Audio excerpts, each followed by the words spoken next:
Kako. Diary of an Iranian Pediatrician. Ralph Salimpour MD, D.C.H, F.A.A.P. The opinions expressed in this manuscript are solely the opinions of the author and do not represent the opinions or thoughts of the publisher. Acknowledgements. I wish to thank Mr. Michael Silverblatt for his encouragement and Judy Kern for her editing. To my wife, F.A.A.P, without whose love and support, this work would never have been possible. F.A.A.P's love, and her unyielding dedication and devotion to me and our family, gave me the peace of mind I needed to sail safely through the numerous ups and downs of our life together. She gave me the stability, in my heart and in my mind, that I needed for the day-to-day practice of medicine, for research, and for writing, all of which I have always enjoyed tremendously. For this and her many other qualities, I am indebted to her forever. And to my children, Pejman, Sherry, Pedram, and Nellu, and my grandchildren, Alan, Ariella, Brandon, Gabriella, Alexa, Kobe, Olivia, Parker, Alexander, Pierce, and Layla, from whom I have learned so much, and through whose beautiful eyes and constant questioning I have rediscovered this wonderful world. Preface. No activity can give you the joy that service does. You should yearn for the chance to console, comfort, encourage and heal. See yourself as another, feel his joy to be yours, his sorrow to be yours. Shri Satya Sai Baba. I have been in the medical field for over 60 years, and this book is a documentary of real life, the real lives of children who grew up to be fathers, mothers, and grandparents. One of the greatest pleasures of life is to bring a smile to a worried face. As a physician, I have been blessed with that ability. I have served as a pediatrician to royalty and the world's wealthiest families as well as to the poorest people on earth. Few things vivify the passage of time as much as seeing a child whose parents and perhaps even grandparents you have treated. My life has bridged 2 centuries and 3 continents. As a young physician, I saw children so malnourished, they no longer looked like children at all, but the skeletal remains of prisoners of war. I saw once lively toddlers suddenly unable to walk, stricken by polio. And I was powerless to stop their fathers' tears. I have seen sisters and brothers die side by side from measles and did not know how to face their mothers.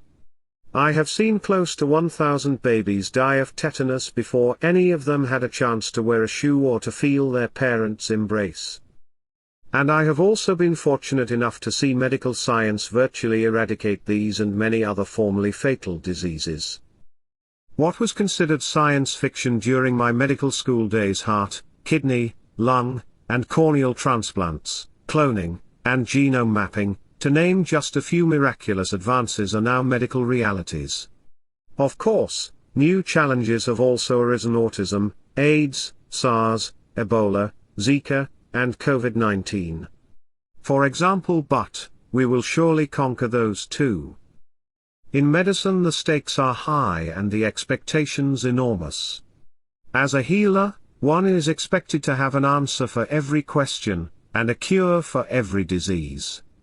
It is, of course, uniquely gratifying to fulfill such hopes and expectations, but it is equally heartbreaking when, inevitably, one sometimes has to face a parent for whom there is no good news.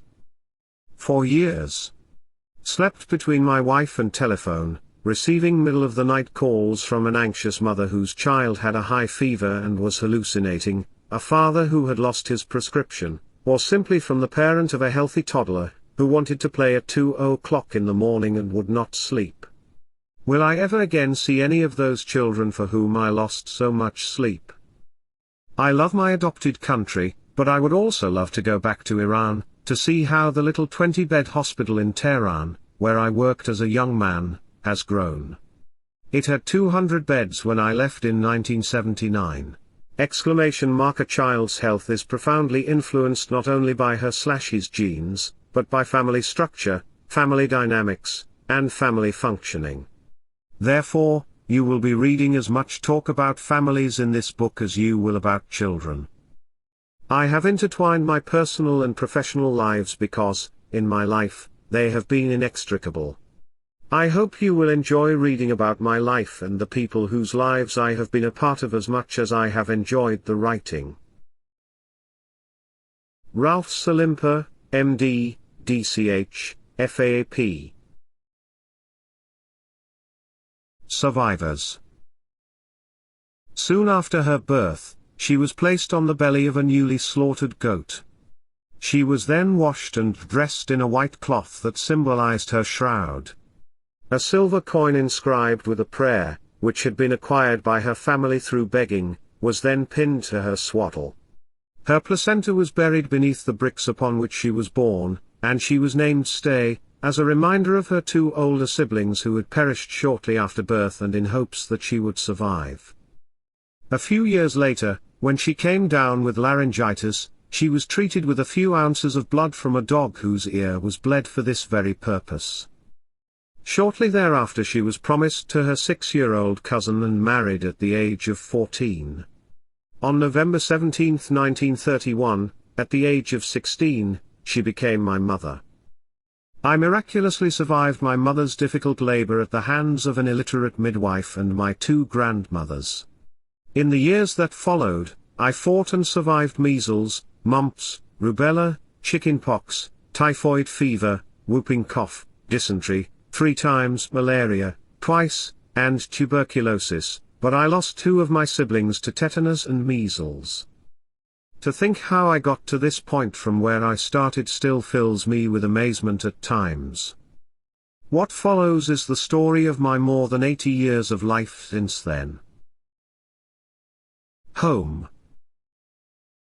I was born in Khorramshahr, a small city at the mouth of the Persian Gulf, where the summer temperature rises to 125 F. At the age of 7, I was sent with my grandparents to Isfahan, the old capital of Iran, where my parents also came to settle 2 months later. In Isfahan, the winters were snowy and very cold. It was, however, a far better place than my birthplace, by being a much larger and more developed city with a lot of close and distant families. The 406.6-mile trip, which normally takes about 8 hours by car, took 8 days in a bus that would stop every few miles to fix an engine problem, or a flat tire, or for the driver to visit a tea shop, where he smoked his opium in relative privacy and drank cup after cup of strong dark tea. The slow-moving bus was dangerously overloaded and seemed to creak and moan whenever we went uphill. The passengers sat anywhere they could, as long as it was inside the bus, on the top of the luggage and the barrels of gas that buses then carried because there were very few gas stations along the road. We lived in a large house made of tiles and clay bricks that had been built more than 100 years before by my father's grandfather and great-uncle, my great-grandfather and his brother for their families. But the 2 families could not get along and eventually decided to divide the building into 2 separate halves. The only thing they shared was the mikveh, a well and pool for ritual bathing mostly for the brides, which was left half on each side.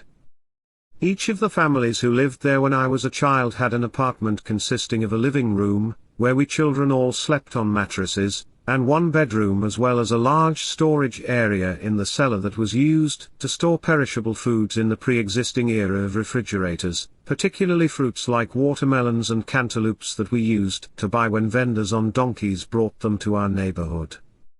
We always bought the entire contents of the donkeys, saddlebags and stored them for months. We kids loved going to the cellar and picking out our favorite fruits. I can still feel the dampness, and the smell of the soil. Everyone in the house also shared a kitchen with a high ceiling that was lit only by a small skylight. The thin, filtered light shone on the dark, blackened bricks and illuminated the dust and smoke in the air. We children thought it was exciting to watch the particles dance in that little tunnel of light. A small, oil-burning flame was our sun in that darkness. There was also a water well in a corner, a forbidden area for children, and several woods and charcoal fireplaces that were used for cooking. Next to our apartment on the north side, in a space exactly like ours, used to live a young widow, my paternal grandmother, with her 2 daughters and son. Her husband, my grandfather, died when he was 27 and she was no more than 20. My father, the youngest of their children, was only 2 years old at the time. Our next-door neighbor was another widow with an enlarged thyroid, which she claimed had been caused by sorrow, anxiety, and stress. She used to go to a woman who, by injecting it, would make the wind escape. She always had a bluish tattoo on her neck as a result. At the time, there were many young women who had lost their husbands. Men didn't seem to live long. No one knew why my grandfather died. My grandmother always believed it was the result of the stress of 2 fighting families. Because she and my grandfather were also first cousins, his in-laws were also his aunt and uncle, and he could never take sides in any argument. In addition, he was always embarrassed at having 2 daughters. He said, "Both my cheeks are black," meaning that he had been tainted or scarred. My grandmother never married again. Instead, her obsessive personality found an outlet in religion. Her biggest tribute to her late husband, whom she remembered until her last breath, was to call a rabbi to her home each year on the anniversary of his death to pray for him. Rafatola and Ralph, my Persian and American names, are both versions of his name, Raphael. She was partially supported by her parents but also had to work at a time when work was not generally available or acceptable for women. She wore her chador or veil as was required then by law, and her head covers, and went with an older lady, more familiar with the business, from door to door in the more prosperous parts of the city, carrying an assortment of fabrics on her back and selling them to those more fortunate than she. And yet she still had to borrow money to pay for her daughter's wedding, and her son, my father, had to pay off that debt by working at the lender's store for 3 years, starting at the age of 12. At 15, he was sent on the back of a mule to Khorramshahr, a city infested with malaria, to work and support his family. I remember that my grandmother often ate bread, onion, and salt. She never cut the onion but punched it with her crooked arthritic hands to preserve the aroma and juice.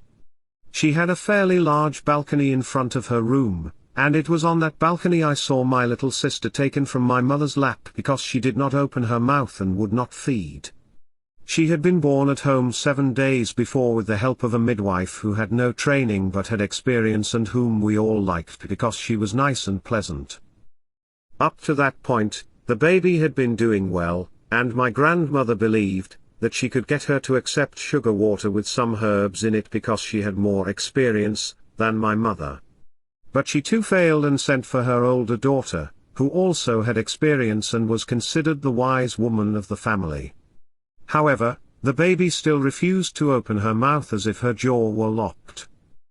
She soon became shaky and made movements that scared us. Her movements became wilder and even more uncontrolled. Then, she momentarily stopped breathing and turned blue each time she had a spasm, until, after one such episode, she did not resume breathing. It is only now that as a pediatrician I know she most probably had tetanus. My aunt put the baby on the ground and covered her. A few hours later an unshaven man dressed mostly in rags arrived at the house, picked up the baby, and tucked her under his arm. My father gave him some money, and my mother begged him to take care of her and put her in a nice place. After he left, I cried and my mother held me on her lap, hugging me and crying with me. Her warm tears fell on my cheeks. Her tears were in a way soothing and made me forget myself and feel sorrier for her. I kissed her and asked her to stop crying. The next day I walked to school with a group of children of my age who were talking about how the dead are buried. It was a relief to see the school sign and put an end to that discussion. Next to my grandmother's rooms was a large, high-ceilinged room called King's Place or the 5 Doors, since it did have 5 doors, the only room in the building with such a blessing, along with another bedroom and large cellar storage area that was more hidden, darker, and more tortuous than the others. My grandmother told us that this would be our bunker when the king died. There were always riots when a king was killed, died, or was replaced, and there was a hideaway in most houses for such events. This apartment belonged to my great-grandmother, who, along with her husband, was the original owner of the house. For as long as I can remember, the only place I had seen her was lying on an old Persian rug in front of the window in the room with 5 doors. She could not get up or move around very much, and depending on the mercy of her children. But everybody tried not to hear her as she constantly cried out begging for help. One of her sons, who was about 50 years old at the time, lived in the rooms next to hers with his family, and he helped her at times. But he cursed her more often than he helped, saying, "Why should I alone care for you?" All her other living children resided either in other parts of the city or in other cities. At 93, her passing seemed long overdue, and her nickname was the Old Grandma, to differentiate her from all other grandmas. The house also had a large garden that we all enjoyed very much. There was a man who came with his huge bull once a week to pull water from a large well to water the garden during the hot summer months. We children loved watching the bull and listening to the man singing to the animal to make him work harder. It was a lot of fun at a time when no other means of entertainment was available. The English Doctor. I was perspiring but also cold and shivering. The blankets did not help, and I couldn't sleep. The room was dark and frightening, and my parents were asleep in the bedroom next door. I was 11 years old at the time. I stared at the Persian rugs covering the floor. I had learned to crawl on those rugs, but now the 2 lions facing each other on the carpet, mouths wide open, showing their teeth, looked as if they were threatening me. The shapes of the hunters chasing deer also looked so scary. I felt sorry for the deer and hoped they would never be caught. I tried to distract myself by looking around the room. There was a kerosene lamp on a shelf next to a framed picture of my paternal grandfather. It had been cut from a group family photo and enlarged and was all that my dad had of his father. I then began to count the wooden beams that ran from floor to ceiling holding up the roof. Everything seemed to be mysteriously moving in front of my eyes as my temperature rose. As it began to get lighter outside, I was not so frightened. I began to feel a bit better, and even the sweaty sheets did not seem to bother me as much.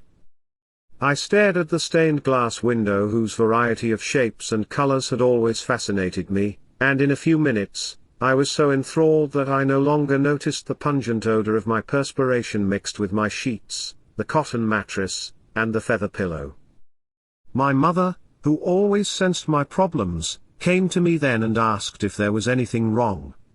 I told her how cold I felt, and she brought me more blankets, but they made no difference.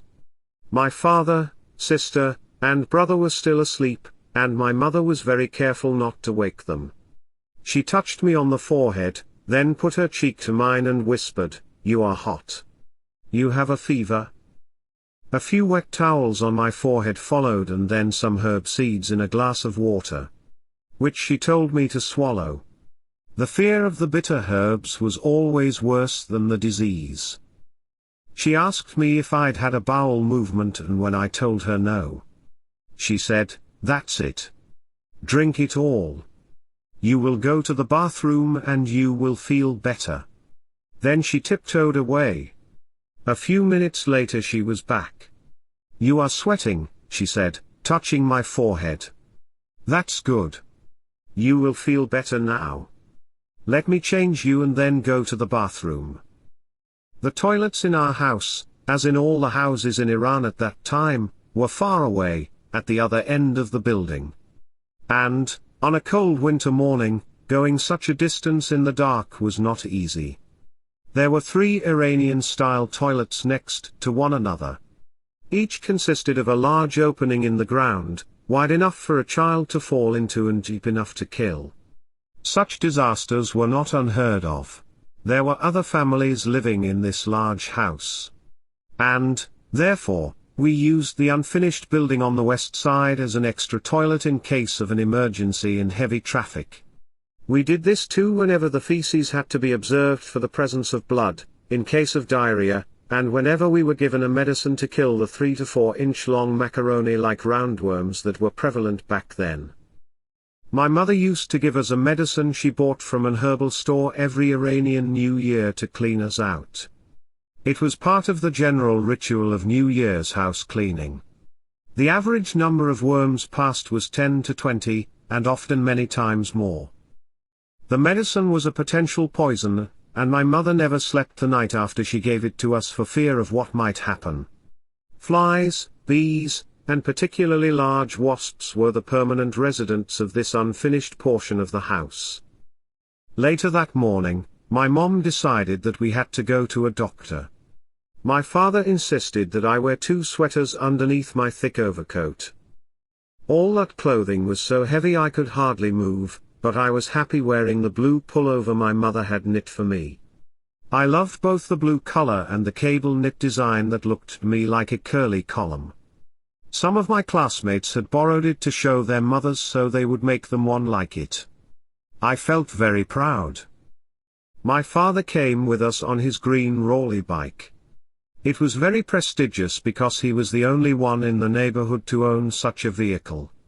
My mother and I had to walk 10 or 15 minutes in the narrow muddy streets of the ghetto to get to the main street where we would find transport. My shoes were getting heavier and heavier as the thick mud stuck to them, and we constantly had to make room for the vendors and their donkeys bringing fruits and vegetables to the area, as well as those who were removing the natural fertilizers, feces, stolen from houses to be used on nearby farms. My father would ring his bell to get people to move over and give us some space. I loved feeling that he had so much power. There was a small market we had to walk through.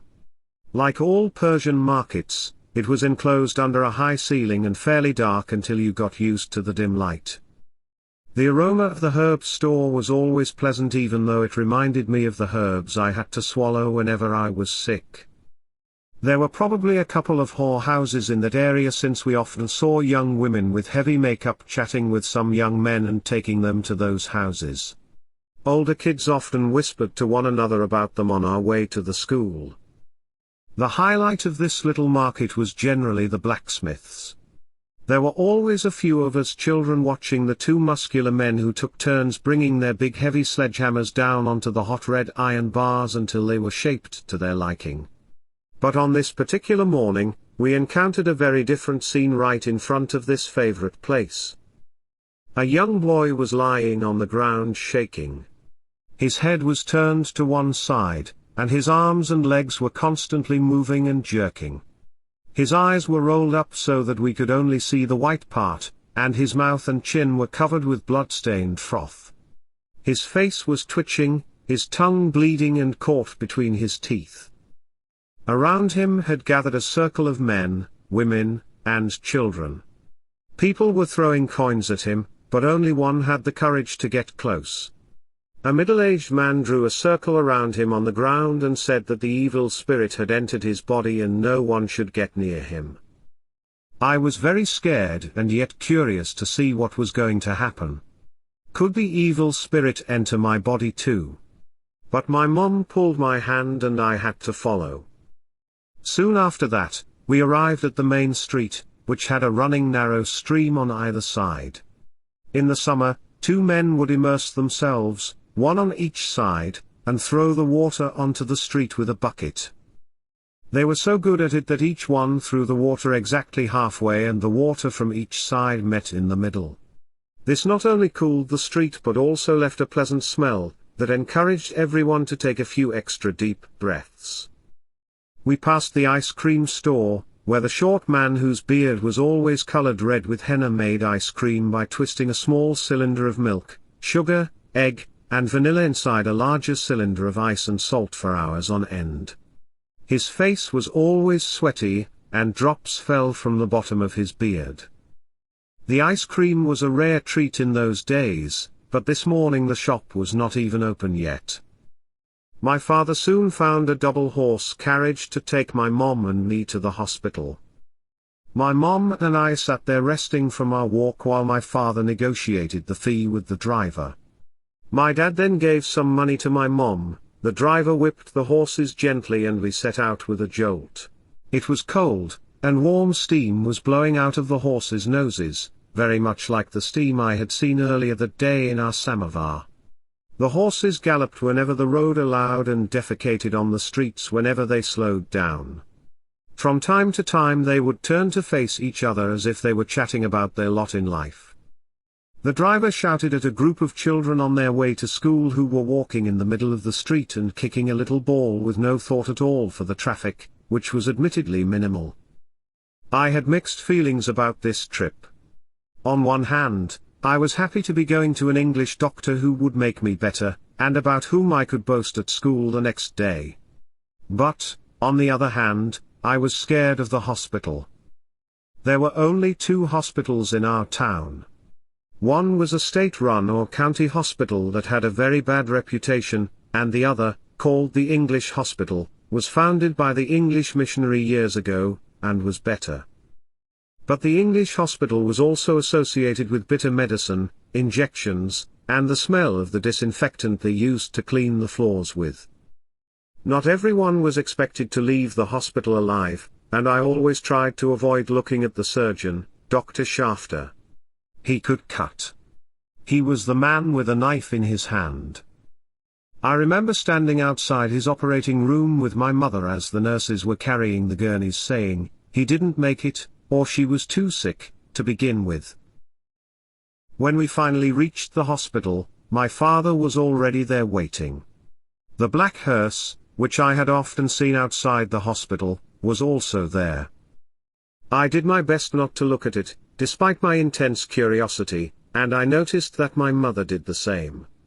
The yard outside the hospital was paved with rough bricks and the one-story building itself was painted dark green with occasional pipes and doors in red and one door in solid black. The hospital gateman greeted my parents, expecting his usual tip. His large black moustache, long hair, unshaven face, and baggy pants made him very conspicuous. The moment we walked through the door, I was assailed by the familiar, unpleasant smell of disinfectant. We saw a few sickly and poorly dressed people walking the halls. One had an enlarged belly, and was walking with difficulty. My father said he knew of another man who had the same problem, and the doctors had said his abdomen was full of water and should be drained. A few nurses in dark blue uniforms were rushing to the delivery room where a woman who they said had been in labor all night was delivered. My mother and I found seats on a bench in the waiting room, and my father, finally satisfied that we would be all right, kissed me goodbye and left. I looked around. The lower portions of the walls were painted green and the upper portions a shiny, washable white. All the doors were dark brown. The whole environment was orderly, clean, and scary.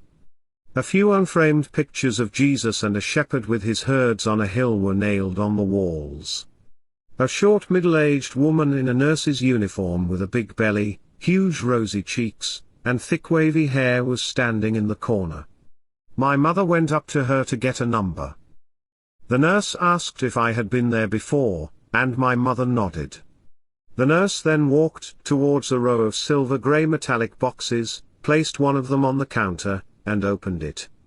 She pulled out a few sheets of paper, picked up one, put the rest back in the box, and replaced the box with the others. She then gave us a number and told us to sit and wait for our turn. We believed we were the early birds, but the room was already half full. Our bench was worn, with patched legs and chipped paint.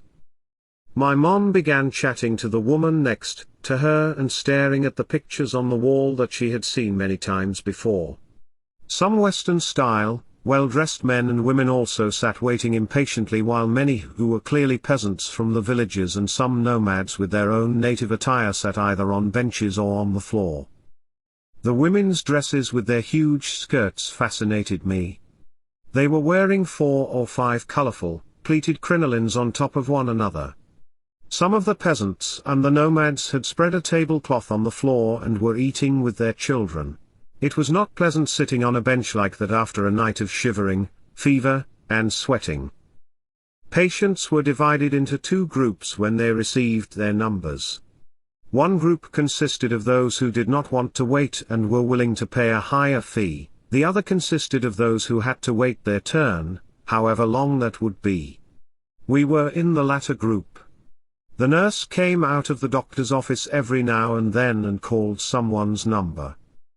We were getting very impatient when a middle-aged woman, dressed in the traditional British nurse's uniform, with a cap and a well-starched white collar, walked in and went directly to a large chair that had been brought in for her by an office boy and placed on one side of the waiting room. Having arranged herself in the chair, she said good morning in Farsi, opened her Bible, and began talking in broken Farsi with a very sweet English accent about Jesus and his power of healing. In a time when television was not yet born and cell phones did not exist, everybody seemed to be happy for the diversion. She then finished by saying God is love and God loves us all and gave a picture of Jesus to every child. My mother, who had noticed how restless I was becoming, said, "Okay, don't worry, it's our turn now. We go in when this patient comes out." The patient was an old man who had been next to us with his wife, and who had told my mother that he had not urinated for 2 days. He had stopped drinking any fluids because he knew he could not pee. His little beard seemed new, and it seemed that he had stopped shaving as well since he developed this problem.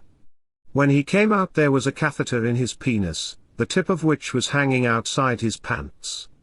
He was going to be hospitalized, his wife told my mom. The doctor said it was his prostate and he had to have surgery. My mom wished him well and they left. And then, just as we were getting up to go in, an office boy appeared with a teapot, some milk, sugar cubes, a few cups, and a plate of biscuits, and went into the doctor's room. "Coffee break," he mumbled. "Oh, do we have to wait again?" my mother complained to the nurse at the door. "The doctor is tired," said the nurse. "He's been seeing patients since early morning, but he won't be long. It's your turn next, don't worry." "He's a very good doctor," I overheard the woman sitting next to my mother whisper loudly in her ear. "You never need more than one prescription from him. Poor Dr. Griffith was so good. He used to see more than 100 patients in a day. And then he went hunting one weekend and was shot by some stupid nomads. What had he done to deserve that? I don't think they ever caught the killers. But Dr. Leishman, who replaced him, is very good too." As she talked, I was watching the woman's little son, who had pus pouring out of his ear. A couple of flies were in and out of that ear feeding on the discharge. The little boy kept trying to hit them but missed them every time. Interestingly enough, as one landed, the other flew away, as if they were taking turns. The infection had spread, and the yellow-green pus, along with a few drops of red blood, had created a geographic pattern on his little cheek, which was fun to look at when you had nothing else to do. My daydreaming was interrupted by the arrival of a tired, young woman who walked into this large waiting room carrying a listless little boy whose head was resting between her smooth, round, semi-exposed breasts. She was casually dressed and wore no makeup but exuded a mystical beauty and seemed magically elegant and charming. She did not appear to look at anyone and yet observed all that was going on around her with mysteriously smiling eyes. Her reddish blonde hair was shiny, and its gentle curls shimmered softly as she moved rhythmically, almost as if she were dancing across the floor. She had milky white skin with rosy cheeks and 2 faint, bluish veins on her neck that added to her glamour. Every once in a while, her dress shifted slightly to expose an ivory shoulder.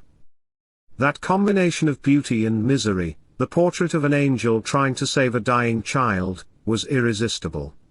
All eyes were upon her as she moved through the crowd. She seemed to recognize my mother as they nodded to each other, and she came to sit next to us. I was surprised she did not join the private patients who had a much shorter waiting time. The baby in her arms had a big head and a large belly that were in stark contrast to his little stick arms and legs. The tiny blue veins on each side of his head became more and more engorged and ended in a larger vein in front of his ears, just like little streams emptying into a river. His eyes were sunken and vacant beneath long lashes. The woman was spoon-feeding him a liquid that I recognized as the same foul-tasting herb I had been given by my mother. The poor boy was taking it reluctantly, as if he had given up trying to fight. Finally, my mother's curiosity got the better of her. "What is wrong with your little boy, Mrs. Afshar?" she asked. "It's a long story," the woman replied in broken Farsi, smiling weakly. "You know, he was born at this hospital and was fine. I was breastfeeding and he was growing very well. He was crawling all over the house and had already started saying, 'Mama.' Now, look at him. He doesn't talk and doesn't want to move at all." My mother shook her head, sympathetically. "My in-laws came from Tehran to help me," the woman continued. "But, from the moment they stepped into our house, everything was wrong, and my mother-in-law had to correct it. The Persian rugs, which they claimed I knew nothing about, were disarranged, the furniture was crying for help, they said. The paintings that I loved and that gave me so much peace was ugly and should go, and our bedroom was a disaster that had to be changed to her liking. She said my milk was unhealthy and not enough. At 6 months old he needed to eat more to grow better, and she insisted on cooking for him. The two of them made me nervous, anxious, and sleepless. I felt like a captive of these two spiders who were choking me in their webs. They claimed I did not know how to take care of my child or my husband, their son. I had no taste and did not even know how to dress. I think in their minds, and particularly hers, I was born wrong. I was so powerless when my in-laws named my son, and guess what? Jahangir, meaning conqueror of the world. I do not want him to be Genghis Khan or Alexander the Great. I call him John. But, what about your husband? What was his reaction? My mother asked. Well, he leaves early in the morning and comes home tired at night. He says, I know you are right, but what can I do to her? She is my mother. Please bear with her. That is easy to say, but I was under so much stress that my milk was spoiled. I should not have given it to my son, but I did. He has been poisoned by my unhealthy milk and her cooking, and he has been sick ever since. The two told me to stop breastfeeding, which was bad advice according to Dr. Leishman. We have tried cow's milk, which we always boil well before giving it to him, and even goat's milk. Nothing seems to help.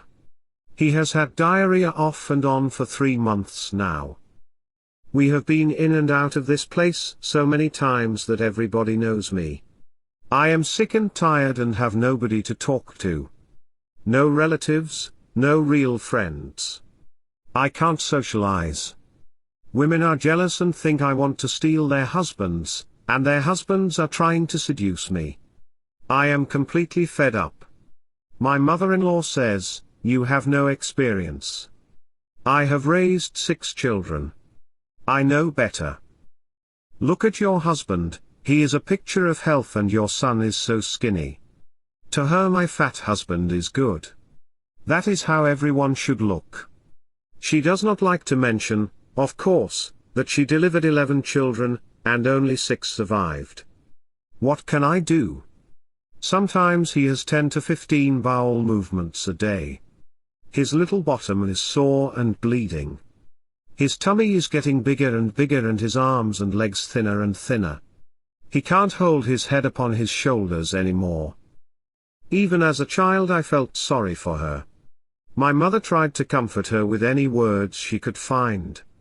The doctor's door finally opened and the office boy came out with the tray in his hands and a smile on his face. We could not figure out why he seemed so happy, but he was.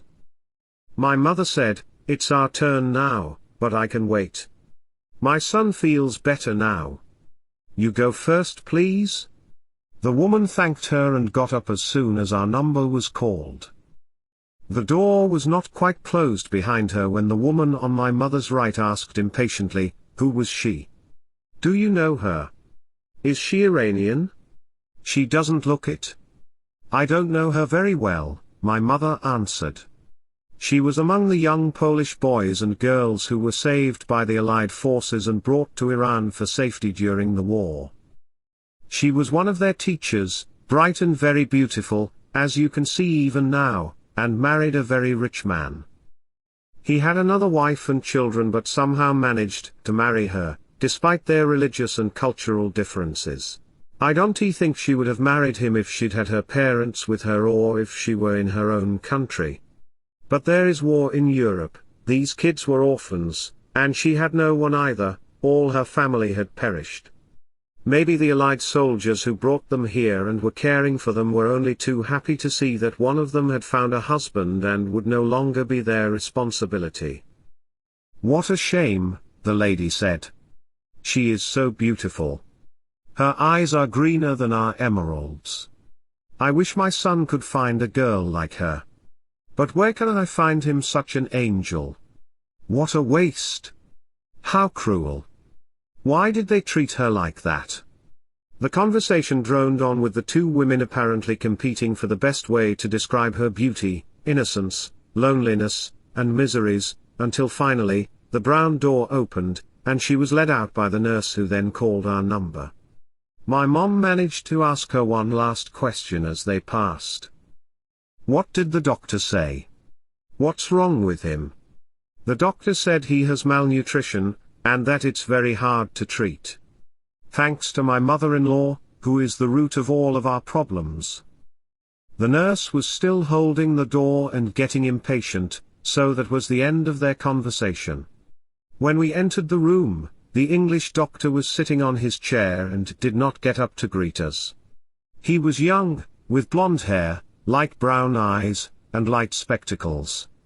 His skin was milky white, and he had a gold ring on one of his long fingers. The white coat he wore looked clean, impressive, and assuring.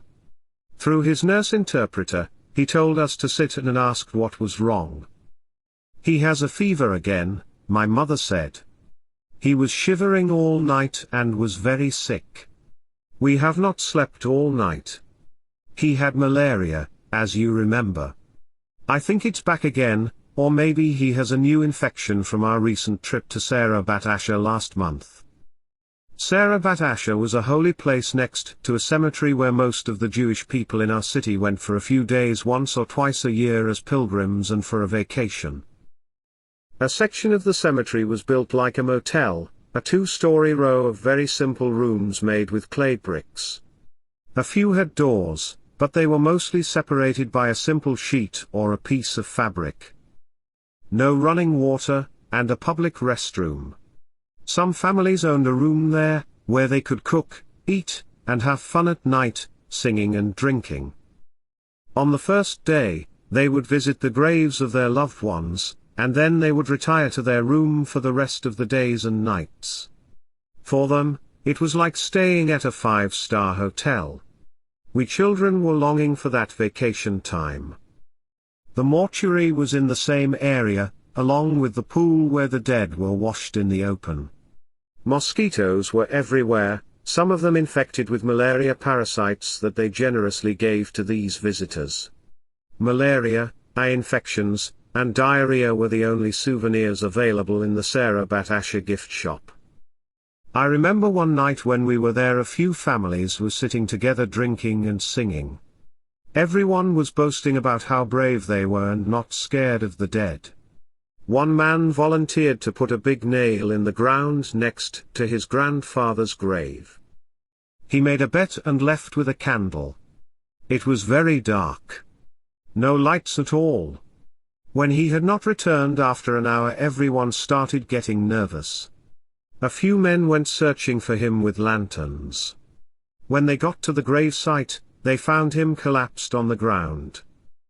They bent to pick him up and realized that he had mistakenly nailed his robe to the ground, which had stopped him from getting up. He was frightened and fainted when he thought someone had risen from the grave and was holding him down. Anyway, the doctor put his long fingers in a dish on his desk that was filled with a liquid that looked like soap foam and pulled out a glass thermometer, which he shook a few times before he put it under my tongue and pressed my lips together. My mother told me later that my reaction to the taste and smell of soap in my mouth had been to make a funny face. The doctor then reached for my hand and took my pulse. He pulled my shirt up and placed his cold stethoscope on my chest, moving it from one place to the other. Finally, he seemed to feel sorry for me and removed the soapy thermometer from my mouth. He held it up to read the temperature before giving it a shake and dropping it back in the soapy liquid. Then he told me to say "ah," examined my tongue and throat, and dropped the tongue depressor into the liquid with the thermometer. "It is malaria," he announced. My mother then tried to impress him with her French. "Is there a cure for malaria, or is it going to recur?" The nurse translated. The doctor smiled and said through his nurse, "Yes, of course. He will be completely cured this time. Do not worry." He dipped his pen in an inkwell on his desk, picked up a prescription pad, wrote a few words, and handed it to his nurse, who gave it to my mother and explained that this is a prescription for 6 ampoules, said that I should have 1 each day, and instructed her to bring me back if I was not better in 2 weeks. We said, "Merci, goodbye," and left. The little boy with pus in his ear was right outside the door with his mother. The 2 tenacious flies, who had come along for the ride, were still bouncing off his little cheek one after the other. As we stepped into the waiting room, I flashed back to the time we had come the previous year when the doctor gave us those same ampoules. My mother had taken me to a male nurse who took one of the ampoules from her, cut its neck with a fine saw, and picked up a glass syringe from a pan of boiling water. He then picked up a needle from the same pan and, carefully holding it with forceps, put the needle on the syringe and pushed it hard. Noticing that the needle was crooked, he had tried to straighten it with the forceps. It was obvious the needle had been used and reused for years. He then told me to lie down and pull my pants down. He dipped a piece of cotton wool in a bottle of yellow alcohol, and cleaned my skin. I felt the sharp needle, and could feel that he was struggling with the syringe. Then the needle was finally out of my flesh. I tried to get up, but he ordered me to remain to lie down. The needle was exhausted and had apparently bent on my skin. He changed needles and started all over again. It seemed more painful this time. What a relief it was when he told me, "It's all done. You can get up now." I had done that several times last year and now would have to go through it again. We met one of my mother's relatives just outside the waiting room on our way out. She said that Habib, who was my mother's aunt's husband, was sick and in the hospital. So, my mother decided to go and see him before we left. There were 4 other women in the room, one of whom whispered something in her ear before they all came out into the hall to talk. No one went anywhere near the poor sick man. I took advantage of that golden opportunity to satisfy my curiosity and walked into the room. I had seen Habib before, but he looked very different now. His eyes were open, but he hardly blinked. His corneas seemed opaque and had turned into a pad for flies to land and take off every now and then, without any reaction from Habib. When we visited him in his house just the year before, he had had a fly swatter in his hand and was chasing the only fly in the room until he finally managed to kill it. Now he did not seem to care or even feel it. I remembered that even though his hair was mostly grey, his eyebrows were black. Now they had lost all the color. His eyelashes were long, and his belly seemed very big under the blanket. His long toes with yellowish nails were sticking out of the bed. I had never seen nails so long and so scary. The wrinkles on his face looked deeper and dry. Overall, he looked very dry, despite the fluids running into his veins through the fourth that was hanging by his bedside. His mouth was open, and you could see his dry, coated tongue moving at times. His breathing was so shallow that it was hardly noticeable. In fact, I had thought he was dead. Maybe that is why everyone had left him. But these tiny traces of life were still there to give hope to the hopeful. I remembered, then, that my mother was talking to another lady about him earlier. She had said that he had not had a bowel movement for 4 days and his tummy was getting bigger and bigger. The English doctor had told them that he thought he had a perforation in his gut caused by typhoid fever. And yet there was a clean bedpan under his bed. A small empty sputum cup was on one side of his bed with a plate full of soup. The look of which made me sick to the stomach. His wife said earlier that he had not been eating or drinking for a few days, but the plate was filled every day, possibly for his wife. I was still standing there staring at him when my mom noticed me and yelled, "What are you doing there?" She ran into the room, grabbed me by the wrist, and pulled me into the hall, where she told me to wait for her. Then she went back to the other women, who were still talking anxiously about the poor old man. Their voices were a little louder now so I could hear them better.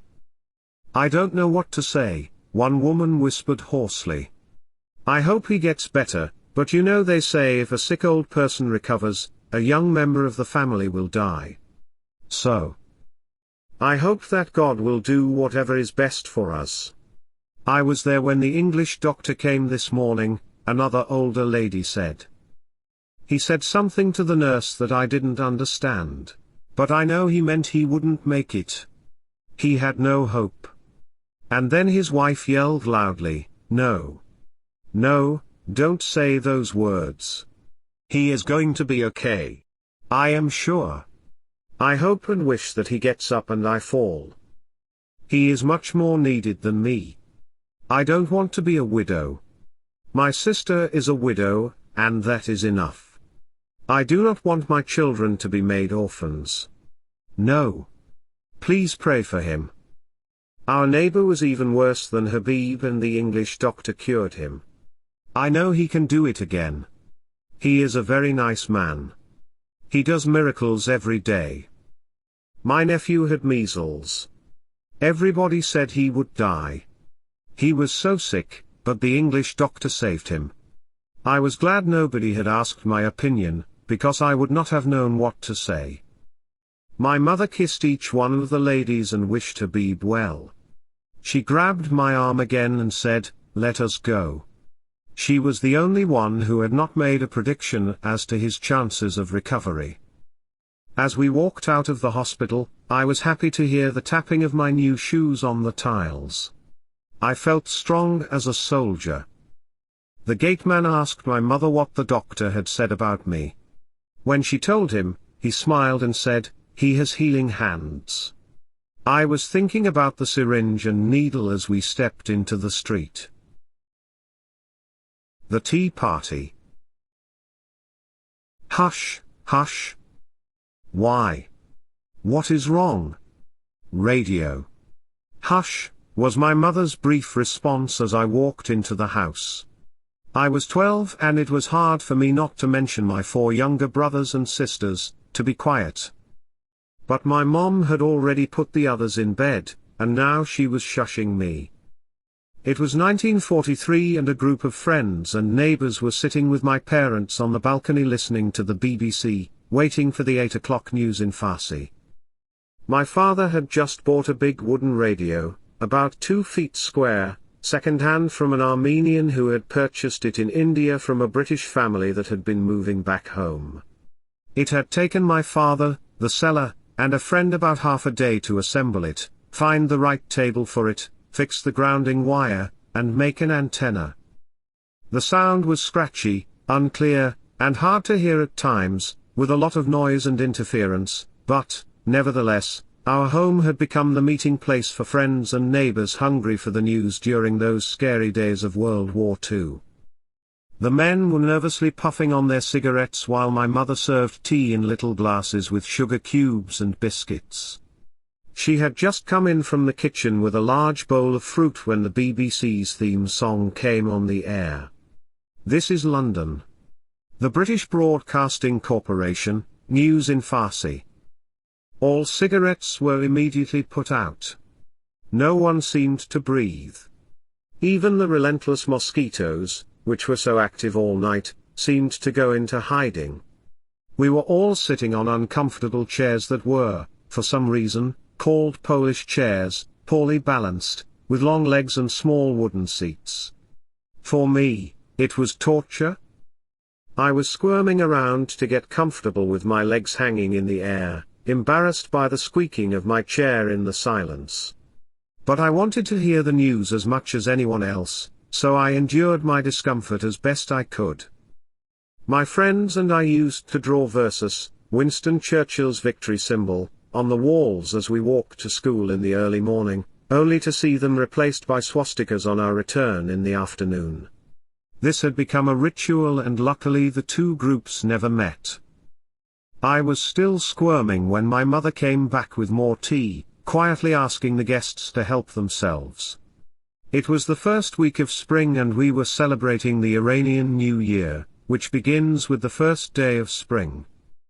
The fragrance of the petunias my father had planted, mixed with the smell of freshly watered soil, filled the air. British planes bombarded Germany again today and dropped tons of bombs on several of their arms factories. The blaze and smoke could be seen for miles. The Germans tried to retaliate but lost 8 fighter planes. All the British planes returned safely to their bases. The rest of the news will follow in a few minutes. And now, listen to the voice of Delkash, a popular Iranian singer. The newsreader's voice was hard to hear at times, causing Josh, a small, thin man with ideas of his own, to declare that the Germans interfere with the news. The British claim they have captured all German spies in Iran and particularly the ones among the nomads, but I'm sure it's them making all this noise to interfere with the BBC. Ben, who was referred to as Monsieur because he had been to school in Paris, had his own 2 cents to add. They don't necessarily have to do it in Iran. They can send these noises from any transmitter anywhere in the world. The British do the same with Berlin radio. When the news ended, discussions began again. More tea was served, and cigarettes were lit. Hitler is a devil. He will destroy the world if allowed. He has killed millions and will kill many more. He has no mercy for his own people either, like all dictators. He is close to Russia and Iran will be next, said Ash, sitting with his legs crossed, holding a cigarette in one hand, and stroking his calf with the other. With almost no education, he was, nevertheless, very philosophical, and outspoken. But the Russians are huge in number and well armed by America. Haven't you seen those American 10-wheeler trailers? Have you ever seen any vehicle that large? They all carry guns and tanks to the Soviet Union. The Russians could stop the Germans, but they do not want to. They're going to let them advance and then bury them in the snow like they did Napoleon's army, said Ben. Make no mistake. Hitler is smart. He knows what he's doing, was Sal's reaction. He was a soccer player who had worked for the Anglo-Iranian oil company in the south and knew the British. But Churchill is smarter. He knows how to handle Hitler. He brought America into the war in spite of the many Hitler sympathizers, including King George's own brother, Edward, then objected. And the Americans are producing more and more planes, tanks, and guns, far more than the Germans can handle.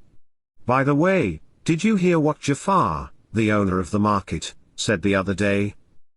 Asked Manava, a short red-haired lady with fat rosy cheeks, a double or even triple chin, and a huge belly.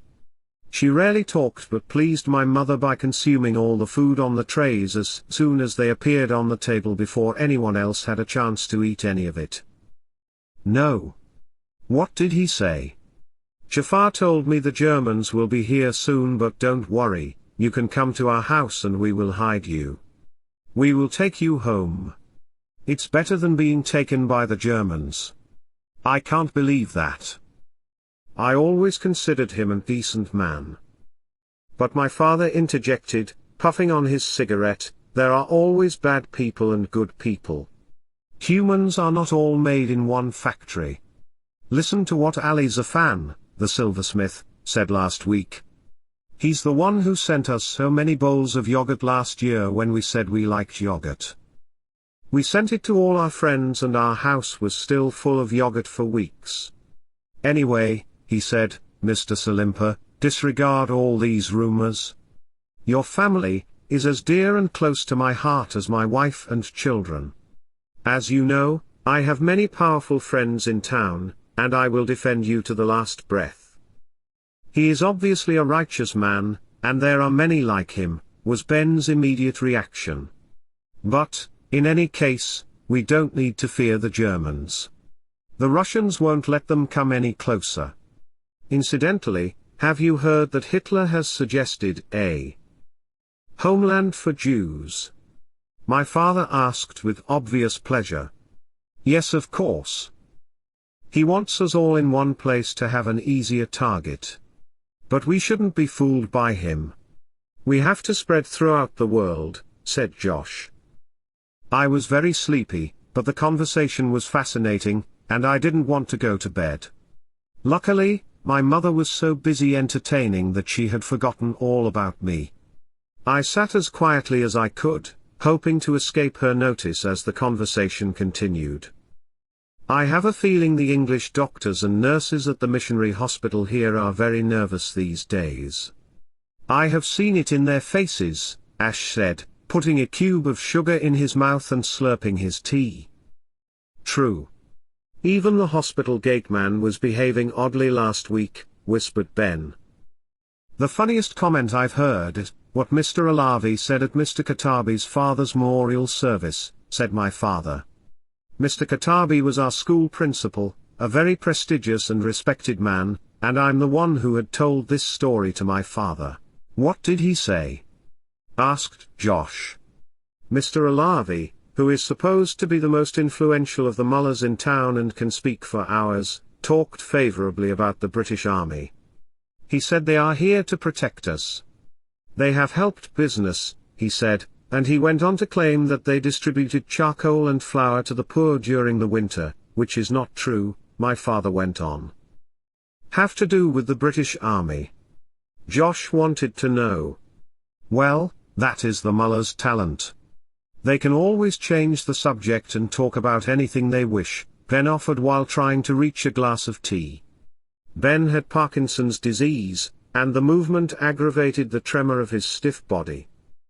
It's no secret that the mullahs are mostly British agents. It is an old saying that you can read Made in England under each mullah's turban. And I'm sure you've heard the cube sugar story, said Ash. No. What is that? Asked Manava with a smile as she slid a second cube of sugar onto her tongue. The Russians introduced cube sugar to Iran and had the entire market for years. We Iranians are tea drinkers and cube sugar was essential to that. The British started to produce cube sugar because they wanted to take over the market, so the mullahs began to claim that Russian cube sugar was made of dead bone. The Russians lost the business overnight. The British introduced their cube sugar, and the mullahs decreed that cube sugar is purified when it's dipped in tea. So, that has become a ritual ever since, Ash explained. Yes. I have no doubt that some mullahs are on the British intelligence service payroll. It's because of their brainwashing that Mrs. Jahan Bani, the wife of the general, broke more than 100 bottles of whiskey, vodka, and other liquor, the leftovers of their son's huge wedding last week. We could smell the alcohol in our house, a few homes away, my mother said with a smile. What a great service to the factories that produce them, the trembling Ben commented. There were rumors that General Jahanbani was a German sympathizer, but he proved to be a British agent, said Josh with a funny smile. They have to kneel towards one of the world powers if they want to remain in power, said Ben, his lips constantly moving. I suddenly felt a familiar unpleasant smell, and my mother rushed into the kitchen to save the milk, which was boiling over. That happened frequently in the days when we had to boil the milk to kill the germs. She soon came back apologizing for the bad smell. You know, Joseph has been sick ever since I stopped breastfeeding 2 months ago, my mother whispered. And why did you stop breastfeeding? Manava asked. I'm still breastfeeding Turan, and she was a year old last month. I had no choice. My sister lost a baby, and the shock of that dried my milk overnight. She had scarcely gotten the words out when Manava interrupted. You should have some bugloss. That will help. I've had a lot of that, as well as many other herbs, and nothing seems to work. We go from one milkman to another. My husband even called the milkman, and asked him to give us the milk from only one cow because we'd heard that mixing milk from different cows can cause diarrhea. But nothing has made any difference. He's still the same. Then it's his ears, Manava said. Have someone blow cigarette smoke into his ears. It works like magic. We've done that too, my mother said, shaking her head. Take him to the English Missionary Hospital tomorrow, Ben advised. They'll know what to do. And so, the conversation went on, interrupted only by more trays of tea and fruit, until finally, my mother asked the guests to stay for dinner.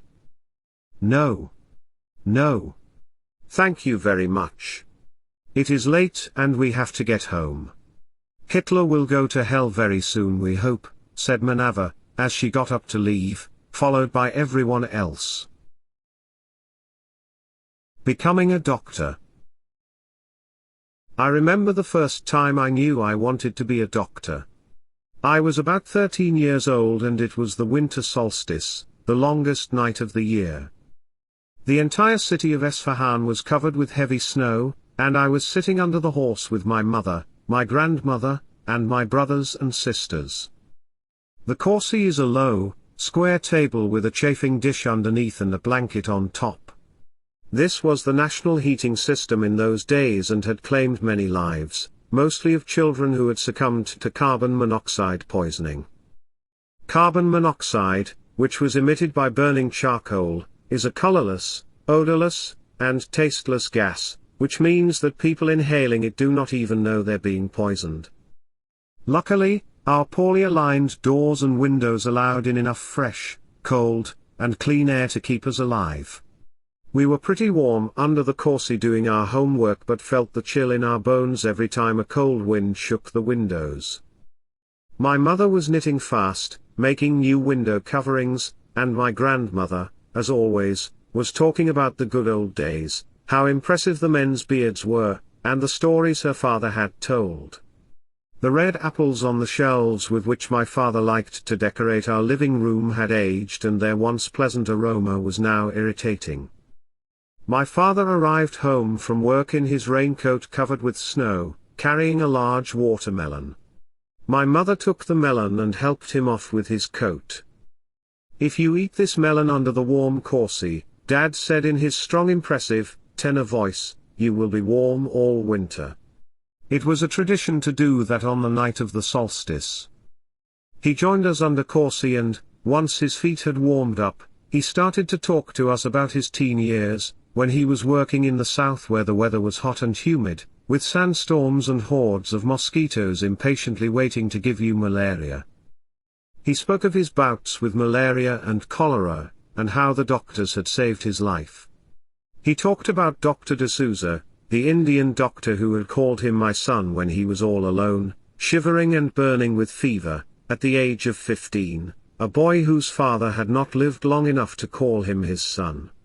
The doctor had not only given him medicine and hope, but had also advised him on how to take care of himself and what to eat, just as a parent would have done. My father said that many people had died of cholera and malaria that year, and that he owed his life to those doctors. "I don't know where they are now," he said, "but God protects and bless them and give them a long life wherever they are." We were all mesmerized, and I could see myself as one of those heroes who would be remembered and admired years later. It was very dark outside, and the room was illuminated only with a single bulb hanging from the ceiling above the horse. The storm, which had started 2 days before, was on the wane, but every once in a while, the wind picked up and blew snow against the windows. Otherwise, the world was silent until finally, my grandmother said, "You were so sick and never wrote me about it. What could you have done other than worry more?" My dad responded. The spell was broken as my mom announced that it was late and time for us to go to bed. I fell asleep that night still seeing myself in a white coat with a stethoscope hanging around my neck, wearing glasses, examining patients, and calling them my son. From then on, I knew I wanted to go to medical school and worried that I would not be accepted. I also wondered if I could bear the sight of blood or seeing children in pain. I had always been impressed by the doctors at the English Missionary Hospital with their gentle touch, their smiles, and the hope they gave me. I always felt better when I left, even before using one of their prescriptions. The idea of being able to make sick people well just by visiting and talking to them appealed to me. But becoming a doctor seemed like an unreachable goal even though my mother had always told me that I could be anything I wanted to be, and my father, with only 2 years of schooling, did his best to give me what he could never have. So, when the time came to go to college, the newly founded Shiraz Medical School seemed like the best choice for me because it was based on the Anglo-Saxon medical model, which I considered superior to the French model upon which the medical school in Tehran was based, and because the second language used at the school was English, which was also my second language. The school in Shiraz had a 6-year program that combined college and medical school. You had to submit your application personally, so, when I was 17 and a senior in high school, I went to Shiraz and walked to the school from the hotel where I was staying. The city was so small, you could walk to almost anywhere. If I were admitted I would be in the first graduating class. But it was extremely competitive, and I was put on the waiting list for admission. I went to the dean's office every day and inquired if there were any openings.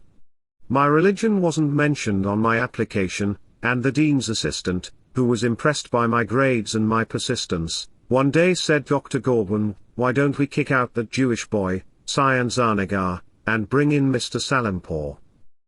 Dr. Zabi Gorban, the founder and dean of the Shiraz Medical School, didn't say a word. In the end, I was accepted, and Sayan Zarnegar also stayed. The assistant was shocked when I went to enroll and he read the word Jewish on my ID card, but it was too late. Sayan and I both graduated, and he married my sister. The assistant was promoted and transferred to another city as a school superintendent, where he embezzled funds and was caught. Shiraz is a beautiful little city, surrounded by mountains, with a very moderate climate. It is the capital of Fars province, located within 40 miles of Persepolis, and the city where many nomadic tribes would stop to do their shopping and attend to their medical needs. The people of the city are pleasant, poetry-loving, content, and conservative. Men and women sat separately in restaurants and even at weddings unless they were related. When I started medical school, I was living at the Zont Hotel, which was really more like a very inexpensive motel. It had a few rooms with anywhere from 2 to 10 beds in a room and a common sink and toilet with no showers or bathtubs. The tenants had to go to public baths around the city, as did almost 99% of the people at that time. One warm and pleasant sunny day in early autumn, I was feeling a little tired as I walked to school, but as I stepped into the library I suddenly started to shiver uncontrollably. I tried to concentrate on reading about the biology of cells, but the words and illustrations were dancing erratically in front of my eyes. I could not see, much less comprehend what was right in front of me. The shaking got worse until my chair was actually shaking with me. I felt very cold and went outside in the sun to warm up. I could not help noticing that I was standing in full sunlight while everyone around me was enjoying the shade. The shivering was soon followed by a very high fever and I didn't know what to do. I was 17 years old, in a strange city where I didn't know anyone, and I had never done very much on my own or traveling by myself. My parents had always made decisions for me and taken me to a doctor when I was ill. Now I had to figure it out for myself. I thought of calling my parents, but that would require my going to the central telephone office and waiting in line to use their phone. In addition, to talk to my parents in Isfahan, about 300 miles away, I would have to talk to someone halfway there who would then repeat what I had said, or at least what he remembered of what I'd said, through another telephone to my parents. And chances were that we'd be disconnected, and I'd be told to come back the next day. I was burning with fever and struggling to organize my thoughts when I saw Dr. Gorban's shiny green Chrysler pull up in front of the building. The doctor was in the back seat reading a medical textbook. The driver opened the back door, and as the doctor got out, I approached and told him my problem. He asked if I'd ever had malaria, and when I said I had, he pulled out a pad from his jacket pocket and wrote me a prescription. "Do you want me to have a blood test?" I asked. "Take your medicine first and then do the blood test if you wish," he replied, indicating that he had no doubt it was malaria. And, of course, he was right. I filled the prescription, and in a couple of days, I was much better and feeling very hungry. I decided to treat myself to a meal and chose a very modest restaurant that was appropriate for my very limited budget. Although I had never much cared for barbecued kebab, the aroma of grilling meat had my mouth watering as I walked through the door. It was a place many students went because it was affordable, and, not surprisingly, I saw that Jim, one of my fellow medical students, was there as well. At the time, we barely knew each other, but over the years he was to become one of my best friends. A bit on the chubby side, with thick glasses and a great sense of humor, Jim was very bright but not very good about taking care of himself or his appearance. His mother had died when he was very young, and he was raised by his father, a government employee, and a stepmother.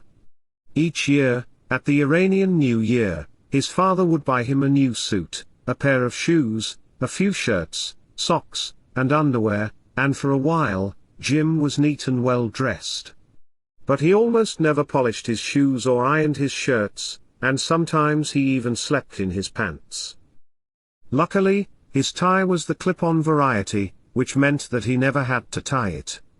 But by the time I saw him that evening, his pants were wrinkled, and his jacket pocket was torn. Jim said he had already finished his dinner but would keep me company while I ate. He did not order anything but managed to finish most of what was on my plate. I ordered another meal for him, and that too was quickly consumed. Many years later, when I was practicing in Tehran, he brought his sick little boy to see me. He told me that he had 6 children, which was surprising because when we were in school, he had often talked about limiting the size of his family. When I questioned him about it, he told me that he had had 5 daughters but had always wanted a son, so when he finally had one, he stopped. That made sense to me because it's not unusual in the Middle East for a man to want a son to succeed him and carry on his name. Manny, another of my fellow medical students, was bright and philosophical with a pessimistic streak. He had a squint and did not socialize much until an eye surgeon corrected the problem when we were in our 5th year of school. After that, his personality improved along with his appearance. There was only one girl in our class, and although she was very proud to be the only one, she also had a difficult time. One of our classmates told me years later that he used to pinch her hard in the dark radiology room and she had never complained or let on. For her, The difficulty was related to being the only female, but many of us had difficulties that were financial in nature.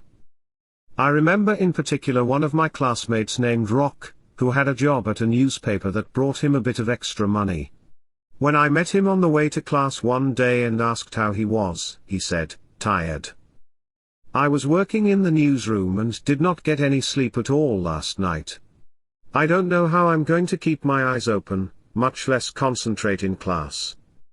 When I asked why he was working, his answer took me aback. "Well," he said, "not everyone is blessed with a father like yours who supports you. I have to make my own living." Later, I learned that his father had died a few years before. Student loans did not exist in those days, and although my parents were supporting me, by my fourth year their financial situation wasn't as good as it had been. I felt bad every time they sent me money, and decided to try to get work of my own. As soon as I finished my last test at the end of the year, I began my quest, walking from one pharmacy to another and asking if they needed any help. When I got back to my room 7 hours later, I had just one lead: the possibility of a position as a drug rep. By that time, I was so exhausted that I fell into bed without even eating dinner. Luckily, however, the lead panned out and I did get the job, which helped to cover my expenses for the rest of my time at school. I also took a course in malaria and got a diploma in malariology during a summer vacation in Tehran, which helped me to secure a position studying the epidemiology of malaria among the nomads and villages of Fars province. It was hard work and risky because I was working mainly among the nomads who traveled on foot, or on the backs of donkeys and horses, depending on their financial situation, using roads that had been created by hooves and feet over the course of many centuries. I was driving an American Jeep that had been donated to Iran by the Allied armies at the end of World War II. The Jeep was old and driving on those roads wasn't easy. In addition, there were bandits to worry about and the dangers of carrying extra containers of gas that we would need for refueling during long journeys through the desert. But it was also a very rewarding experience, and it paid for all my expenses. The school terms were very long, from September through June, 7 to 8 hours a day, 6 days a week, with a 2-week break for the Iranian New Year in March, and the first 2 years could be quite tedious. But as we moved into clinical practice and started working in hospitals, it became much more fascinating. Hospitals have remained my second home ever since. Becoming a doctor. I remember the first time I knew I wanted to be a doctor. I was about 13 years old and it was the winter solstice, the longest night of the year. The entire city of Isfahan was covered with heavy snow, and I was sitting under the horse with my mother, my grandmother, and my brothers and sisters. The corsi is a low, square table with a chafing dish underneath and a blanket on top. This was the national heating system in those days and had claimed many lives, mostly of children who had succumbed to carbon monoxide poisoning. Carbon monoxide, which was emitted by burning charcoal, is a colorless, odorless, and tasteless gas, which means that people inhaling it do not even know they're being poisoned. Luckily, our poorly aligned doors and windows allowed in enough fresh, cold, and clean air to keep us alive. We were pretty warm under the corsi doing our homework but felt the chill in our bones every time a cold wind shook the windows. My mother was knitting fast, making new window coverings, and my grandmother, as always, was talking about the good old days, how impressive the men's beards were, and the stories her father had told. The red apples on the shelves with which my father liked to decorate our living room had aged and their once pleasant aroma was now irritating. My father arrived home from work in his raincoat covered with snow, carrying a large watermelon. My mother took the melon and helped him off with his coat. "If you eat this melon under the warm corsi," Dad said in his strong impressive, tenor voice, "you will be warm all winter." It was a tradition to do that on the night of the solstice. He joined us under corsi and, once his feet had warmed up, He started to talk to us about his teen years, when he was working in the south where the weather was hot and humid, with sandstorms and hordes of mosquitoes impatiently waiting to give you malaria. He spoke of his bouts with malaria and cholera, and how the doctors had saved his life. He talked about Dr. D'Souza, the Indian doctor who had called him my son when he was all alone, shivering and burning with fever, at the age of 15, a boy whose father had not lived long enough to call him his son. The doctor had not only given him medicine and hope, but had also advised him on how to take care of himself and what to eat, just as a parent would have done. My father said that many people had died of cholera and malaria that year, and that he owed his life to those doctors. "I don't know where they are now," he said, "but God protects and bless them and give them a long life wherever they are." We were all mesmerized, and I could see myself as one of those heroes who would be remembered and admired years later. It was very dark outside, and the room was illuminated only with a single bulb hanging from the ceiling above the horse. The storm, which had started 2 days before, was on the wane, but every once in a while, the wind picked up and blew snow against the windows. Otherwise, the world was silent until finally, my grandmother said, "You were so sick and never wrote me about it. What could you have done other than worry more?" My dad responded. The spell was broken as my mom announced that it was late and time for us to go to bed. I fell asleep that night still seeing myself in a white coat with a stethoscope hanging around my neck, wearing glasses, examining patients, and calling them my son. From then on, I knew I wanted to go to medical school and worried that I would not be accepted. I also wondered if I could bear the sight of blood or seeing children in pain. I had always been impressed by the doctors at the English Missionary Hospital with their gentle touch, their smiles, and the hope they gave me. I always felt better when I left, even before using one of their prescriptions. The idea of being able to make sick people well just by visiting and talking to them appealed to me. But becoming a doctor seemed like an unreachable goal even though my mother had always told me that I could be anything I wanted to be, and my father, with only 2 years of schooling, did his best to give me what he could never have. So, when the time came to go to college, the newly founded Shiraz Medical School seemed like the best choice for me because it was based on the Anglo-Saxon medical model, which I considered superior to the French model upon which the medical school in Tehran was based, and because the second language used at the school was English, which was also my second language. The school in Shiraz had a 6-year program that combined college and medical school. You had to submit your application personally, so, when I was 17 and a senior in high school, I went to Shiraz and walked to the school from the hotel where I was staying. The city was so small, you could walk to almost anywhere. If I were admitted I would be in the first graduating class. But it was extremely competitive, and I was put on the waiting list for admission. I went to the dean's office every day and inquired if there were any openings.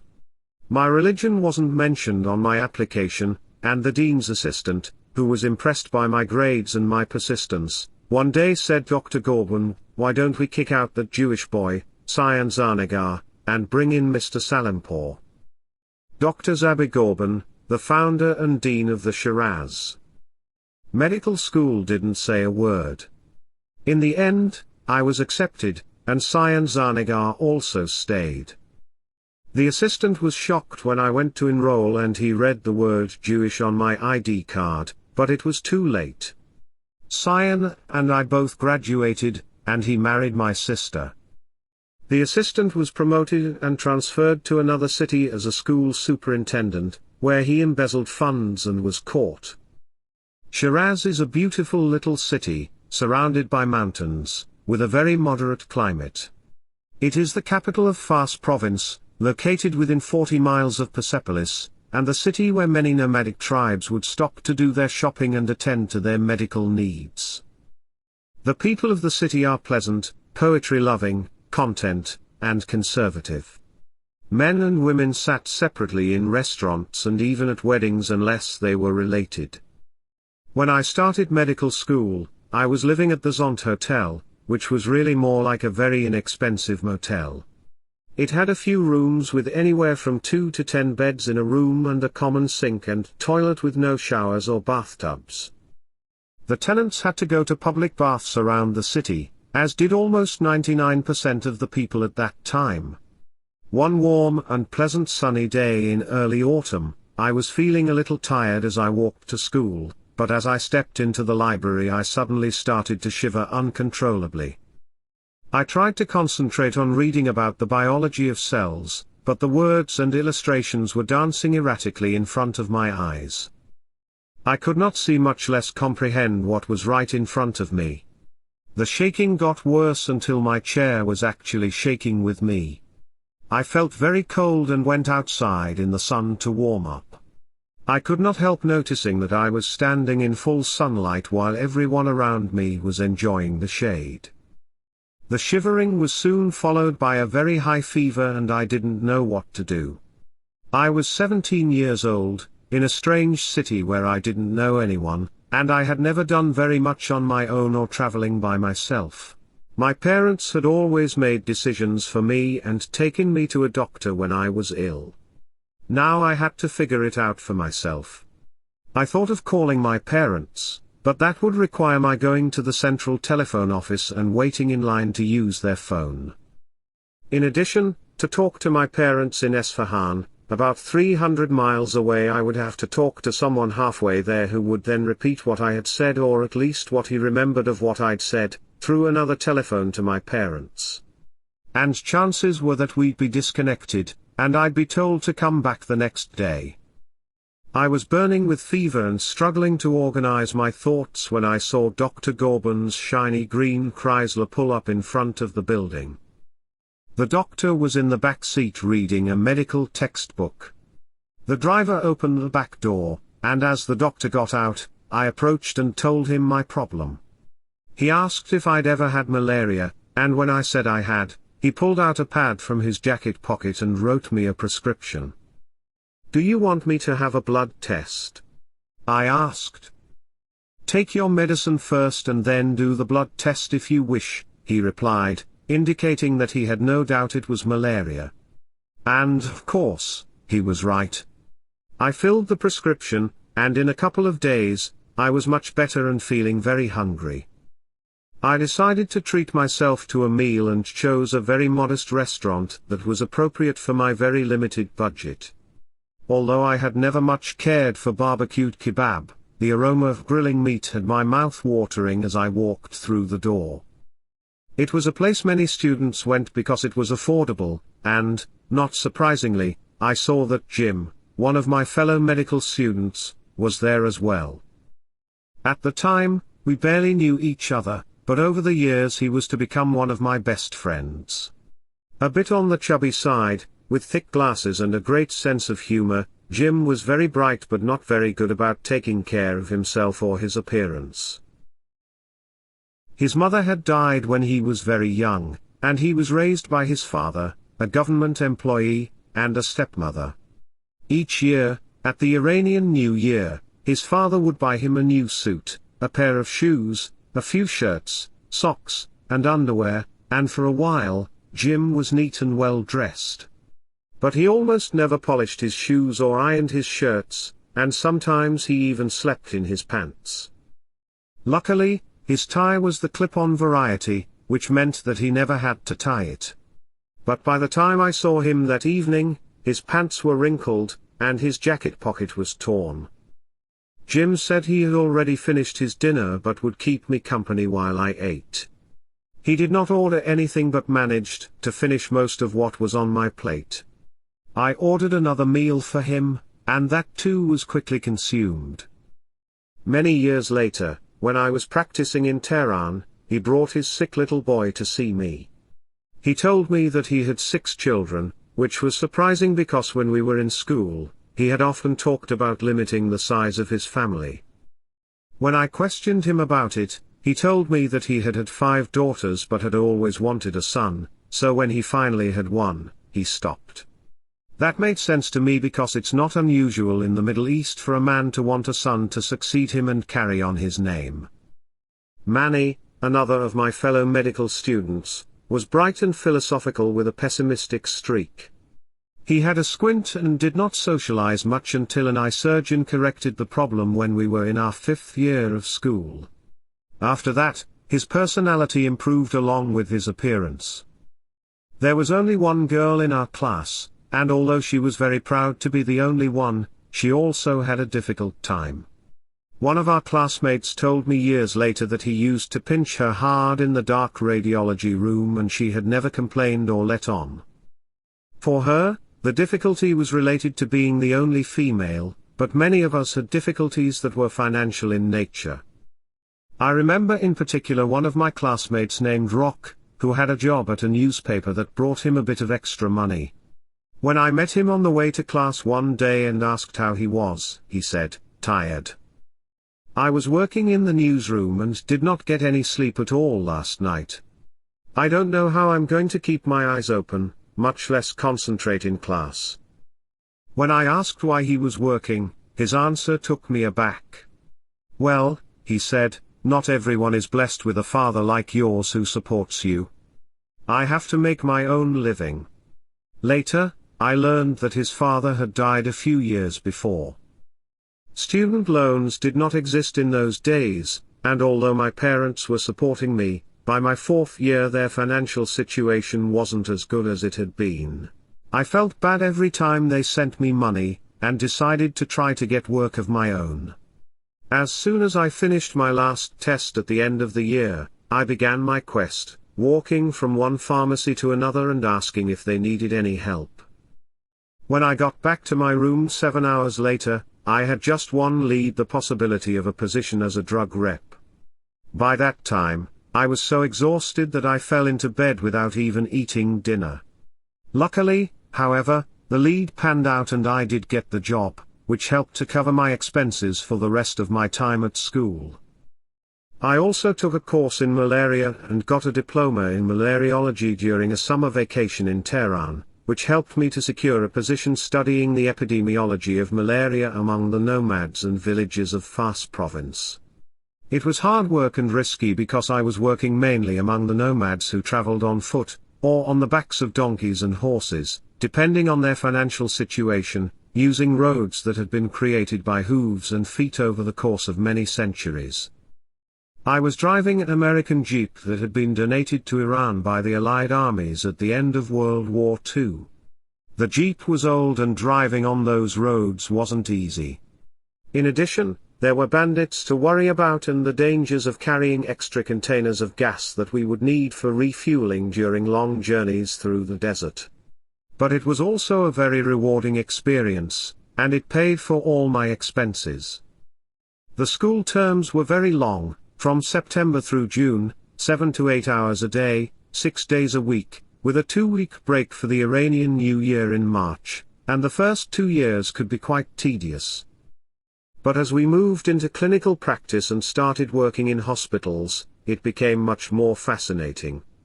Hospitals have remained my second home ever since. Dr. Zabi Gorban.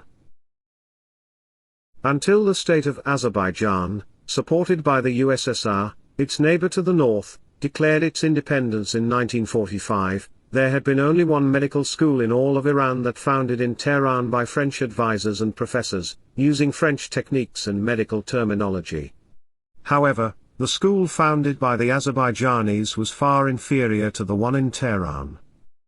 Shiraz Medical School was founded in 1949 by Dr. Zabi Gorban, who was a graduate of the American University of Beirut, and among only a handful of people in Iran with American training. He was extremely intelligent, way ahead of his time, and meticulous about his appearance. When his forward-thinking parents decided to send him to the American College of Beirut, as a young teenager, his older sister Kian asked to go too. But such a trip would be hard enough for a boy at that time and was completely unheard of for a girl. Nevertheless, Kian insisted and finally convinced them that her brother would need a mother to take care of him. "Let me be his mother and study too," she pleaded. The tactic worked, and Kian became the first educated midwife in Shiraz. Eventually, she founded a midwifery and nursing school that complemented the medical school her brother had founded, and she became one of the pillars of higher education in Shiraz. The first electron microscope in Iran was donated by the United States and brought to Shiraz Medical School by Dr. Gorban. He also started a library at the medical school that included many American and British texts. In fact, those books were the first to introduce Iranian students to American and British medical literature. The British had a cultural center in Shiraz and in several other major cities, and Dr. Gorban told them to teach us English. But the whole plan fell through after one of the teachers lost his temper during a noisy class when students were talking among themselves and not listening to him. He shouted, "Shut up!" And one student got up and left the room. Everyone else followed, and that was the end of our English lessons. Dr. Gorban also instituted the practice of doing grand rounds, a new concept at that time in Iran. He was ahead of his time in every way, emphasizing the importance of public health when that term was virtually unknown in the medical community. I remember his asking me one day if I would be interested in working in that field. "Yes, Mr. Doctor," I replied. "Doctors are addressed as Mr. Doctor in Iran, but then I will forget all my clinical experience and one day I won't even know how to write a prescription." But he admonished me, "What you will be doing is much more important than writing a prescription. You will be saving thousands instead of one." But I was very interested in clinical work, and one-to-one interaction with patients, and he knew that. Even now, nearly 60 years later, when I am facing a serious challenge, I ask myself what Dr. Gorban would do in that situation and let him lead me with his wisdom. He was a teacher not only to us students but also to his instructors, admonishing them to study instead of playing cards at night. "You don't know a second language," he told them. "You read books in Farsi. Your students, who are much younger, have better memories and learn more easily than you do. They tease in the classroom, and you wonder why. You have to learn a second language in order to have access to the vast medical literature and not just a handful of Farsi texts." The instructors did not like to hear the truth. He also talked to us students about important things we couldn't find in a medical textbook. He constantly emphasized the need for hand washing, and to help us visualize various kinds of germs he talked about the fact that food purchased from street vendors was generally floating in a bath of bacteria and protozoa. And, even back then, in the late 40s and early 50s, he instructed us on healthy eating habits as well as the hazards of smoking. And he did it all with humor in a way we understood and could accept if we were willing to. One day when we freshmen had been in school only about a month, Dr. Gorban came into class and announced that we would be having a test the following week. Normally we expected to take 2 tests during the academic year as well as a final at the end, but he believed in biweekly testing so that students would study and prepare throughout the year instead of cramming for a few weeks and then forgetting everything once the test was over. "I'm not doing this to see what you don't know," he said. "I'm trying to find out what you do know, and I'm testing myself too. I want to know how well I have done as a teacher." The Black Saw.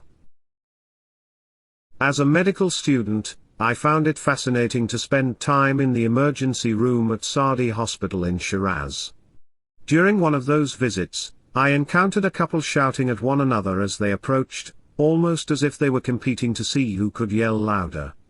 Their words were not clear at first, but as they got closer I understood that they were accusing each other of causing their son's sickness. The man was short, very tan, unshaved, and with enormously untidy hair. His white shirt, which was buttoned up all the way to his neck, was hanging outside his pants, and he was perspiring profusely. The woman, who followed a few steps behind, wore a colorful veil that she was trying to hold in place with her teeth. The little boy clinging to her hand was dressed in torn shoes, pants with a hole in one knee, and a shirt that showed traces of the food he had consumed over the past few days. There was a prominent black sore on his forehead. The father was yelling, "It's your entire fault. You let him play with your nephew last week. He fell and injured himself, and now he has this sore." And the mother was countering, "No. It's all through your carelessness that he is sick. You took him to work with you instead of letting him enjoy his summer vacation. I am sure this happened to him in the factory." The intern on duty asked me to get a history and examine the little boy, which was not as easy as it sounded because the parents kept interrupting one another. Eventually, however, I learned that the father was a skinner, who worked with goat and sheep skins. He had taken his son to work to familiarize him with the business. Now, he and his wife were blaming each other for the charcoal black sore in the middle of the confused little boy's forehead. Coincidentally, I had seen an adult with the same black sore in the ER the previous month. This was skin anthrax, Greek for coal because the ulcers are black, and unlike systemic inhalation anthrax, which is fatal, it is easy to treat. Anthrax is very rare in the United States and is mostly imported with wool, shaving brushes, or leather from countries like Iran and Turkey, where the disease is endemic. It is caused by bacteria, which can turn to spores, which can live on soil or debris for years and then become active bacteria again, once they enter the human, or animal body. The boy could have contracted the disease from being bitten by an infected fly in his father's factory, by falling on contaminated soil, or somewhere else. We admitted him to the hospital, and he left, fully recovered, a week later.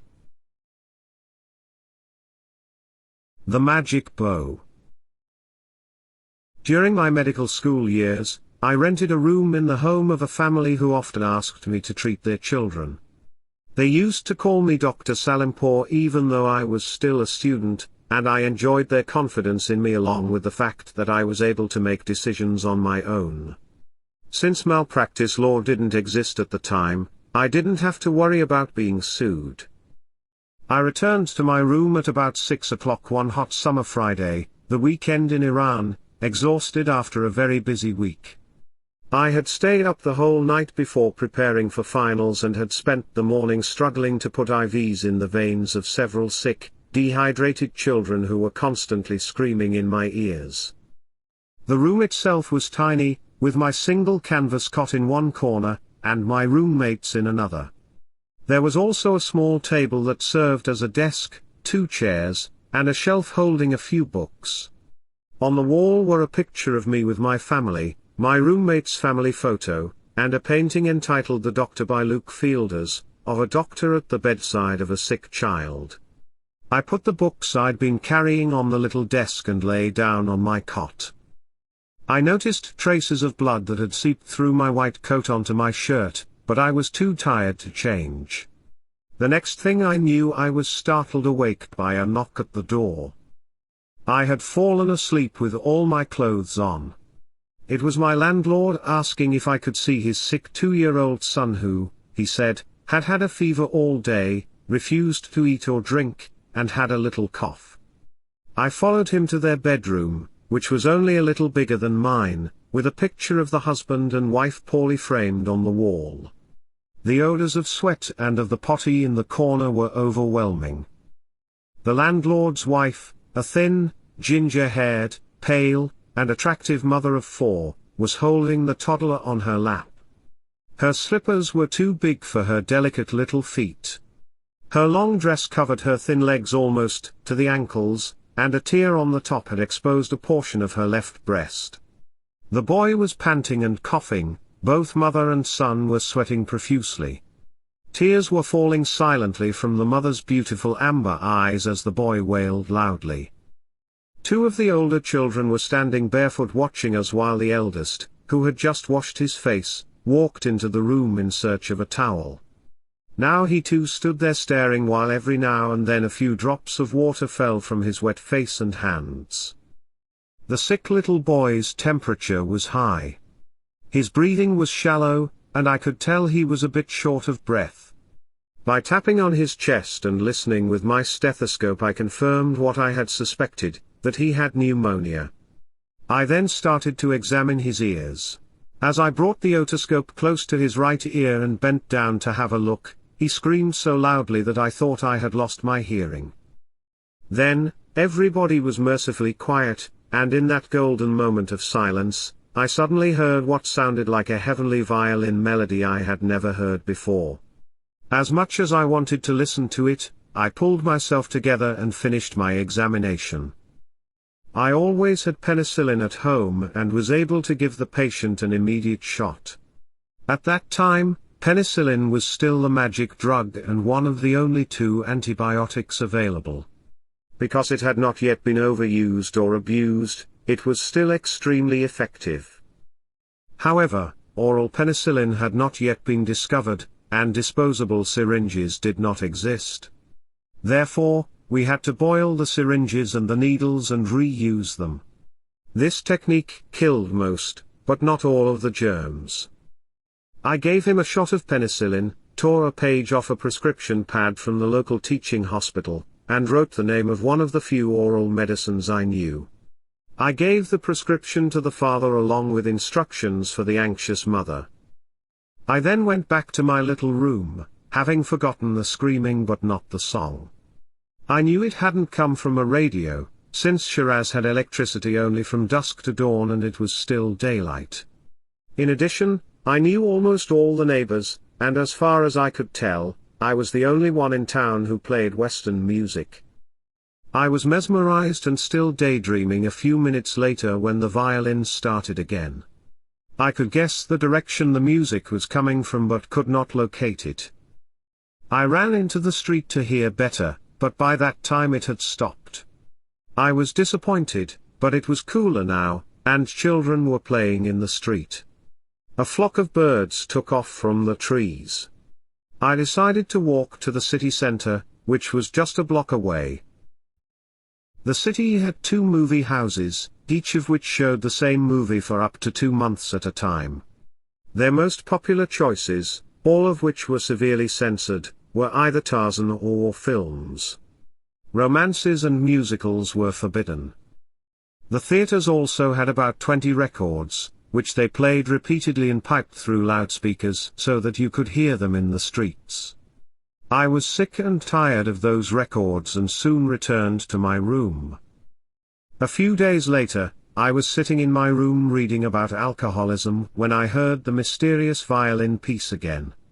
Once again, I ran into the street, and this time I managed to locate the source. It was Ramzina, a short, plump, but attractive Assyrian woman, the wife of a truck driver, who lived across the street in a rented second-floor apartment. Assyrians are Christians dating to biblical times, and among the nicest people living in the Middle East. Iraq used to have more Assyrians than any other country. But the United States is home to a majority of Assyrians today, and mostly live in Chicago.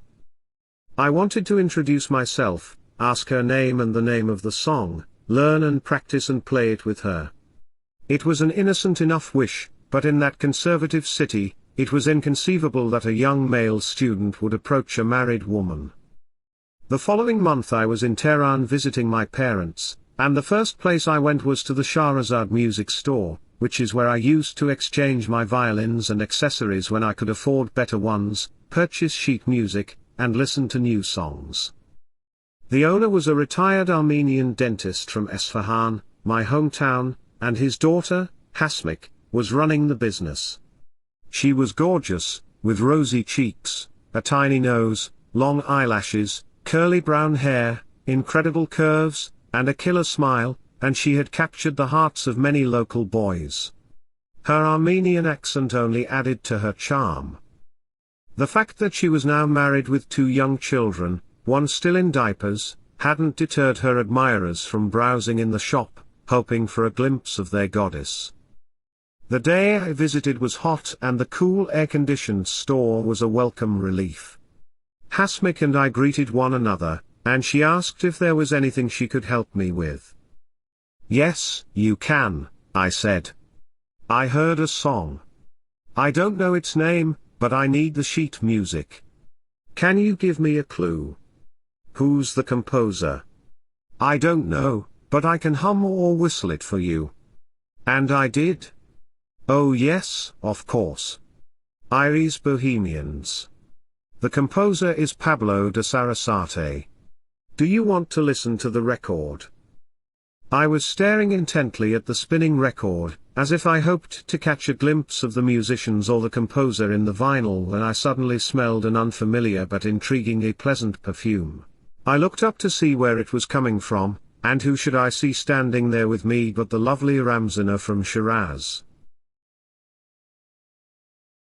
Raw milk. When we were in medical school, a 14-year-old girl called Sahar used to help my roommate and me with some of our shopping and cleaning. Her mother also washed and ironed our clothes. One day I noticed that Sahar was limping, and, of course, as a medical student, I was curious to know the cause. She told me that she wasn't feeling well. She'd had fever and joint pain for a few days, and she was perspiring a lot. Puzzled, I asked her to lie on my bed and began to examine her with my only instrument, a stethoscope, while our landlady and her children looked on. I was understandably nervous, but I carried on. After taking a detailed history and completing my examination, I concluded that she had brucellosis, a diagnosis that was subsequently confirmed through blood tests. I was happy to be getting to the root of her problem, but still unsure of how she had acquired the illness. Knowing that milk was the most common source of brucellosis and cheese next, I asked if she had been eating cheese or drinking raw milk, but she said she didn't like either cheese or milk. When I got home the next day, Sahar's mother was waiting for me. She told me that her daughter had been running a high fever all night, was complaining of knee pain, and couldn't eat. She was quite naturally worried, and I asked her to bring Sahar to see me as soon as possible. They were there within an hour, and Sahar really did look very sick. Having seen the laboratory confirmation of brucellosis, I asked her again, "Are you sure you never have cheese or raw milk?" At that point, looking very embarrassed, she confessed that she'd had some of the milk she bought for me and my roommate on her way to work every morning. Milk was not pasteurized at that time, so any germs that might have been in the cow's system, such as tuberculosis or brucellosis, were also in the milk. My roommate and I boiled our milk to kill the bacteria, but Sahar had been drinking the raw unpasteurized milk before it was boiled. Although she'd seen us boiling our milk, she didn't know why. She might have thought it was just a weird habit of ours. Her mother too was now very uncomfortable and was about to berate her daughter when I said, "Okay, what's done is done. Let us see what we can do now. But where I can take her? You know we have no money. The English hospital is very expensive and I don't trust Saudi hospital. The medical students will kill her there." "Don't worry. I'll take care of her," I said. "I'll buy her the medicine she needs and treat her at home." "God bless you, Dr. Salimpour," the medical student. "You know I can't afford." "Don't worry. Leave it to me." The only antibiotics available at the time were penicillin and streptomycin, neither of which would touch brucellosis. The most effective medicine then was a chemical administered via intravenous injections. I bought the vials from a pharmacist who always gave me a good discount, took them back to my room, and prepared the injection. I boiled the glass syringe and needles and opened a bottle of alcohol, which had a very strong, unpleasant smell and yellow color that had been added as a deterrent to oral consumption. Sahar's mother, her older sister, our landlady, and her children, some with bare feet, all gathered to watch the show. I strapped Shiraz up her arm with a tourniquet, cleaned the arm with the smelly alcohol, and inserted the needle into a vein. She didn't seem scared and didn't respond. Her mother was constantly praying for me. I hadn't done very many IVs but had completed a few that day in the hospital, all on the first attempt, and so I was feeling quite confident. This time, however, some of the medication leaked under the skin, causing stiffness, pain, and swelling in Sahar's elbow joint, and, unfortunately, I had to admit her to Sadi, the county hospital that her mother didn't trust. Because of my part-time job working for the University of Tehran to study malaria among the nomads, and because I had already been accepted into a competitive internship program, some of my fellow students were quite jealous. One of them who had heard about the problem went to Sahar to persuade her to file a complaint against me with the Ministry of Justice. Luckily, by the time he got to her, she was already feeling much better. Her fever had subsided, she had no joint pain, and her elbow was moving well. She and her mother were both grateful, and didn't file a complaint. In developing countries, many children who should be at school learning have to work to make a living. We now go to a supermarket and purchase the milk of our choice in size, fat content, and even with or without lactose, without ever remembering or appreciating that in many parts of the world, even today, milk, if and when it is available at all, is contaminated. A day in the asylum. Completing an internship was part of the medical school training, and we could not graduate without it. My friend Jim and I were doing a rotation in the city's only mental hospital, known simply as the asylum. On one exceptionally dry and cold November day in 1954, the head nurse, who was known as the warden, took mercy on the poor inmates and allowed them out of their jail-looking rooms into the yard. It was a fairly large space but dusty and muddy, surrounded by a high brick wall that was crumbling in many places. The wall had been painted many times over the years, and traces of various colors had been exposed as newer layers were chipped away. Most of the patients were wearing the same clothes in which they'd been admitted to this forgotten place. Some had newer outfits made up of old clothes that had been donated by charitable people or visitors to the institution. Those few who could take care of themselves to some extent would wash their clothes under the only faucet available in the yard and let them dry in the sun. The hospital, like many such institutions throughout the world at that time, and particularly in the developing world, looked very much like the jails of the Middle Ages. People who left their loved ones there might visit them a few times and then forgot them forever.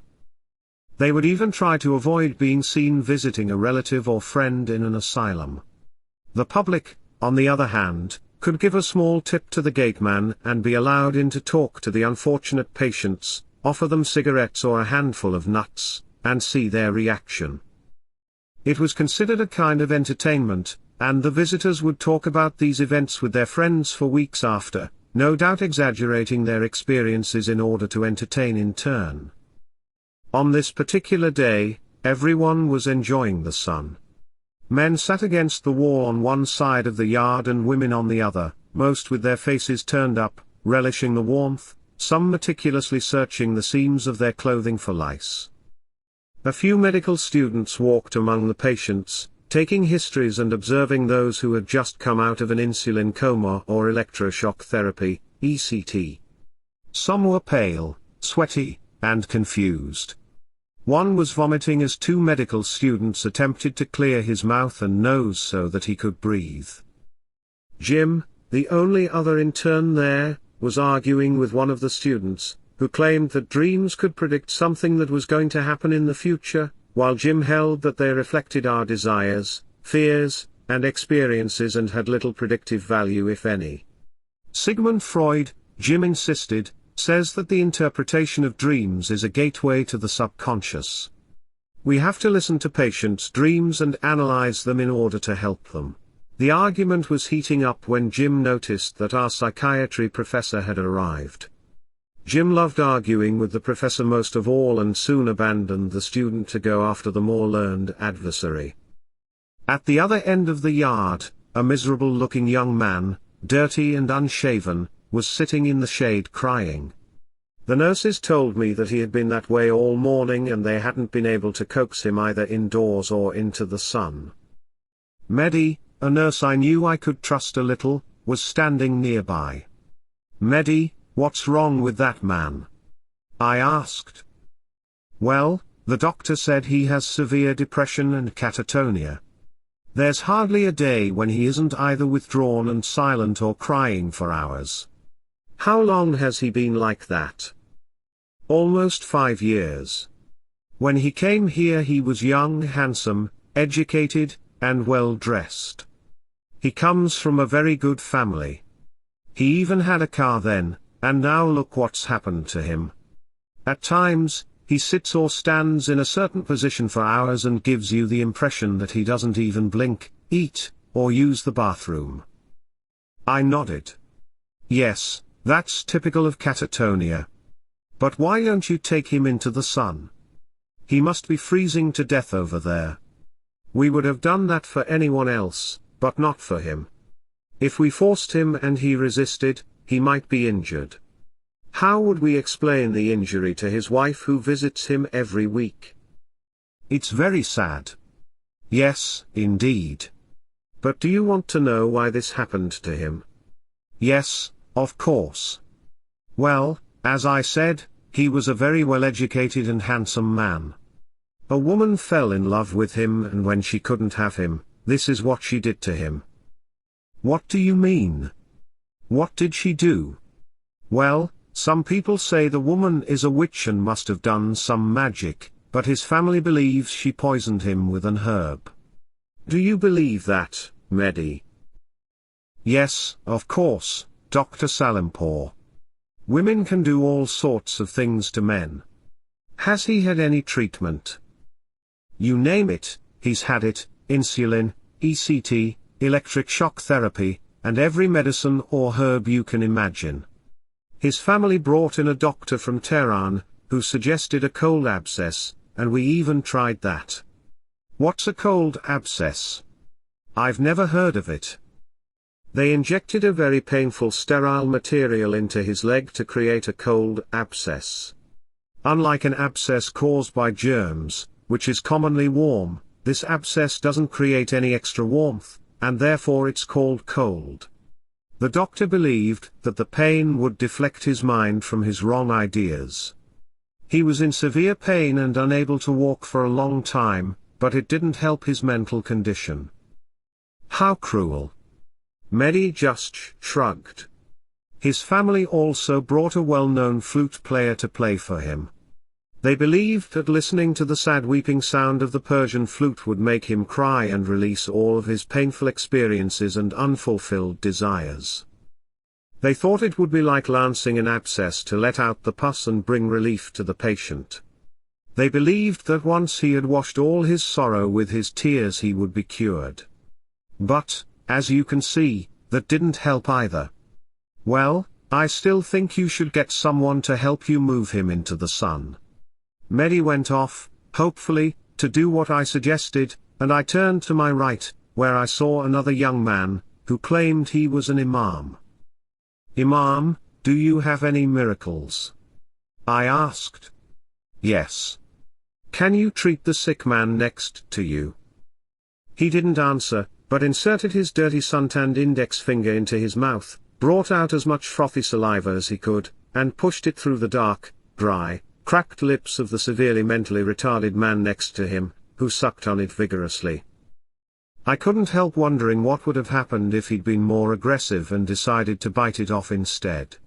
Just then, one of the students shouted, "Professor is going to start.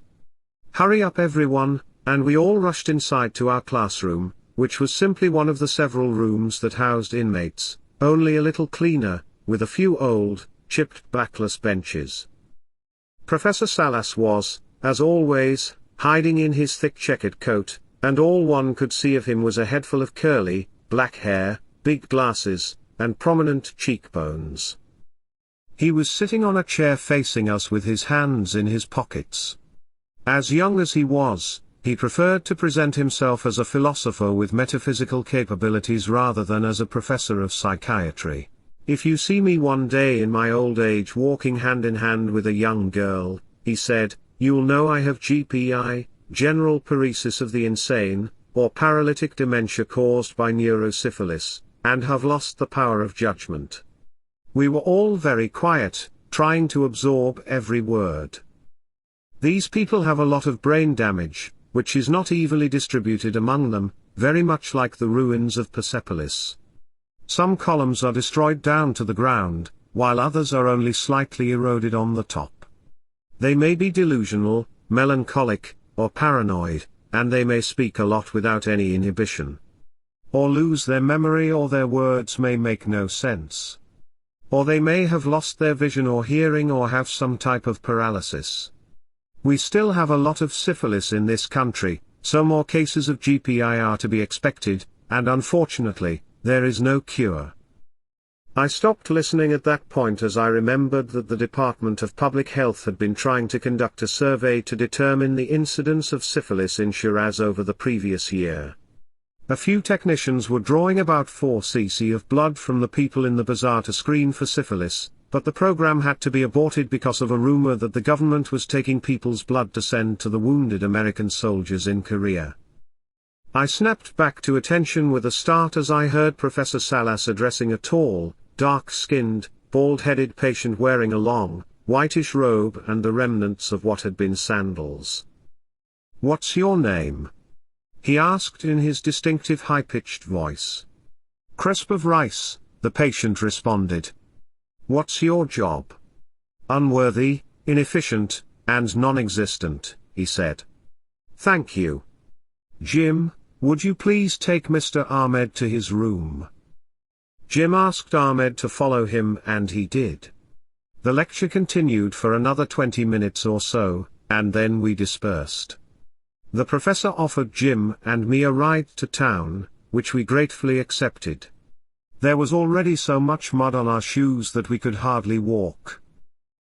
As we were on our way out, the professor was approached by a patient who had been released the previous month.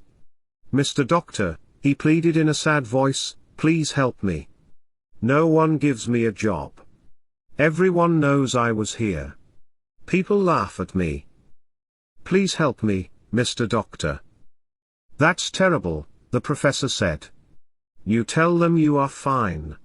You were sick, but you are okay now. Have them call me. I'll tell them that you have fully recovered."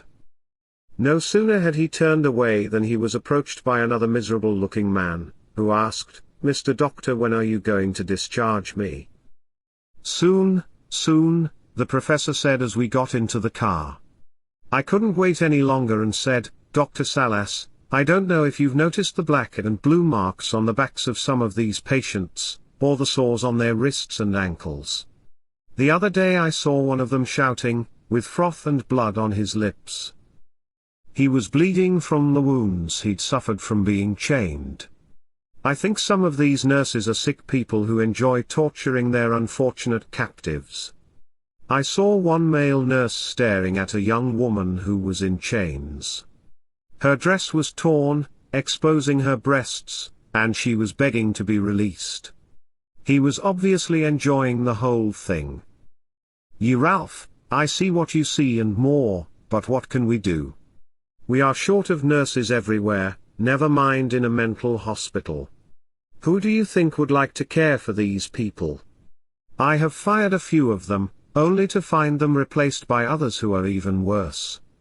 We're on a very tight budget, and I am sure that when no one is around they steal the patient's food.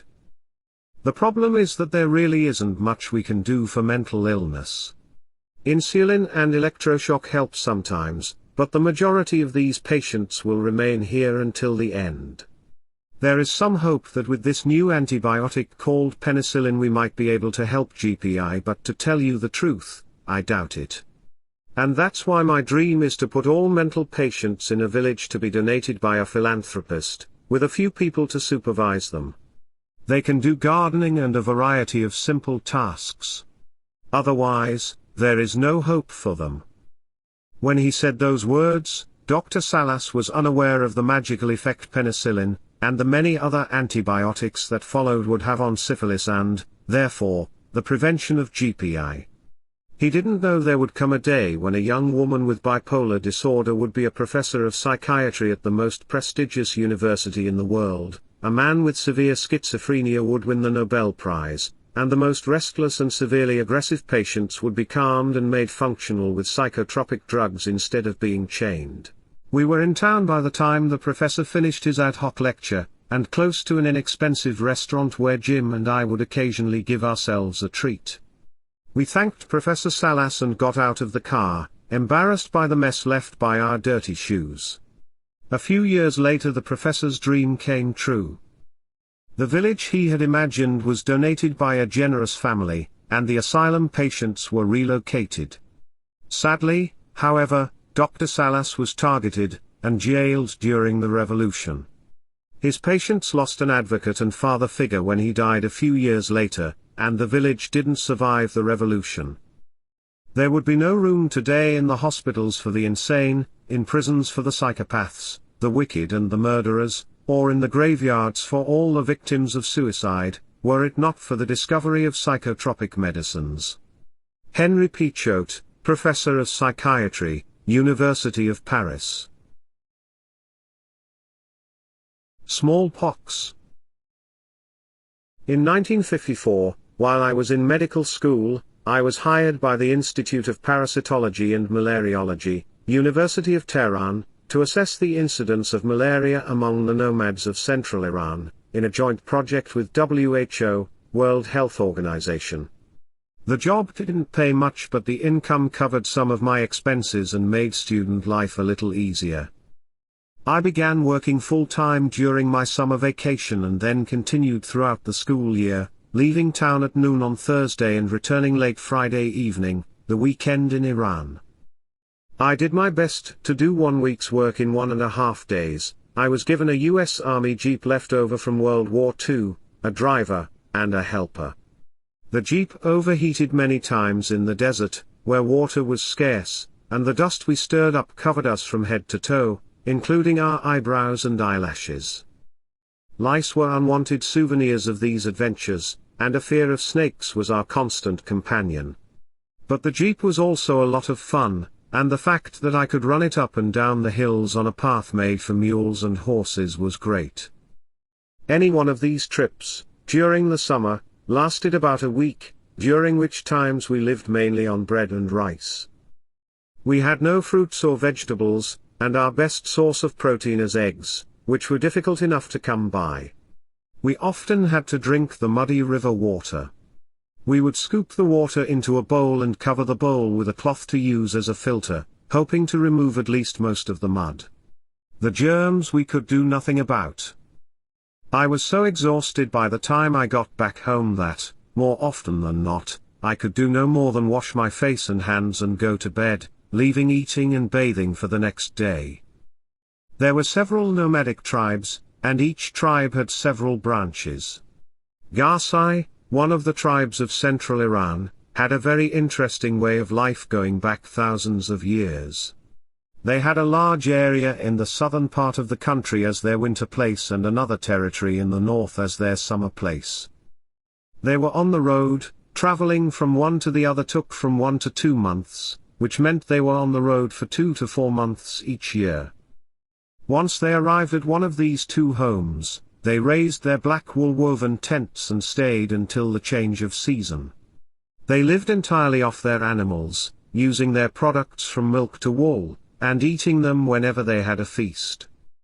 These cows, sheep, goats, and others grazed on whatever vegetation they found along their route, it is wildflowers, plants, weeds, or the crops on people's farms.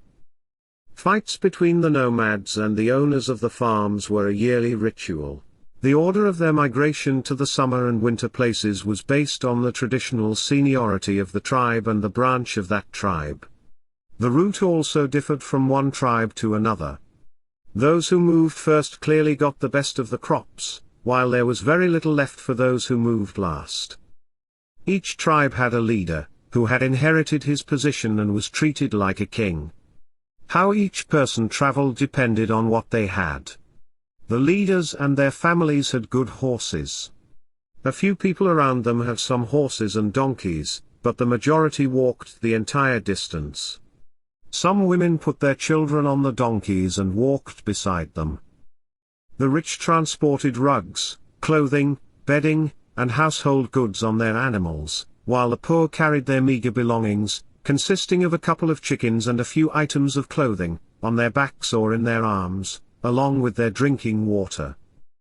Women were known to get off a horse or donkey and deliver a baby in the middle of the desert. Once delivered, one of the older women would cut the umbilical cord with any sharp object she could find. Needless to say, many of the newborns died of tetanus and other infections contracted from the unsterile utensils used to cut the cord or the contaminated materials used to cover it. Some of the leaders had houses in one or two of the cities near their camps. But the majority could not live in a house. I once asked one of the chiefs why he didn't settle in a city and make life easier for himself and his family. "I have tried it," he said, "but the largest house looks like a jail to me. I can't stand walls. I want to feel free. My life has its own hardships and hazards, but the majesty of the moonlight in the desert or a tent next to snow, sitting around the fire, is something you have to experience to appreciate." They were happy and hospitable people who insisted that we eat with them if we happened to be among them at mealtime. Lunch and dinner almost always consisted of rice served on a huge round copper tray surrounded by thin lavish bread that their women baked daily, with an entire lamb, slaughtered earlier that day, in the center.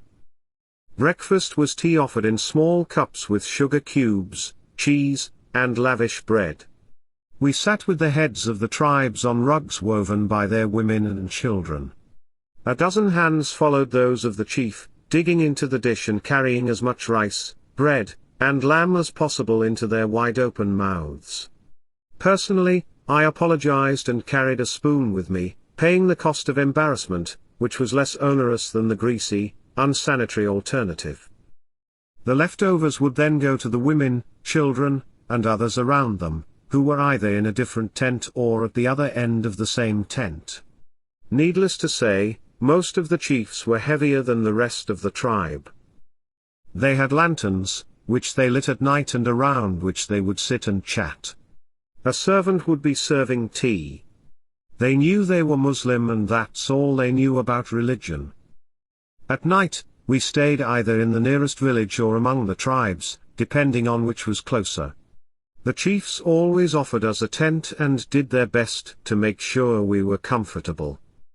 We had traveling bedding and canvas beds that we would set up in the tent. One night it was so cold that the nomads covered me with their rugs and, as a result, my little cot collapsed under the additional weight. On another cold night, I needed to go to the bathroom, which the nomads called going to the desert, since there were no actual bathrooms. But every time I tried to leave the tent, the dogs, which were supposedly guarding us, barked and made me change my mind.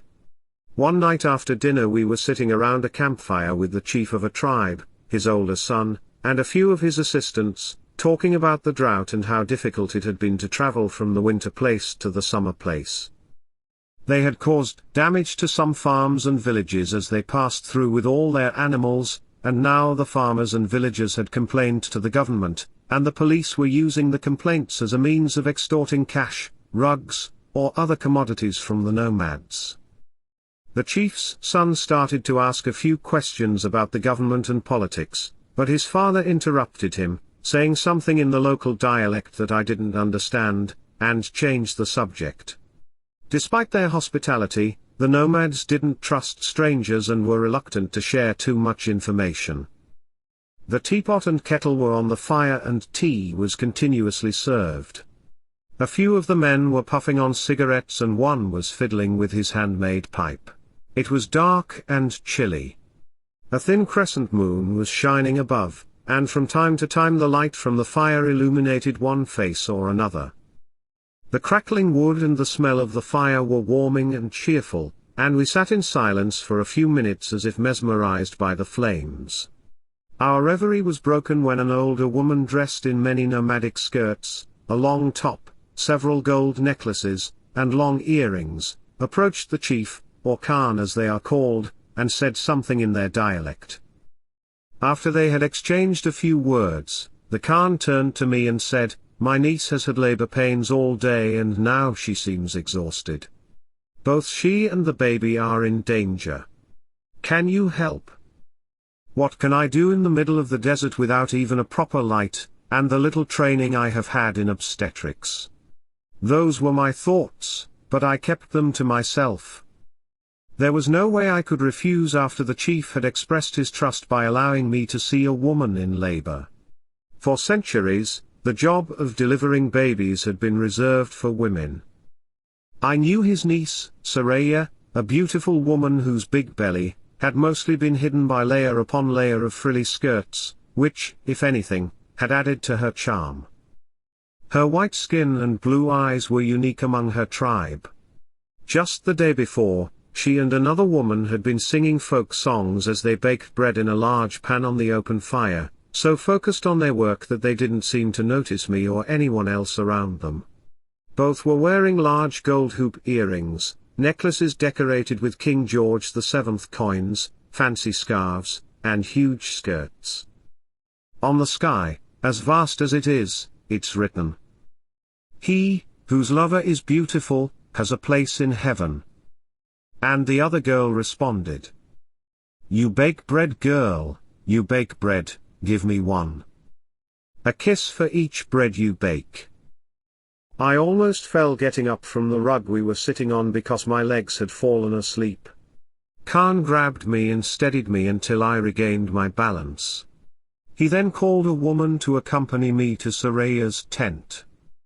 The woman entered first and came back a few minutes later to call me in. The tent was lit by a small kerosene lamp.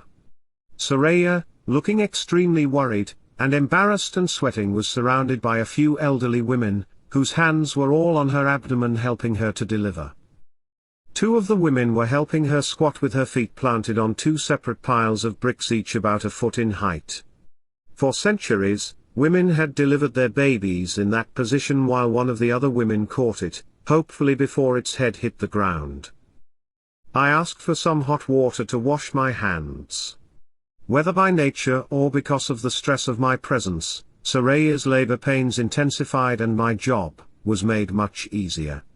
With a little help from me, a baby boy was soon announcing his presence with a loud cry.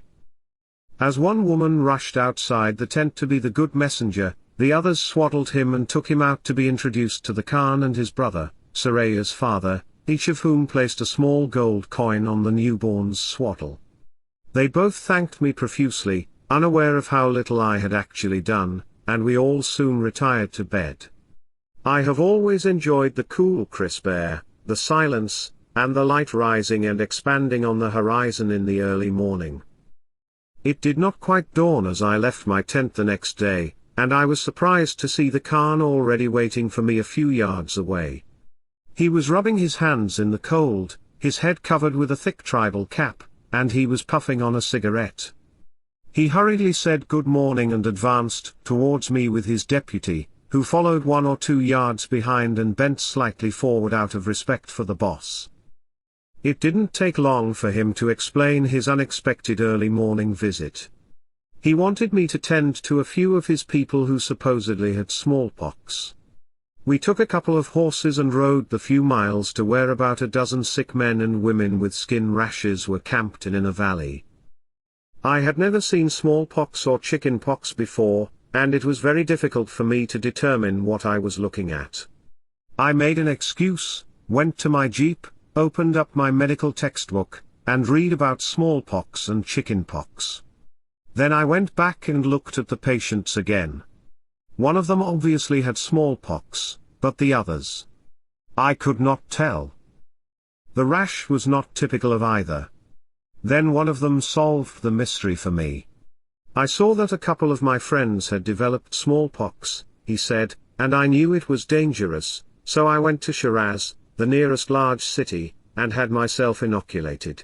When I got back, everyone took a piece of the scab from the inoculation site, and injected it into their arm. Now some of them have developed this rash. I knew that what was used in smallpox vaccinations was not the smallpox virus itself but a less virulent and fairly benign virus called cowpox, a disease of cows, which can confer immunity to the more dangerous disease. But if the dose is not appropriate, as when these people vaccinated themselves, it can spread and does not look like either chickenpox or smallpox. The Khan was anxiously awaiting my verdict, so I smiled and said, "Let's go sit somewhere and I will tell you what's going on." Afraid to go anywhere near the sick people, he led me to a campfire a bit farther away from where there were a large black kettle and 2 colorful teapots already on the boil. We sat on the ground and extended our hands over the fire to warm up as I explained to him that there was no cause for alarm, and he was visibly relieved. The Gypsy. On another of my desert expeditions, I had been sitting for hours on a very dusty kilim rug. The sun was burning hot, and, without any table or beds, my patients lay on the same rug in order to be examined. Every now and then a wisp of a breeze blew dust in our eyes and mouths. That didn't seem to bother the nomads who were my patients, and even I was beginning to get used to it. Just as I was about to get up and stretch my legs for a few minutes, a young man approached and sat down right in front of me. "Doctor," he said, "I've had a fever for the past month and I'm feeling very tired." "Any other symptoms?" I asked. "Such as what?" "Coughing, sneezing, shivering." "Yes, I do shiver, and I also sweat a lot." "Can you tell me how this started?" "It was last spring. We had left our winter place 2 months earlier and had arrived at our summer place, Kanzar. We had raised our tents under the tall shade trees beside a river the day before. It was a beautiful spring day. You could smell the desert in the air, and I was feeling great. My wife went to watch the children, who were going to milk the goats. I decided to go to the nearby village to buy a few packs of cigarettes, some tea, and sugar. I went on horseback. It was about a 2-hour ride, and by noon it had become very hot. But, all of a sudden, the sun felt pleasant, and I was enjoying the heat. Within a few minutes, I was shivering uncontrollably. I got off my horse, tied his reins around an old tree, and lay down on the ground. I was shaking and had never experienced anything like that before. The shivering stopped after a while, which was a relief.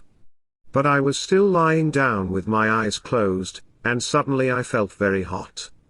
I managed to open my eyes and saw that I had been crawling in the dirt. Then, right in front of me, I saw a black snake with white dots that had curled around itself with its head rising and rattling.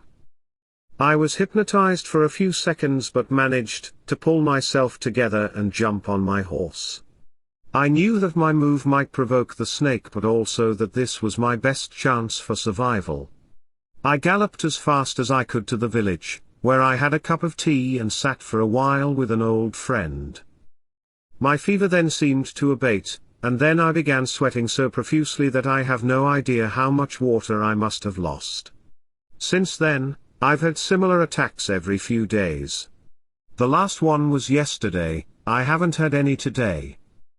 A classic case of malaria, I told myself, a disease that every year claimed the lives of many nomads, most of them children. I gave him some anti-malaria pills and he was better within a few days.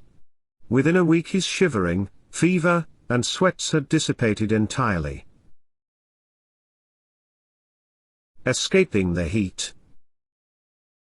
I graduated medical school in October of 1955 and continued working for the University of Tehran on the malaria eradication plan, which was supported by World Health Organization, WHO. My work was in the state of Fars, both with the nomads and in the villages. A year later, I was accepted into a very competitive hospitalist position at a hospital and clinic run by the National Iranian Oil Company, NIOC, in the port city of Abadan, which is in southern Iran. The NIOC hospitals and clinics were known to be the best in the Middle East at that time, with many British, Dutch, and American consultants. The NIOC's budget for the company's pharmaceuticals alone was higher than the Ministry of Health budget for the entire country. I had sent a few applications to internship programs in the US and had received offers, but none beginning sooner than July of 1957. The NIOC offer would mean that I'd be in one city, not having to travel, with all the best facilities, and at a salary double what I was presently receiving. The opportunity was too good to pass up. I told myself that I would work there for a few months and then go to the US with some savings and some experience. But I fell in love with the extremely well-organized New York system, the discipline, the amount of help I could provide, and the British physicians and nurses who were so knowledgeable and willing to teach me, and to help so many seriously ill and needy people. In the end, I decided not to go to the US, and stayed in Abadan for 4.5 years. The oil refinery in Abadan is Iran's largest and oldest and was the 6th largest in the world until its partial destruction during Ayatollah Khomeini's Iran-Iraq war. The only drawback was that Abadan was very hot, but the oil company provided air-conditioned housing for its senior employees, which included doctors and engineers. We would sit by the windows in our pleasantly cool rooms looking out at the street, unable to imagine the heat. The palm trees and whatever other tropical vegetation was able to survive in such heat with very little rainfall would all bow down before the frequent blasts of sandy wind only to right themselves again, proud survivors of their harsh environment. Anyone foolish enough to venture outside for a non-existent breath of fresh air would soon be driven back by the heat, wind, and blowing sand. Those of us who worked in the clinic had a break from 12 to 4, the hottest time of the day, and normally used that time to take a short nap. On one particular day, I had awakened and returned to work as usual when the very first patient to walk into the clinic was a pale, sick-looking teenager accompanied by his mother. His eyes and cheeks were sunken, and perspiration was dripping from his thick black hair onto his shirt and vest.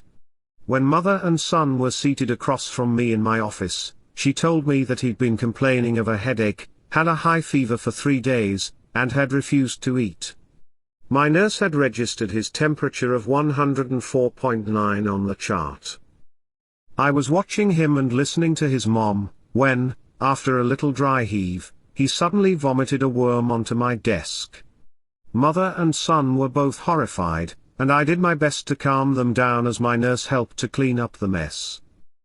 After further questioning, examining the patient, and doing a blood test, I diagnosed him with typhoid fever.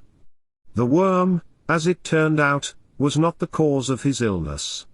Rather, the parasite so common in that part of the world had been uncomfortable living in the heat created by the boy's fever and had been looking for a way to escape.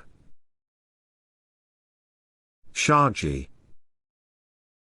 One of my colleagues at the oil company hospital was a well-known, hard-working, intelligent, and handsome young internist named Dr. Yusuf Ali Shah. I was 24 and single, he was a few years older and married. Although we didn't seem to have much in common, he appeared eager to befriend me, even ignoring the company's tradition of married and single employees not mixing. When I was promoted and transferred from the clinic to the hospital, he became even friendlier, never missing an opportunity to ask about my work. Is it too tough? Do you find the weekend on-call duty too heavy? Do nurses call you all night? Do you have difficulty understanding Dr. Rowland's Scottish accent? You can learn a lot from him. It is well worth the effort, don't you think? Please let me know if there is anything I can do to help. Dr. Ali Shah was always the perfect gentleman, but he generally kept to himself and no one in our small community knew very much about him. So, what had caused him to seek me out? I couldn't tell. There was a big gap in education and experience between the Iranian and English doctors that was exacerbated by the language barrier. Yusuf, whose English was perfect and knowledge of medicine excellent, filled that gap. The rest of us could always go to him with our questions, and he was always patient with his explanations. He was also good at procedures. He could do a spinal tap when everyone else had failed, and he was particularly good at reading an EKG, which was a new technology in Iran at the time.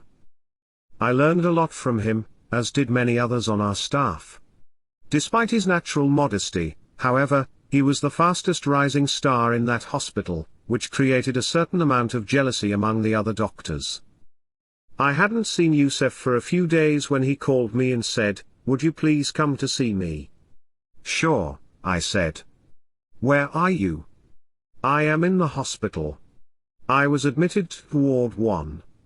"Admitted? What for?" "Come here and I will tell you." As soon as I had finished my own work, I went to Ward 1 and asked for the nurse in charge. Yusef was in one of the spacious rooms reserved for senior staff, wearing blue pajamas and brown slippers. He was sitting in an armchair with a cup of tea on the table beside him, reading about heat exhaustion and heat stroke. His bed was perfectly made and clearly had not yet been used. As I entered, he smiled and offered me a chair next to him. "What's going on, Yusef? What's the matter? I'm sure you've heard the saying that the doctor who treats himself has a fool for a patient. Well, I've always considered myself healthy, and I'd been having nagging pain and treating myself with different medications until I had severe abdominal pain 2 weeks ago. I couldn't move and vomited a couple of times. I phoned Dr. Snyder, who was on call, and he gave me a shot of morphine, which relieved the pain and put me to sleep. My urine was full of blood and the next morning I had 2 attacks of severe renal colic. I'd already had 2 such attacks during the past 2 hot summers. An X-ray indicated I had a small kidney stone, and I was hoping it would pass, but it's still sitting in my left kidney and has no intention of moving. The pain has been unbearable lately and I've been taking so many painkillers that I'm sleepy most of the day. I can't function like that. Everybody says I should have the stone removed, so here I am. Mr. Hart is going to take it out tomorrow. He is a very good surgeon, as you know. Interestingly, the British call surgeons Mr. because the first people to do these procedures in England were barbers, not doctors. Similarly, nurses are addressing as sister because the earliest nurses were predominantly nuns. I was in the hospital when Mr. Hart came in last week to see a patient, I said. It was around midnight and he was drunk, laughing and joking with Sister Price, who was blushing. He didn't seem to care that I was there or that the patients were listening. I have often seen him drunk at the end of the day. Yes, Yusef agreed, at the end of the day, but not in the morning. I know he drinks to excess. But don't forget, Mr. Churchill drank a lot too, and without him, we'd probably all be speaking German. He's fine, don't worry. Yes, I'm sure you're right. Anyway, where is your wife? Mina is in Mashhad with her parents. Isn't she coming for the surgery? No. I haven't told her about it. Why? And what about your parents? Do they know? No. You're the only one. And that's why I called you here today. I was stunned. Doctors are used to seeing patients, but somehow, we don't expect a respected colleague to be sick, and in need of help. And why would he call upon me of all people? Well, you know best. But is there anything I can do for you? I asked, confused. Yes, there is. And that's why I asked you here tonight. I want to tell you some things about myself that I've never told anyone, not even Mina. I've always felt close to you and I just know that you are trustworthy. Someone should know these things in case something goes wrong tomorrow. I was flabbergasted. Yusef was sick in the hospital, and his wife was away with her parents. He was going to have major surgery, and I was there as his confidence. I found myself staring at the wall above his head as if I were expecting to find an explanation for this situation written there. But the walls were clean, blank, and shiny with washable paint. Yusef closed his book, got up, and raised the head of his bed. He put a pillow behind him, slid in, and covered himself with the white sheet. I want you to know all this before I go into surgery tomorrow, he said. The words were no sooner out of his mouth than there was a knock on the door and a short, plump, naturally tanned nurse with curly black hair entered the room. "Hello Dr. Alisha," she said with a smile, brandishing a thermometer. "May I?" she asked Yusef shyly. Yes, of course, go ahead," he replied, opening his mouth wide enough to swallow her. She slipped the thermometer under his tongue and held his wrist to take his pulse. "Your pulse is fast," she observed.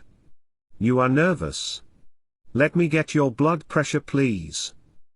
And with that, she put the cuff around his arm, pressed the pump a few times, released the pressure, and said, "It couldn't be better, Dr. Alisha, but you know you can't have anything to eat or drink from now on."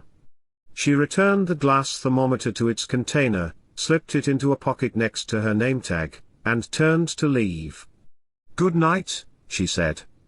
"See you tomorrow? I hope everything goes well." We looked at each other and I broke the silence. "Okay, Yusef, what is it that you want to tell me?" "Well, first of all, I want you to have my parents' telephone number. Should anything go wrong tomorrow, I want you to tell them and ask them to break the news to Mina gently. Don't be silly, Yusef. On the one hand, you don't tell anyone you're having surgery, and on the other hand, you're worried enough to give me your parents' telephone number." I'd had a tough day. One of my patients was a woman with 6 children and severe heart disease. She'd been brought to the hospital, pregnant again, in cardiac failure, and I'd spent a very long time trying to explain to her why she shouldn't have any more children. I was exhausted, and this added responsibility was the last thing I needed. Have you seen those beautiful, tall palm trees around the river, dancing lazily in the breeze? Yusef interrupted my thoughts. Most of them are older than you and I, our parents and our grandparents. Some are as old as time. People have cut their leaves, climbed them to enjoy their sweet fruit, and stoned them out of frustration. They have bowed to sandstorms and raised their heads again and again. They look down on all the humanity passing by, knowing that you and I will go, as so many have before us, be it in the hands of Mr. Hart, Dr. Ocean the anesthesiologist, or someone else. So you see, Ralph, I am not afraid. We all have to go. The only question is when. I was so busy that day that I'd had missed lunch, and when I walked into his room I was famished. But his words had banished all thought of food. How could this man of science be so poetic and philosophical? I couldn't leave him with such melancholy thoughts. "Oh Yusef, don't even think that way. This is what the doctors do here every day. Stop feeling sorry for yourself. Tell me what made you come to Abadan. You were in Mashhad before this, were you not?" "Yes, I was. I knew that Abadan was very different from the holy city of Mashhad, much more liberal, with people from all over the world. I wanted to see new faces. And, in any case, I was born right across the river from here, in Horamshah. My father was a contractor at that time and had a very lucrative business." "So, what made your family move to Mashhad?" "Well, my mother never liked it here. She couldn't tolerate the heat and she came down with malaria 2 years in a row. That was enough for us.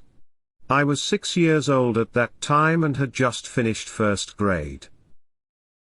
"How could you go to school at 6? You have to be 7 to enter. My mother is a very persistent woman.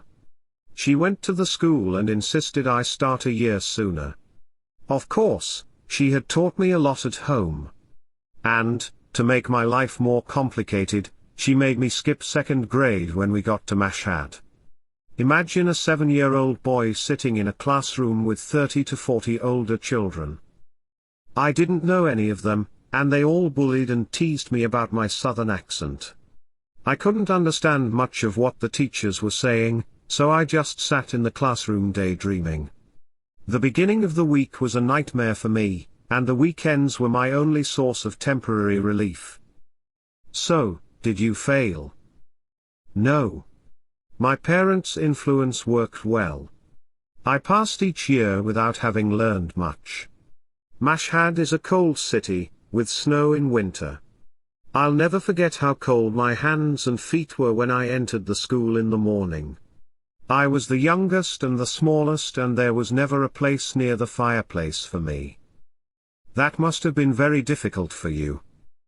Yes, but then, when I was 14, something happened that changed me completely.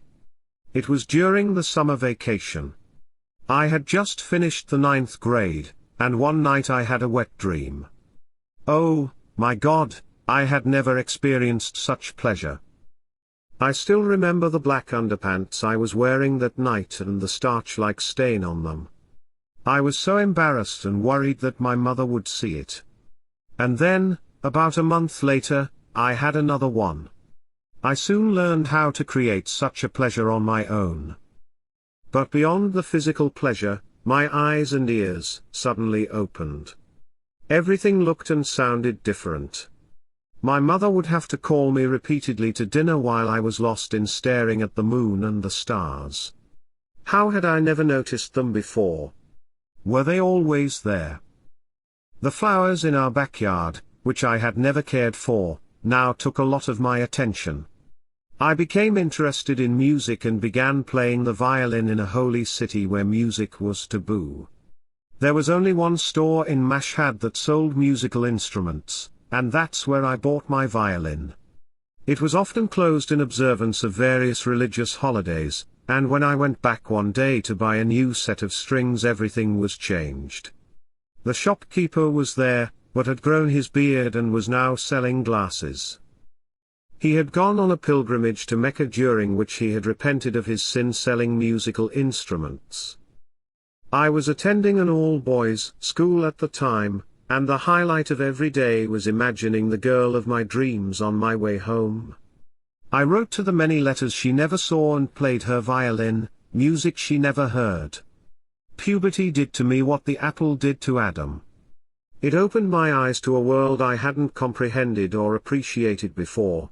It changed a lazy, aimless, miserable boy into an energetic, happy, enthusiastic one with many interests, hobbies, and future plans. The boy who hadn't wanted to leave his bed in the morning was now up before anyone else, with all kinds of plans for the day to come. I never thought of you as a romantic, Yusef. That's all very interesting. Can I go now? I was tired and needed to be with my own thoughts. Not before I give you some emergency telephone numbers. Okay. If you must, but I will give them back to you tomorrow. I said good night, we shook hands, and I left. I drove to the river and decided to walk for a bit. It was Sharji, as they called it, hot and very humid. The air was thick and still, the kind of weather that makes you sweaty and itchy, uncomfortable in your own skin. It's hard to think, much less move. Even the plants are motionless, only the flies and mosquitoes become more relentless. You gasp for air and desperately hope for a breeze. Even the mighty old palm trees, which had seen many hot summer days and nights, were motionless, paralyzed by Sharji. The river was running gently with canoes here and there. There were a full moon and high tide, a sea of glittering little waves rolling toward the gulf, where they would be swallowed by bigger waves. Every now and then the silence would be broken by a man in one of the canoes, singing a popular song in the sweet local dialect. If I could reach the heavens, I would ask why you bless some with all the luxuries and for others only a blood-tainted loaf of bread. And another, younger voice would ask, why do you come to my dream every night if you don't love me? Why do you pour salt on my wound if you can't soothe it? And then, from deep in the dark, beyond all the old tall palm trees, a muffled voice chanted, a one-way love is a headache, a beautiful love is mutual. The river was silent, the night empty, the voices heavenly. My roommate, Masoud, another young doctor, was asleep when I got home. I didn't sleep at all that short summer night. It seemed as if the nurses were conspiring to call me every half hour with one question or another. But I was still in Yusef's room the next day soon after sunrise. He was shaved, looking relaxed, and smiling, ready to be taken to the operating room. He didn't seem worried at all. "Did you sleep well last night?" I asked him. "Yes. Very well indeed, and I'll make up for the rest of my sleep in the operating room. Dr. Ocean will help me with that." At that moment, there was a gentle knock at the door and two nurses entered with a gurney. "Good morning, Dr. Ali Shah," they said, both smiling, and he walked to the gurney and lay down. We shook hands. I wished him well, and he was on his way to the operating room. I was half asleep in the recovery room when Yusef opened his eyes and asked, "How did it go?" "Great. Mr. Hart removed a big stone from your left kidney. It would never have passed on its own. Do you want to see it?" I held up the bottle and showed him the big stone, which looked like the tip of an antler. He couldn't believe the shape or size of it. "I think it will shine on a gold ring for Mina. It may look nice to you, but it may make Mina sick to her stomach." As soon as he was fully conscious and taken to his room, I left to start my own workday. "Will you come to see me tonight?" "Yes, of course. As soon as I finish." When I saw him that evening, he was sitting and sipping his clear soup with the plump little nurse at his side. "How do you feel?" "Fine, fine, thanks. I had some pain earlier, but this little angel saved me with an injection of morphine. You know, Ralph, I no longer blame people who abuse morphine." He had just started to launch into a paean of praise for the wonders of morphine when we were interrupted by the appearance of Sister O'Leary, who had come to take the patient's blood pressure. After declaring that it was perfect, she wished him good night and said that she'd be back in the morning. By that time, I was curious to hear more about my friend's romantic youth. "Okay," I urged, "tell me how a teenager with so much sexual desire ever managed to have a girlfriend in such a repressive environment." "Well, it was very difficult, as you can imagine. However, my first sexual experience was really a romance. I was attracted to our little maid, who was just 1 or 2 years older than me. It was very hard to keep our relationship secret, but we did." "Was that type of relationship common in Mashhad?" "Yes. Quite a number of my friends had affairs with their maids. The danger, of course, was the maid would get pregnant, which is what happened with one of my friends. The girl refused to abort the baby. She had a baby boy and demanded that my friend marry her. He was only 16 and still in high school. She used to embarrass him by demanding money and asking his teachers for help. Finally, his parents had to send him abroad to complete his education. You know how difficult it is for any boy even to talk to a girl anywhere in this country, and it's that much worse in Mashhad. Some boys have intimate same-sex relationships even though they aren't gay, and girls do the same. I'm sure you've heard of Saya, a kind of temporary marriage that's a way to get around the sanctions against premarital relationships between men and women in Iran. That, too, is very common in Mashhad among those who can afford it."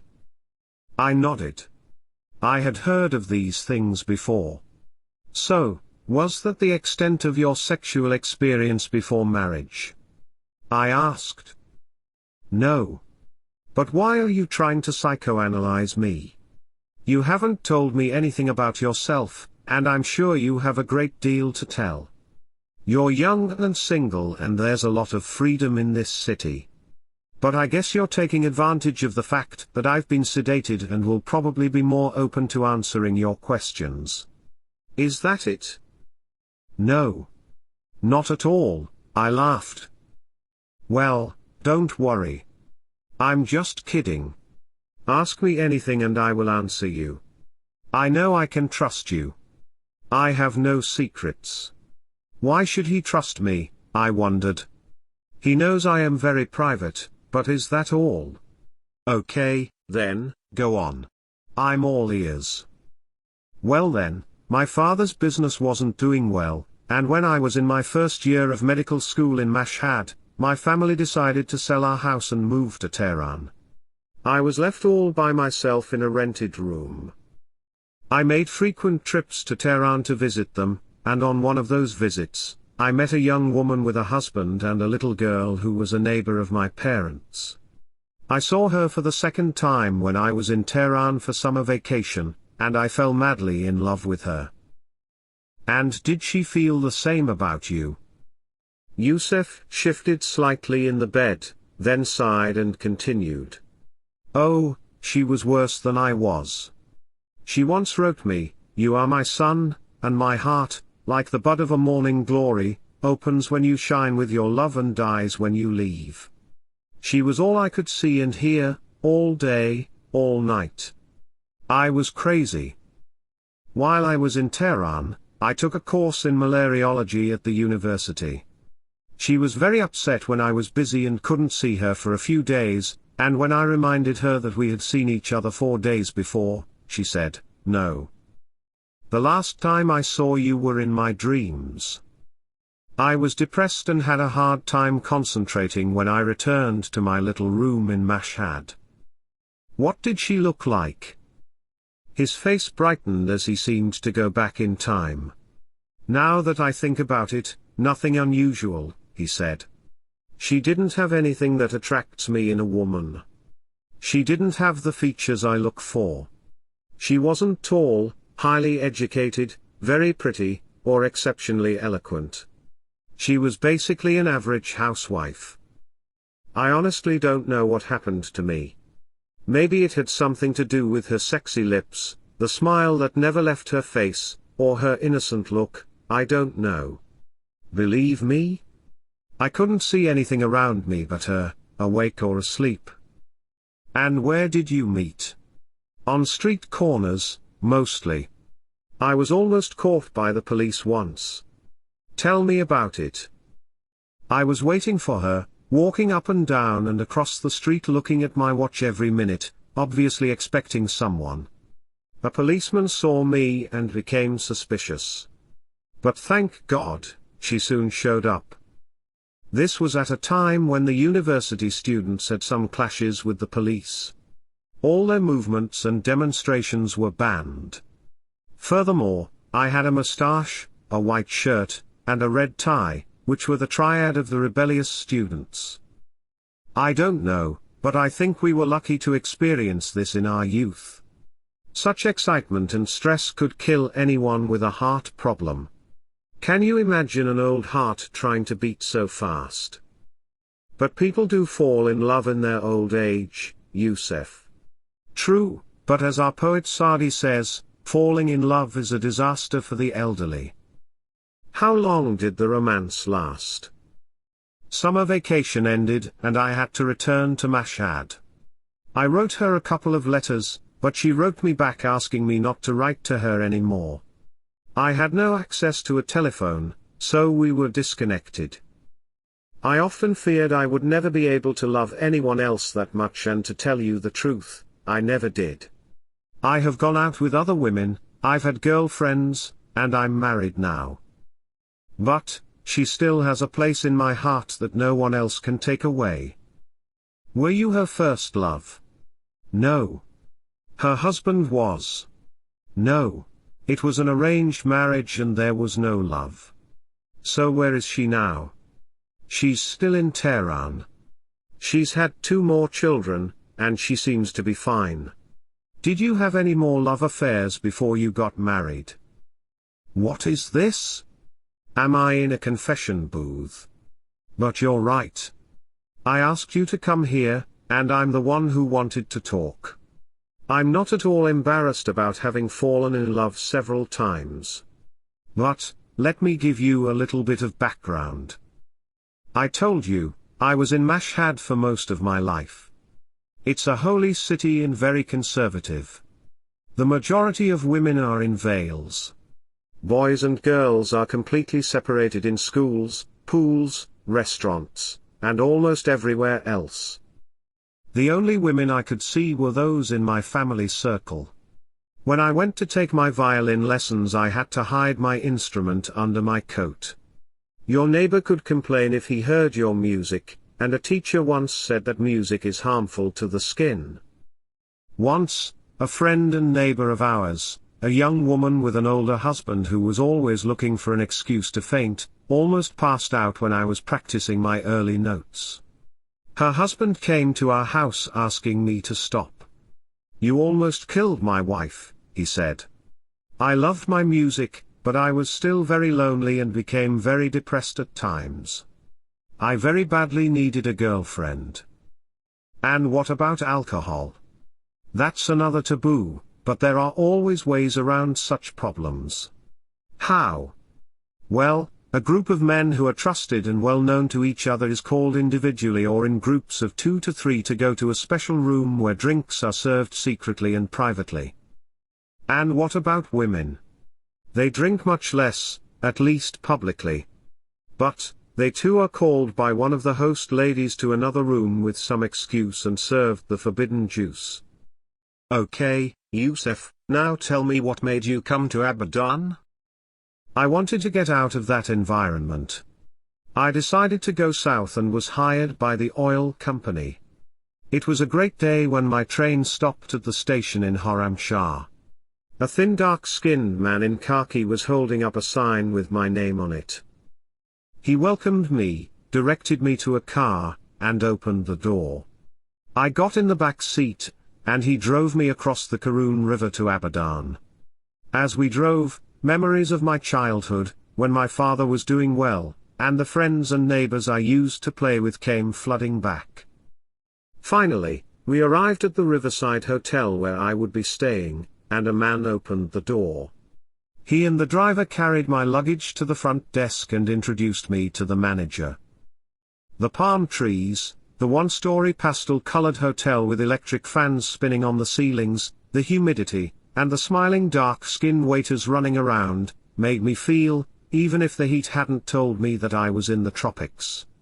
Even the smell of the refinery, which resembled a mixture of rotten eggs and garlic, couldn't spoil all that gorgeous nature. A few weeks later, an old family friend who had been working for the oil company for many years invited me to a New Year's dinner and dance party at the Naft Club.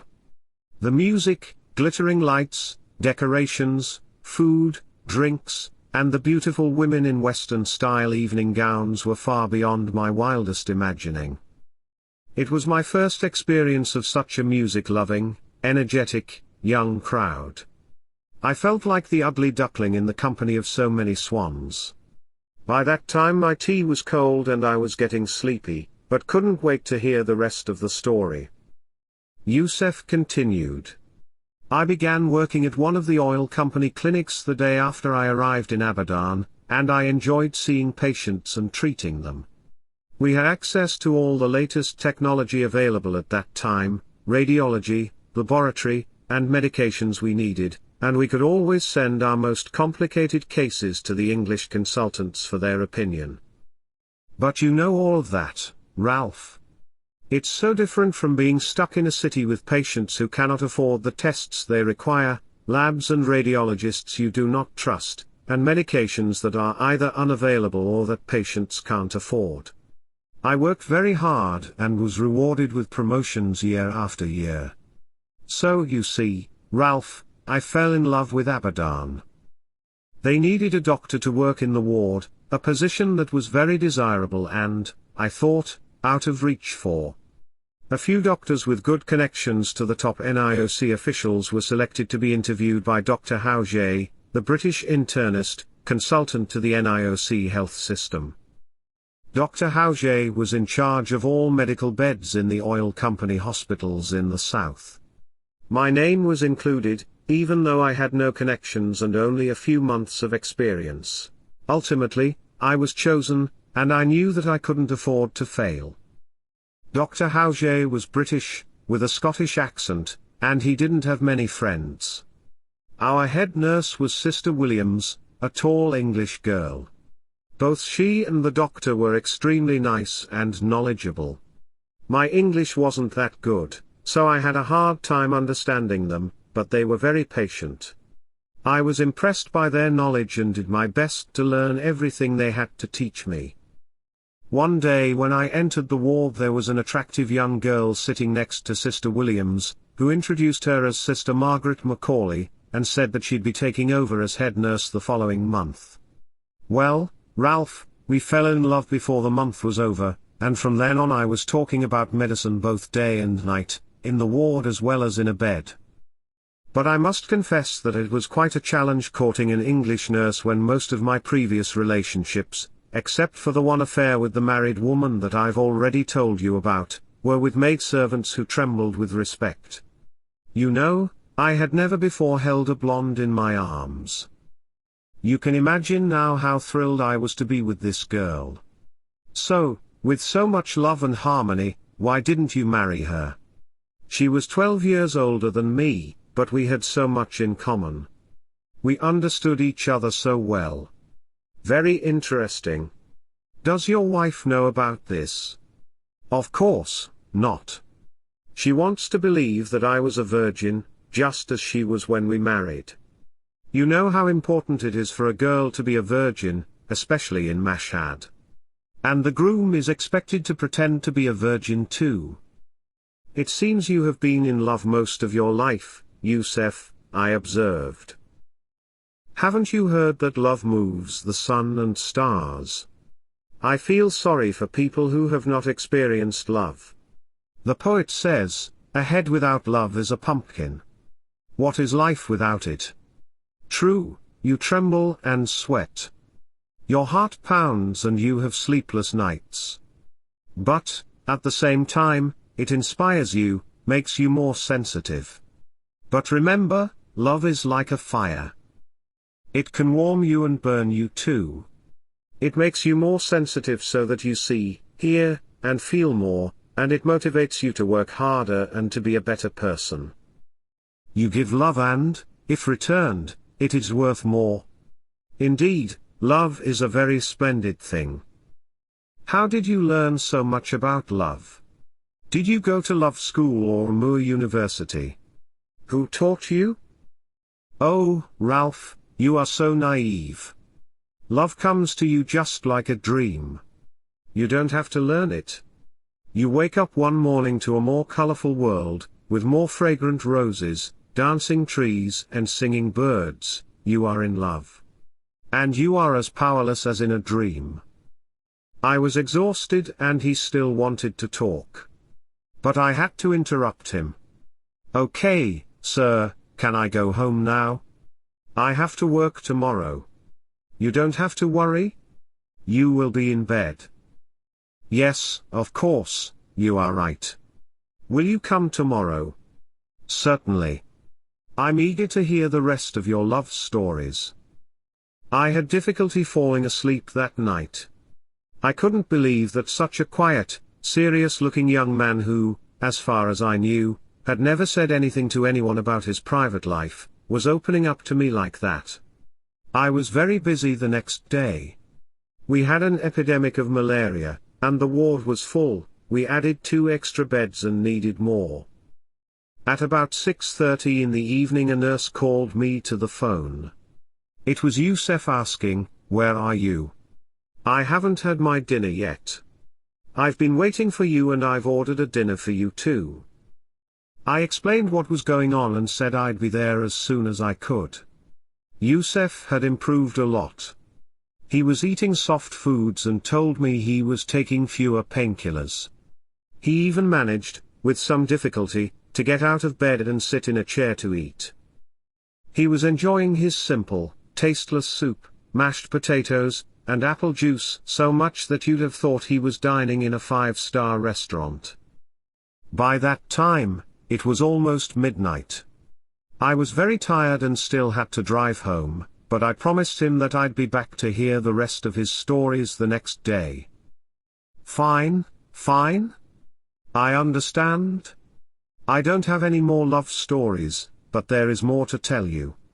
I'll see you tomorrow, he said. The temperature outside was still more than 100 degrees, even at that time of night, and the smell from the refinery didn't make it any better. Luckily, Within 15 minutes I was back in my air-conditioned room and fell asleep as soon as I closed my eyes. It couldn't have been more than a few minutes later when the telephone rang. Dr. Salimpour. Yes.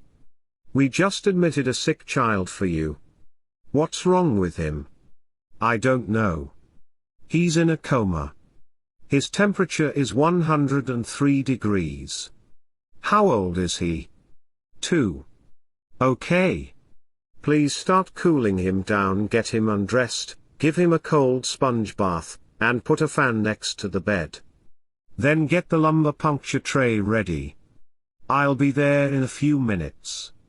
By the time I arrived, the little boy's temperature had dropped to 101, but he was in a deep coma. Malaria and meningitis, the two epidemics we were facing, had a lot of symptoms and signs in common, and were sometimes hard to differentiate. I immediately did the lumbar puncture, and the spinal fluid was nothing but pus, indicating severe bacterial meningitis. With this disease, any delay in treatment can lead to permanent damage to a vital organ. I couldn't afford to wait for the lab results to confirm my diagnosis, so I gave him a shot of penicillin in the spinal canal and then started him on 4 antibiotics. By the time I left, he was a bit more responsive and the sun was already threatening another hot day. I hadn't had any sleep the night before and, after yet another hectic day, I was planning to go straight home when, again, the phone rang at 6 o'clock. Look, Youssef, I said. You're a lot better. I'm dead tired, and I'm hoping the nurses will let me sleep tonight. But I'll be there tomorrow. I promise. And I kept that promise. Youssef looked great and said that he was being discharged the next day after they removed the sutures. Have you called Mina yet? I asked. No. I'll call her as soon as I get home tomorrow. I'm sure she'd insist on coming back immediately if I called her from the hospital, and I want her to stay in Mashhad a few more weeks until the weather cools down here. I'll go up there if Mr. Hart says it's safe for me to travel. But since this is my last night here, I want to tell you my last story. Youssef seemed restless. He got up several times, walked a few steps, looked at himself in the mirror, sat back down, and began drumming his fingers on the arm of his chair. Okay. I'm listening, I said, prompting him. Do you know my last name? He asked. Yes, of course, I replied, a bit confused.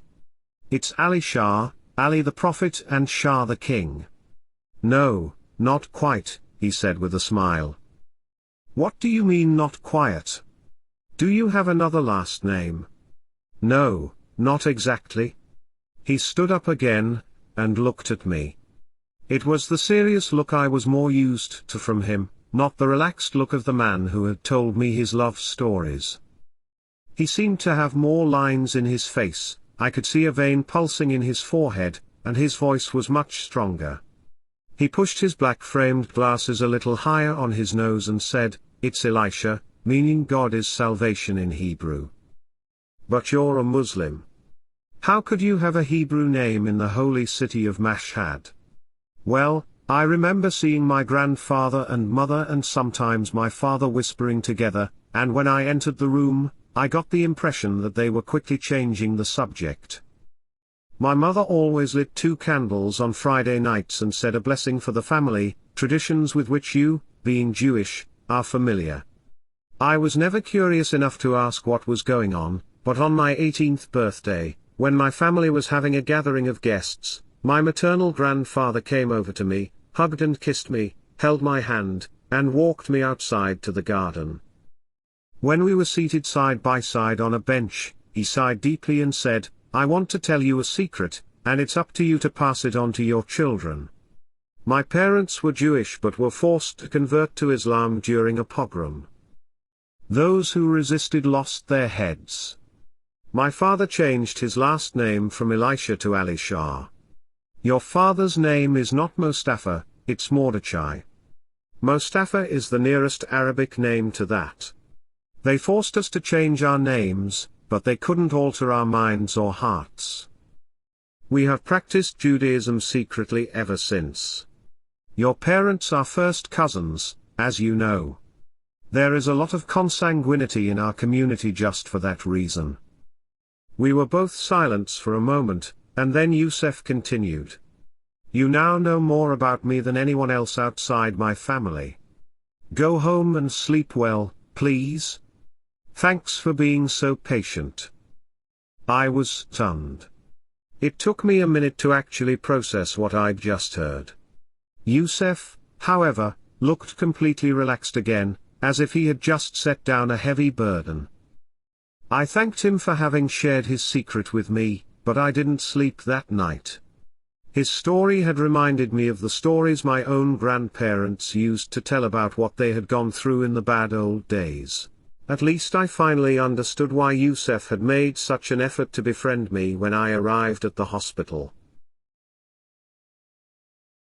Black eyes. I uttered a sigh of relief when our plane touched down at Tehran airport. The hot sun had set, and the streetlights were not yet lit.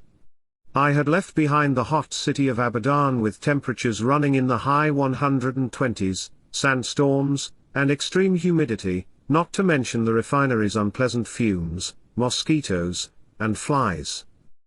I had always loved to read about the tropics, but actually living in those conditions was something quite different. I needed a break, not only from the heat but also from the relentless pace set by my supervisor and mentor, Dr. Nigel Rowland. It hadn't been easy to get the weekend off, which made it all the more precious to me. The telephone rang almost as soon as I stepped into my parents' house.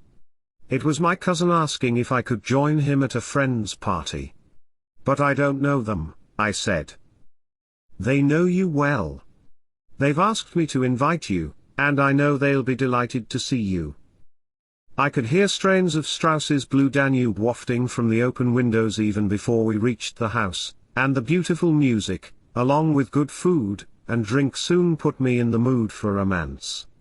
After a few dances, I noticed a girl who had been very quiet all evening. She looked very young and was simply dressed, with very little makeup. To me, she seemed mysteriously beautiful.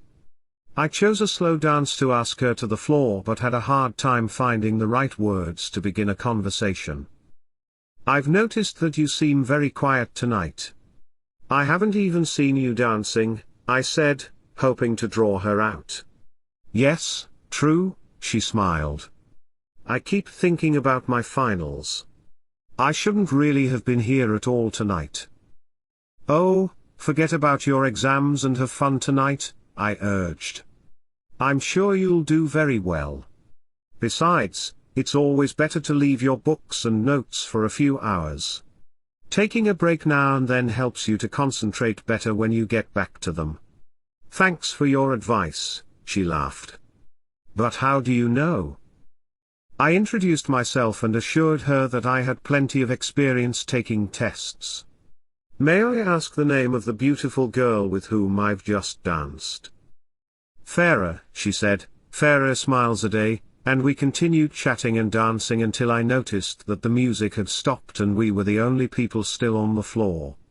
We sat together and continued to talk, then danced some more, and before I knew it, it was past midnight. The music was still playing, but most people had either left or were standing and ready to go. I'd already told Farah that I was only in Tehran for the weekend, and as we were leaving I asked if I could meet her again the next evening.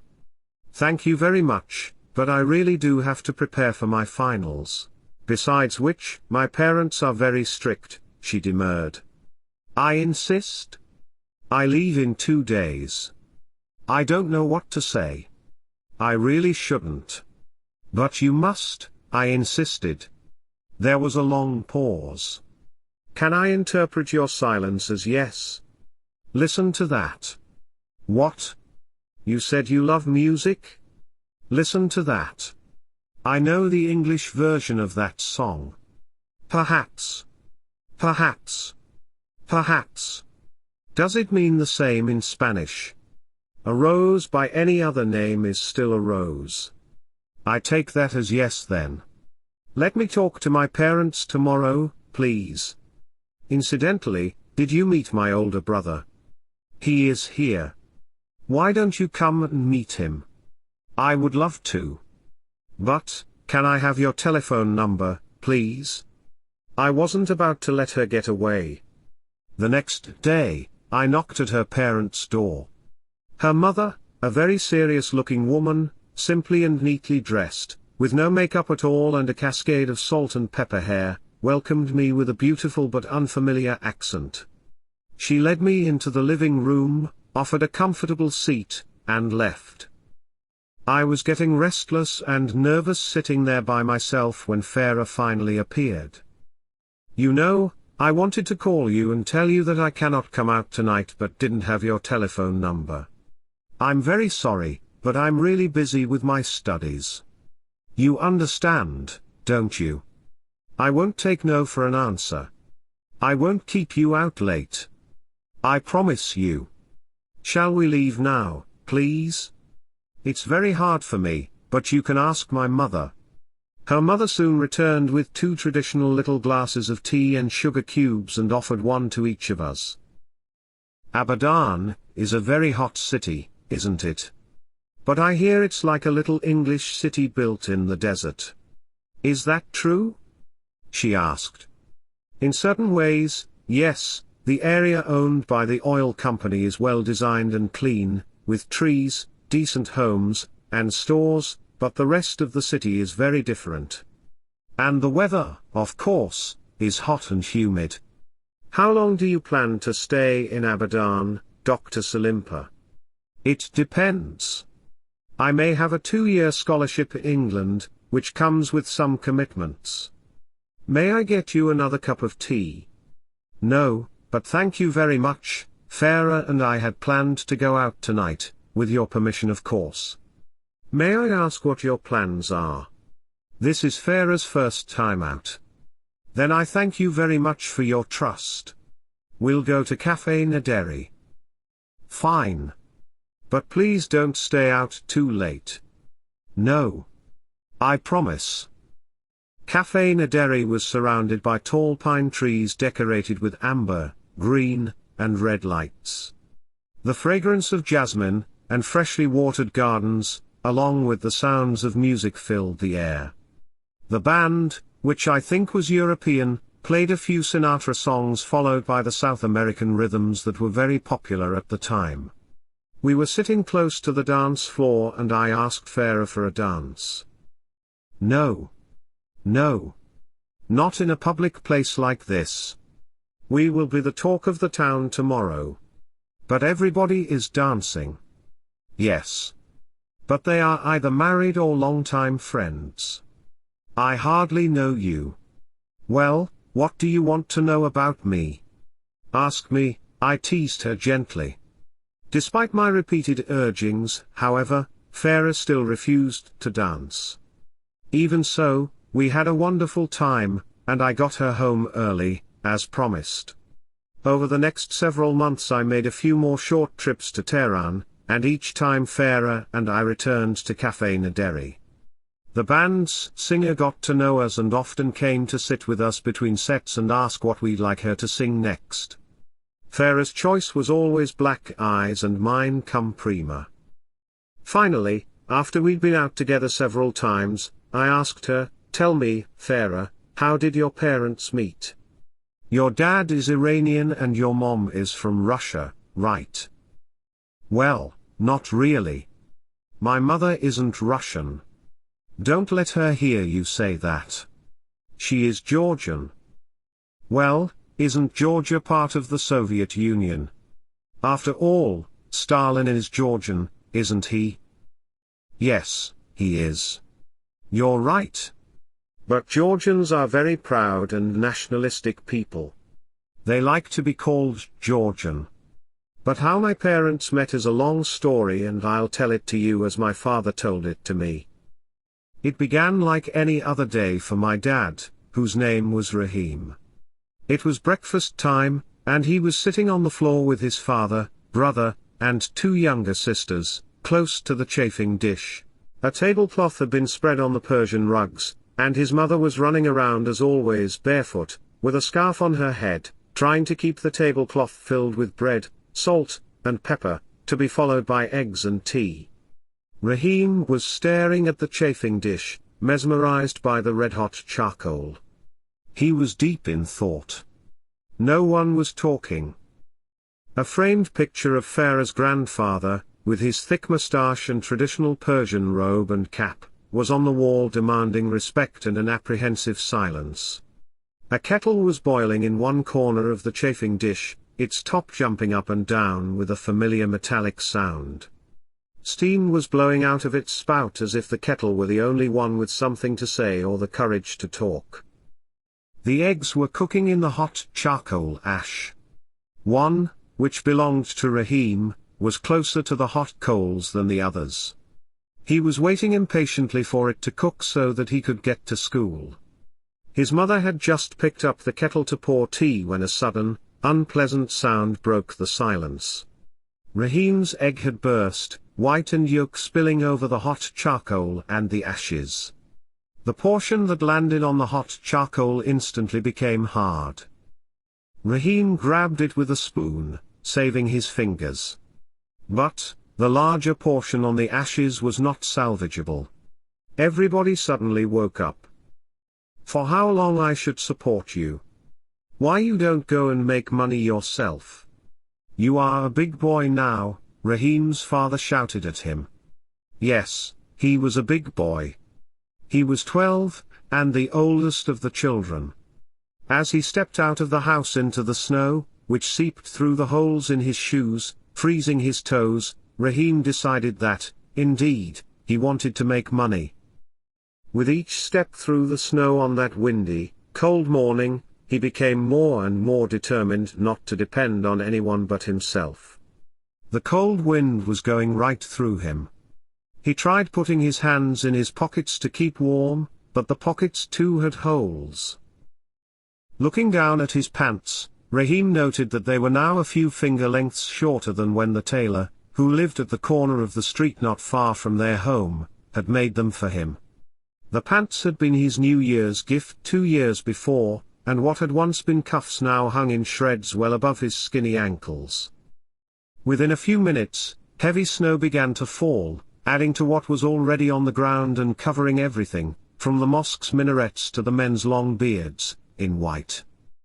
Occasionally a horse-drawn carriage would splash through the snow and mud slush, but Rahim, lost in his own thoughts, barely noticed. It was only after he absent-mindedly stepped into a ditch by the side of the road that his cold, numb feet woke him up. By that time, however, he knew what he wanted.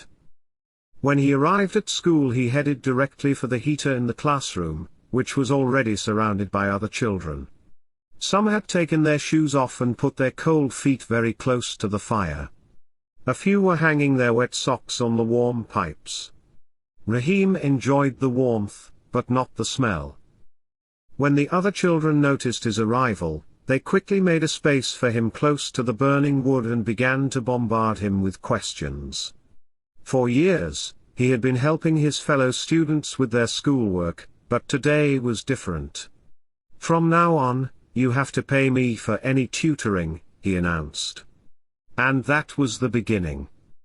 When he had saved some money, Rahim left the school, his parents, his sisters, and his brother. He left his friends and the city where he was born and raised. He went to Tehran, the capital city, and began selling chewing gum, combs, belts, and a few other inexpensive items he bought from the bazaar, on the side streets of Tehran, the capital city. He made a little more money and moved on to the state of Azerbaijan and then to the neighboring country of Georgia, where he started a business buying and selling fabrics. His perseverance and intelligence paid off. His little store soon grew into a large one, and he became one of the most trusted businessmen in Tiflis. One night Rahim decided to go to the opera, something he had never even heard of in Iran, where he had lived in an old city whose people were a little more conservative than in the rest of the country, and the music was not allowed throughout most of the year. Consequently, he had no idea what to expect when he found himself seated in the first row of the lavishly decorated theater surrounded by well-dressed people. The curtain finally went up and a chorus of singers chanted.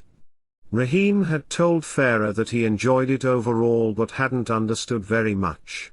There was a short intermission and then the red curtain rose again, this time revealing a dark stage with a young woman at the center, a warm light focused on her head and her face only partially visible. Her lips parted and her magical soprano voice filled the room. Rahim was stunned. Bouquets of flowers were thrown onto the stage and there was a standing ovation. Rahim was the last one to stop clapping and leave the theater. But he did manage to ask the name of the singer, which was Nina. From that day on, whenever he could close the store in time, Rahim went to the opera until, one night, Nina finally noticed him. But he was very disappointed when, upon accepting his large bouquet of red roses, she thanked him politely and indicated that she was involved with someone else. Rahim continued going to the opera, but he no longer sat in the front row, trying instead to hide among the crowd. On one such night, when his eyes were glued to the stage and his heart was beating in time with Nina's voice, he realized that he had continued applauding long after the rest of the audience had stopped. As he turned to find his way out of that embarrassing situation, he noticed an elegant young girl who smiled and said, "She has a beautiful voice, doesn't she?" "Yes, of course, and she is beautiful too," Rahim replied. "Thank you. She is my sister," the young girl said. Startled, Rahim looked at her more closely. What he saw was a crown of glossy black hair, wildly arranged and beautifully untidy, framing a face with large black eyes and a delicate mouth. How could he not have noticed her before? He was perplexed and speechless. Mercifully, the young lady broke the silence and said, "You must love opera. I often see you here." "Yes, I do," he replied, "and, by the way, I am Rahim. What's your name?" "Marusa." "Do you too like opera or do you simply come here to see and hear your sister?" "Both," she smiled. By this time, they had left the building and were walking together. "Everything is exceptionally pretty tonight," Marusa commented. "Look at the moon. I've never seen it so close and shiny, everything looks different. But it's late, and I have to go home. It was nice meeting you. I might see you again if you keep coming to the opera." "How do you go home?" "On foot. But it's late and dark. Do you mind if I walk you home?" "Not at all." Farah stopped at that point and turned to me. "Okay. Do you think you've heard enough?" "No. No. It's very interesting and it sounds familiar. Please go on. But look, there is only one drunk man at that table and us. Everyone else has left. The band has long gone." "So, the other people have left, good for them. The band is gone, fine.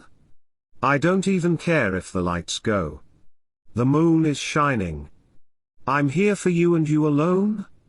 I'm leaving tomorrow and God knows when I'll be back again." "Okay," she shrugged and began again. After that, Rahim and Marusa met regularly at the opera and on less visible parts of less busy streets, where they could whisper into each other's ears, away from the curious eyes of those searching for gossip. There was a little cafe not far from the opera house that eventually became their sanctuary. Natasha, the owner, grew so fond of them that she always saved a table with a candle and 2 glasses of wine on the house, and she often cooked Marusa's favorite khachapuri. It was a very special spot for the two of them.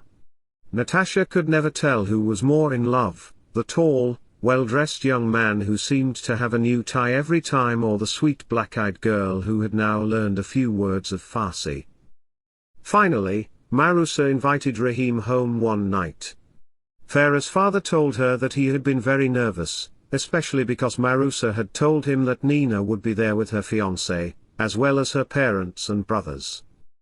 The narrow street leading to their home had 2 street lights, more than he had seen back home, and the house was larger, surrounded by trees and a lovely garden with table and chairs, where he was seated. Marusa's family was warm and welcoming. Seeing Nina and giving her a formal kiss made him a little shaky, and he didn't like her fiancé, who was dressed in an army uniform, his face gaunt and lifeless, with thinning blonde hair. The offering of wine, the tea in little glasses, the constant urgings to eat, and above all the sense of love and affection, reminded Rahim of home. In fact, he was so moved that he asked Marusa's parents for permission to marry his black-eyed lover, or as he often called her Ochinchoni. He also told them that he intended to move to Moscow and expand his business. He said that he felt Tiflis was too small for his big plans. As attached as this family was to one another, they all regarded him with admiration and approval. The vote was unanimous. The wedding celebration lasted for 7 days and 7 nights, and once the festivities were over, Marusa began helping her husband in his business, despite her youth and at a time when not many women worked. Rahim said that his customers' comments on her beauty gave him mixed feelings of pleasure, admiration, and jealousy. The Iranian ambassador in Moscow met Rahim one day on a visit to Tiflis and asked him to be Iran's honorary consul general, a post that Rahim accepted with pride and pleasure. He and Marusa soon moved to Moscow as planned, but their happy days were short-lived. The revolution had started, the communists came to power, and everything changed. There were arrests, destruction, and killings. No one was safe anymore. Their store was raided one day by a group of Bolsheviks who confiscated the stock, proclaiming that, "We did not revolt and lose so many people for people like you to have so much." Rahim and Marusa realized that they could no longer live in Moscow and began to make preparations to leave for a safer place. They had not fully recovered from the shock of the raid on their shop when a group of revolutionaries broke into their home. Rahim, who was alone at the time, tried to remain calm. The intruders looked around but found nothing to interest them. Then, one of them sat on the bed to rest before moving on and was startled by what he heard and felt underneath the comforter. Pulling it back, he saw numerous pieces of gold and silver. When Marusa arrived home from her trip to the market, she was shocked to find the front door bashed in. Once she realized what was happening, she put the food away in the kitchen and offered to make the intruders tea. They drank their tea, arrested Rahim, and left with all the gold and silver. Rahim remained in prison for 3 months, until he heard his name called early one morning. Believing that he was about to be freed, he went to the gate only to be pushed aside by another prisoner with the same name. Later he learned that the other man had been executed and he had only survived by pure chance. When he was eventually released, he and Marusa fled Moscow and the Bolsheviks. But the fires of revolution were burning out of control and followed them wherever they went, until one day they found themselves on the Iranian border. Before leaving the country in 1929, however, Rahim and Marusa returned to Tiflis one more time to say goodbye to her family. The separation was hardest on Marusa's youngest brother, Ephraim, who was very close to her. The whole family all went to the train station to see them off, but Ephraim followed his sister into her compartment, and would not leave. The station guard whistled once, then twice, and he was still holding Marusa's hand. The whistle blew a 3rd time, and the train started to move. Only then did Ephraim finally let go of her hand and jump to the ground. Afterward, he said that he could see his soul leaving his body. The train took Rahim and Marusa through mountains, deserts, forests, and cities, and cut through the snow until they reached the Caspian Sea and finally arrived in Tehran.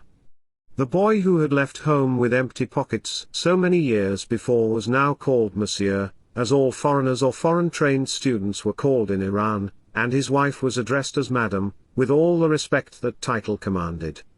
The young couple were the life of every party. Marusa brought with her the lively, happy music of Georgia and the Caucasus, which contrasted dramatically with much of Iran's sonorous classical music. They opened a new shop selling textiles on what was then the Rodeo Drive of Tehran, and called it elegant, one of the first words Rahim had used to describe Marusa.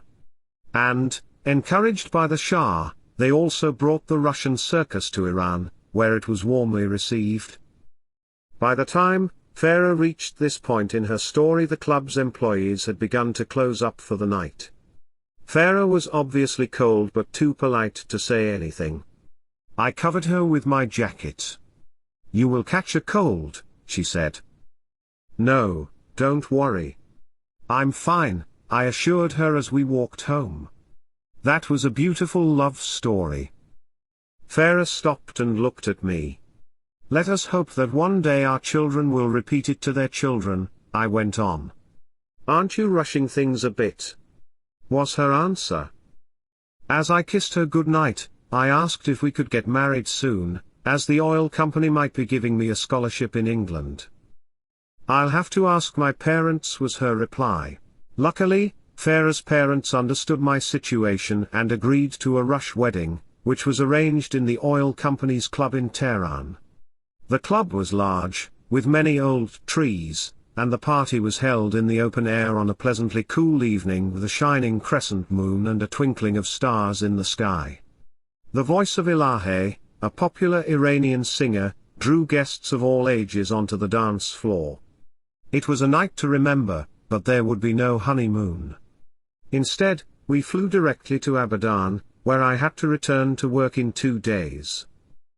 F.A.A.P and I were enjoying winter in the small, quiet, industrial city of Abadan, situated on the beautiful, mighty Karun River whose banks were lined with palm trees, when I received a call from the principal medical officer asking me to meet with him the next day. I got home the following evening with good news for me. I had been awarded a 2-year, all-expenses-paid scholarship in England sponsored by the oil company. But my news didn't excite F.A.A.P very much, because, in return, I would have to commit to 4 years of service to the oil company upon my return. "We could go on our own and live anywhere we want when we come back," she said. "But I can go to a great university and take all the most expensive courses for free."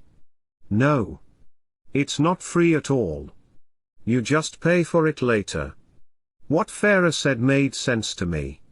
Neither one of us wanted to commit to spending any more time in Abadan, with its oppressive heat and humidity, nor the unbearable smell of the refinery's waste. Therefore, I made the difficult decision to resign from my position with the oil company and give up my scholarship. We went to England on our own, and I got a position as a house physician, the lowest rung on the ladder of seniority for doctors affiliated with hospitals in England, with full accommodations in the beautiful coastal city of Plymouth. Our little apartment was on the hospital grounds and only a few miles from the ocean.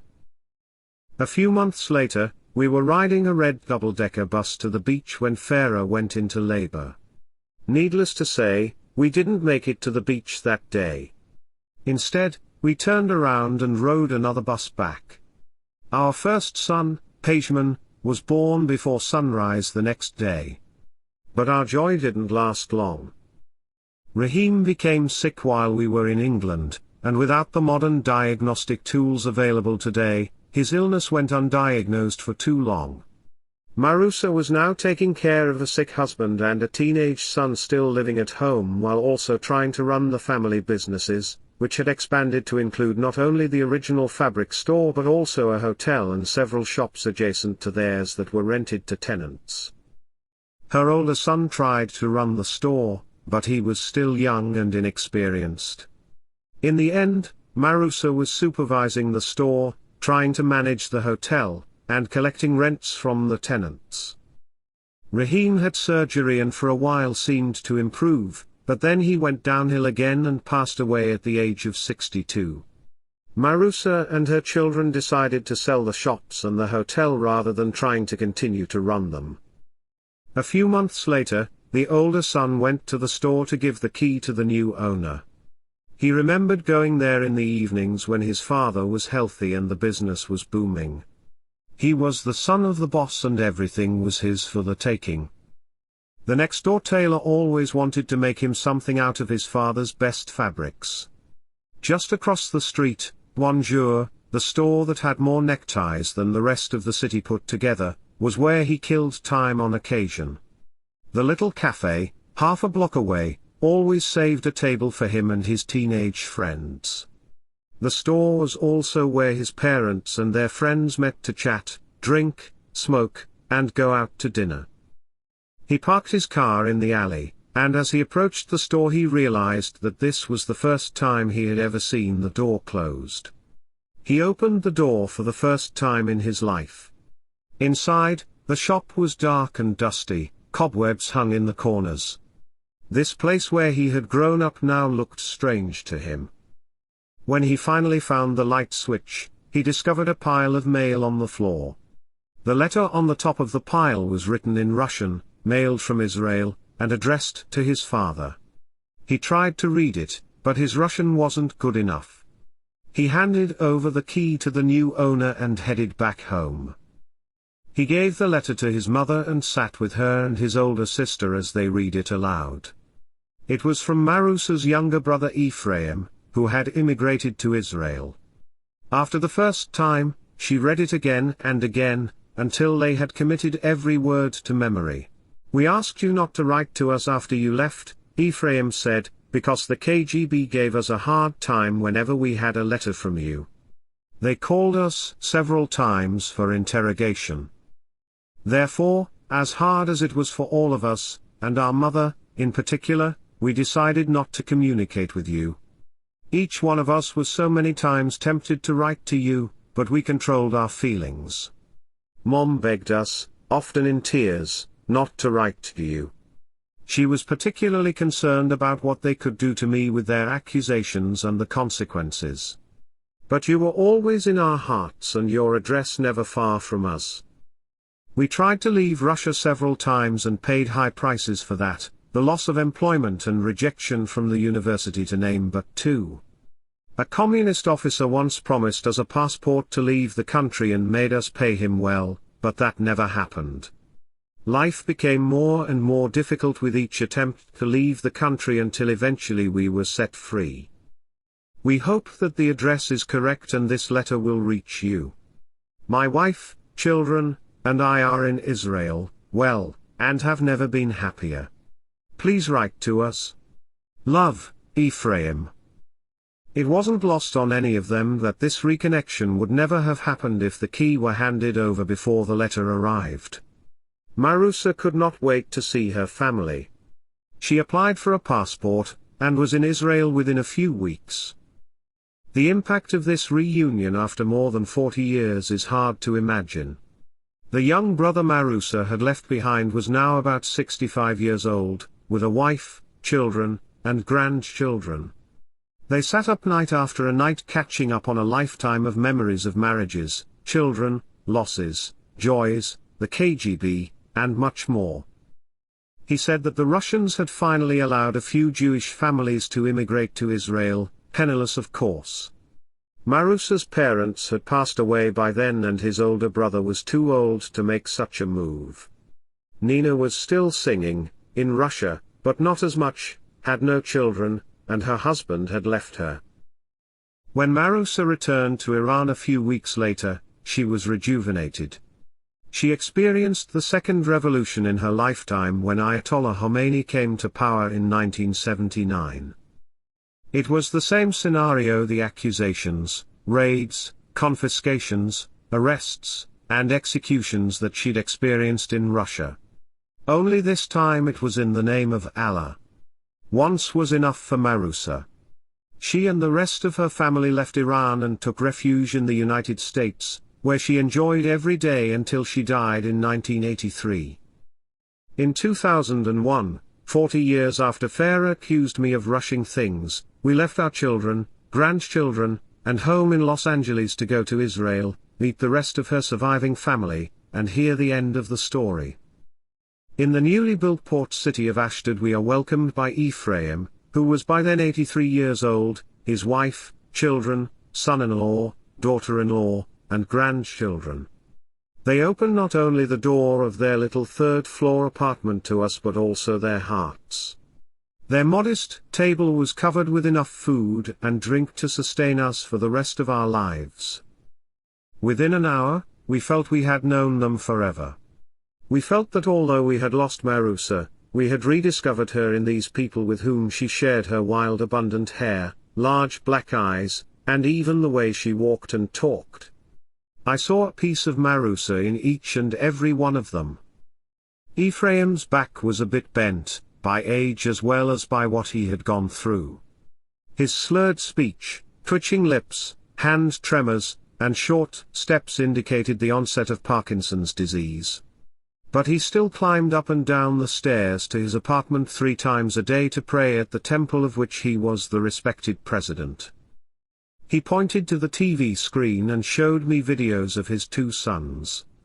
One had been killed by a bomb with a remote control device when he went to pick up his bike. The other was killed in a car accident when he was on his way to the airport to meet a friend. I could tell that Ephraim had replayed these tapes on a daily basis, and on some days more than once. He then motioned for me to go with him into the bedroom where he opened an old satchel, pulled out a few pages that were yellowed and torn from being folded and refolded for so many years. He wanted to tell me something that I couldn't quite understand. Luckily his granddaughter, an attractive and intelligent teenager, was there to help me out. "This is Marusa's last letter to the family," she said. The address of the store that no longer belonged to them was still stamped in the corner. Christmas in an English hospital.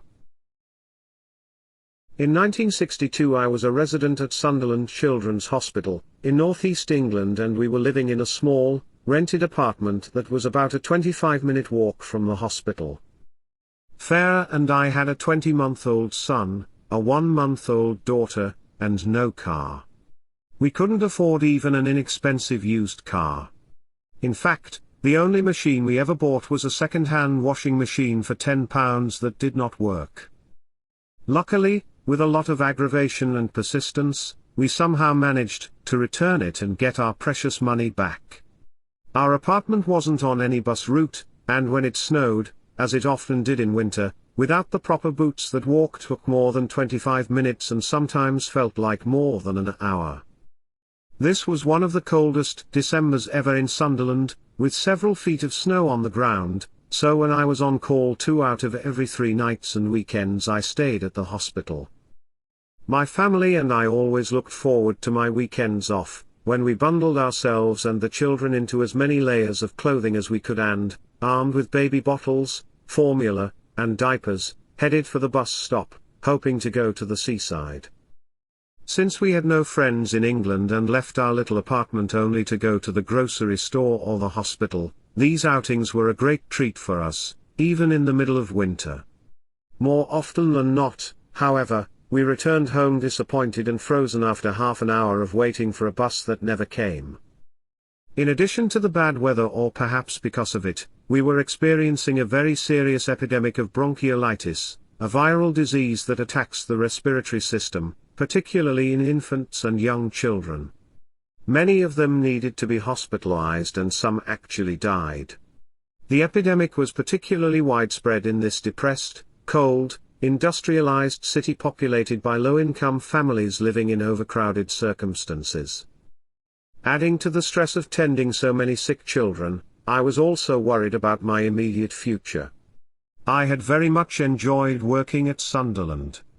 It was a very busy children's hospital staffed with devoted nurses and hard-working doctors, and it had been a great learning experience.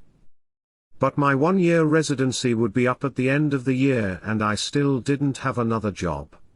With all the experience and support I had from the consultants at the hospital, I was expecting to find a good position. But the competition was very tough, and particularly so for foreign doctors. All that aside, however, it was still the Christmas season and a time of celebration. One evening I had been in my room in the residence quarters, at the end of a long and stressful day when the telephone rang. Instead of an emergency, however, it was one of the night nurses inviting me to join her and her colleagues for Christmas cookies and a drink, at the nurse station. Tired as I was, I couldn't refuse. It was just past midnight when I finally got back in my room, hoping for a few hours' sleep. But it was not to be. I had just taken off my white coat and wet shoes when the phone rang again, this time for a true emergency.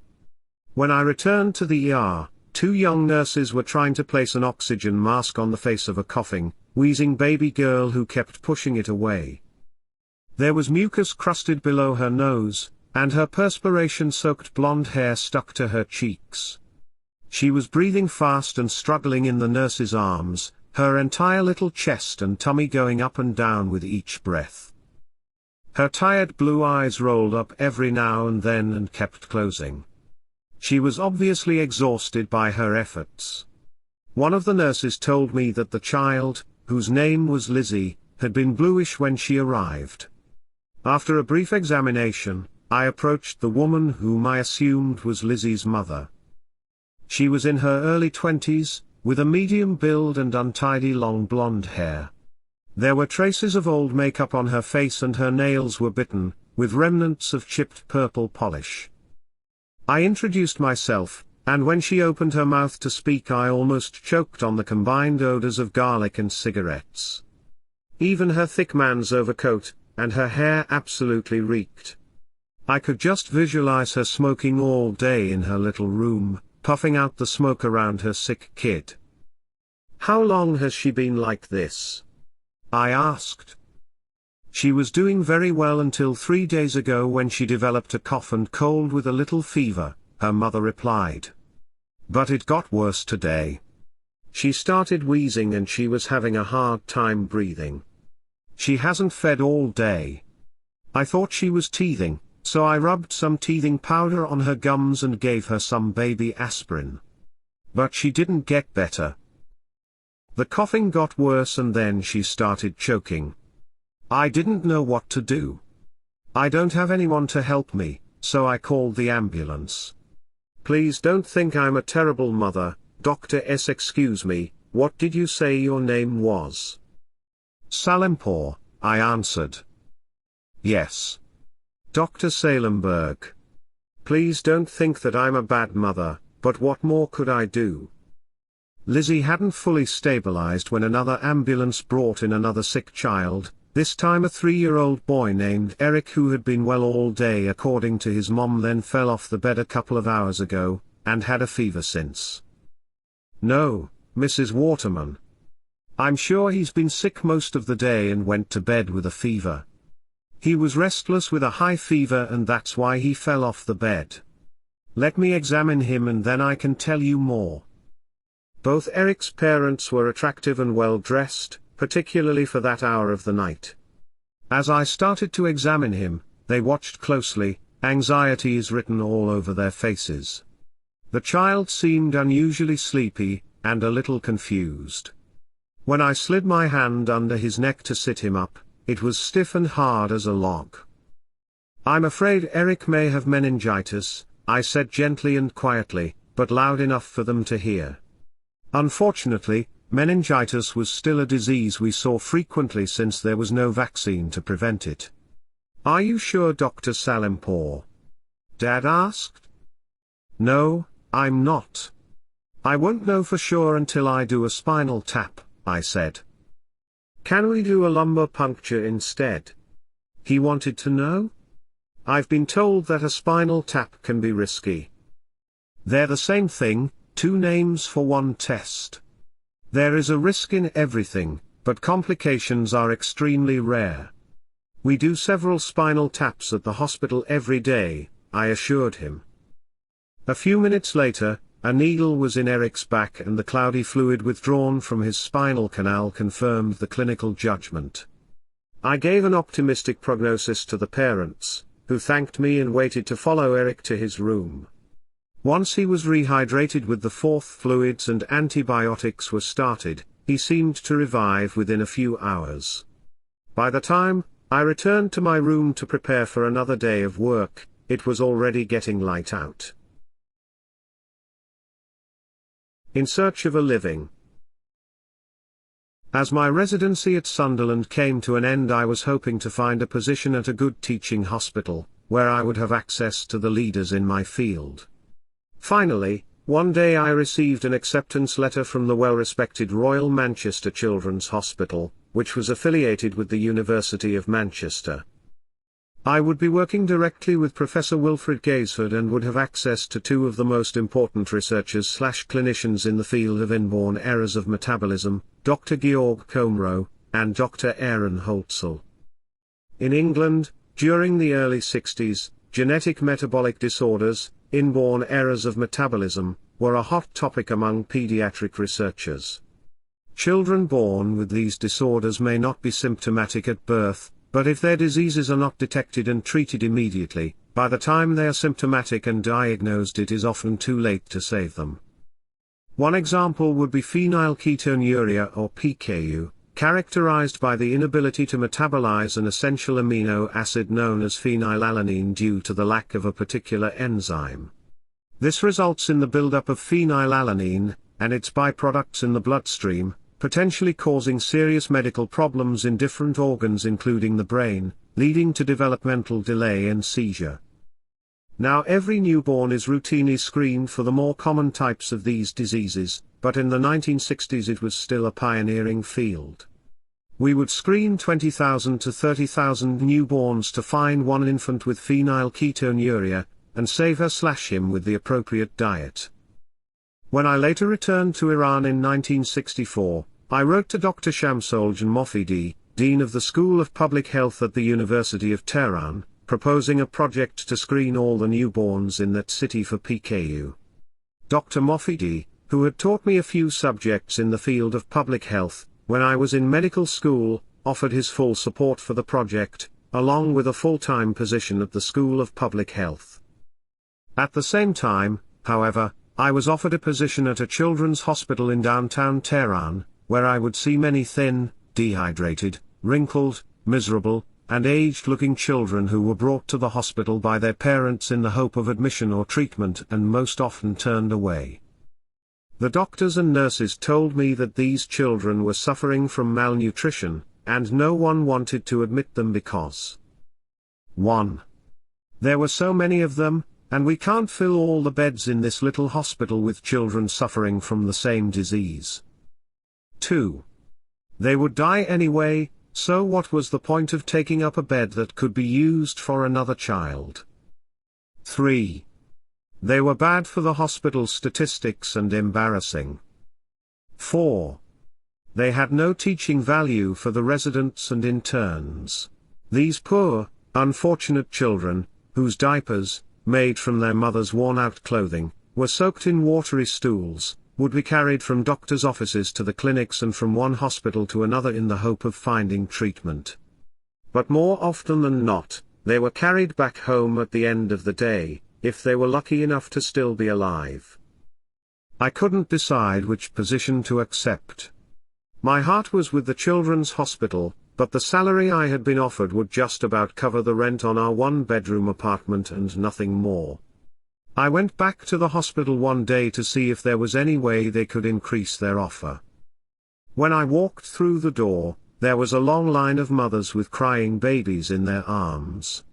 Some of the children were listless and a few were walking barefoot with flies swarming around their pussy eyes. I was looking around the waiting room, trying to decide who was more miserable, the mothers or the children, when a woman walked in with a child held tightly in her arms. Although the little boy wasn't as thin and didn't look as ill as many of the others, he didn't look healthy either. His mother was wearing mismatched shoes and a colorful veil from which strands of her long, curly black hair were constantly escaping. As she clung to the child, she was yelling and cursing her husband at the top of her lungs. When I approached her and asked what the problem was, she made it clear that she didn't want to wait her turn and that her husband had injured the boy by walking on him and breaking his bones because he was angry with her for loving her baby so much. As far as she was concerned, That was the reason her 1-year-old was not yet walking. I asked her to bring the baby into one of the examining rooms and began looking at him with one of the residents who appreciated my offer of help. The exam room was nothing more than 4 walls, a roof, and a broken table. There was no running water, soap, paper to cover the examination table, or even a stethoscope. The little boy had signs suggestive of vitamin D deficiency. His chest was covered with rachitic rosaries, which are knobs on the ribs that resemble large beads.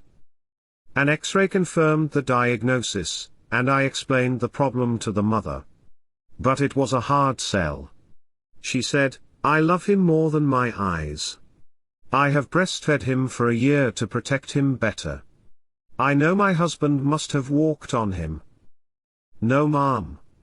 The problem is that your milk, as good as it is, doesn't have enough vitamin D, and that is why he has these bony deformities and doesn't walk yet.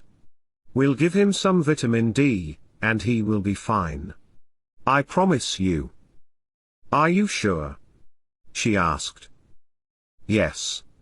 No doubt," was my response. With that, she seemed to become a different person, trying to straighten her hair, covering her old dress with the colorful veil, and pulling up her stockings. As she took the prescription I'd written for her, she smiled for the first time, which made her look much younger and prettier. Later that day, as I was leaving the hospital, I saw another, pathetically thin, dehydrated, malnourished child, swaddled in the arms of a miserable, hopeless mother. They, along with the grateful look I had seen in the eyes of that little boy's mother, helped me to make my decision I would work in this hospital and help many more mothers and children like them. Kako. It was one of those hot summer days in Tehran when I'd been working at the children's hospital for about 10 years, and I wasn't in a very good mood. I was driving home in my unair-conditioned car, exhausted from a long morning of caring for one dehydrated child after another and knowing that, after lunch, I still had a long afternoon of seeing private patients ahead of me. Just as I turned into the alley where we had a small rented apartment, a little boy ran out in front of me. Luckily, I was able to brake just in time, but I'd almost reached the end of my rope. I finished my lunch and went back to my car to bring in my jacket only to find that it had been stolen, along with my wallet and driver's license. Farah tried to calm me down as I sat sipping the tea. She kept urging me to drink, reviewing the day's events. Sogra, the first child I had seen that day, had a big head with dilated bluish veins running on each side and sunken eyes that hardly blinked. Her dry skin covered a skeletal body clad only in a dirty, smelly, worn-out rag. Her mother was virtually silent, but her begging eyes communicated her despair louder than words ever could. Over and over, I kept repeating the same words: "Don't worry, we are going to admit her. She will be fine. I promise you." But, as I now confessed to Farah, I wasn't really certain that was a promise I'd be able to keep. I was just coming to the end of this sad story when the phone rang. I picked it up and heard a familiar voice. "Hi, Ralph.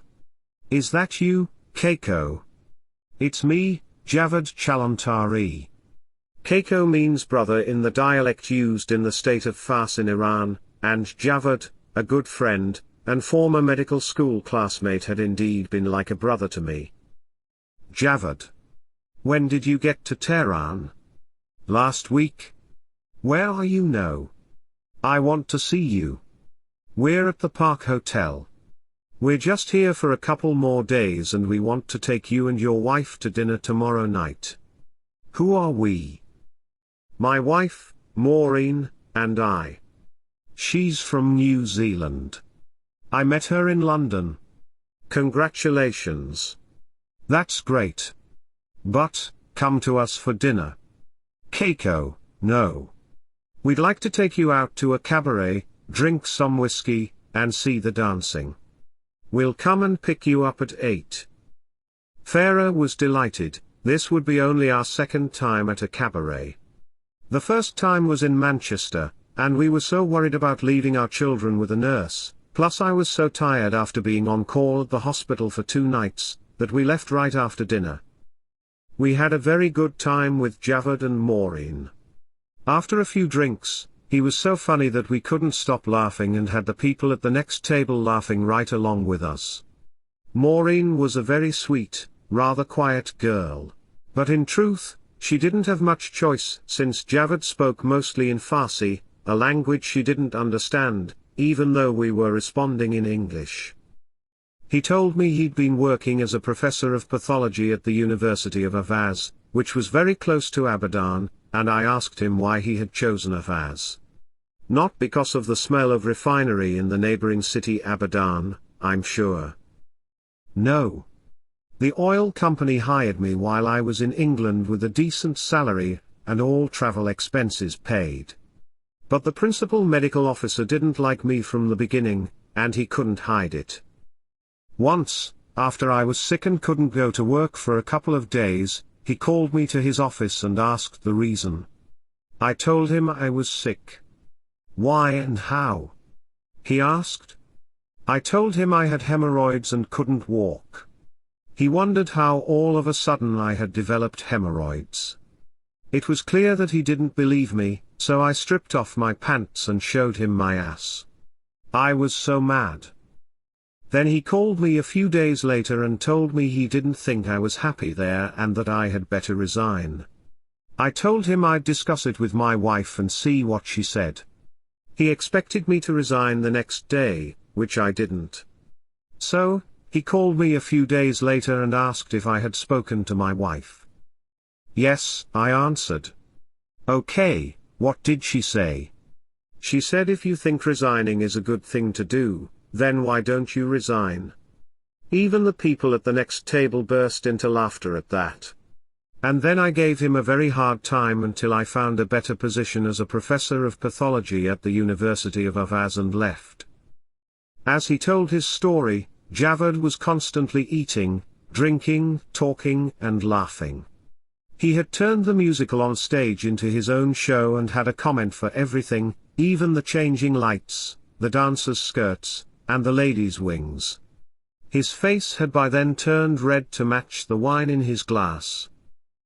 We had a great night, and by the time we left at 2 in the morning, his black Mercedes was white with snow.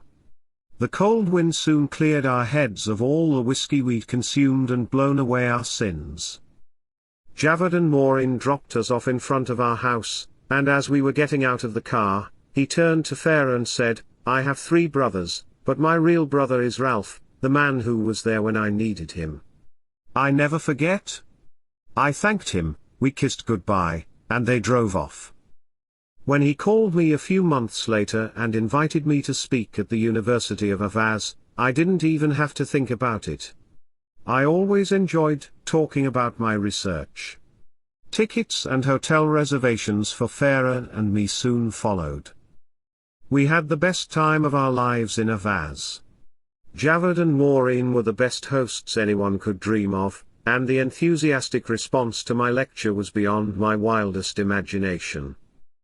One day Javed and Maureen took us to my birthplace, Khorramshahr, which I remembered for its beautiful river, endless palm trees, the incredible light reflected on the shark-infested river at night, and the canoes floating on the rough water like little birds. We drove about 2 hours to Abadan, but instead of driving over the bridge to Khorramshahr, I suggested going by boat, a decision I regretted when we were halfway across the river and a large boat passed us, leaving us to rock in its wake.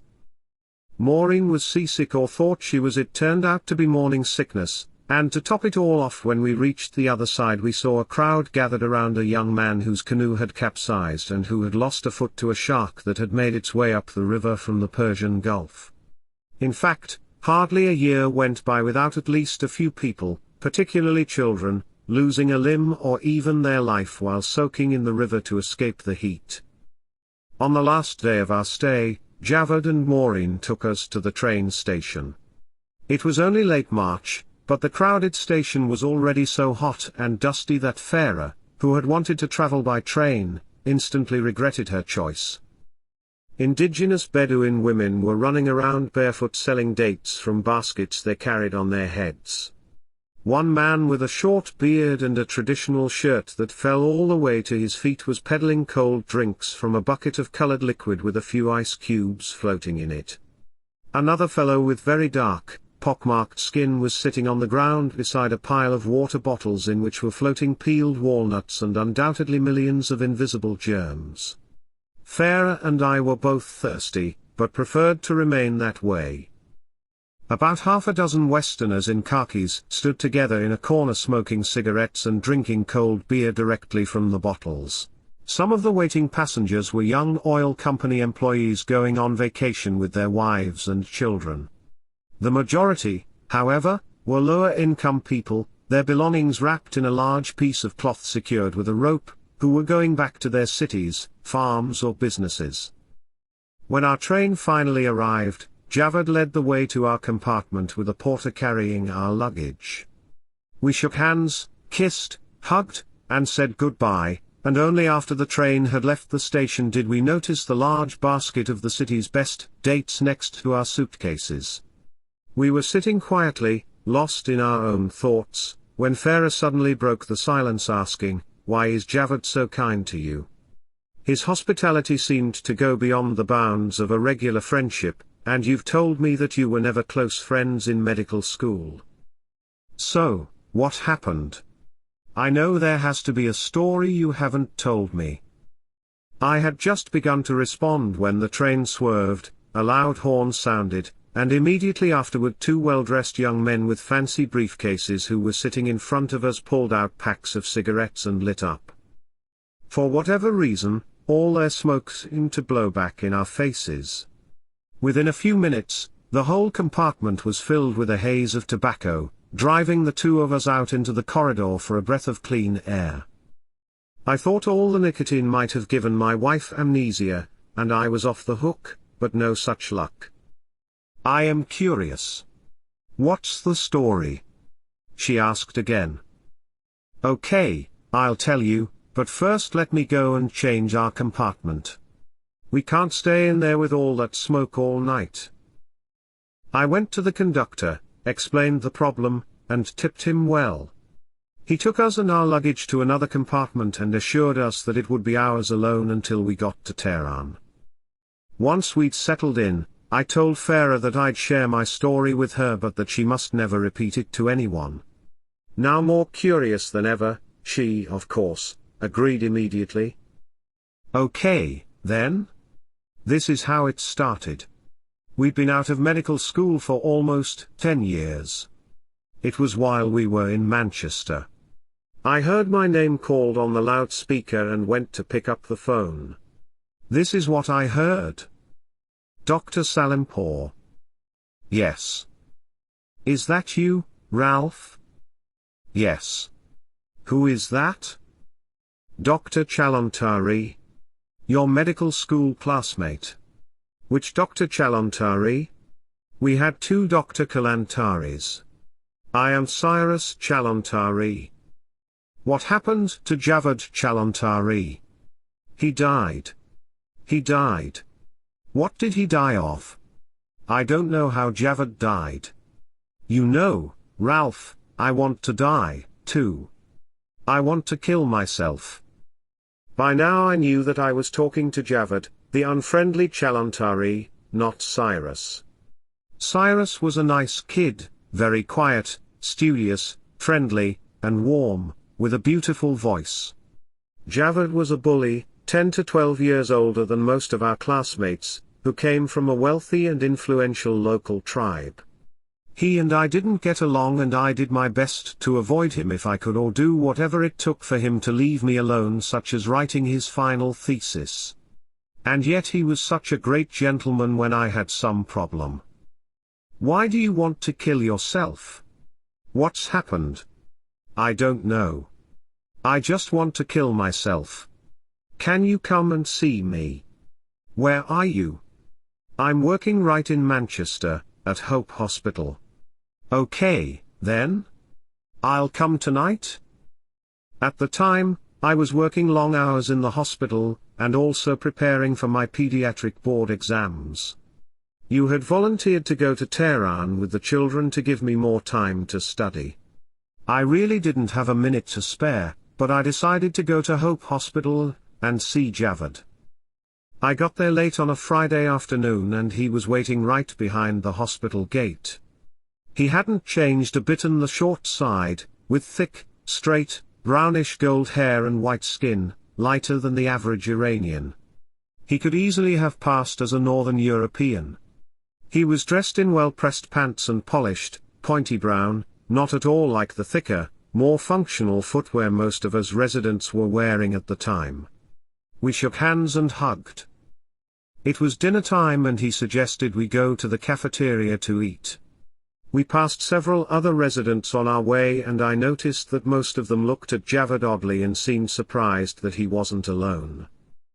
After a meal of particularly terrible hospital food, we strolled through the yard.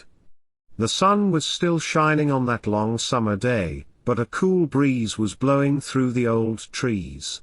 We were reminiscing about the good old days in medical school when all of a sudden Javed stopped. Tears were pouring down his fat rosy cheeks, and I had no idea why. "What's the matter? Why are you crying?" I asked. "I don't know. I just want to die." "But why? What do you need that you don't have? You're healthy, you have a job at this hospital. So, what are you missing?" "I don't know." "Do you have a girlfriend?" "No." "Why not?" "Because nobody likes me. I can see it in their eyes. They hate me and talk about me all of the time. Doctors, nurses, even the girls who serve the food." "Why do you say that? Why shouldn't they like you? What have you done to deserve their dislike?" "I don't know. They just don't like me and they start whispering to one another the moment I get to the cafeteria or even the lab where I work." "I'm sure you must be mistaken." "No one dislikes you," I said, aware that he was very depressed and desperately in need of reassurance. "But tell me, Javed, what brought you all the way to England?" He paused, sighed deeply, and pulled a clean white handkerchief from his pants pocket. He spread the cloth on a chipped, greenish wooden bench under a big old shade tree, sat down, and motioned for me to do the same. "Well, it's a long story," he said. "You know, I had a few good jobs after we graduated, but then I decided to go to the States, and that decision made me miserable and depressed. My doctor suggested that I shouldn't travel, but I didn't listen to him." "But, you didn't know English. How could you pass the English test to get a visa?" "You're right, of course. You had to pass an English test in the American consulate in Tehran to get a visa, and an internship in the US. I didn't know a word of English. I went to Tehran, but I now wish that I hadn't. I went to the American consulate to find out who was administrating the test. I took a good look at him from a distance and then found out that he left his office every day at 2 p.m. for several days. I stood a few yards outside the consulate building in 100-degree heat at precisely 2 p.m., until one day I saw him come out. I walked towards him, introduced myself, and told him of my plans. He congratulated me, reiterated that I would have to pass the test, but assured me that it was very easy. We were now walking side by side a few hundred yards away from the consulate. I told him that since we were both Iranian, he should help me, and I gave him an envelope. "What is this?" he asked. "Nothing. A token of my appreciation. I need your help." He glanced at the contents of the envelope, put it in his pocket, and said, "You shouldn't have done that. Come here tomorrow at the same time, and I will tell you what to do, but stand a little farther away." I did as I was told, and shortly after 2, he came out of the building. We walked together for about half an hour until we came to a secluded spot where he opened his briefcase, pulled out a piece of paper, and handed it to me. Read it carefully and come for your test when you know the answers, he said. Well, I was so excited I didn't even feel the heat or humidity anymore. In fact, I walked as fast as I could back to my hotel with my jacket and tie on. I was soaking wet when I got there. Javed got up, then, picked up his handkerchief, folded it carefully, and put it back in his pocket. "Let's go to my room," he said. "I haven't slept for a few nights and I'm very tired." We walked together to the residents' quarters and took the elevator to the 8th floor. Javed unlocked the door and we entered a fairly small room with a window facing the lawn. His desk, unlike his person, was very untidy, with a few books on pathology, one of them open, lots of loose papers, and a few pens and pencils scattered around. I was very surprised to see a book of poetry by Baba Tahir Iranian, whose poems, written in the local dialect, are mostly about love, some sad and nostalgia. I'd never known Javed to be particularly interested in art or literature of any kind. An open suitcase full of ties, shirts, and underwear was on the floor in a corner. Javed sat down at the desk and offered me the more comfortable armchair by the window. So, he picked up where he'd left off. "I told you that he gave me a piece of paper and I hurried back to the hotel. As soon as I got to my room, I looked at it. Number 1 is an airplane. Number 2 is an umbrella. Number 3 is," and it went on for about 2 pages. I memorized them all, went back to the consulate, passed the test, and got my visa. "But what about your internship? How could you get a job without any English?" "Well, back then there were no tests to take. All you needed were a few letters of recommendation. I managed to get an internship by correspondence with the help of some of my friends whose English was good. Then I bought a ticket and flew to New York. I knew my acceptance was for a hospital in Maryland, but I had no idea where that was. I got into a taxi at the airport and when the driver asked where I was going, I showed him a piece of paper with the address written on it. He indicated almost in sign language that it was going to be a few hours' drives. "Do you have the money?" he asked. I showed him my $100 bills, he put my luggage in the trunk, and we drove off. I was fascinated by what I was seeing. The industrialized landscape was totally different from anything I'd experienced back home. Finally, the cab pulled up in front of a hospital, and the driver said, "Dollars." I offered him my wallet. He took what he wanted, and then he was gone. I was on my own. I went into the hospital and showed the man at the reception desk my acceptance letter. The hospital was big, clean, and beautiful. I had never seen anything like it. To me, it looked more like a hotel than a place for sick people. It didn't even smell like a hospital. Everything was different. In 1 hour, I saw more Black, Asian, and Hispanic patients, nurses, and doctors in that hospital than I had seen in my entire life. By that point in my story, we were getting used to the continuous noise and shaking of the old train. It was dark, but it didn't really matter because there was nothing to see out the window but mile after mile of desert. The noisy children who had been running up and down the corridors had settled in their compartments and were eating or going to sleep.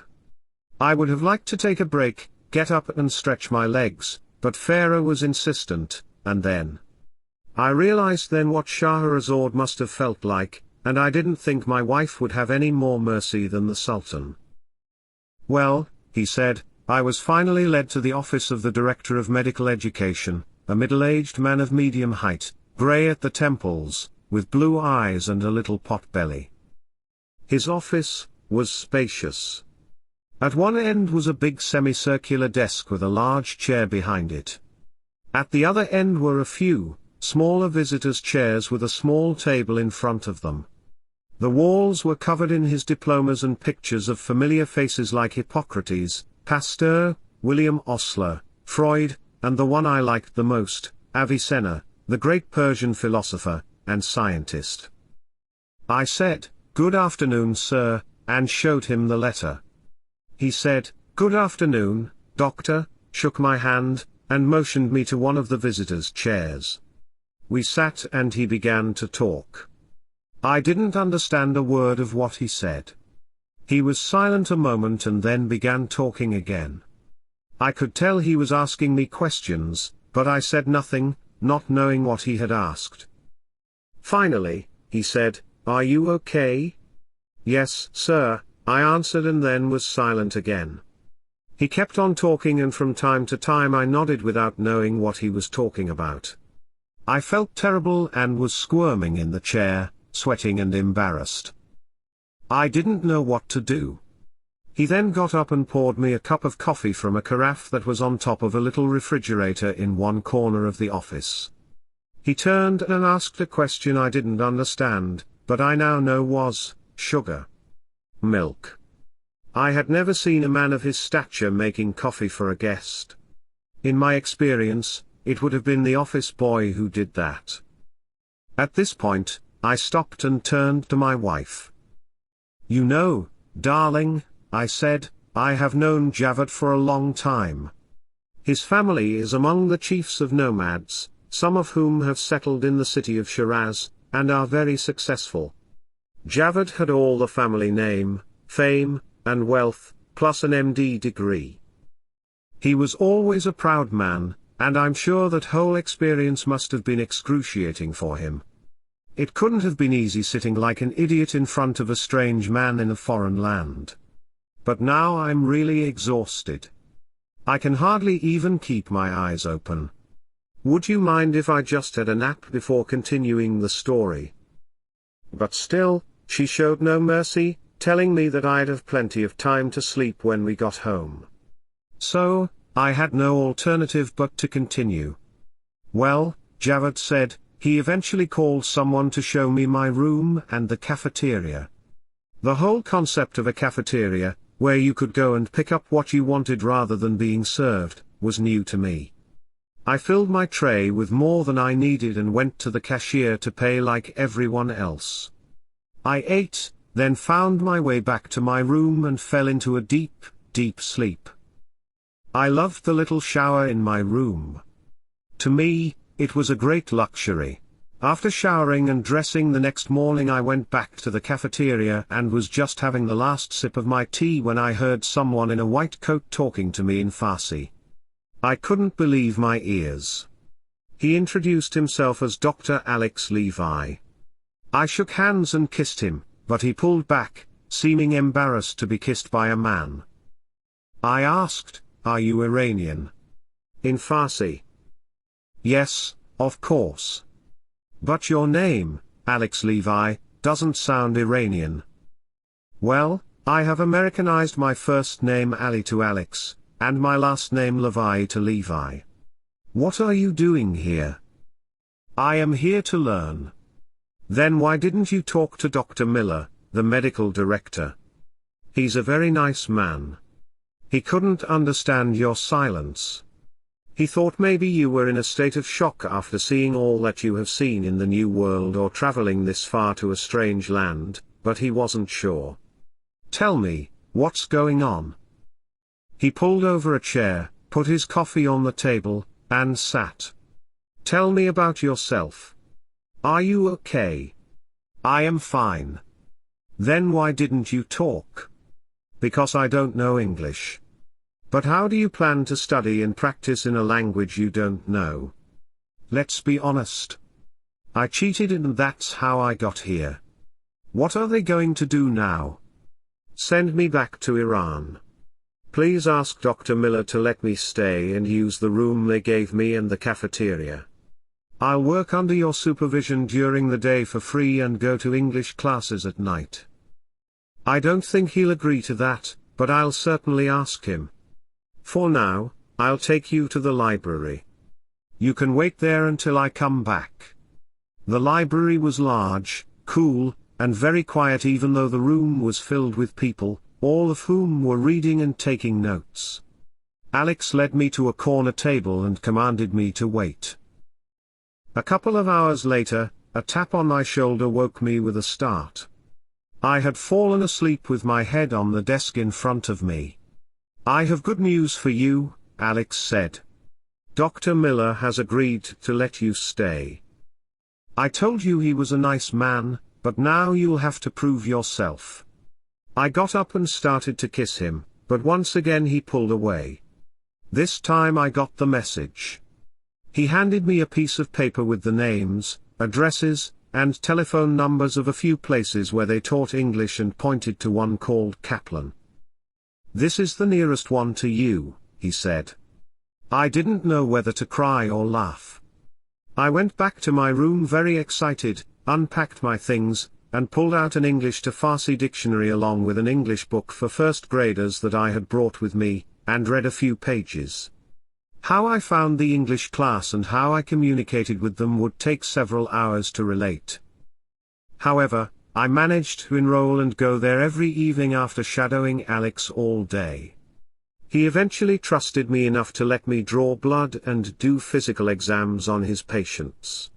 By the time I got back to my room I was exhausted, but I still had to do my homework. Coffee helped for a few weeks, but then I got used to it and it didn't work anymore.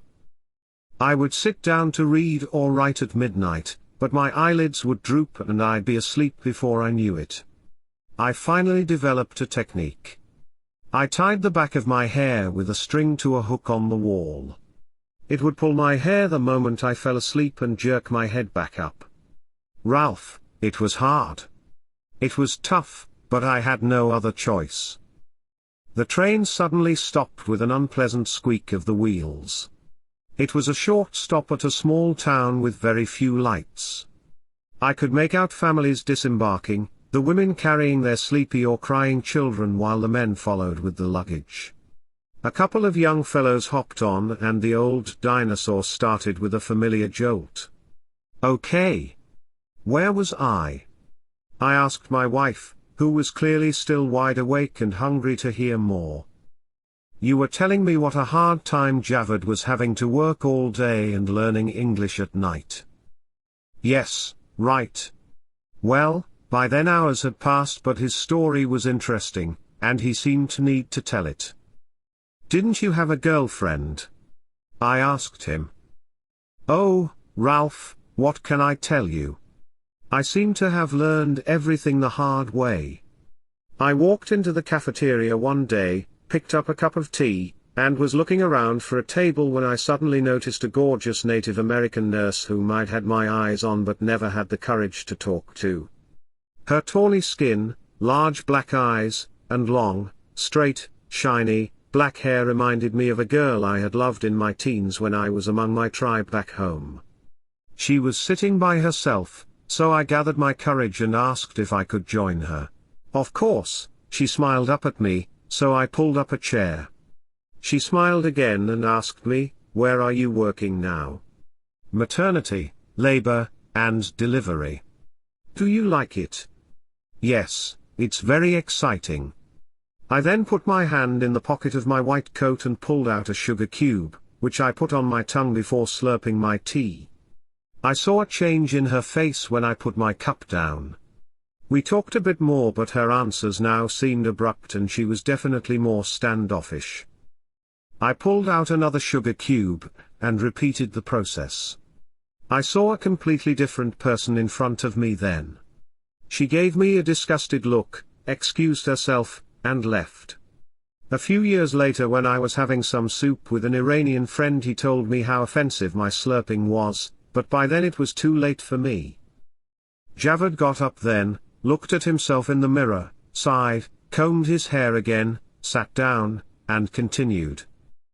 The hospital hired me after 6 months and paid me a small salary. Communicating with patients helped me learn English much faster, and I was enjoying my job. But I couldn't have done it without Alex's help. At the end of my year's residency, Dr. Miller helped me find another job in the same hospital but a different department.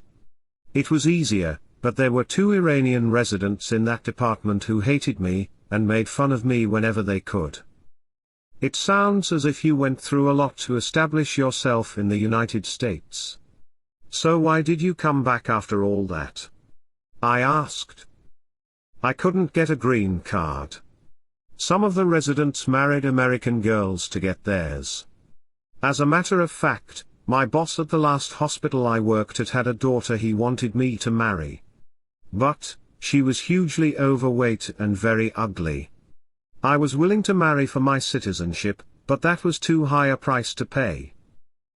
I was the youngest in that class of 100 and from a different state. He was the oldest, with deep roots in the region, and a bully. It wasn't the right match. I finally fell asleep, but not for long. A loud noise woke me up. Javed was no longer in the room. Oh, my God, did he jump out of the window? I peered out, but couldn't see anything in the dark.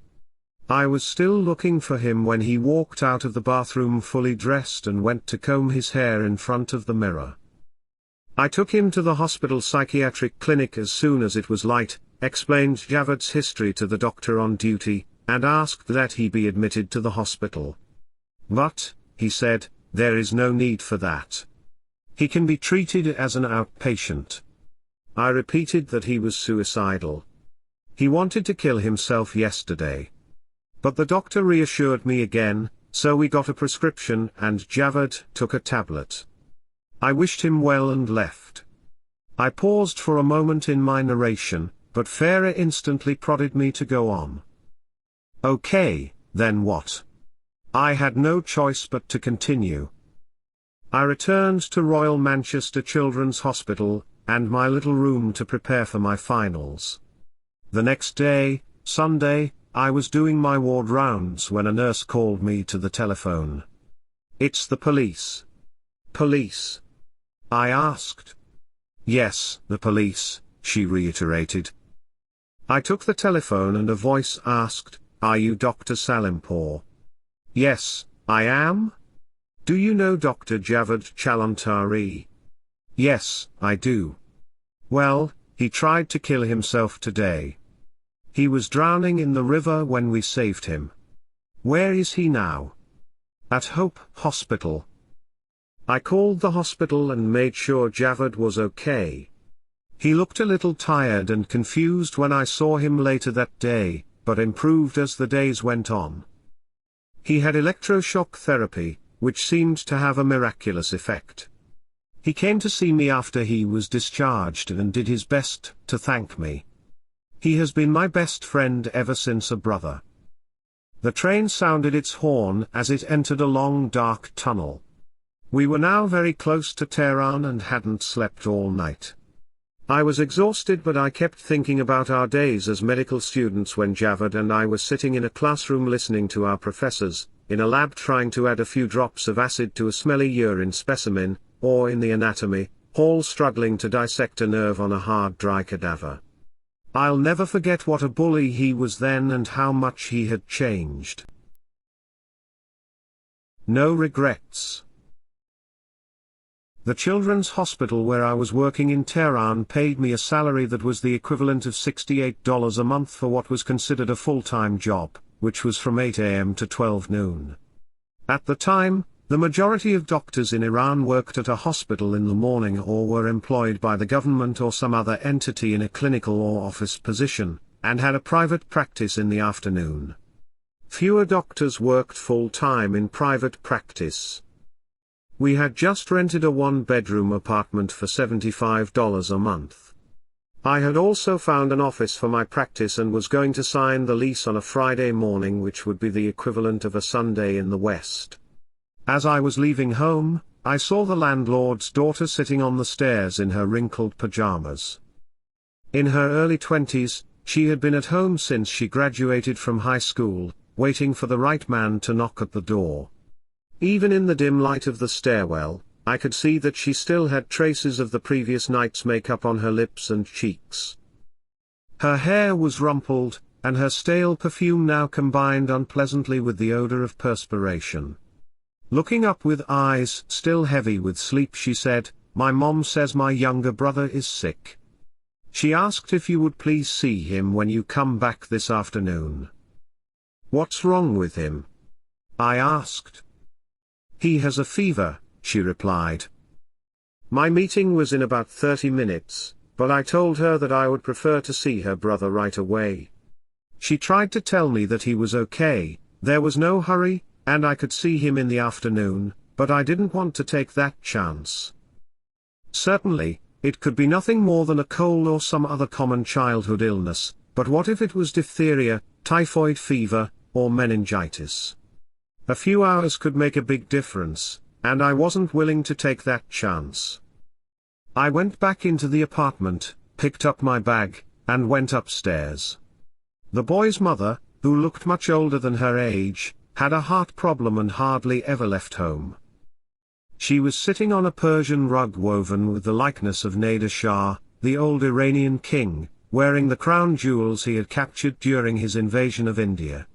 The patient, a 10-year-old boy, was in bed, covered with blankets, and although he had an unpleasant odor, he didn't look bad at all.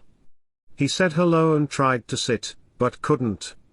I examined him, and when I tried to bend his head, his neck was hard and stiff. He obviously had meningitis. I told the mother what was wrong with him, and tried to take him to the hospital, but she insisted that she needed to wait for her husband to come home and make that decision. I knew her husband was an opium addict and that we couldn't afford to waste precious time, so I explained to both the mother and her daughter that every minute of delay in treatment could cause the little boy to lose one of his senses, such as hearing, sight, the use of his arms or legs, or even his brain function. Finally, the mother agreed to let me do what I thought best. His sister helped me pick him up, and I carried him downstairs with his mother trailing behind. At that point I didn't yet have a car, so we had to wait for a taxi. When I finally went to sign the lease in my office the following day, the landlord raised the rent because I'd missed our appointment. I lost money, but it was a loss for which I have no regrets since the boy recovered and left the hospital quite healthy. A midnight call. I was in a deep sleep one night after a hard day's work when I was awakened by a midnight call from a young woman whose baby had been delivered via C-section in the local general hospital the day before. She said that everything seemed to be going well until that morning when the baby had started to look yellow. The pediatrician who was supposed to see the baby was out of town, and she'd already lost one baby to jaundice, so she was extremely upset. "Please come see him," she begged. How could I say no to such a plea? I called the hospital and asked for the newborn nursery. Interestingly enough, the nurse who picked up the phone recognized my voice. She introduced herself and reminded me that her little girl, who was born in the same hospital and had been my patient since birth, had also suffered from jaundice. I ordered a blood test and headed for the hospital. It was very cold, and the streets were icy, but there was very little traffic at that time of night. Parking, however, was another matter. The hospital was located in a fairly narrow one-way street with high walls on either side. I had to drive up an icy incline to park, and kept sliding back down. When I finally got to the newborn nursery, I saw that the baby was indeed quite yellow, but appeared to be otherwise healthy. The nurses seemed relieved to see that someone was taking care of him. The results of the blood test I'd ordered indicated that the baby's bilirubin, the yellow pigment in the blood, was 24, which is quite high and carries the risk of brain damage and hearing loss. We had to do an exchange blood transfusion, which would require alternately drawing blood from the baby and transfusing him with the same amount of a donor's blood until most of the bilirubin was removed. Back then, before routine blood screening, this procedure had its own risks, including hepatitis, malaria, and syphilis, to name just a few. Of the donor's blood was infected. Apologizing profusely for the imposition, I called a colleague from the Children's Hospital, who was a great pediatric hematologist, to help with the exchange. I knew that she was particularly sensitive to cold, that her Volkswagen was even smaller than my little car, and that she lived quite a distance away. But before I could even finish my explanation, she said, "I'm on my way." Meanwhile, I explained the situation to the mother, who was extremely grateful. It was around 4 a.m. when we began drawing blood from the baby, using the vessels of his umbilicus. Everything was going smoothly until suddenly the vessel blocked and, after several attempts, we could neither draw nor give any more blood. The boy looked better and less yellow, so we stopped the procedure and explained to the parents what we had done. We then ordered another blood test and left. When I arrived at the children's hospital the next morning, I called the nursery at the general hospital to ask about the baby's condition. He was doing well and his blood test was satisfactory. But my friend, the hematologist, did not show up at work that day. I presume she was just tired and taking the day off after our long night, but when I saw her in the hospital the next day she was on crutches with a cast on her leg. She said that her car had skidded several times on the drive home and hit a tree. When she got out of the car to inspect the damage, she slipped on the ice and broke her leg. I felt so guilty that I didn't know what to say. We went to the cafeteria for a tea break and were soon joined by 2 other doctors, one a hypochondriac who had trained in France and constantly criticized our techniques, and the other who had been trained in Canada, and mostly listened. The 2 of them began teasing and blaming me for what had happened, which only made me feel worse. "Zari," I apologized yet again, "I feel so bad. I know this wouldn't have happened if I hadn't called you. I know it's my fault." Zari, who had a habit of nervously picking at her cuticles and making them bleed, stopped what she was doing, sipped her tea, and said, "Not at all. I'm glad you called me and glad I could help. But I can see that you're upset. I am unhappy, yes. But, for a different reason, that has nothing to do with my leg, which I know will heal in a few weeks." "What is it then?" "The interns and residents of Firazgah Hospital. I was preparing my talk for them the night you called. I went there this morning with my broken leg and there were only 4 people in the room. They were totally uninterested and seemed to think they were doing me a favor by sitting there. Buying a house. The couple walked out of my office with their pathetically thin 1-year-old baby. The boy weighed only 10 pounds, just a little more than his birth weight. I spent a long time educating the parents about how to feed him.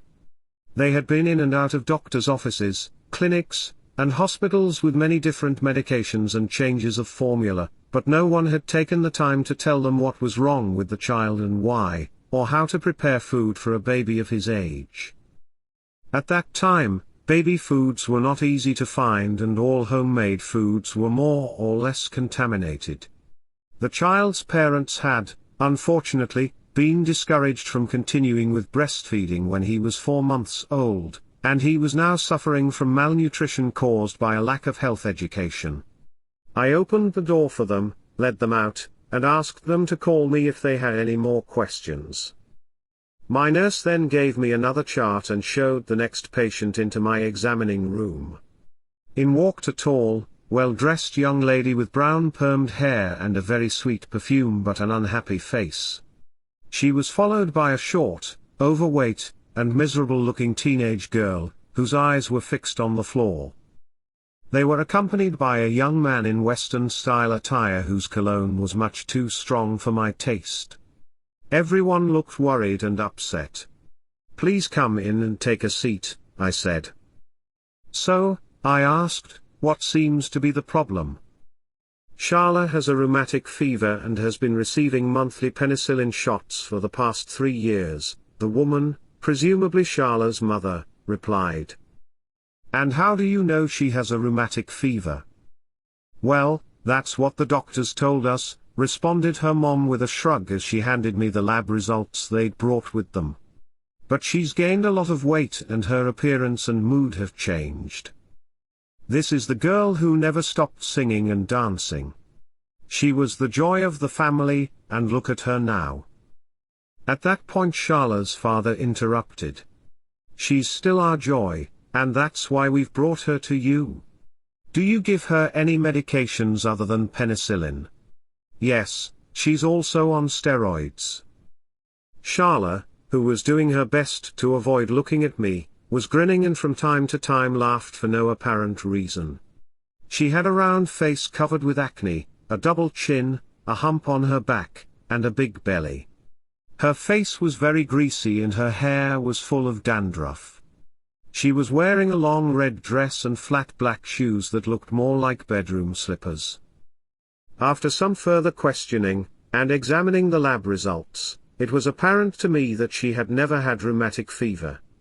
She had been wrongly diagnosed, and unnecessarily treated.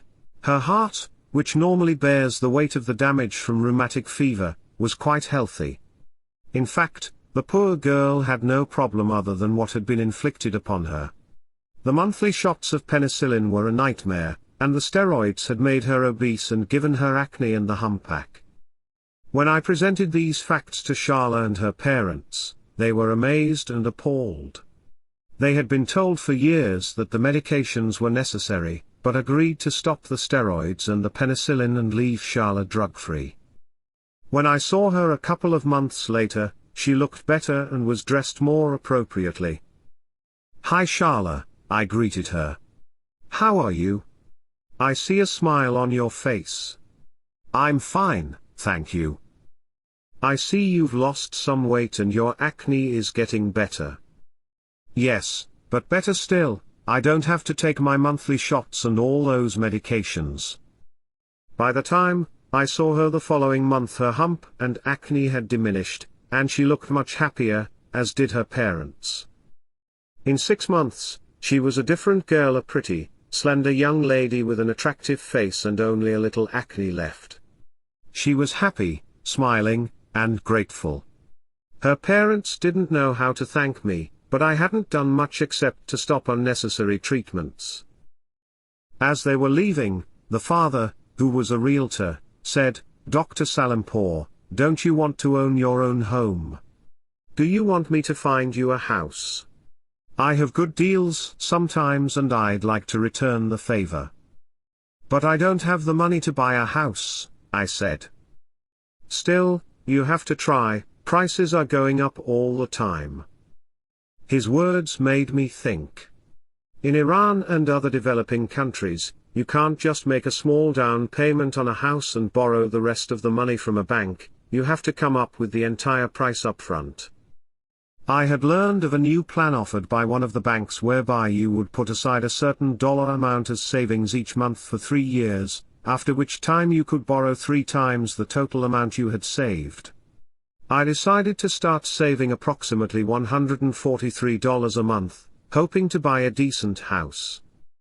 The only problem was that the bank offering this plan had no branches, which meant that we had to drive to the main office in the busy city center once a month to make the deposit.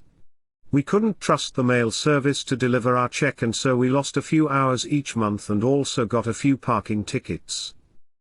After 3 long years, we called the realtor and told him how much we had saved and the amount of the loan to which we were entitled. His response came as a shock. He said, 3 years ago, that would have bought you something, but not now. I was so disheartened that I decided to forget about buying a house. Rented houses were just as good. But I was tempted again a few months later when my private practice was doing very well. I'd gotten a few raises at the hospital, and so my income had increased substantially. I decided to start saving again on the same plan, but putting away $714 a month. At least by this time the bank had a few branches, which made life a little easier. Again, we called the realtor at the end of the 3-year term, and very soon he found a house in a good neighborhood that we loved and would be able to afford.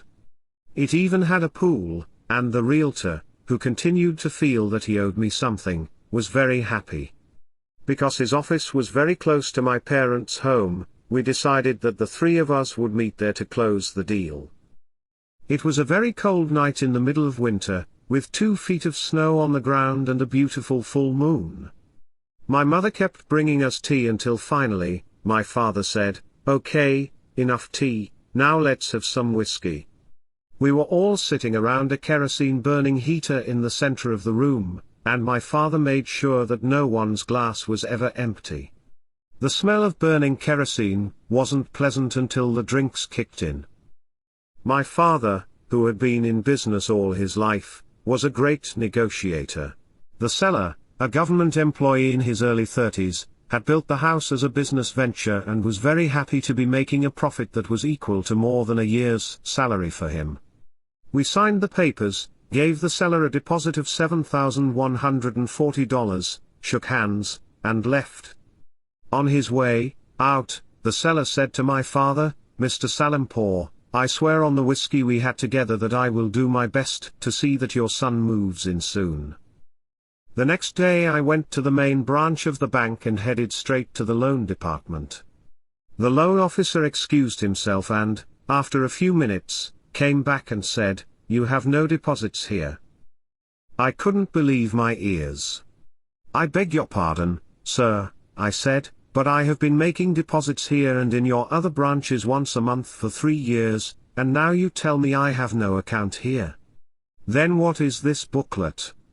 I asked, pointing to my deposit booklet. "I told you, we have no account in your name here." My head was spinning and for a moment everything went black. It hadn't been easy saving for 3 years. I went to the loan officer's supervisor, a big man who was on the telephone, talking very loudly about some personal business. I said good morning a couple of times, but he ignored me and continued with his conversation. After about a half hour he finally hung up and rudely asked, "What do you want?" Apparently annoyed that I had the nerve to interrupt him. I explained what had happened. "Are you sure you made these deposits?" "Of course, I'm sure," I replied, now thoroughly flabbergasted. How could he even ask such a question? "Look at my deposit booklet." "Okay, then, but I can't look into it right now. Come back next week and I'll see what I can do." I had no choice. Arguing would only make matters worse. When I returned the following week, he was once more on the phone. When he finally concluded his conversation, he asked my name again, then called in one of his assistants, gave him the booklet, and asked him to look for my file. After about an hour, the assistant returned, file in hand. The big man flipped through it, then looked at me and said, "You cannot get a loan from here." "Why?" "In some instances, you made 2 deposits at the same time. You were supposed to make 1 deposit each month." He was right. In some months, I had made 2 deposits at once in order to avoid having to return to the bank the following month. But that didn't invalidate the plan. I was trying to explain this to him, but he just walked away and back to the telephone. Tired and disheartened, I asked one of the loan officers whether everyone had so much difficulty obtaining a loan. "You haven't seen anything," he said, shaking his head. "People go through a lot more than you have so far." When I got home and explained to my wife what had happened, she was even more depressed than I was. It was the Iranian New Year when everyone redecorates or even repaints their homes. Dinner tables are decorated with platters of freshly grown vegetables, fruits, pastries, nuts, and a few goldfish, which symbolize life, swimming in a jar. As was the tradition, we had a few guests to dinner, one of whom was our daughter's schoolmistress. When she heard our story, she said, "Our school principal has a cousin who is the vice president of that bank. Let me have her talk to him. Maybe he can help you." A meeting was arranged, and I went to see the vice president. He had a large office with a small anteroom, where I sat waiting to be called in. "How can I help you, Dr. Salimpour?" he asked once I was seated in front of his desk. I thanked him very much for agreeing to see me and explained my problem. "I have been putting away money every month for 3 years, so that I could get a loan from the bank to buy a home. We have now found a house that we want, But when I went to get my loan, I was first told that I had no savings deposits here, and then that I couldn't get the loan because in some instances I made more than one deposit in a single month. He listened patiently and then called one of his assistants to help me. The assistant asked my name, looked at my deposit book, and took me to his office, where he offered me a cup of tea and made a few calls. I hadn't even finished my tea when an office boy appeared with a file in his hand. The assistant glanced at it and handed it over to me. "This is your file, Dr. Salimpour. You can apply for your loan any time you wish." I first called my wife from the office to give her the good news, and then called the realtor to tell him that I'd gotten the loan. "Oh," said the father of my former patient, "I was just about to call you. The owner has sold the house to someone else. I was there the other day and saw a Quran and a mirror in one of the rooms. In Iran, it is traditional to take a holy book and a mirror to a new home before moving in. I called the owner, who said he'd gotten a better price from someone else. Of course, I told him he couldn't do that, he'd already signed papers and sold it to you. But he just hung up on me and hasn't answered my calls ever since. The realtor and I made several attempts after that, but the seller could not be found. I managed to get a warrant for his arrest through a friend in the Ministry of Justice, and when we finally found him, I called another friend in the Ministry of Justice as well as my lawyer, whose children were my patients, and we all went to a restaurant to have lunch and negotiate. He promised to sell the house to us for the price we had agreed on, and we were about to discuss the details when I realized it was 3 p.m. and I had patients waiting in my office. I asked my friends to finish the negotiation, shook hands with everyone, and left. In the end, the seller disappeared again, and didn't even return my deposit. By that time, I was desperate. I took my case to the Royal Inspection Organization, whose job it was to resolve any injustice in the country. The gateman looked at my 5-page complaint, underlined some parts of it, and told me to return in a week. The next week, the following week, the week after, and several more weeks after that I went back, but I was never allowed inside, and I never heard from anyone. By that time, Farah and I were convinced that we would never own a home of our own and tried to enjoy our rental. Then, about a year later, the same realtor urged me to think about purchasing a 3,000 square foot lot across the street from the hospital where I worked. Walking back and forth to work would be a dream come true. We bought the lot with the money we had saved at the bank and went from the escrow company directly to a friend who had built a few homes. He, in turn, called a friend who was an architect to draw up the plans. No contracts, no signatures, just handshakes all around. We now needed a construction loan and went back to the bank, which sent out an inspector. It took a few no-shows and several ignored hints at expecting a bribe, but the inspector finally signed the papers and we got our loan. By the end of the year, we had moved into the small, comfortable home where we lived until we left the country. The circumcision. On yet another cold winter's day, my office was unusually quiet. I had seen a few patients, all with minor problems, when my nurse came in with a cup of tea and asked, "Are you leaving early today? I don't think anyone else is coming in." I told her that we'd better wait.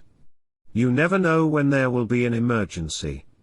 And, in any case, I needed to prepare my presentation for the International Congress on Tetanus in Ronneby, Sweden, which I was very excited about. It was a few minutes past 8 p.m. and we were just turning off the lights when a couple came in with a baby. She was well swaddled and her eyebrows were covered with indigo dye. The nurse showed them into my office and I asked them what the problem was. "She's not feeding. She stopped feeding 2 days ago, but until today we were able to spoon feed her. Now she won't even open her mouth and she's making faces whose meaning we can't figure out," the mother said. The parents' dark skin, along with their accents, indicated that they were from the south. They were fairly well dressed and seemed relaxed. The mother had a few gold coins decorating her earrings and other expensive jewelry on her wrists and around her neck. The father was wearing a gold watch. "How old is the baby?" I asked. 9 days. "Where was she born?" "In our home." "And who delivered her?" "A woman we have known for many years. She had delivered a few other members of our family." "Is she a doctor or midwife?" "No, neither. But, trust me, she knows much more than most doctors. She is a very nice old lady with a lot of experience." "Who cut the cord and with what?" "She did, with my scissors." "And how did you tie the cord?" "She did it with some string we had at home." "Did you or anyone cover the cord with any herbs?" "Yes. My mother put on some tallow wax she had kept for me for a long time." It was clear to me that the baby wouldn't open her mouth because she couldn't. She had a lockjaw. This 9-day-old infant had tetanus. The history was typical. She was delivered at home by an untrained old woman. Her cord was cut with the mother's scissors, tied with her string, and covered with tallow wax, all of which were unsterile and contaminated with tetanus bacilli, which is abundant in nature and can grow well in dead tissue as well as in the blood present at wound sites such as the cord. Covering the cord had aggravated the situation because this particular bacterium needs no oxygen to live. I had seen many babies like her and had even founded a center in our children's hospital for their treatment. I explained her disease to the parents and suggested that the baby be hospitalized as soon as possible. The word tetanus shocked the parents. "Are you sure?" they asked. "Yes. I have no doubt. You have to take her to the hospital as soon as possible." "Well, it's very cold and late now. Shall we wait until tomorrow and see if she gets better?" "No, you can't possibly do that. Tomorrow will be too late and you might lose her." "But we have no car and we'll never find a taxi at this time with so much snow." "No problem. I'll give you a ride. Which hospital should we go to?" "Shiraz Children's Hospital, where I work. It's the only place in Tehran to treat this disease." I explained that we saw many babies with tetanus. In fact, we had 9 in the hospital at that very moment. When I started working at the hospital 14 years before, we used to lose all of them, but now, through years of research and hard work, we were able to save about half. "It's a charity hospital," I said, "and it's free, but you can make a donation if you wish." As we drove, the father began telling me his story in a broken voice coming from a broken heart. "Dr. Salimpour," he said, "the word tetanus is very frightening to us. My son, Jamal, was 4 years old, a sweet boy who would not be quiet for 2 minutes. He was very curious and always asking questions. His favorite place to be was our palm farm on the banks of the Karun River. He would jump up and down all the time and try to climb the palm trees. And he worked hard trying to catch a fish in the river. We had to watch him every minute. He would jump up into my arms whenever I came home and never gave my daughters a chance to get close to me. I had 4 girls, but Jamal was my only son.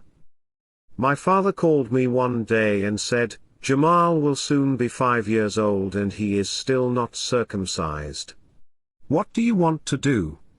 I told him, 'You know I'm scared, but I'll take him to a doctor one day next week.' He said, 'Why do you want to do that? Did a doctor circumcise you? The barber who circumcised you is still alive. I'm going to see him and ask him to do the job. As a matter of fact, your 2 nephews are not circumcised either.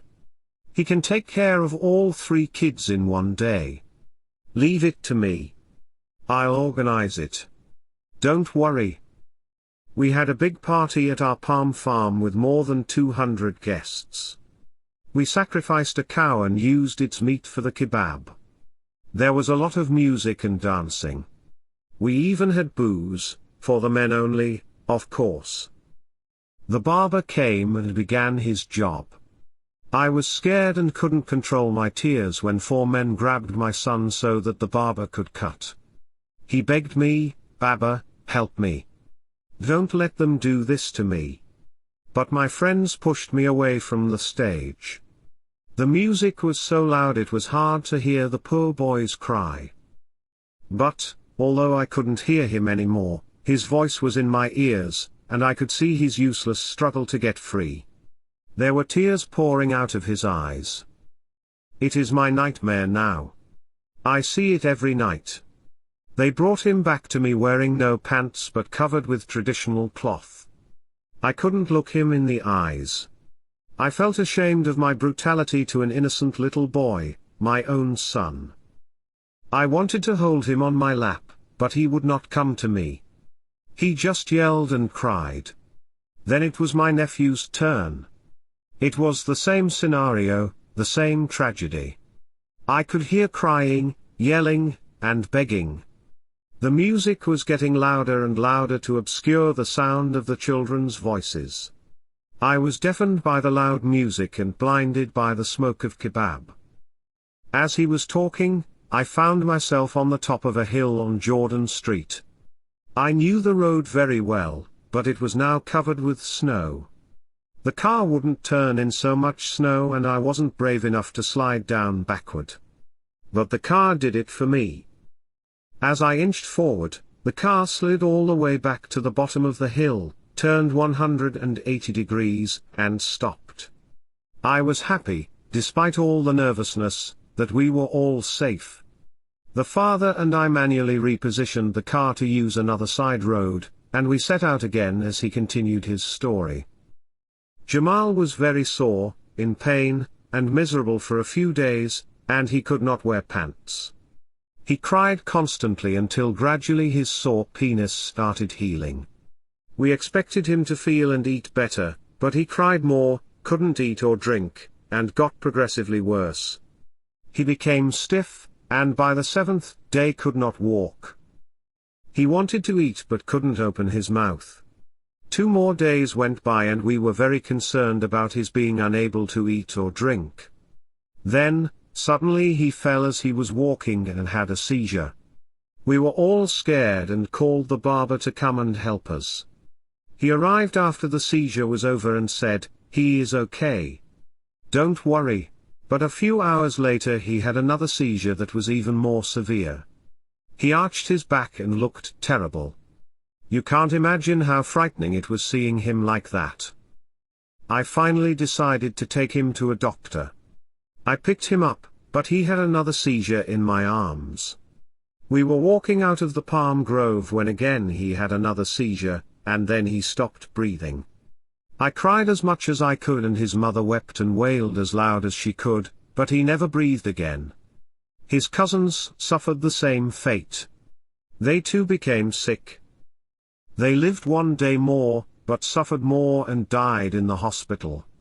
The doctors told their parents that they had tetanus from the circumcision.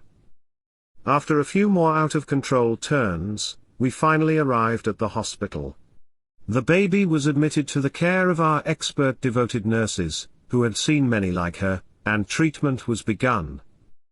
She'd already had a seizure while we were in the car, and our first concern was to control the seizing with sedation and a tetanus immunoglobulin to neutralize the bacterial toxin as much as possible.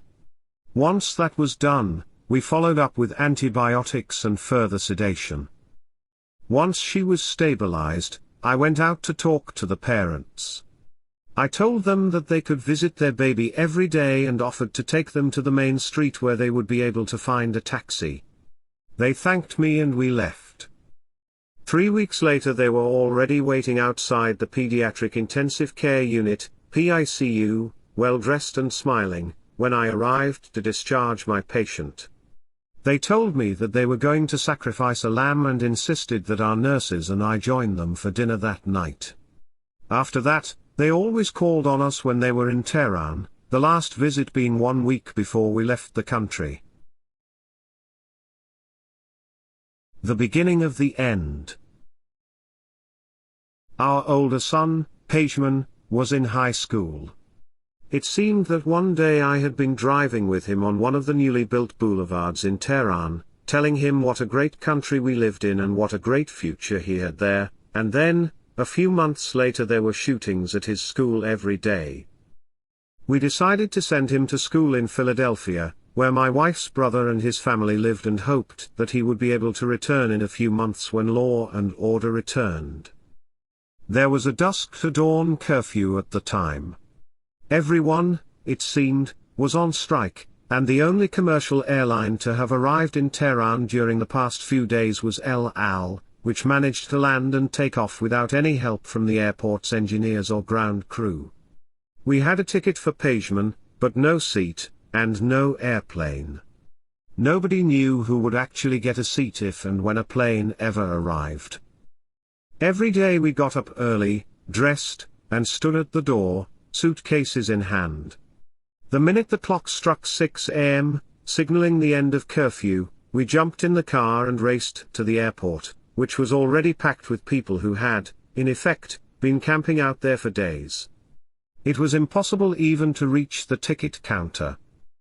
No one would move. They didn't want to go home, and there was no carrier to take them out. Finally, on the third day, I decided to somehow get to the front of the line to see what was going on. I kept excusing myself and tripping over luggage. I even fell a couple of times. The air was stuffy with the odor of hundreds of unwashed bodies and unbrushed teeth, dirty baby diapers, sweat, and tobacco smoke. Eventually, I found myself right in front of the only ticket counter and learned that a Pan Am flight was expected sometime that day. As I was turning to make my way back to my family, I saw the father of one of my patients standing with his family right at the front of the line. He told me they were all leaving for the United States and that they had been at the airport for the past 3 days and nights. I asked him if I could bring Pejman to join their group so that he might stand a chance of getting out. It was the beginning of January, his high school classes had begun in September, and we were worried. "Look," he said, "all these people around us have been here all these days. We've gotten to know one another. They'll know that your son isn't one of us, and they may object, but tell him to come up here and mingle with the other children. We'll see what happens."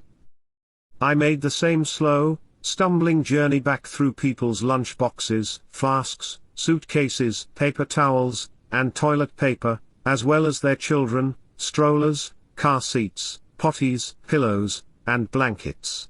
Fair and I briefly discussed what I'd learned, and we sent Pejman up front to mix with the other children, as my patient had suggested. Pejman's documents were all in his suitcase, and he had to have them with him in case he was lucky enough to leave.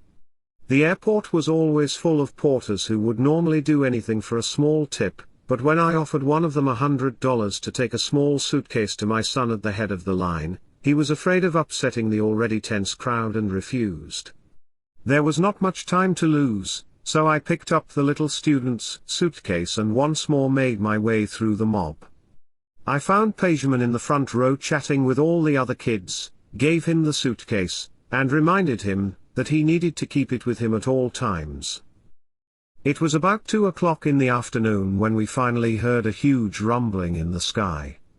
Hundreds of eyes were on that Pan Am plane as it came in for a landing. How many people could it hold? How many would be able to board that fabulous bird and fly off to the promised land? I hugged and kissed Pejman, not knowing whether I would ever see him again.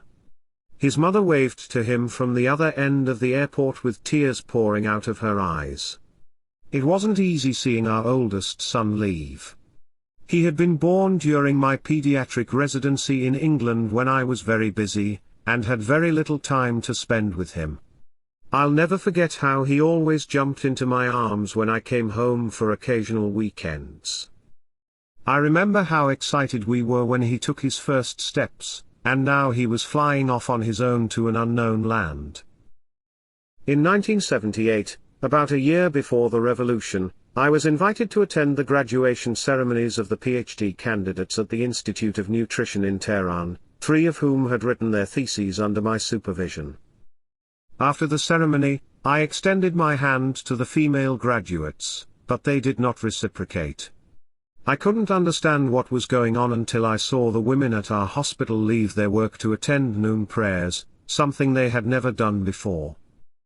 I realized then that these were all manifestations of neo-fundamentalism, but I still didn't see it as the beginning of what would become a problem throughout the world, reaching from Chechnya to the Philippines, Afghanistan to Turkey, Kenya, Spain, England, and eventually to the United States. Religious fundamentalism didn't recognize borders. Not unlike cholera, it was a plague that would be difficult to contain. As fundamentalists were growing stronger and taking advantage of the weakened government and horrified silent majority, having more demonstrations, aggression, and causing more torturing and looting, people were coming to the office every day asking for their records because they were leaving the country. Looking back, I see I was so busy with my work that my only source of news was the local radio. In fact, I was pretty clueless about what was going on around me until one day I realized that after Ayatollah Khomeini arrived in the country, and everyone's life had changed. I even remember questioning a couple of high-ranking army officers whose children were my patients. "What's going on, General?" I asked each one of them. "There seems to be a lot of unrest and demonstrations in the streets. The Shah has been under increasing pressure from President Carter to observe human rights. We have allowed the demonstrations so that the President can see the consequences of doing that. But we are still very much in control." Strangely enough, they both gave exactly the same answer. There was a lot of tension in the hospital and universities. Knowing my anti-fundamentalist views, students changed the subject or simply stopped talking as soon as I entered the room. The changes could be seen everywhere. Men were growing their beards and stopped wearing ties, a symbol of Western civilization. Women were covering themselves and not shaking hands with men, and more people pretended to be religious. But I, and many others like me, couldn't believe what was happening. We still had faith in the strength of the silent supporters of the regime and the army, and no one could believe that President Jimmy Carter would hand over Iran, with all its wealth and military power, to a bunch of fundamentalist Islamists, who had managed to fool some nationalists and intellectuals. I had treated a close relative of Khomeini's before he gave himself the title of Ayatollah, and I had been unaware of who he was, despite the fact that the mother of the child had told me several times that she was a Khomeini family member. People changed sides, ideas, and colors. Some deeply believed in Islamic fundamentalism, while most had moved with the tide and pretended. Before the revolution, one well-to-do businessman whose 6 children were my patients, used to send his wife to Mecca and other holy places while he vacationed in Europe, where he bought Italian suits and ties as well as a Mercedes automobile. After the revolution, he grew his beard, stopped wearing ties, and started wearing nalan, sandals made especially for mullahs that look like comfortable slippers. His wife and daughters wore black veils, and even though they owned the Mercedes, his wife brought their children to my office by bus, or, occasionally, they all squeezed into a small taxi. "Dr. Salimpour," he told me one day, "I have millions of dollars worth of machinery in storage in the ports of Iran that I won't be bringing into the country." "Why?" "We need them." "The country needs them," I said. "It's by order of the Ayatollah, who wants to paralyze the country so that he can rule according to the laws of Islam. But these shortages are hurting the people. Look at the long lines in front of the bakeries and gas stations. At times you have to wait in line for half a day. Dr. Salimpour, we are blessed to have the Ayatollah. He has everything under control. You know, the other day a lady dreamed of his, asking her why she had been so upset and left the line at the gas station. In her dream, she replied, 'Ayatollah, I adore you and your ancestors. I was in line for hours to buy some kerosene for my lamp because of all the blackouts we have these days. It's not only that I didn't succeed, but also that my veil was torn by the crowd. Ayatollah told her, "Sister, the barrel in your yard is full of kerosene. Dr. Salimpour, the whole neighborhood has been to that house filling their containers all week, and the barrel is still full." One day we heard shooting close to our home, and a few stray bullets actually hit our windows. We all hurried to safety in the basement, where there were no windows, and turned on the television. A few minutes later we heard a knocking at the door. I went up to see who was there and found our neighbor, who had been a colonel in the Shah's army, standing on the doorstep with his wife. We brought them in and F.A.A.P made tea, but it took about a quarter of a bottle of whiskey to calm the colonel's shaken nerves. It wasn't easy for him to watch the news and see the revolutionaries capturing the television and radio stations. A few hours later Yasser Arafat appeared on the television with his friends and a group of revolutionaries shouting, "Sora, Sora had al-Nasser," meaning revolution, revolution until victory. Soon after the revolution, the Ayatollah's elite forces broke into the Research Institute of Child Health one night searching for documents indicating any kind of corruption or theft. After turning it upside down, they crossed the street to the house where I lived and knocked on my door at 4 o'clock in the morning. Two men entered and, as my terrified wife and children looked on, led me back to the institute at gunpoint. They asked if I had stolen any money or used any of the institute's funds for my own personal investments. I replied by saying, "You have been here all night and I'm sure you've looked through everything, haven't you?" "Yes." "Well then, did you find anything other than our research on tetanus, diarrhea, rickets, and other diseases?" They said they had not, and at that point, they became a little less threatening. They continued questioning me until nearly 8 a.m., by which time the man who did our shopping and cleaning had arrived. I offered to get them some breakfast, and they agreed. He brought us some bread and cheese and prepared tea. We spread newspapers on the floor to serve as a tablecloth and sat down to eat together. The Ayatollah's men then shook my hand and prepared to leave. I asked them if we were now safe, and their leader said no because there were so many different militia groups answering to so many mullahs that another group might well show up tomorrow. I asked if they could give us a letter indicating that the institute was not involved in politics and that I personally did not handle money or write checks. Our expenses were paid monthly by Princess Shams Pahlavi's Welfare Foundation. But the leader said no again. They left and I realized that the next group of Pastoran might not be so benign.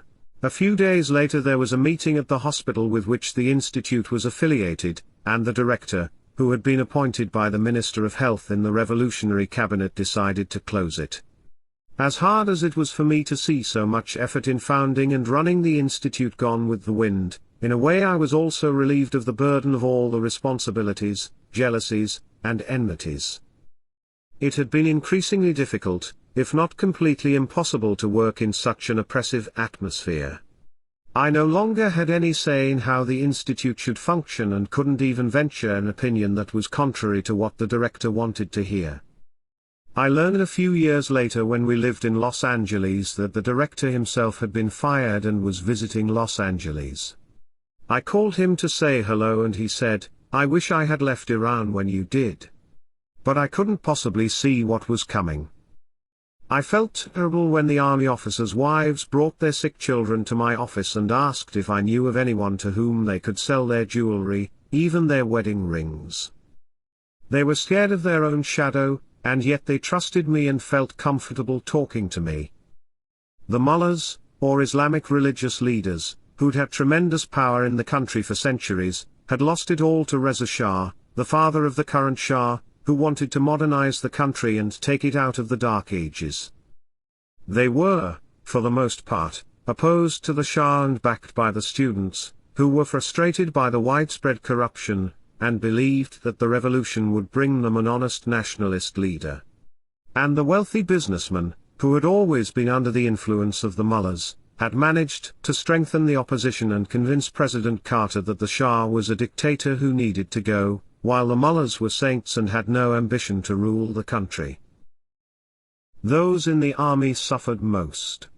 Many of them were executed and many more were in hiding. Their families were depressed, worried to death, and penniless. One army officer's wife named Minu, who had always been in a good mood and full of jokes regardless of her child's sickness, seemed to age in just a few weeks. Her husband, a very bright, highly educated, intelligent colonel, who often came to my office to thank me, was now in hiding. Sima, a vibrant young lady who never stopped talking, now hardly opened her mouth. Her family had been so harassed and threatened by their neighbors that they sold their home well below the market value and, like many other people of the Baha'i faith, moved to a new neighborhood where they hoped to remain anonymous. Some of my clients, who, before the revolution, bought their dresses from the best boutiques in Europe and the United States, now arrived wearing long dark dresses, gloves, dark glasses, and scarves or black veils.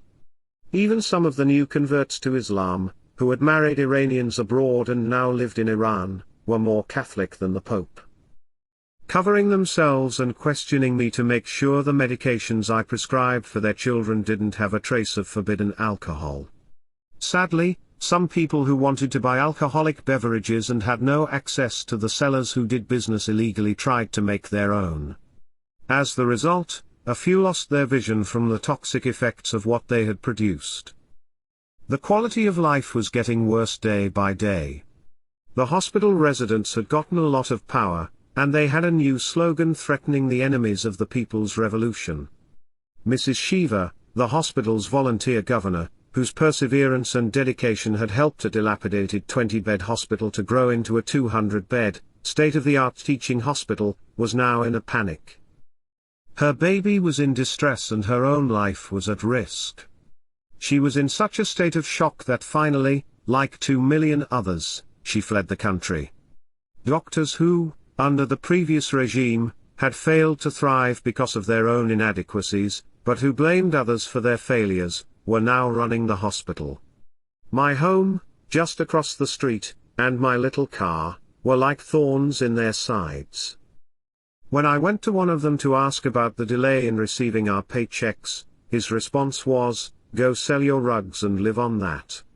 After a while, when he, too, became disenchanted with what the mullahs brought upon the country, he decided to openly criticize the new regime. He was caught and would have been executed as the enemy of God if not for the fact that a majority of the doctors signed a petition begging the Ayatollah to pardon him. He was released after 6 months and fled the country with his family. Later on, I met him in Los Angeles, where he was visiting from Canada. He was limping, with a broken hip, jobless, and very depressed. "Our intention was good," he said, "but we made a great mistake." "The nation is paying for your mistakes now," I replied. The revolution was showing a new side of its ugly face every day. The mullahs, who had promised heaven and its virgins to the people, now opened the gates of hell to them. Posters of Palestinian terrorists decorated the walls of the hospital. It was their leader, Yasser Arafat, and his people who had helped to defeat the loyalist army and bring the Ayatollah to power. He was rewarded $8 million for that service. The news was very depressing. New arrests, shootings, and executions were being reported on a daily basis, but we knew this was only the tip of the iceberg because many of the killings were not reported in the media.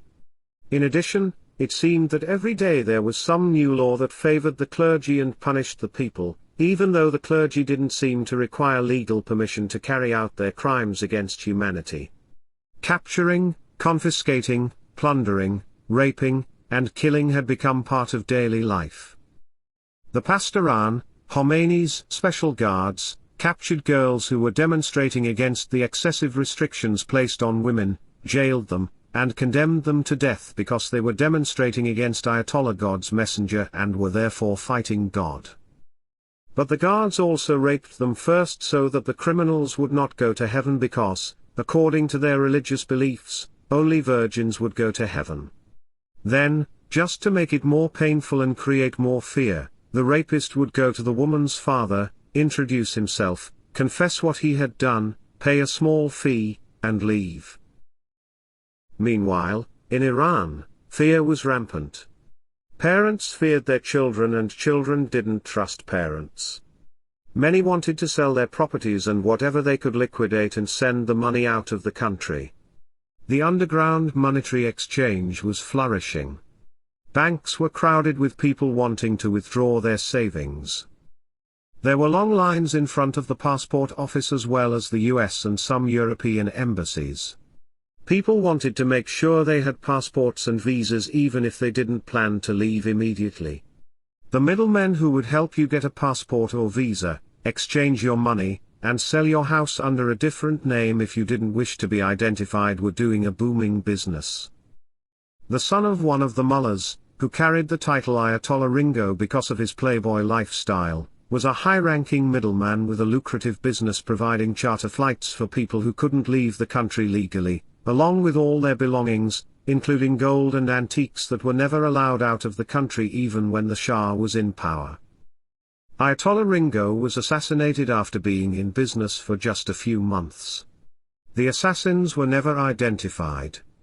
There were also caravan leaders, who would take you and your family out of the country. Some were reliable and honest, but a few proved to be bandits. People were desperate, and desperate people often make silly and devastating mistakes. Mr. Javaheri, a successful jeweler, decided to sell all his properties and put all his wealth into diamonds and other precious stones. He and his family managed to flee the country illegally on horseback. The gems were in a bag tied to his wife's waist. Once they arrived in England, they went to the American consulate every day trying to get visas. When their passports were finally stamped with visas, they were so happy they thought they had met the Messiah and went out for dinner to celebrate. The next day they went on a shopping spree at Marks & Spencer, still carrying the precious stones in that little cotton bag tied on the top with a thin, strong string. But now Mrs. Javaheri carried the bag in her hands. They bought as much as they could that day, and when they got back to the hotel they realized the bag was missing. Where was it lost? No one knew for sure. What had taken them years to save had disappeared in an instant. Mr. Benazir sold the family home, his business, and any property he could, and bought dollars on the black market. Bank safes were not trustworthy, so he decided to keep the cash inside an old mattress where it wouldn't be discovered by the thieves who seemed to be everywhere at the time. And for added security, he hid it while he was alone at home so that no one else, including his wife, was aware of the hiding place. His wife was sure he'd be delighted when he arrived home a few days later, and she told him that she had managed to sell all the old rugs, his old suits, and the old rotten mattress to a rag picker for a very good price. Mr. Kashmiri gave his wife all the money he received from the sale of everything he could turn into cash to keep in a safe place at home, because there was hardly a day that gunmen didn't enter a house somewhere in the city. When he arrived home the next day, his wife was out shopping. He turned on the water heater to have a shower, and when his wife got back she burst into tears at the cost of that shower. All their money had burned with the kerosene used to heat the water. Dr. Salmas's 3 children were my patients for years. He was a microbiologist who worked at the Pasteur Institute in Tehran, where most of the vaccines we used were manufactured. One day, at the very beginning of the revolution, he accompanied his wife and children to my office. He had just returned from taking a year-long refresher course in Paris and had brought back souvenirs for my wife and me. "Dr. Salimpour," he said, "I have been promoted and am now director of the institute, and I know how interested you are in research. From now on, all our facilities will be at your disposal. Bring in any project you have. We'd love to see you there." I thanked him and told him I would think about it. He was literally kicked out of the institute 2 months later. A few of the families in my private practice had either been involved in politics or were members of the security department under the Shah. None of them could believe that their fellow Iranians would be willing to accept such a brutal, theocratic regime. In fact, our former Secretary of State was in Switzerland when Khomeini came to power in 1979. He and many others who had held high positions in the past were arrested and executed as soon as they returned. The main shopping district, which had once been the Champs-Élysées, Rodeo Drive, and Fifth Avenue of Tehran all rolled into one, catering to well-to-do tourists from around the world and lined with shops that carried the best of Iran's rugs and other products, was now deserted. The costly merchandise had been shipped out of the country. The shop's doors and windows were secured with extra locks and iron bars. There were lootings every day, and homeless people were living on the doorsteps of the shops and galleries where Arab kings and sheikhs had come to decorate their palaces. The art, beauty, and glory that had stunned Presidents Eisenhower, de Gaulle, Nixon, Carter, and many more, had turned into a dark, dirty, empty space populated by the hungry looking for leftovers. So many counter-revolutionaries were being killed in the streets every day by the Ayatollah Khomeini's special guards that they were being taken by the truckload directly to the cemeteries. Before the Institute of Child Health was closed by the revolutionaries, we had an office boy named Haji Ghasem, a very nice, simple man who one day proudly announced that he was a friend of one of the truck drivers. The driver had told him that on one of his trips a man had raised his head among the dead and said, "Mister, I'm alive. I swear I'm alive. Don't take me away." But the man who was loading the bodies onto the truck just told him to shut up. "Put your head down," he did, and he was buried alive. As sad and upsetting as all these events were, we were getting used to them until one day our 15-year-old daughter, who was an exceptionally happy, sociable girl, came home from school in tears. The students had been told to change their uniforms and cover their heads. The message "either cover your head or we will hit you in the head" had been spreading like wildfire and had arrived at her school that day. Still, I, along with a majority of others, believed that a counter-revolution would soon follow and the mullahs would be hanged on the lampposts. Law and order would come back to the country with a secular regime. And each time an official asked if I was certain I'd be coming back after my vacation, I said yes because at the time I truly believed that. In fact, we bought round-trip tickets, hoping for a speedy counter-revolution and the overthrow of the mullahs. Evin. Mr. Hojati's 4 daughters had been my patients for years. He owned a Persian rug store in Tehran's bazaar and was doing very well. He always came with his children, and he preferred being the last patient so that, after I'd examined them, we could sit and talk while his wife, covered in a black veil, sat silently by. We would discuss politics, and he never tried to hide his antagonism toward the Shah, or his anti-American feelings. He wore Western-style suits with no tie, and that's as far as he would go. It amazed me that he knew my political views, which were very much opposed to his, and yet continued to come to me and to value not only my medical advice but also my opinion on other subjects. After the revolution in February 1979, he was made the warden of the notorious Evin prison, a place that had scared everybody to death even under the Shah. Under Ayatollah Khomeini, however, it was even worse. Very few people returned from that prison. Men and women were taken there, questioned and tortured, and when they had given up whatever they had, be it information, sex, money, or property, they were disposed of like garbage. No visitors were allowed in the prison, and no one had the courage to ask about anyone there. That too was dangerous.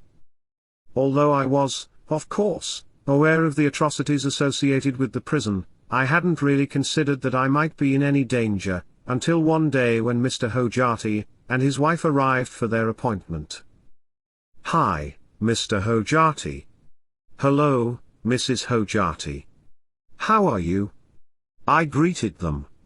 Thanks, Dr. Salimpour. I am fine, but Fatima is very sick, said Mrs. Hojati. What's wrong with her? I asked. She hasn't slept or eaten anything for the past 2 days. She's had a high fever and was hallucinating all last night. We're very worried. I think she has measles. No. Don't worry, Mrs. Hojati. It's very unlikely to get measles after you've been vaccinated. Then what about meningitis? One of my brothers died of that. Mrs. Hojati, you worry too much, and you're making your husband and children nervous. Please, give me a few minutes and I'll tell you what the problem is. Come on, Fatty. Sit on the exam table, please, and give me your hand. Your pulse is good. Now, open your mouth and say ah. Excellent. Okay, now breathe in and out. Deep, deep, deeper. Great. Your lungs are clear. After finishing my examination, I assured Fatty's parents that all she had was a viral infection. It's nothing serious. All she needs are aspirin, acetaminophen or paracetamol with the trade name Tylenol, was not available then, chicken soup, bed rest, and tender loving care. And I'm sure you have all of that at home. Oh yes, of course.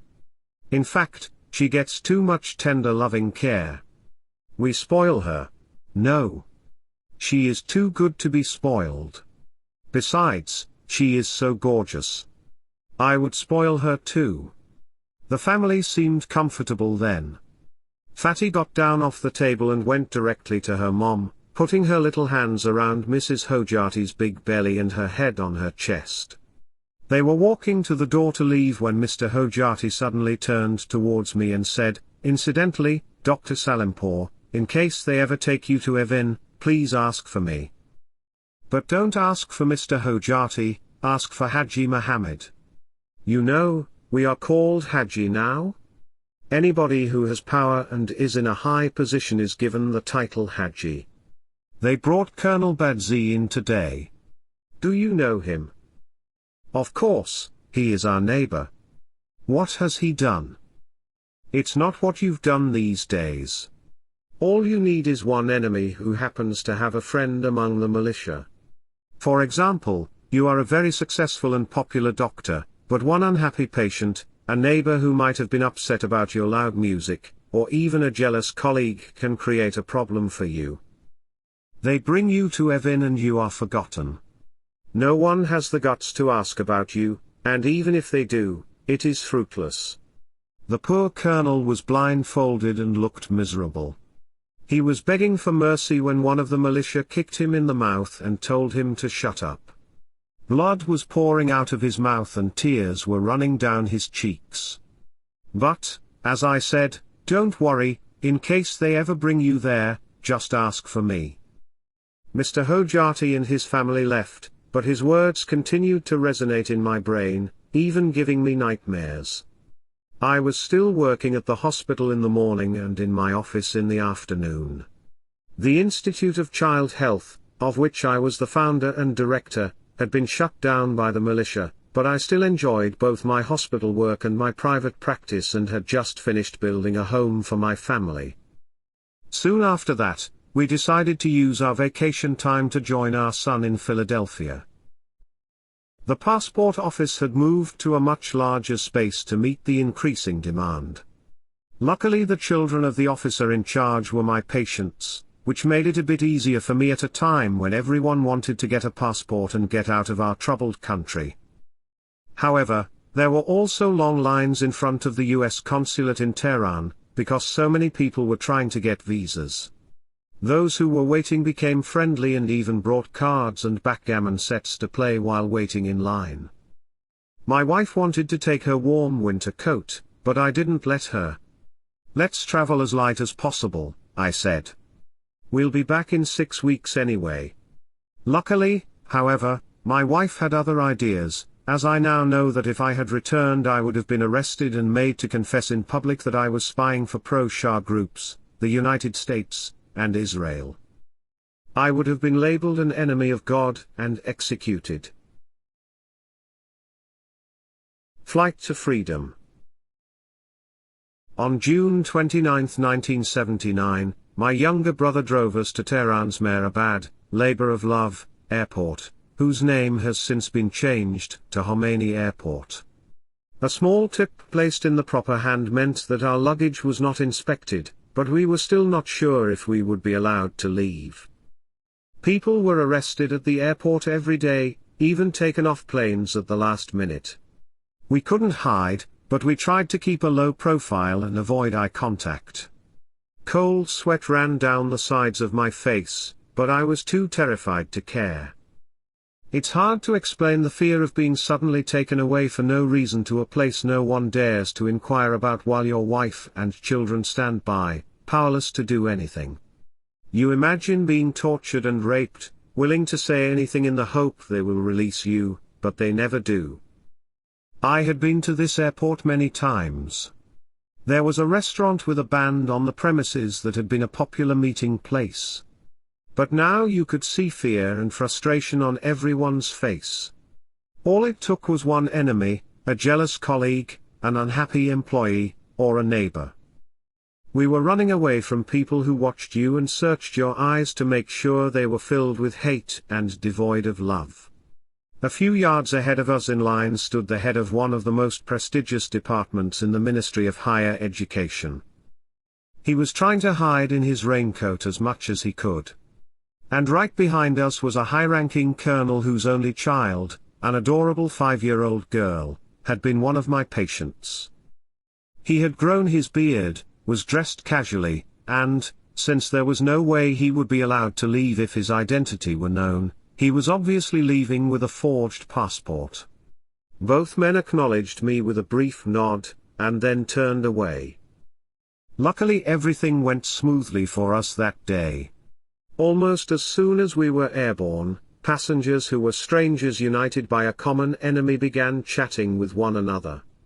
It was as if we were all finally free to discuss things we'd been too afraid to say out loud at home. It seemed that we all still hoped for a change from the current oppressive regime and wondered who would come to power once the mullahs were defeated. Our trip was broken by a 2-hour layover at London's Heathrow Airport. Farah and I had been there before and were happy to be moving around freely without having to worry that we were being watched. For our children, it was an opportunity to discover new things and spend some leisure time with parents who, for a very long time, had been too busy and preoccupied. It was on the next leg of our journey, from London to New York, that Farah made it clear to me in no uncertain terms that she had no intention of returning to Iran. "I'm not going back," she said. "You can go back if you wish. My children and I will not.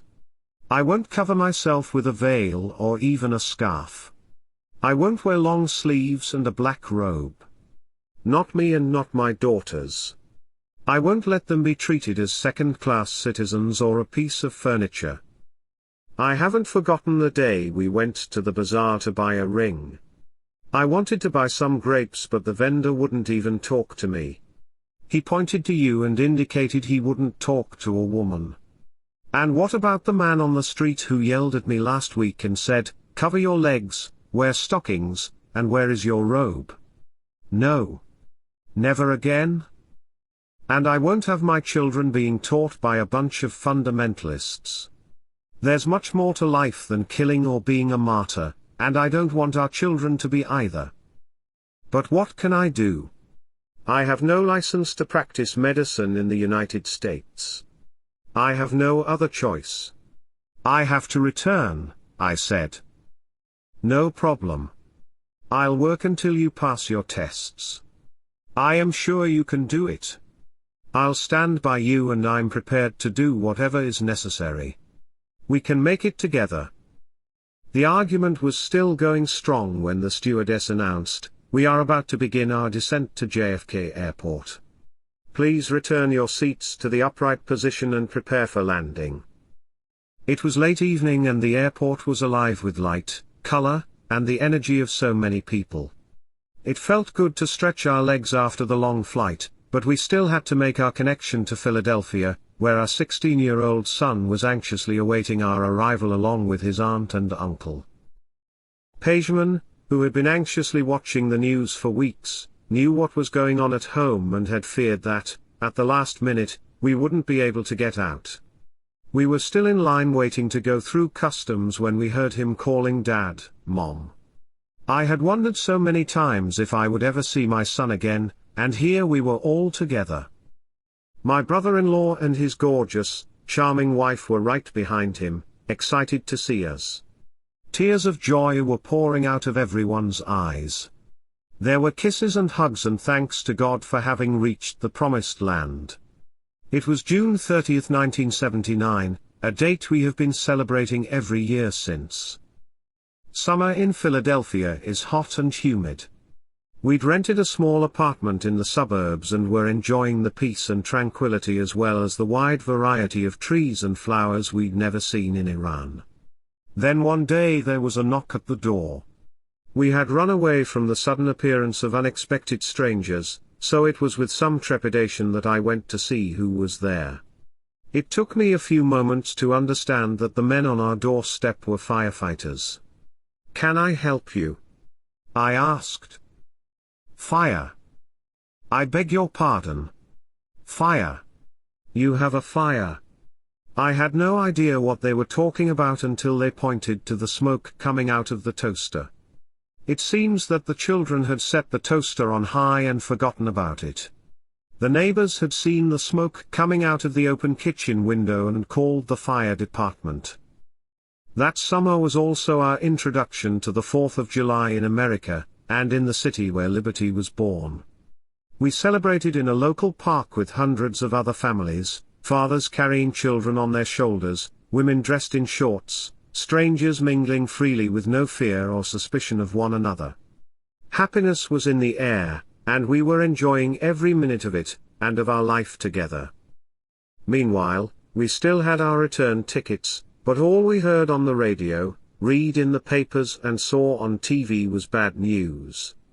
There were never-ending arrests, confiscations, and executions. The mullahs were more firmly entrenched than ever, imposing new restrictions every day, and making life more and more unbearable for everyone, but especially for those in the military, politicians, women, and minorities. Friends and relatives in Iran were calling regularly, advising us not to return. My office was still open with a nurse in charge, even though there was no one there to see patients. Now people were going there to get my number in Philadelphia, and many called to tell me about their kids' problems, how much they missed me, and also that, as much as we need you, do whatever is best for you and your children, please. One of them even said, "I knew you wouldn't come back, but I can't blame you." When my brother telephoned, he told me that wherever he went people ask about you and say you should continue your studies, which was his code, knowing that his phone was tapped, for telling me that I should stay in America. Staying meant saying farewell to the culture we had grown up in and the country we loved, to the majesty of its mountains and deserts, its rivers and jungles, the mesmerizing melodies that had lulled us to sleep, and the beauty of the sun rising behind the peak of Mount Alborz. It meant leaving the birthplace of Zoroaster, who advised good thoughts, good words, and good deeds long before most of the world was ready for that advice, the land where the first human rights charter had been inscribed in stone more than 2,500 years ago, by Cyrus the Great. Not returning home meant saying goodbye to our multicultural country where mosques stood side by side with Christian churches, and Jewish temples, where for centuries people of all ethnicities had lived together in harmony. But that was the Iran that lived in our minds, not the one that Iranians inhabited during and after the revolution. Still, I had many questions and many doubts about remaining in America. How would we support ourselves? We had taken very little money out of the country with us, and there was no way we could legally liquidate our holdings in Iran and receive the proceeds in America. Could I pass the necessary tests and get my license so many years after graduating medical school? How soon I could take the tests? How would we live until then? It was very frightening, But F.A.A.P's insistence and the calls we were receiving from Iran left us with no choice. We could not go home. Pageman had been accepted at Case Western Reserve University in Cleveland, Ohio, and was delighted when we said that we had decided to move to Cleveland where we would be close to him. So, for better or worse, and with much trepidation, the decision was made. The curse. Did you receive the package? No. A few days later, how are you? Did you receive the package? No. Well, I sent you a package with Mr. D last week. You should be receiving it soon. Do you understand? Yes, Dad. Thank you. A week later, did you receive the package? No. I mean the nuts. Nuts was the code word for money sent out of the country during the revolution. No, Dad, I didn't. He then became frustrated, forgot all about codes, and shouted, I mean I have sent you some money from the sale of your house. Did a man named D bring you the money? No. This is a conversation my father and I had about 6 months after we fled Iran, and were living in Cleveland. My father had retired and my parents, who were already living in France, had warned me repeatedly to get out. After we left, they returned to Iran to sell their house and ours. My brother and parents had finally managed to sell our house, but it was illegal to send the money out of the country. One of the people who had wanted to buy the house but did not tell my father that, for a substantial commission, he would take the local currency from him and deliver US dollars to me. These types of transactions were common during the first years after the revolution. My parents trusted Mr. D and gave him the money, without any documentation, of course. The whole transaction, including the sale of my house, was illegal because my brother had claimed to the escrow company that he was me and had forged my name on the papers. He could have been executed if he were caught. Now, a few weeks later, my father expected Mr. D to have delivered the money. But he had not. When my parents went to his house in Tehran to find out what had happened, he screamed, "Do you expect me to give you money so that you can send it to your Israeli brothers to kill my Muslim brothers? Haven't you killed enough Palestinians? Don't you know that Ayatollah Khomeini's regime is against Jews? You show up one more time and I will report you to the Pasdaran." My parents called to tell me what had happened, and I begged them to just forget about it and not call Mr. D anymore. About a month later he called me himself, saying, "Dr. Salimpour, you should help me. I know how you feel about me, but I am a businessman and you are a doctor. You should help. I promise to make up for your loss. My son had a car accident while crossing the street in Plymouth, England. He broke his back and has a spinal cord injury. You trained in England. Do you think they can treat him there, or should we bring him to the US? Can they help him at the Cleveland clinic? Is it safe to move him? I know your mother has cursed us. Please tell her to forgive us and pray for him. I know I made a mistake, but my son is innocent. Please tell your mother to pardon him.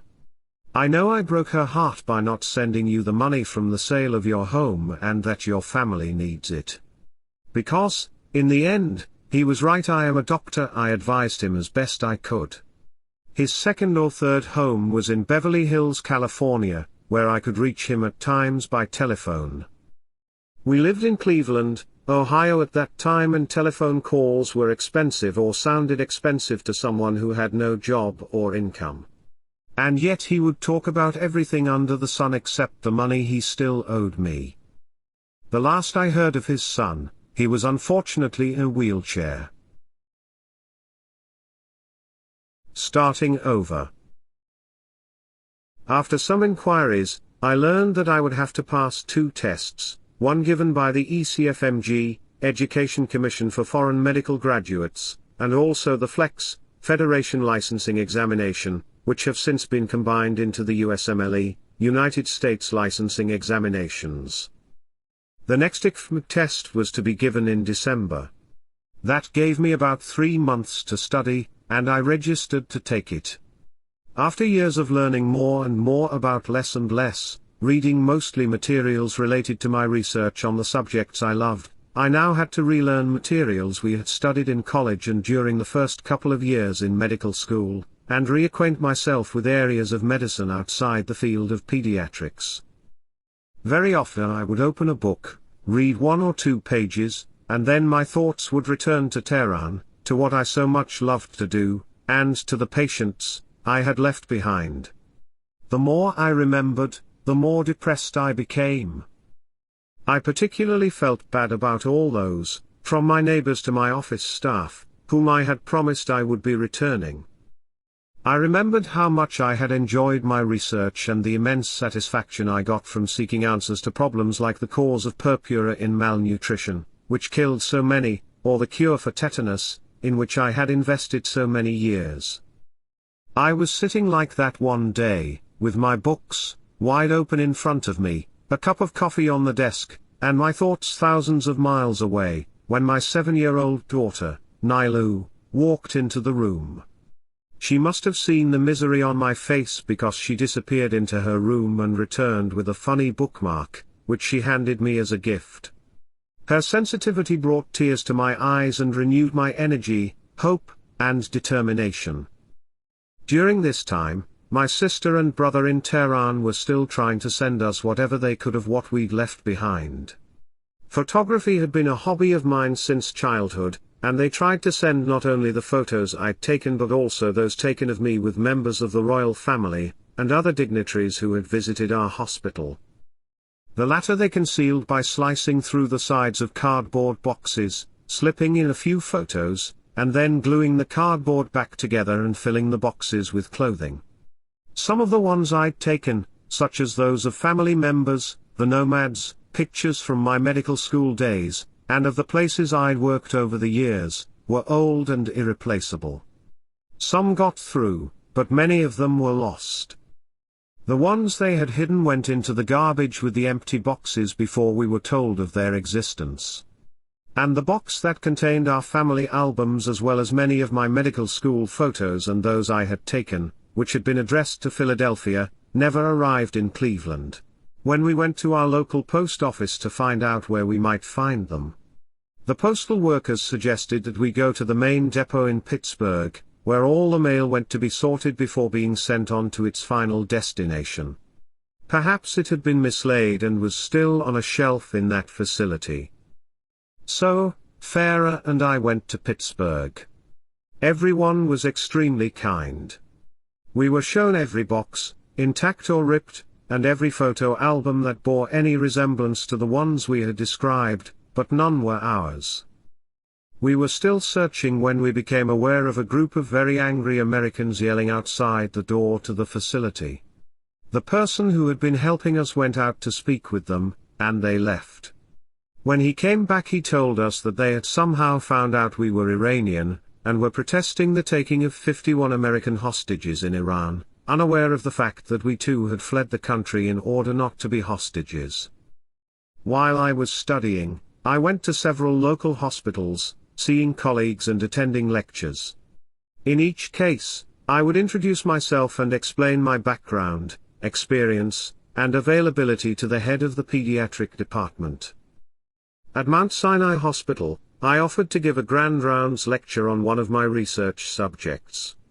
It was well received, and, as a result, I secured an interview with Dr. Richard Beman, author of the Nelson Textbook of Pediatrics, who was at the time chair of the Department of Pediatrics, dean, and vice president of medical affairs at Case Western Reserve University School of Medicine.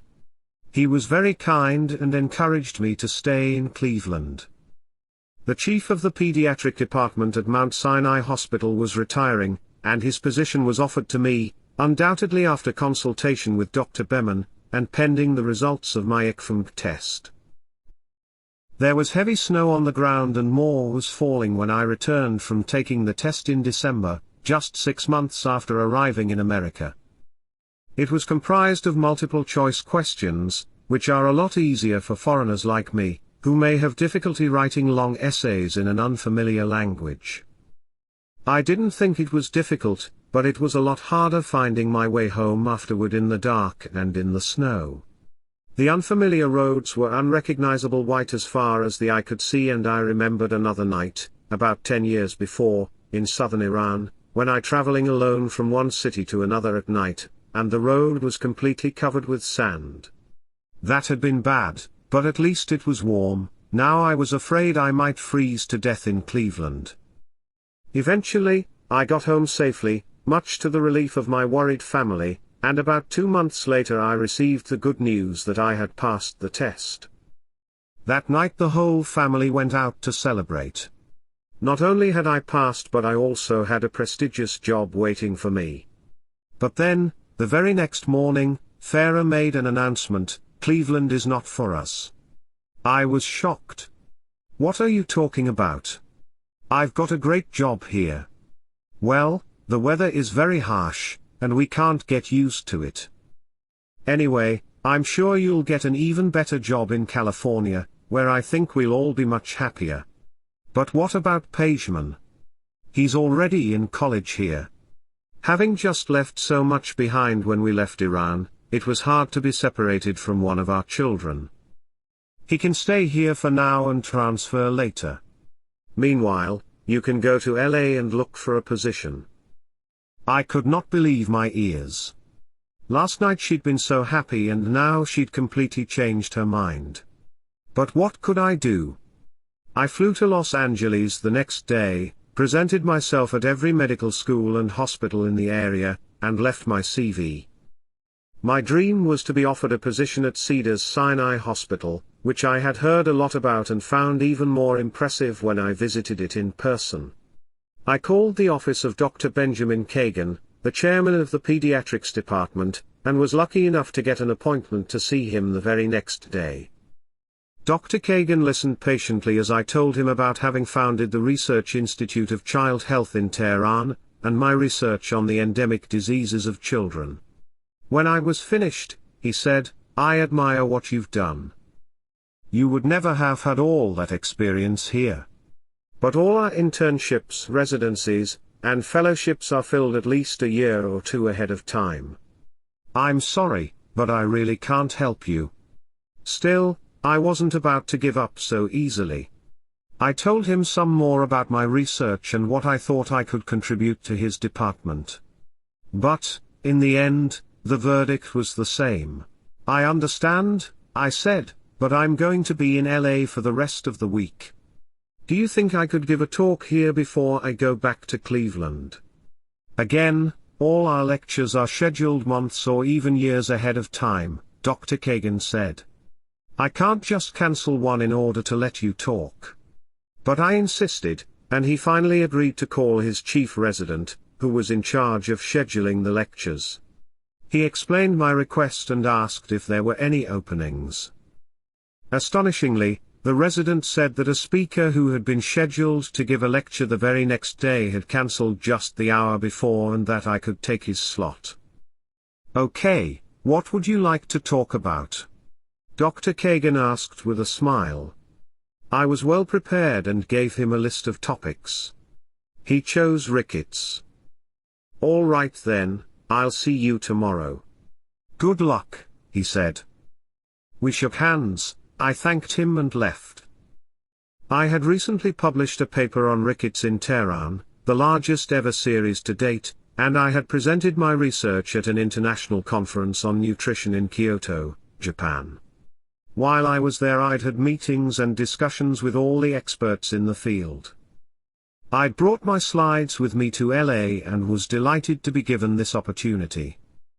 The talk was a great success, and when it was done I picked up my slides and left the room. In the hall, Dr. Kagan stopped me and asked, "Do you have to go back to Cleveland on Friday? Can you wait till Monday? I'm about to leave for a meeting in Washington, but I'll be back on Sunday. Can you come to my office on Monday?" Of course, I agreed, and on Monday morning I was back in the hospital, suitcase in hand since I'd be going directly from there to the airport. Dr. Kagan saw me in the hall and invited me into his office. "I have a fellowship available in pediatric infectious diseases," he said. "Are you interested?" This was a dream come true. We shook hands, and he asked me if I wanted to use his phone to call my family and give them the news, which, naturally, I did. I learned later that a volunteer group of women supporting research in pediatrics made an annual donation to the pediatrics department, that Dr. Kagan could use at his discretion. After my presentation, he had decided to use that money to fund my fellowship. When I returned home, I told the outgoing chief of pediatrics at Mount Sinai Hospital in Cleveland that I had decided to go to Los Angeles, and he was gracious enough to say that he was happy I and my family had found a place we wanted to settle. He asked if I had any suggestions for improving his department, and I gave him a few thoughts about how to improve teaching and make pediatrics more appealing to interns and residents. He thanked me and invited Farah and me to his home for a farewell dinner. He continued to call us even after he had retired to Chapel Hill, North Carolina, and we had moved to Los Angeles. Sadly, we heard a few months later that he had died during a procedure on his heart. I had just talked to him the night before and told him I was worried for him. But he had reassured me, saying, "You worry because you know too much. Don't worry, I'm in good hands." We drove from Cleveland to Los Angeles in the Chevrolet station wagon we had bought when we were in Philadelphia, and all squeezed into a small condominium in a fairly large complex. At Cedars-Sinai, my responsibilities were mostly supervising and consulting, with plenty of time to study and prepare for the examination I still had to take to be board certified in pediatrics. I was older and more experienced than the rest of the fellows and residents, and the hospital was very different from the ones where I had worked in Iran and even England. Based on the criteria we had in Iran, none of the patients here would have been sick enough to be hospitalized. Dr. Kagan was a great teacher, mentor, and friend, and the working environment was very warm and friendly. My greatest challenge was reading someone else's handwriting. The salary wasn't really enough to support a family of 6, including 4 children ranging in age from elementary school to college. But I was in training and we were very happy. As my fellowship was about to end, I knew that I would have to go into private practice, and I finally found a small office at a fairly reasonable rent. And then came to the cost of furnishing and equipment. A penny of each felt more than $1 at the time. I expected some resistance among the local pediatricians to a newcomer in the community. When I was studying in England, I had often been asked questions like, "When are you returning home?" or, "Why do you all come to this country? Don't you love your own homeland? This is such a small country." But in Los Angeles, I was asked no such questions and was pleasantly surprised to receive nothing but support. Still, the competition was very tough and it was difficult to make a living. The days when you could simply hang out your shingle, and the patients would come were long gone, even in Iran.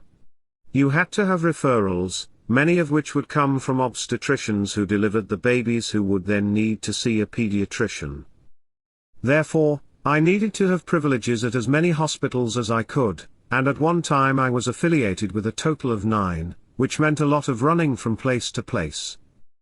I knocked at many closed doors until a few opened. I introduced myself, gave the obstetricians my resume, told them about my experience and that I would be available 24 hours a day, 365 days a year. For the first 10 years, I had no real weekends, holidays, or vacations. Then Pageman, and a few years later his younger brother, Pedram, joined me in the practice and made life a little easier. Word of mouth, perseverance, and personal introductions, as well as the people who knew me or had heard about me in Iran, were very helpful too. Initially, we had only one car, so I would take the bus to my office, and Farah, who was my entire support staff, would join me after dropping the children at school. On my lunch break, I rushed from one hospital to the next to see my patients. Once I'd seen all my afternoon appointments, I would take care of the billing and paperwork and then go back to the hospitals to see the rest of my patients. Keeping up with that schedule became a little easier when I managed to buy a second car, a used Volvo, for $400. The only problem was that the engine would turn itself off the moment I took my foot off the gas pedal. As a result, I got 2 tickets for not coming to a full stop at a stop sign. Pediatricians were required to attend cesarean sections on short notice at any time of the day or night. C-sections are done when a normal vaginal delivery is considered unsafe for the mother or baby. Therefore, there is always some risk involved, and it makes sense for a pediatrician to be present when the baby is delivered to evaluate and resuscitate if necessary. These days, the Newborn Intensive Care Unit, NICU, sends a team to all C-sections, which is a much better plan, since they are already in the hospital and immediately available. In those days, however, the obstetrician's secretary would call and inform me of the time and place, and if I didn't want to risk losing a potential patient, or worse, future recommendations from that obstetrician, I would have to leave the office regardless of how busy I was to be at the hospital on time. There were no cell phones, and I was often paged on my beeper when I was caught in traffic on the freeway. I would then have to call the number shown on the screen in order to find out what the page was all about. It wasn't unusual to hear, when I finally arrived at the hospital, that the C-section had been cancelled. Many nights I was so exhausted that I'd get off at the wrong freeway exit, or go to the wrong hospital, or forget which hospital I was in and go to the wrong floor for labor and delivery. It's confusing when one goes to 9 hospitals. The scenario generally went something like this: at 3 a.m. a hospital nurse would page me through an answering service to attend a C-section, and I would be there within 20 to 30 minutes, depending on the distance. It would take another 30 to 60 minutes or more for the obstetrician, his or her assistant obstetrician, the anesthesiologist, and the whole team, to assemble and have the operating room ready. Then the patient would be prepared and surgery would begin. Often, I would start my rounds as soon as we'd finished the C-section, beginning at 4 or 5 in the morning, going from one hospital to another, and arriving at my office at 8. Those days are now long over. We have offices in 3 locations, all of which are still run by my wife. Our children are now all successful adults. Our sons are both pediatricians who have joined my practice. Our older daughter is a fashion designer, making handcrafted leather goods for women, and our younger daughter runs her own public relations firm. This success could never have been achieved anywhere but in America. The plot. One Sunday after we had been in California for about 20 years, my wife and I were invited to the home of a lovely family, whose children had been my patients back in Iran and who had continued to come to me in Los Angeles despite the fact that my office was a good 50 miles from their home. Ever since she was a teenager, their daughter had wanted to be a pediatrician. At the time, she was doing a pediatric residency on the East Coast, and this gathering was to be in honor of her visit. Almost every young man or woman who was there that day had been my patient at one time or another, and it was good to see how well they were doing and to reminisce about times when they'd been sick, and I'd been able to help them. Our host's house was right on the coast overlooking the Pacific Ocean, and on that warm but overcast day, it was hard to determine where the water ended and the sky began. Food and drinks were served, with alcoholic beverages disguised in juice or soda so as not to offend any guests who believed it was forbidden to drink. As was usual at such gatherings, the older people among us were reminiscing about the good old days in Iran before the revolution, the hardships we had endured as newly arrived immigrants in America, and the roads we had traveled to achieve success. As it was beginning to get dark and I was thinking about our long drive home, the host called me over to a corner for a drink. He started the conversation by asking me a few questions about his children and then turned the topic to politics. "Do you know who destroyed the World Trade Center?" he asked. Yes, of course, I replied, it was Al-Qaeda. He laughed and said, you are so naive. Who did it then? I asked. It was a CIA plot. Why would the CIA do something like that? I asked, astonished. Just to keep the people scared and more dependent on the government. You know, Dr. Salimpour, all of this was planned years ago. I remember when I had just come from Iran about 25 years ago, Dr. Kissinger came to USC to lecture one day. My English wasn't very good then and I couldn't understand everything he said, but I know he was hinting about September 11th even then. He knew this was going to happen. I realized that there was no point even trying to tell him how wrong he was. He was fully caught up in the Middle Eastern conspiracy theory mentality, which holds that everything is planned by the British or other Western powers in general, and the belief that if the government keeps people scared enough, they will be willing to put up with more and more control because it is keeping them safe. I was recently in a similar situation at a fairly large gathering of Americans and Iranian Americans when I was seated next to a man who had been very successful in Iran. Everything he owned had been confiscated by Khomeini's followers, but he was doing very well in America too. Our discussion turned to politics and he suddenly asked, who do you think brought Obama to power? The majority of the people of United States, I answered. Do you really believe that? He asked.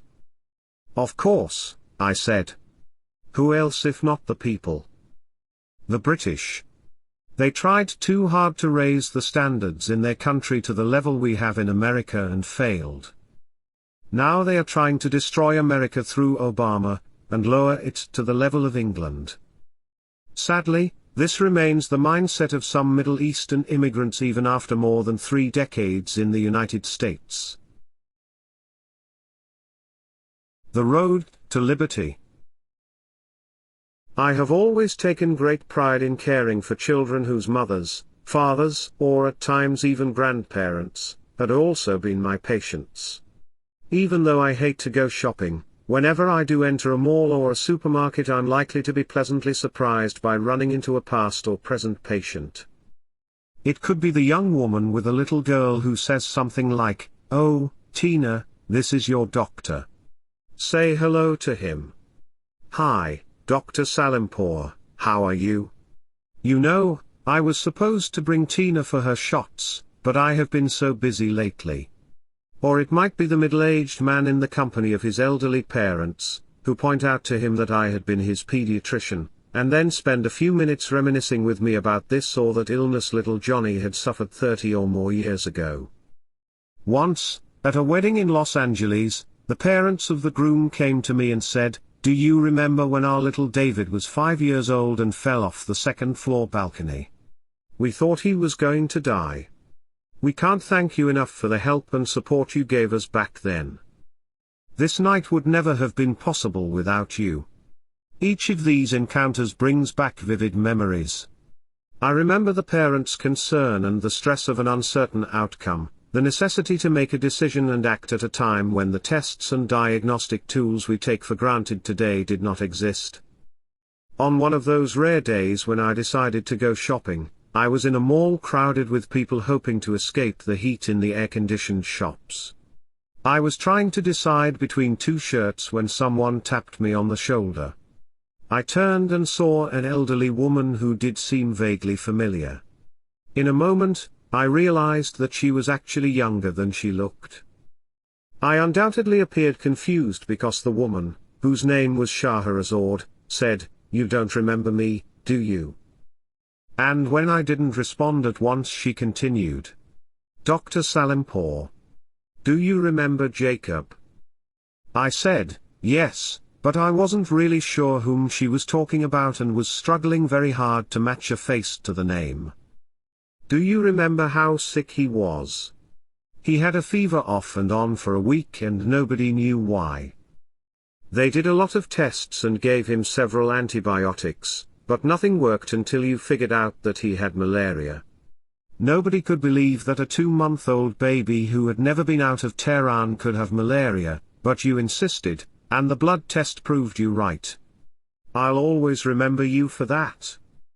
In a flash, I remembered the very young couple who had brought in their 2-month-old baby.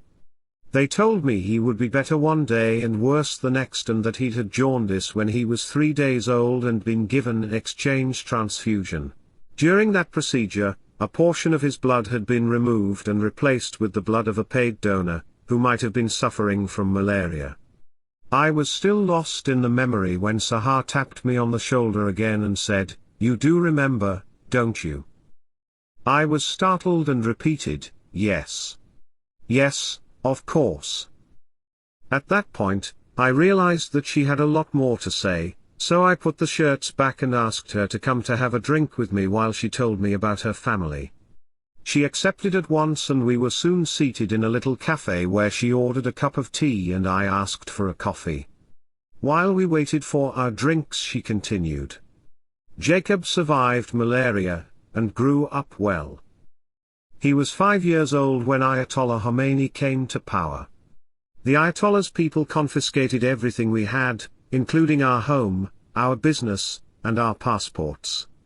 They never gave us any reason and we never had the courage to ask, but I knew it was because my husband, an engineer, had been trained in America. He was very successful and believed in modernization, not a return to religious fundamentalism. Within days we became homeless, with no means of support, and we knew that my husband could be arrested any day. Even though we were well aware of the dangers, we decided to leave the country illegally. We didn't really think we had a choice, and we had heard of several smugglers who helped people flee the country. Some of them we knew had arrived safely at their destinations and were treated well, but we'd also heard of others who had suffered mistreatment and been robbed of their valuables and passports at the end of the trip.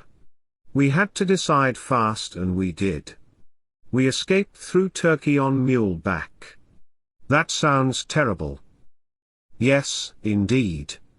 But, desperate people do crazy things. We hid during the day in deserted old houses along the road and traveled at night. We were at the mercy of those who were guiding us along a path we knew nothing about. Our guide would tell us where we were and our next destination, and we had no choice but to believe him. We lived on bread and yogurt for 3 weeks. There was no showering or brushing of teeth. In short, there was no hygiene. I couldn't trust these people with my teenage daughters, so for all that time I hardly ever slept. I would doze off at times and then wake up in a panic. My husband became a chain smoker. Cigarettes were the only commodities we had in abundance. The caravan moved and we followed, not knowing where we were going, when we would get there, if at all, or how many of us would finally make it. We didn't even know the real names of the people who were holding our lives in their hands. We were in the middle of the desert, and at times I was afraid we'd be buried alive in a sandstorm. My younger daughter developed severe bloody diarrhea. I thought we'd wind up burying her in that desert, but somehow, she survived. Needless to say, she was very sick and debilitated. Recovery from such severe dysentery without any medicine is a miracle. Yes, and it's a miracle that I'm here talking to you too. The desert had its own special kind of beauty. The clear blue sky, the cool morning air, and the twinkling stars that made the long nights on muleback pleasantly endless allowed one's imagination to travel to the heavens and beyond. About 10 days after we left Tehran, we were in the middle of nowhere. There were a full moon and a very clear sky, full of stars. I had never seen that many stars in my life. The weather was cool, with no wind and no dust. For the first time, I was actually enjoying the journey and humming old songs. Slow down, caravanner, my lover is leaving. The heart I had in my chest is taken from me. I'm left behind, sick and miserable, by her. I feel my bones are stung, away from her. Stop, stop, caravanner, don't be harsh to the caravan. I feel my soul is leaving me as that beautiful dove struts away. I was in such a deep reverie that for a moment I thought I too was strutting, when all of a sudden I heard something falling, followed by a weak groaning sound, a familiar voice, but very faint. Jacob had fallen off his little donkey. Thank God, my husband was right behind him and saw what had happened. We were told to be silent no matter what. He helped Jacob get up and put him back on the donkey. He was in terrible pain, but what could we do? We gave him some painkillers we brought with us, but they didn't really help very much. I could tell that his wrist was broken. Finally, our guide, whom we called Mustafa, said, "I have some opium. I'll give him a piece. It will be good for him, believe me," he assured us, explaining that morphine, codeine, and even heroin, were all opium derivatives. My husband and I stared at each other in the moonlight. I could hardly talk and tears were falling silently from my husband's eyes. He finally made the decision, as he had always done. "Okay, give it to him, but be careful, please. Our lives are in your hands." That rough-looking man paused for a moment, clearly feeling the responsibility. Somehow his deeply tanned face, thick dusty eyebrows, and moustache gave us confidence, the type of trust you have in the doctor who treats your loved one. From the inner pocket of his jacket, he took out a dusty, but not a particularly dirty piece of cloth that had probably been white at one time. In the center of the cloth was a little dark brown ball. He smelled it with love and looked at it with admiration. Then he took a dirty knife from another pocket and carefully cut a small piece off the ball, gave it to Jacob, and told him to swallow. Jacob obediently put it in his mouth but spit it out immediately. It was so bitter, he couldn't swallow it, but a gulp of yogurt helped him push it down the second time. After that he became very quiet, his eyes closed slowly, and he fell asleep. We did not know how to thank the man, although we were not sure if Jacob would ever wake up again. We learned about the magic of opium that night. Finally, Mustafa ordered that we had to get moving again. He put Jacob next to my husband on the back of a stronger mule, and the caravan continued on its path. My coffee and Shiraz's tea were both forgotten in front of us. She was still deep in thought and I didn't interrupt her.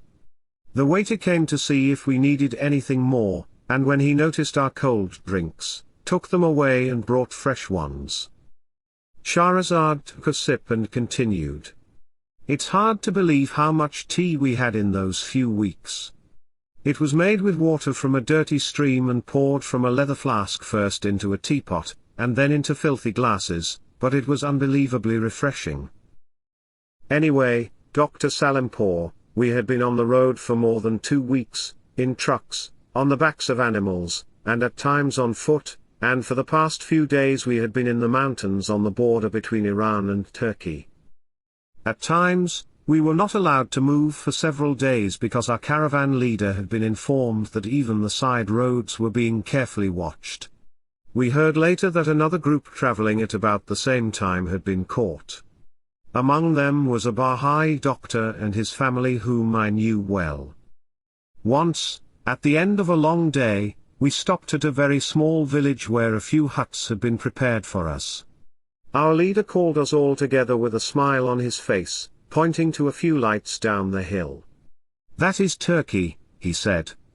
We all wanted to scream but could not. We had been warned to remain silent at all times. But one of the ladies in the group warbled spontaneously and we all began hugging and kissing, thanking the man who had led us to liberty. Mustafa, whose dark skin and the deep wrinkles at the corners of his dark eyes gave him the look of an eagle, smiled sincerely for the first time since we had set out.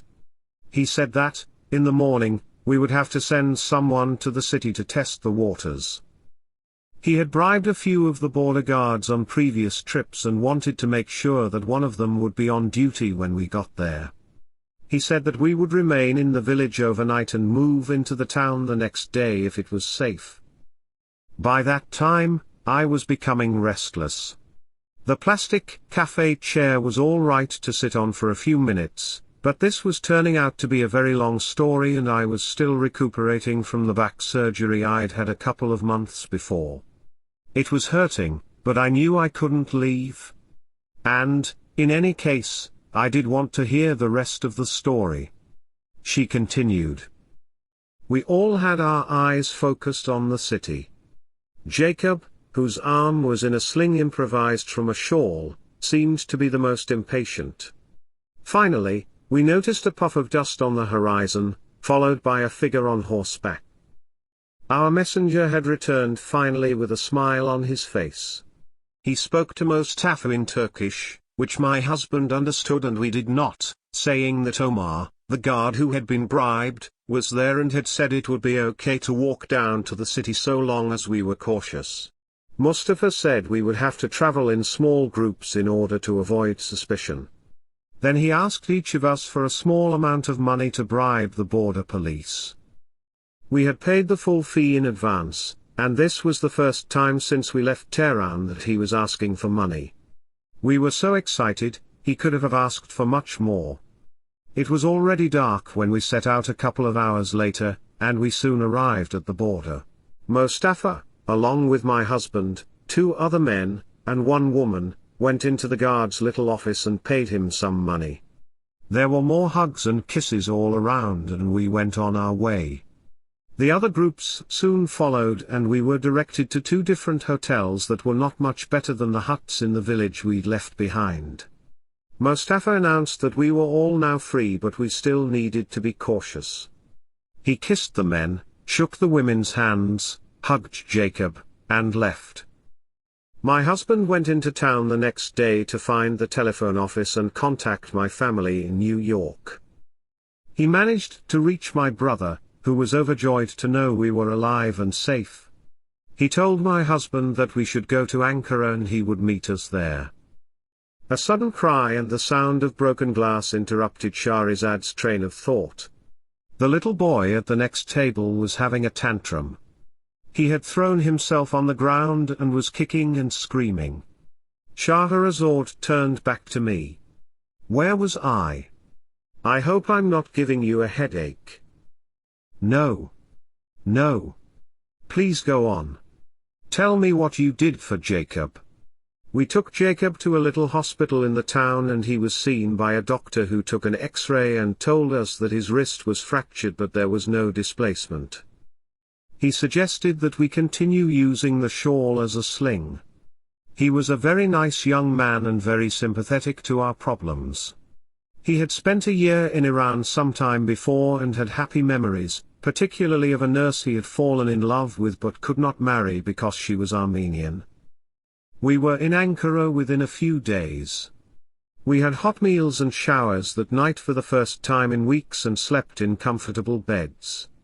The next day my brother took us to the American embassy to claim asylum status, and within a few months, we were in the blessed United States of America. Of course, there were still hard times ahead. For more than a year my husband couldn't get a job or start any kind of business. He was depressed and living on cigarettes and tranquilizers. It wasn't easy losing everything, but thank God, we are all fine now. My husband found a very good position through a friend he had in the college, and our children are doing very well for themselves. She paused and looked at me. I'm sure I have bored you with my story, Dr. Salimpour, but I feel better now. The poor waiter whose table and 2 chairs we'd been occupying for hours with no more than tea and coffee came to us respectfully and asked if we needed anything else because he was just about to close the cafe. We thanked him, paid, and left. Neither of us could remember where we had parked our cars. From one generation to the next. I had been practicing in California for more than 10 years, and Pejman had recently joined the practice.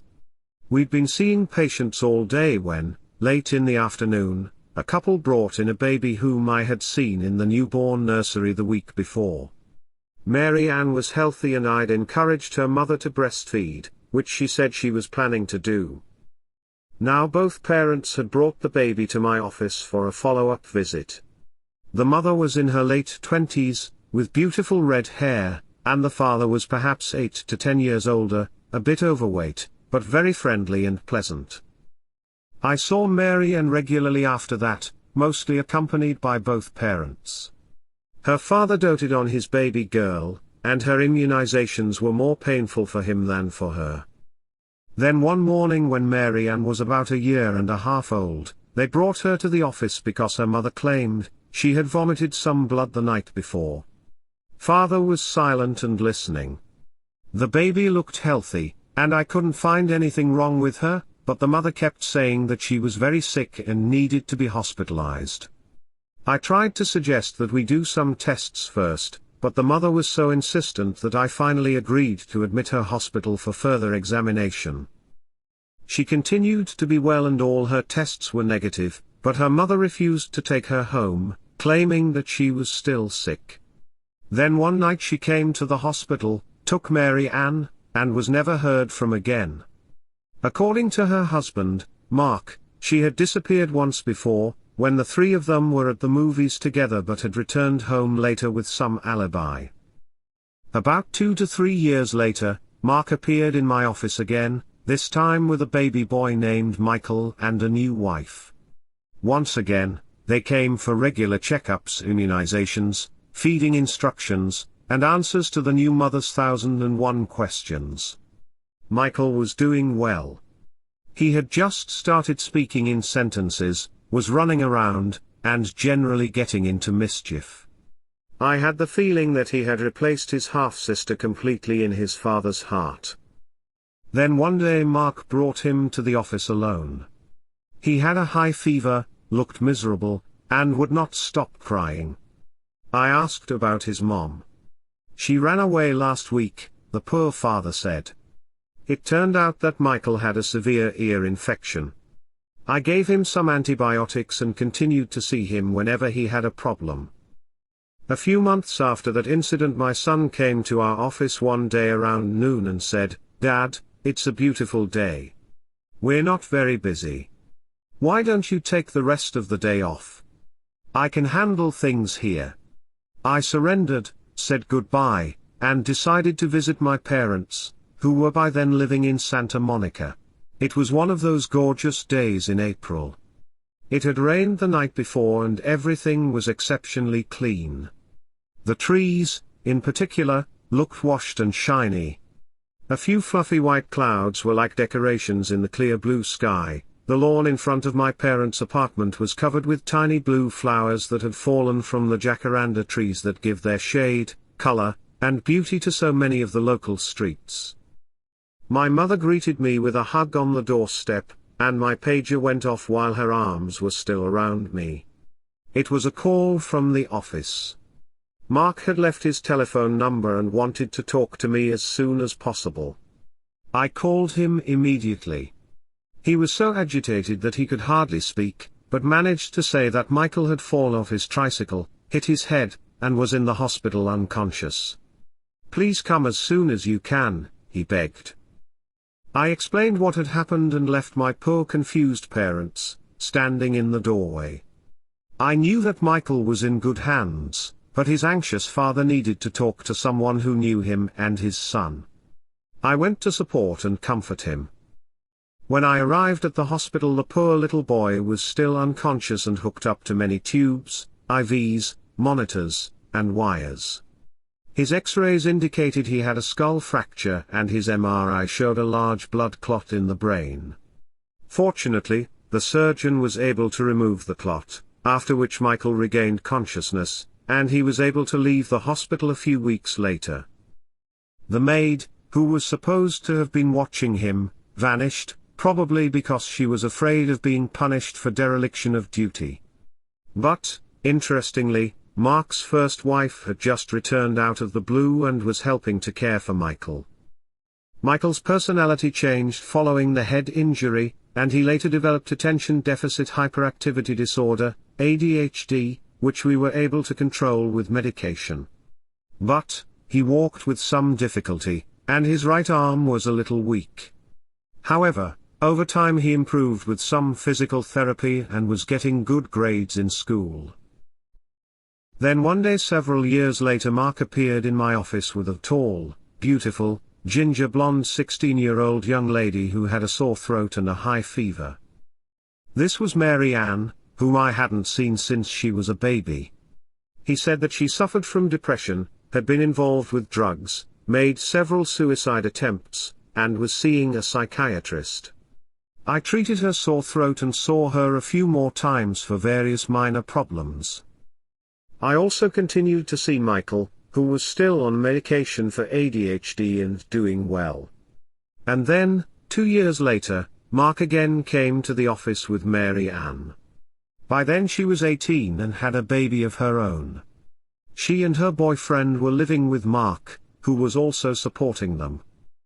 By the time he was 2, Mary Ann's little boy had become very hyperactive and was so restless in his mother's arms that at times I was afraid he'd hurt her or that she would drop him.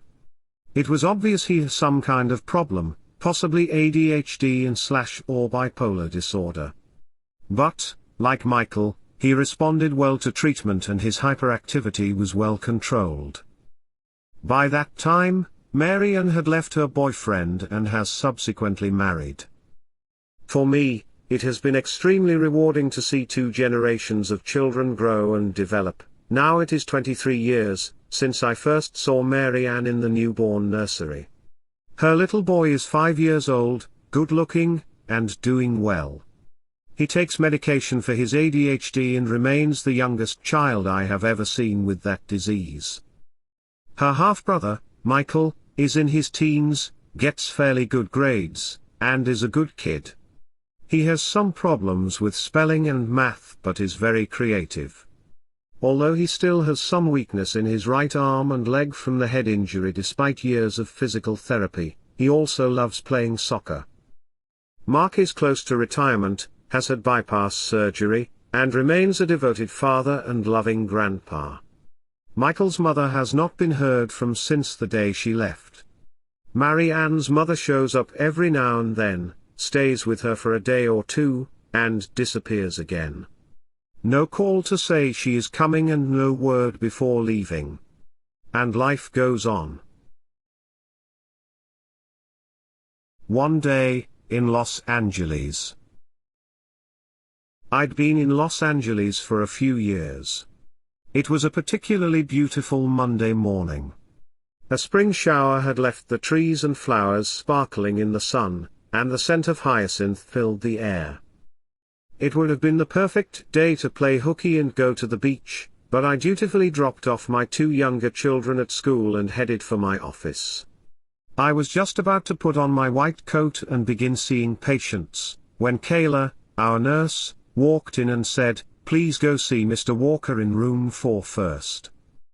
"Why?" I asked. "There are 3 patients ahead of Mr. Walker. He hasn't slept all night and his son is very sick," she said. "He's so upset that I think he's just about to kill someone." I knocked at the door and entered the exam room. Mr. Walker, who had always been carefully groomed and well dressed, was now disheveled, unshaved, and looking exhausted. He was carrying his restless little boy, who was coughing and wheezing with a lot of mucus in and around his nose, some of which was also on his father's shirt. He was crying loudly and struggling hard to be released. The father suddenly yelled, "Why didn't you give my son Augmentin, the antibiotic that works for him, rather than amoxicillin? Why? He was here on Friday. You knew amoxicillin doesn't work for him." It's true that Mrs. Walker had brought the boy in 3 days before. He'd had an ear infection and was given amoxicillin by another doctor in our office because it is the best choice for his problem. Yes, I see in his chart that he had an ear infection at that time, and amoxicillin was what he needed. But his problem looks different now. Would you let me have a look at him and see what the problem is, please? The distraught dad continued to yell and ask why I hadn't given his son Augmentin, but when I looked in the boy's ears I saw that the infection was no longer there after only 3 days of treatment. I then listened to his very wheezy lungs and explained my findings to the father. "Your son had an ear infection, which is almost cured now. But you have to continue the antibiotic. He is also wheezing very badly, meaning that most of his bronchi or the tubes that carry the air to his lungs and back are inflamed and have become tight. As a result, he is coughing, short of breath, and restless. It has nothing to do with the antibiotic. We have to give him a nebulized bronchodilator to open up his tubes. Do you mind if we start? I still think this wouldn't have happened if he were given Augmentin, but go ahead and do whatever is necessary, he said grudgingly. Kayla started him on the nebulizer, but the unhappy, uncomfortable little boy was resisting it with all his energy, driving his father crazy. I left them once the nebulizer was working to see another patient, and when I returned to check on him the little boy seemed more comfortable although he was still a bit wheezy. I asked Mr. Walker if I could give the child another treatment, and this time he was more cooperative. By the time I came back about 15 minutes later the boy was comfortably asleep and his dad seemed more relaxed and happy. "I'm sorry, Dr. Salimpour," he said. "I didn't sleep at all last night. I was just very irritable, but I shouldn't have taken it out on you." "That's fine, my reward is your son's comfort," I assured him, to which he replied, "and my gratitude as well." As I left the room again, another nurse approached me and said, "Mrs. Summers is here with her daughter, but she would like to talk to you privately first." I had known the Summers family for about 11 years, ever since they first brought their then 5-day-old daughter to my office. They had been a particularly attractive young couple. She was quite striking, with light hair and shining amber eyes, wearing a canary yellow blouse and brown skirt with green high-heeled shoes, which I thought would have been impossibly uncomfortable for someone who had so recently given birth. The young father was also very handsome, with a full head of shiny dark hair and the joy of new parenthood written all over his face. Today, however, I saw a totally different woman enter my office. She was visibly anxious and, for the first time, seemed old beyond her years. Instead of high heels and brightly colored clothes, she was all in black from head to toe, with flat black ballet slippers on her narrow feet. "Please, take a seat, Mrs. Summers," I asked, coming around my desk to pull out a visitor's chair for her. Although she had been in this room many times before, she seemed lost, her eyes darting anxiously from side to side as she perched uneasily on the edge of the chair. "What is going on, Mrs. Summers?" I asked, gently. She didn't answer at once but shifted restlessly as she stared at me in silence. After what seemed a very long time, her eyes filled with tears and she mumbled, "My husband died yesterday behind the wheel of his car. Because of his long history of heavy smoking, the doctors think he probably had a heart attack, but they can't be sure until they do an autopsy. I haven't had the courage to tell Francine yet. Would you tell her for me, please?" When I called her in and offered her a seat next to her mother, Francine already looked upset. It would have been impossible for her not to know that something very serious had happened. "I know, it's my dad," she blurted out immediately, bursting into tears. I explained as gently as I could what had happened and sat quietly as Francine and her mother regained their composure before leaving the office. I, too, needed a few minutes to pull myself together after they left. The next patient, thankfully, was there on a happier occasion. Mrs. Dunbar, her 4 daughters, and her husband were all sitting in the waiting room. As soon as I ushered them in she said, "I've come to give you good news, and I've brought the entire family as witnesses." "I am glad to see you all," I replied. "You all look too healthy to be here." "So, what is the good news?" "I don't smoke anymore." "How wonderful. What happened? What made you quit?" The Dunbar children had been my patients for several years. Mrs. Dunbar had a great sense of humor and often teased her husband for giving her 4 girls and not being able to make her a boy. But she was a heavy smoker, and although I had often urged her to quit, she always had some excuse. I have so much stress in my life. These girls are driving me crazy. I need something to relax me. I know a man who never smoked, and he died of lung cancer last year. And many more like that. The family had gone through some hard times, and at one point Mrs. Dunbar had told me that she could no longer afford to bring her children to me because her husband had lost his job and they no longer had health insurance. I had assured her that I would be more than happy to continue seeing her children at no charge and help them with my drug samples. She thanked me profusely and, indeed, continued to bring her children. Nothing had changed, as far as I was concerned. Then one day about a year later she walked into my office with a large bouquet of roses. She handed them to me and said, "I know you will be happy to hear that my husband has a job now, and we have insurance again. I've come to thank you for all those months you took care of my children for free." At that point, I shook her hand and she leaned forward to kiss me, but I reflexively pulled away because of the strong cigarette odor on her breath. She noticed, of course, and although I assured her otherwise, she knew exactly what had happened. "Now," she said, "Dr. Salimpour, you've been telling me for years to stop smoking, and I couldn't. But after that day when you actually recoiled from my breath, I knew I had to throw away my cigarettes, and I did." After a short lunch break, during which I attended a lecture on autism in the Tarzana Hospital auditorium, I returned to the office where my first afternoon patients, Mr. and Mrs. Kazemi and their son, Ahmad, were already in the waiting room. Ahmad had been my patient for about 2 years before I left Iran. He had a genetic disease called Lawrence-Moon-Bardet-Biedl syndrome, which caused him to be obese, short in stature, developmentally delayed, and with seriously impaired vision. His parents, however, did not want to believe and accept the diagnosis and had brought him to America presumably in the hope of receiving a different opinion and, hopefully, treatment. "Hello Ahmad Aga," I greeted the boy.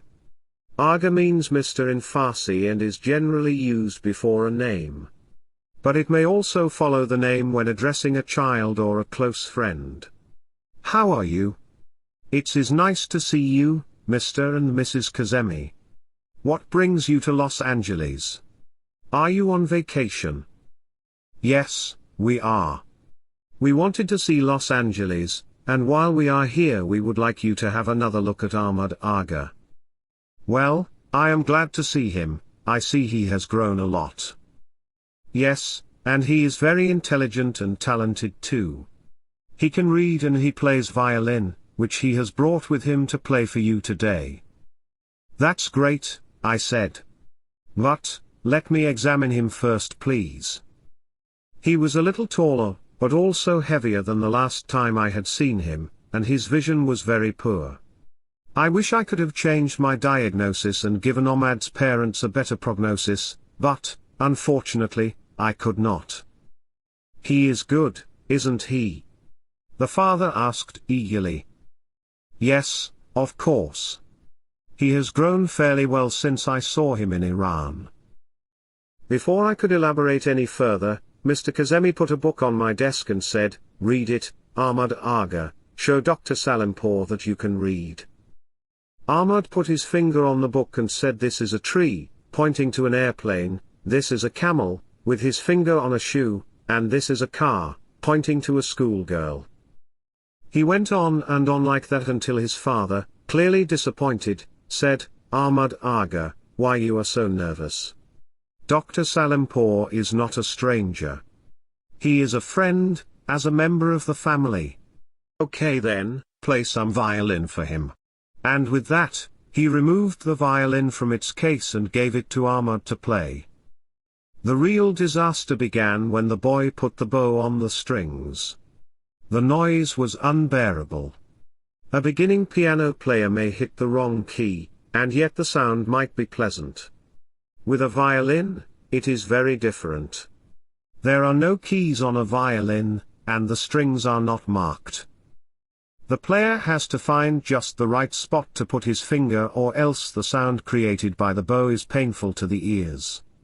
I didn't know how to ask the boy to stop, but his father finally noticed my discomfort and said, "Dr. Salimpour, I don't know why Ahmad is so nervous today. Maybe we should come back another time." And with that, he stood up, followed by his wife and son. We all shook hands, and they left. Dumbfounded by what I had just experienced, I couldn't help feeling what a miracle and a blessing it is that every parent believes his or her child is the smartest and the most beautiful in the world. I was still shaking my head in amazement when the telephone rang. "Dr. Salimpour," the caller asked, "what can I give my son who is teething?" "How old is he?" I asked. "He is 4 months old." "And how do you know he is teething?" "My mother-in-law says so. He has had a fever and been vomiting for the past 3 days." "If that's the case, he should be seen by a doctor right away. I'm not saying that you necessarily need to bring him to me. Take him anywhere you choose, but you need to do it as soon as possible." The mother said that she would bring him to me right away, and a few minutes later my nurse called to tell me that a baby had had a seizure in the waiting room. As I had suspected but didn't want to alarm the mother on the phone, it was meningitis. I immediately admitted him to Northridge Hospital, where I did a spinal tap. The spinal fluid was turbid and infected, and further tests showed that he had also developed subdural empyema, a collection of pus around the brain, as a result of the 3-day delay in his treatment. His condition was seriously life-threatening, but with intensive treatment, he left the hospital fully recovered. His mother still sends me a thank you card each New Year. My long day ended with doing my rounds of newborns in the hospital whose obgyn, as is customary, had assigned them to me.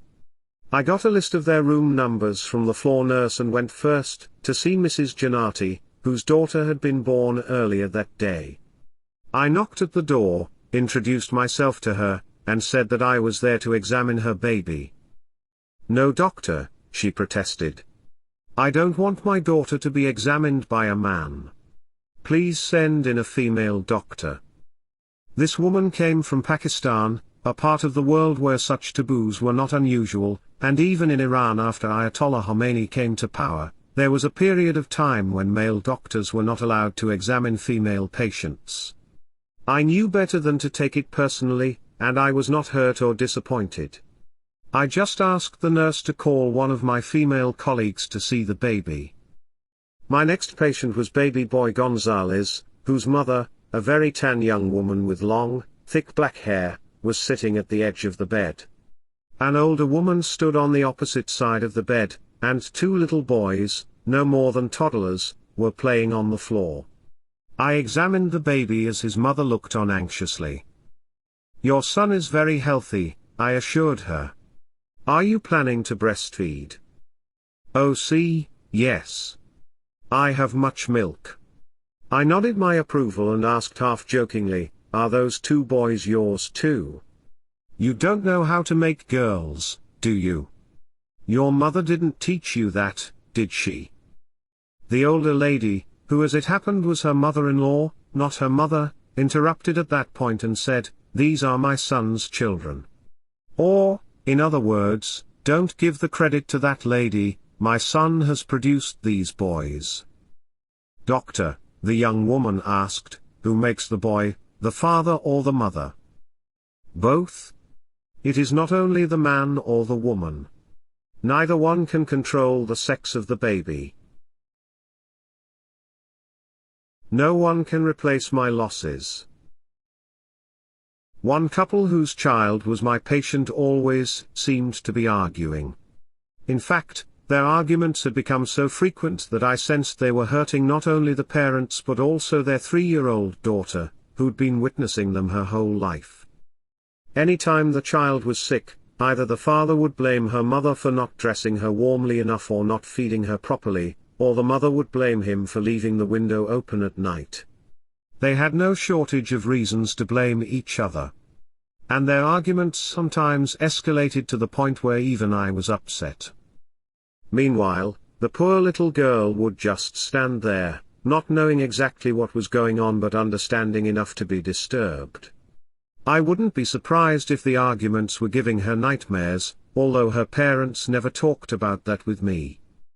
The father, Mr. Bashir, was a man in his early 40s. He was a bit too thin, with fair hair that was thinning in the front and turning grey at the temples. I knew him fairly well and finally decided to call and take him for a walk along the beach in Santa Monica, where we could discuss my concerns. It was late on an autumn afternoon.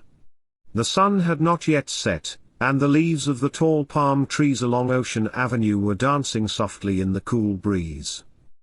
A few people were taking pictures as the sun sank into the ocean. A group of children, who didn't care much about the sea or the sun, were playing on the grass under the trees. The air was crisp, clean, and refreshing. It was a pity to spoil such a lovely walk with unpleasant talk, but that's what we were there for. Finally, I broke the silence. "Look," I said, "I respect you very much and I admire your achievements, but I'm not happy about the arguments I've witnessed between you and your wife, especially in front of your daughter. I believe that what you're doing is hurting them both." He paused for a minute or two, sighed, and said, "Dr. Salimpour, we both grew up in Tehran, but our circumstances couldn't have been more different. You had a calm, quiet childhood with your loving family. I was only 12 years old when my parents decided to send me to boarding school in England. I was just a little kid and all I wanted was to be with my parents and my sister. But my parents believed that I needed the education to secure my future. The school was very strict and I didn't know any English at all. The other students made fun of me and my teachers made it very clear that they didn't like me. I had lost my family and friends and could not make new ones. I held all my feelings inside until I went into the shower at night. Then I would cry and cry. The shower washed away my tears until I could cry no more, and then I would go to bed, only to repeat the same sad story the next day. I wonder why your parents did that to you.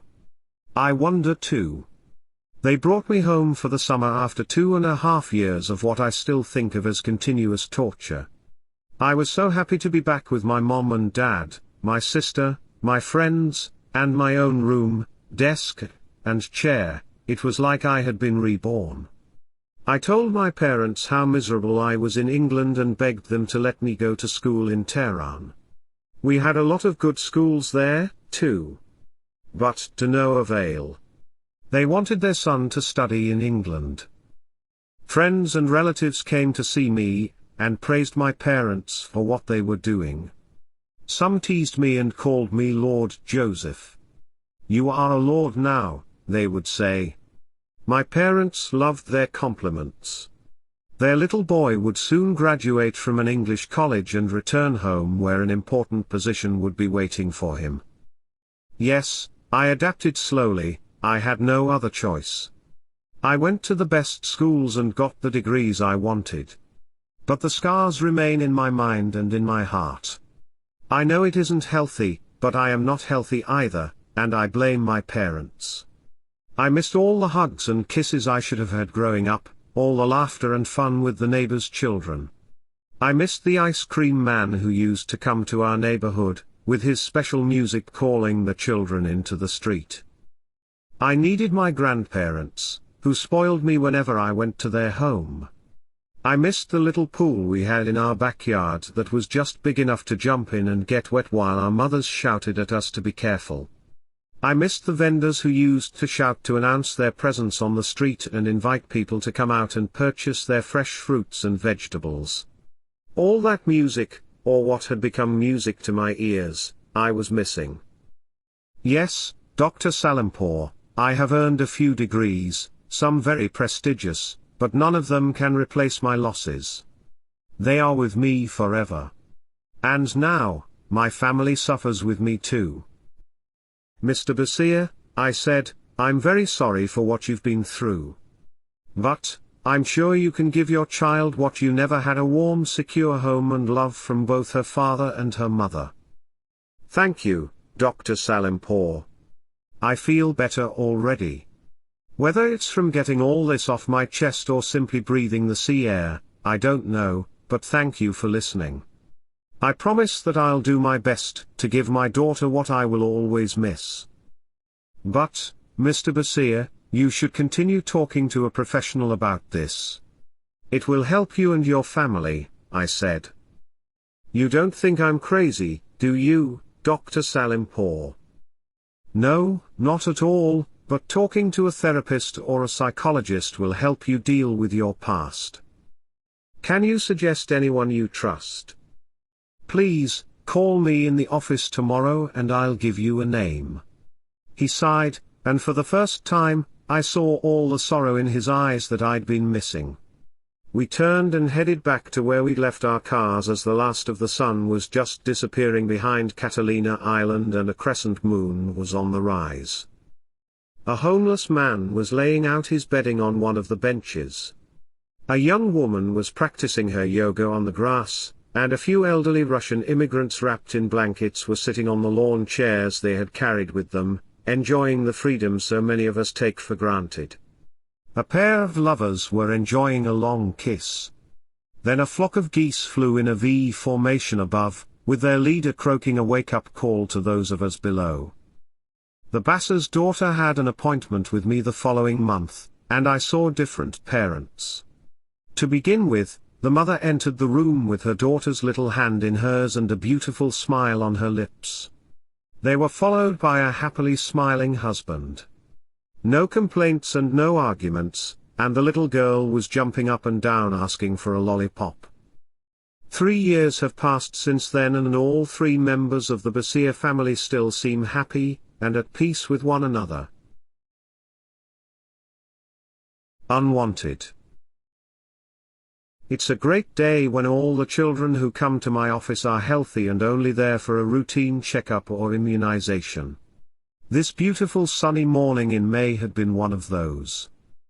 Now I was about to see my last morning patient before going to the hospital to see the newborns and have lunch in the auditorium, while listening to the noon lecture, a ritual I have enjoyed for years. I was surprised to see a familiar name on the exam room door. I first met Roya at her wedding. She was a beautiful bride with a kind of natural charm that drew people to her like a magnet. I had known her husband and his family since he was a little kid, which is why I was invited to his wedding.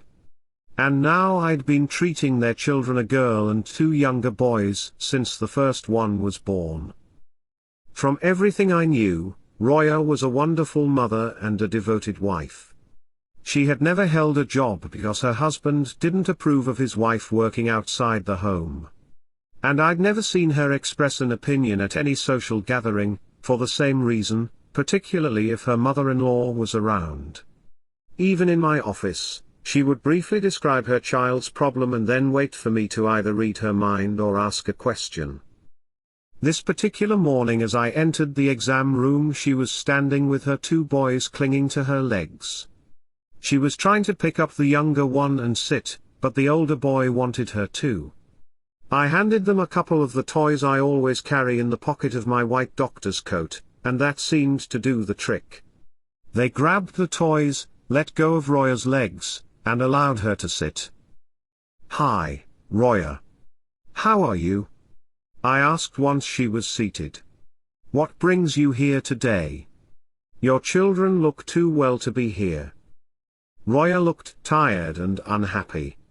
She was wearing a dark, long-sleeved, unpressed shirt, jeans, and flat shoes. Her hair was a mess and she didn't even have on the little makeup and unobtrusive perfume she normally wore. There isn't much really. They grow and with them grow their problems. It's hard taking care of 2 little boys who are almost like twins and an older daughter. They're all very demanding and always seem to want my attention at the same time. But you've always been such a good mother. You're intelligent and caring, and you seem to have managed them very well. So tell me, what has changed? You must be kidding, Dr. Salimpour. Me, intelligent? No, never. I'm dumb, stupid, an idiot. All I care about is myself. I never appreciate what a good husband I have, what a wonderful family he comes from, and above all how blessed I am to have such a great mother-in-law. I have nothing to do all day, our laundry is done by a machine and not me. I have a car and don't have to walk to the market. There's nothing else left for me to do, she said in a voice that was dripping with sarcasm. I didn't expect that outburst from a woman who was normally so quiet. It was as if she had suddenly exploded. Her face was beet red and the veins in her neck were standing out. Why are you talking like this, Roya? I see many mothers here every day, and I know you are one of the best, if not the best. Tell me, what has happened? Roya closed her eyes as if to avoid their betraying any more of her secrets. When she opened them again a few tears slipped out and she sighed deeply. Her children were still playing with the little cars I'd given them, watching the turning wheels. I have never seen you like this, Roya. What's going on? Are your children okay? Yes, they're absolutely fine. I just needed to get out of the house, and couldn't go to my parents. My father used to be a butcher and even though he's in the clothing business now, exporting to South America and doing very well, he still carries the stigma of his former profession. That gives my mother-in-law a reason to criticize and despise me. I have no friends because my husband, and his family don't allow me to. This was the only place I could go without being interrogated. But why? Dr. Salimpour, I'm sure you know my in-laws better than I do. She stood up then, more determined, and serious than I had ever seen her, and continued in a very strong voice.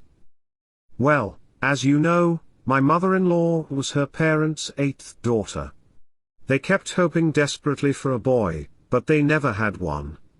They were so disappointed when this last unwanted guest arrived that they called her unwanted.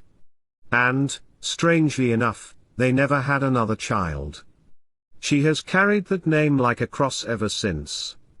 I often wonder how she must have felt when her friends were called Rose, Honey, Pearl, or Diamond.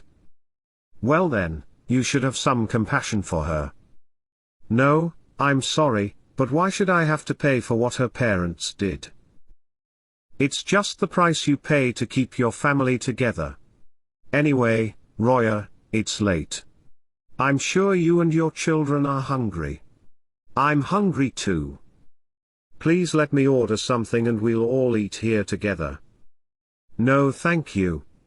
That's very kind, but we're fine and we should be going.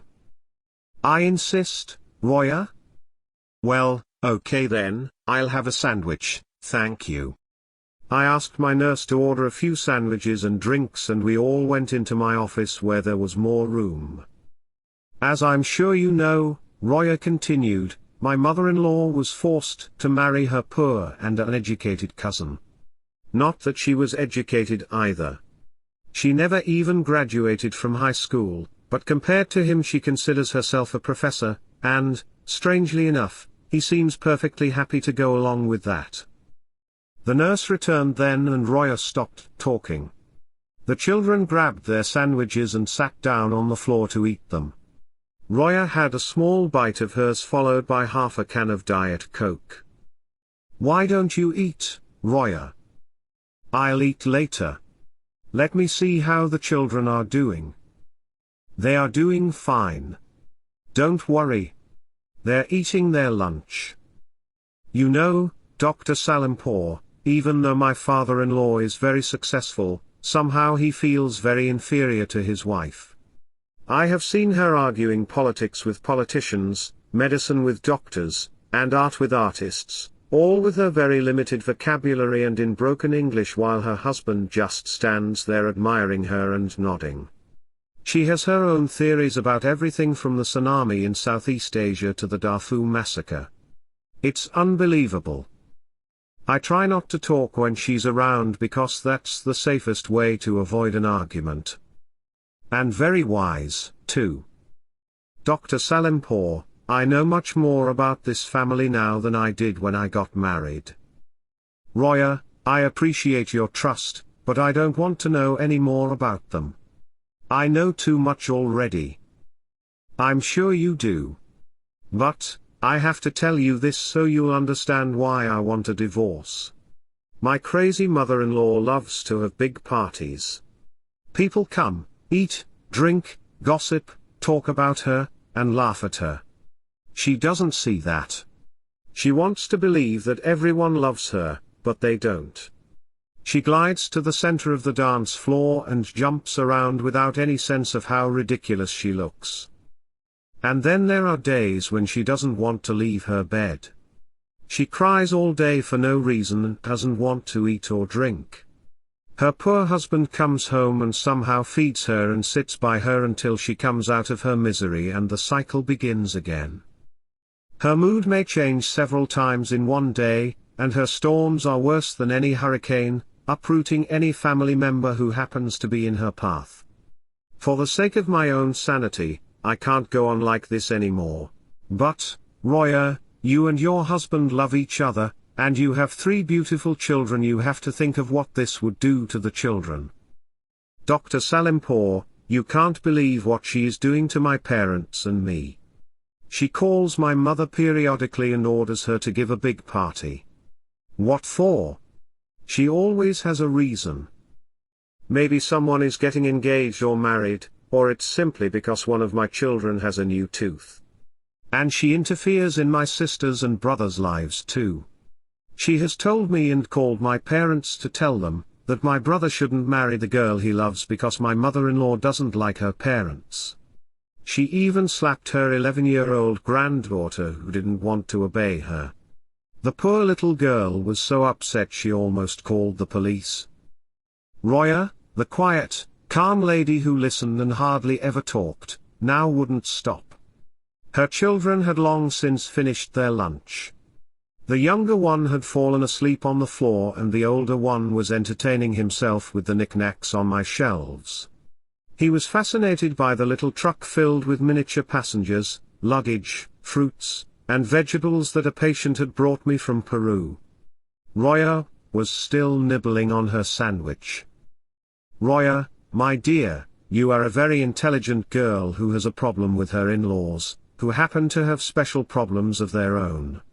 You must convince your husband to see a marriage counselor. These people are trained to help people like you. He says he has no problem and I'm the one who should see a counselor. And he says that if I want to live with him I have to listen to his mother. Does he know his mother has a problem? Yes and no.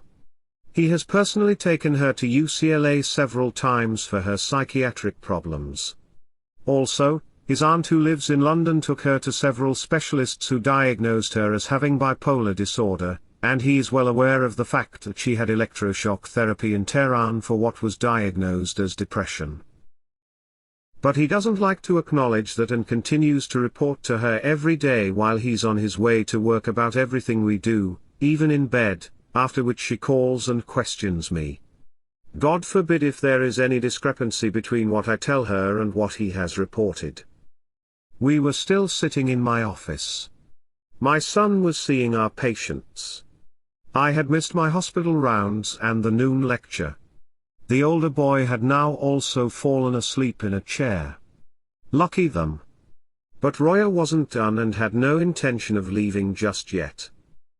She wanted my blessing for her divorce. She wanted me to say that it wasn't going to harm the children. Please listen, Roya, I said. I don't know why she does these things, but she loves you and all she expects is respect. I'm sorry to say you are wrong, Dr. Salimpour. She hates me. Why should she hate you? Because I own the man she wished she could have married, educated, eloquent, and rich. To her a woman is nothing. After all, her mother had 8 of them. And, she is not the only one. Have you ever noticed what goes on at Iranian parties, Dr. Salimpour? Have you not seen those women who ignore their old husbands, the men they were forced to marry, and dance with their sons, looking into their eyes with the kind of love and admiration they should have had for their husbands?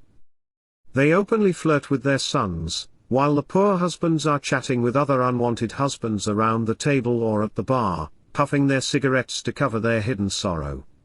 It's very hard for these women to let their sons go.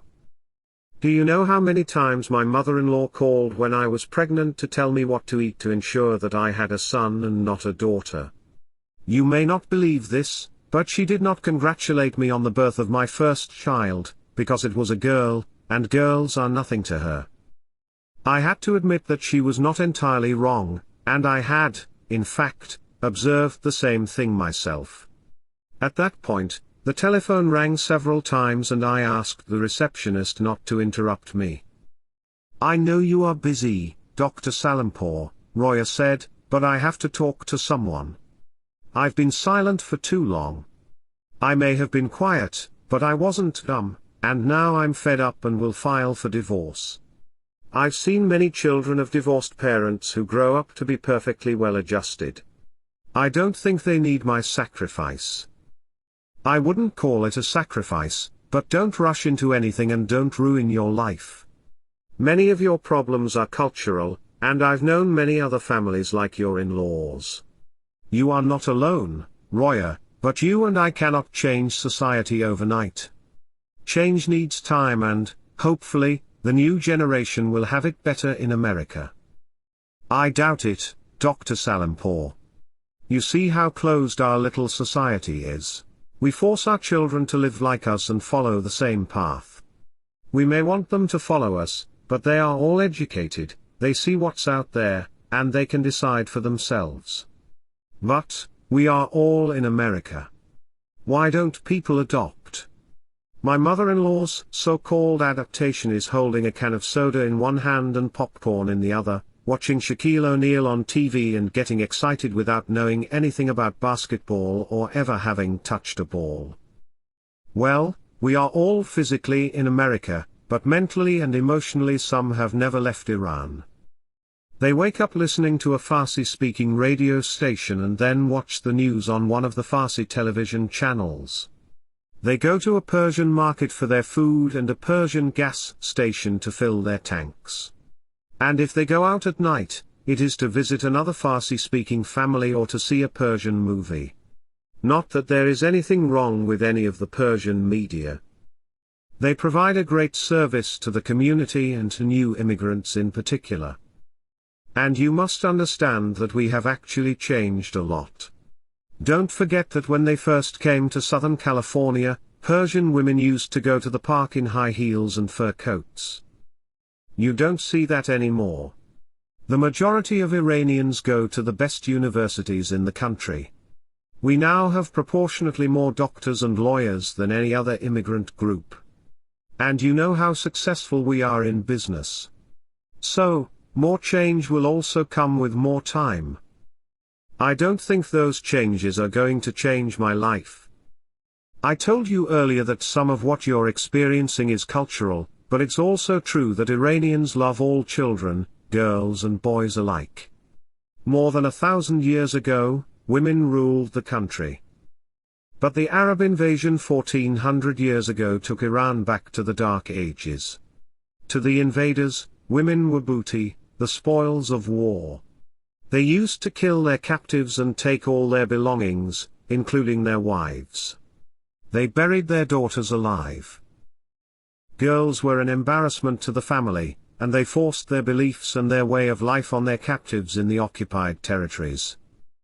Dr. Salimpour, you're talking about something that happened in Iran thousands of years ago, but we are in America and it is no longer the 5th century. Yes, but unfortunately some have carried these shameful beliefs and ways of living all the way to the New World. That said, however, the majority of Iranians do love their daughters as much as their sons, if not more, and are more protective of them. Iranians respect and worship their wives more than any other community in the world. you and I are talking about a very small minority. Nevertheless, I fully agree with you. Why should even one person suffer? Let me tell you a little about what I have seen throughout more than half a century of medical practice. I insist again, these are very sad examples of a group of ignorant, uneducated people who were probably somehow traumatized in their youth and now won't take revenge on the wrong person. It just happens that you are caught in that little minority, and I'm very sorry for you. I'd love to hear what you have to say. A young woman who used to bring her children to me was a doctor's wife and supposedly educated. Her spoiled 5-year-old boy constantly kicked his 13-year-old sister in my office, and she ignored it. One day, he kicked her so hard in the shin that she lost her balance and fell on the ground crying. My heart was bleeding for this poor little girl. But do you know what his mother did? She went to the boy, kissing and hugging him, telling him not to be scared by his sister's crying. I think the horrified look I gave her worked, because I never saw them in my office again. How awful. And then there was the woman. I asked how many children she had as part of my history taking. One was the answer. I knew for sure that she had more, so I repeated the question and got the same answer. How many pregnancies have you had? I asked. 11, she said. Then what happened to the other 10? Did they die? No, 3 died. So, what happened to the other 7? They are all girls, she said. You know, it is shameful to see how some people react to the birth of a girl. One man poured buckets of water on his wife every time she delivered a girl, and another patient of mine fainted in the hospital when his 3rd daughter was born. I had to resuscitate him. But, Dr. Salimpour, as I've said, my problems are mostly with my mother-in-law, not with my father-in-law. I know, Roya, and she is not a good example of an Iranian mother-in-law. The majority of mothers-in-law are a blessing to the family, another pair of helping hands who love their daughters-in-law very much. But not mine. No. As you said, you are dealing with a sick woman, and you'll need to be a great diplomat in order to deal with her if you decide to live with your husband, and I know that you can if you wish.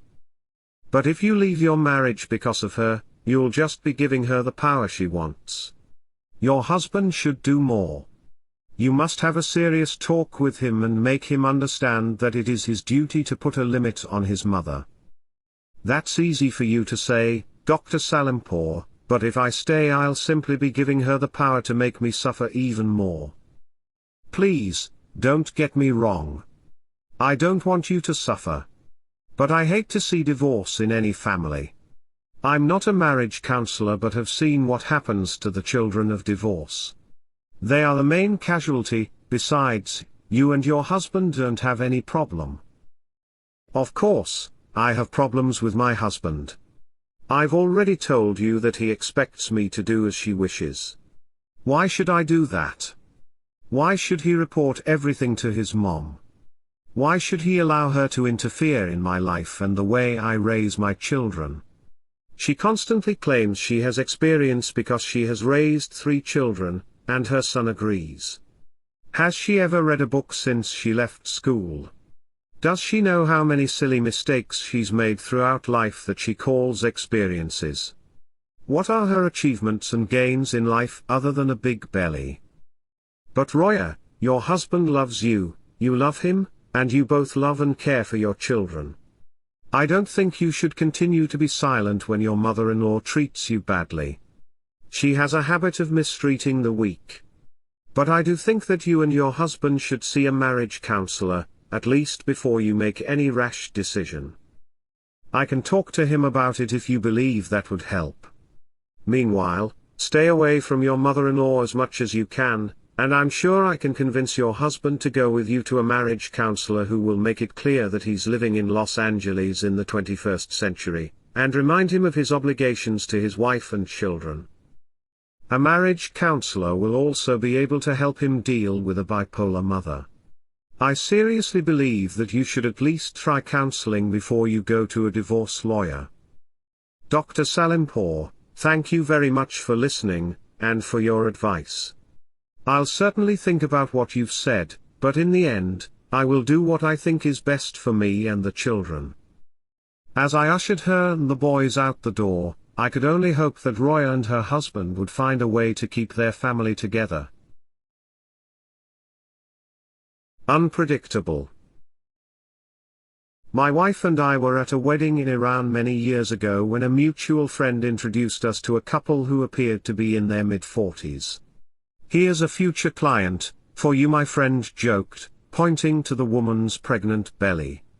Nowadays, and particularly in the West, you see older couples having babies all the time, but 40 years ago, in Iran, it was quite unusual. The husband laughed and informed me that the pregnancy, while unplanned, was not unwanted. "We have a teenage boy and a teenage girl," he said. "My wife is still young and beautiful, so why shouldn't we have another one?" I met them again a few weeks later at another social event and found them to be just as good company as I had originally thought. I couldn't wait to see their baby. Sure enough, the new father called a couple of months later asking me to come to see their newborn son in the hospital and then follow up with him in my office. He sounded very happy, and I congratulated him. I must say that after all these years, every baby still looks different and exciting to me. I rushed to the hospital where I received a warm welcome from the nurses with whom I'd been working for years. I scrubbed, put on my gown, and headed straight to the baby's crib. I was shocked. I looked at the name tag, hoping I was wrong. But, no, it was the son of my new friends. It was immediately obvious from the facial features that he had Down syndrome. Fortunately, upon examination, I determined that he didn't have the heart problems so often typical of these children. But how could I break the bad news to his parents? It would have been hard enough telling this to complete strangers, never mind to friends. I went to the mother's room. Her husband was there with her, and they both listened carefully to what I had to say.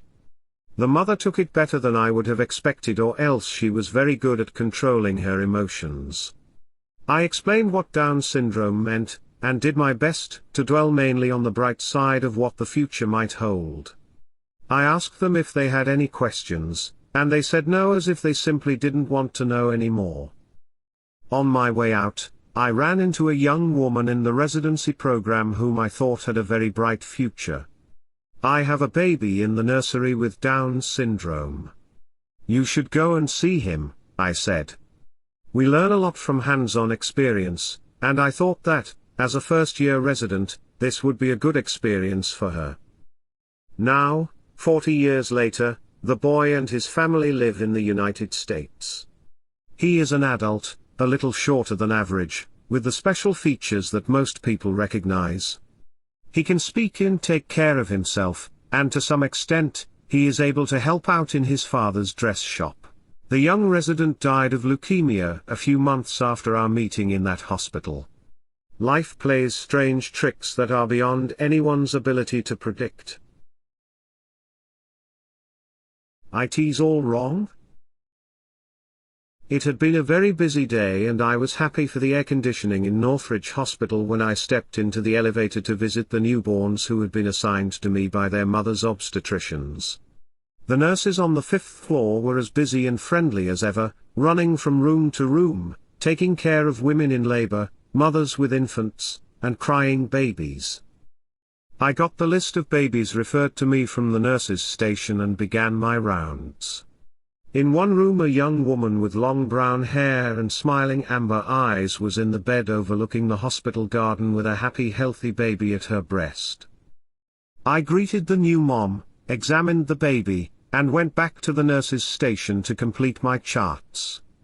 As I read through this particular woman's chart, I was shocked to find that she had AIDS and knew it.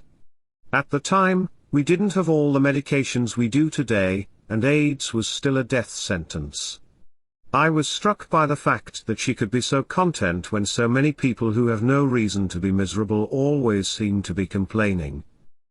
I then drove a few miles to Woodland Hills to make a house call. The air in the garden was perfumed with freshly watered jasmine, and a group of children was jumping in and out of the pool. A young lady was sunbathing and a young man was reclining on a lounge chair in the shade smoking a cigarette. Each time he inhaled it was as though he were kissing the cigarette, inhaling the smoke deep into his lungs. He wasn't my patient, but I couldn't help myself, I had to say something. We introduced ourselves and he told me that he was in college and spending his summer vacation in Los Angeles with his father. "That's great," I said. "Where do you go to college?" "Boston." "How wonderful. My son goes to medical school in Boston." "What are you studying?" "Medical engineering." "Great. The more medical engineers, the more innovations we will have, and the easier our lives will be." He was very relaxed, enjoying the sun, and puffing away as we talked. "Do any of your fellow students smoke?" I asked. "I don't know the numbers exactly, but certainly a lot." "But don't you know how bad it is for your health?" All of a sudden, as we were talking, I saw a snake winding its way through the grass toward the pool where the children were playing. I've always been terrified of snakes, but at that moment I was the only one dressed and wearing shoes. Everyone else was in bathing suits and barefoot. I saw the hose that was running water into the pool, and since it was the only weapon available, I grabbed it and chased the snake with a blast of water. It worked, and the snake slithered away. "Snakes are very dangerous," the young man said. "We should have killed it." "No, snakes are an important part of the ecosystem, and we should not kill them. Besides, do you know how many people die of snake bites in America each year?" I asked. "No, but probably a lot. Actually, it's about 12. But do you know how many dies of smoking?" "No." "Close to 500,000 a year in America." "Nonsense. That's not true at all. I've done a lot of research in the literature and there is no proof. You must be exaggerating." When I told the young man's father, whom I knew well, about our conversation, he said, he knows very well what smoking can do. His mother was a heavy smoker and she died of lung cancer. Just then the young woman who had been sunbathing came over with her 3-year-old son, who was the patient I had been called to see. They were visiting from New York, and, as she explained, he had been vomiting all night and developed diarrhea in the morning. In the afternoon, he had been able to drink some apple juice and keep it down, and now he seemed a bit better. I examined him and found that he was doing fairly well despite his rough night. It's amazing how resilient children can be. As I was driving home, I thought about the woman with AIDS who had, effectively, been issued a death sentence but, nevertheless, seemed to have closed her eyes to the future and was enjoying the moment. And I thought about the young man who had closed his eyes to the dangers of smoking, despite his family history, and who also continued to enjoy the present. The positive attitude of the young mother will certainly help her enjoy the moment, and the future may bring her a cure, as it did. The HIV patients can live almost a normal life now. But the young man's attitude of closing his eyes to realities of life, science, and his mother's sad ending, can lead to a disaster. Carly and Enrique. Carly and Enrique's children, Mason and Skylar, had been my patients since birth. Skylar, who was 7 at the time this story began, had inherited her mother's reddish blonde hair, milky white skin, and freckles. Her brother, about a year older, was very much like his dad, with darker skin, and abundant straight black hair. They were both lovely, healthy children who were growing well and had never been seriously ill. I saw them mainly for checkups and immunizations, with only the occasional sore throat or upset stomach. Sometimes they were brought in by their father, at times by both parents together, but rarely by their mother alone. On a couple of occasions, I had a feeling that Carly and Enrique were no longer together or that they were having problems. But they never said anything to me, and I never questioned them about their relationship. On one particular day, however, both parents asked to speak to me without the children. I had no idea what was on their minds as I ushered them into my office. Carly, who had a kind of innocent, childlike beauty, kept fidgeting in her chair and pushing strands of her unruly hair off her face. Her short-sleeved green shirt matched her green eyes, and her blue jeans and high heels reflected her somewhat bohemian personality. Enrique was impeccably groomed as always in a black suit, dark solid tie, and shiny black shoes. Although he was trying to put up a good front, it was clear to me that they were both extremely upset. "Thank you for seeing us, Dr. Salimpour," Enrique began. "I know how busy you are, so I'll try not to take up too much of your time." He cleared his throat nervously and plunged right in. "Skylar wanted to kill herself yesterday." "Why? How?" I was shocked. I had just seen her the week before for a mild viral infection and hadn't noticed anything amiss. "Well, she seemed fine all day. We thought she was in her bedroom, but when Carly went into the living room to look for a belt she thought she'd left there the night before, she found Skylar trying to tighten the belt around her neck." "Was she upset about anything? Did you have an argument at home?" "No. She had been playing all day and seemed to be perfectly happy." "Did she say why she was trying to kill herself?" "Skylar said she was very sad and didn't want to live anymore." We were all silent for a moment until Carly blurted out, "Dr. Salimpour, please help us save Skylar." "Of course, I'll help you," I said. "Don't worry. We'll get to the bottom of this. But I think you need to take her to a child psychiatrist, someone who is trained to handle these kinds of issues." I gave them the name and phone number of a doctor I'd worked with in the past, told them to make an appointment as soon as possible, and said that I would call ahead to tell the psychiatrist what I knew about Skylar.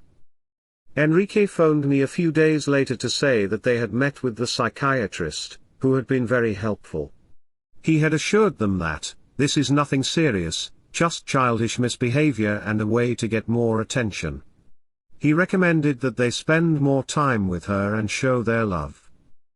I encouraged him to follow the doctor's instructions. I continued seeing Skylar and Mason for several years after that incident. Mason was always easygoing. But, unfortunately, the psychiatrist who saw Skylar initially had been much too optimistic in his interpretation of her behavior. She had a rough time during her early teen years, with some dramatic ups and downs and rapid mood swings. She made several more suicide attempts, was involved in some unhealthy relationships, acted out in school, and had experienced a couple of psychiatric hospitalizations, during one of which she was diagnosed with bipolar disorder all before she turned 15. During one of her manic episodes, Skylar was so completely out of control that her desperate father had called an ambulance to take her to the hospital, where she had to be restrained and heavily sedated in the emergency room. She was then admitted for a few days of psychiatric evaluation. But, interestingly enough, once the volcanic eruption of emotions had stopped, she appeared deceptively normal, even innocent and charming, and no one would ever have known that anything out of the ordinary had occurred. 9 years after the initial incident, when Skylar was 16, Enrique again called early one morning and asked if I could see both him and Carly right away. I could hear the urgency in his voice and told him to come immediately. I hadn't seen Carly at all in the intervening years and, when they arrived, I saw that, although she was still pretty and, in a way childlike, she had also aged considerably. Enrique once again spoke first, while Carly shifted restlessly in her chair. She was having a hard time looking at me, her tired green eyes wandering around the room, sometimes appearing to stare at a picture even though it was apparent that her mind was miles away. "Dr. Salimpour," Skylar's turning sweet 16 has been bittersweet for us. She claims that a boy entered her bedroom through the open window and raped her last night. We're scared and we don't know what we should do. Will you examine her, or should we take her to an OB/GYN? Do you know who the boy was? We didn't, and she didn't want us to know, but eventually we got her to admit that it was one of her classmates. We think they must have known each other for some time. I can certainly understand why you're so upset, but I assure you that this isn't the end of the world. Where is Skylar now? She's at home. Mason is there with her. We didn't want to leave her alone for fear that she might do something to put herself in danger. I think I'd better see her and decide what to do next. Can you bring her in this afternoon? They assured me that they would do that, thanked me, and left. I have seen many sick children during my long career, in my native Iran and, to a much lesser extent, in both the United Kingdom and America.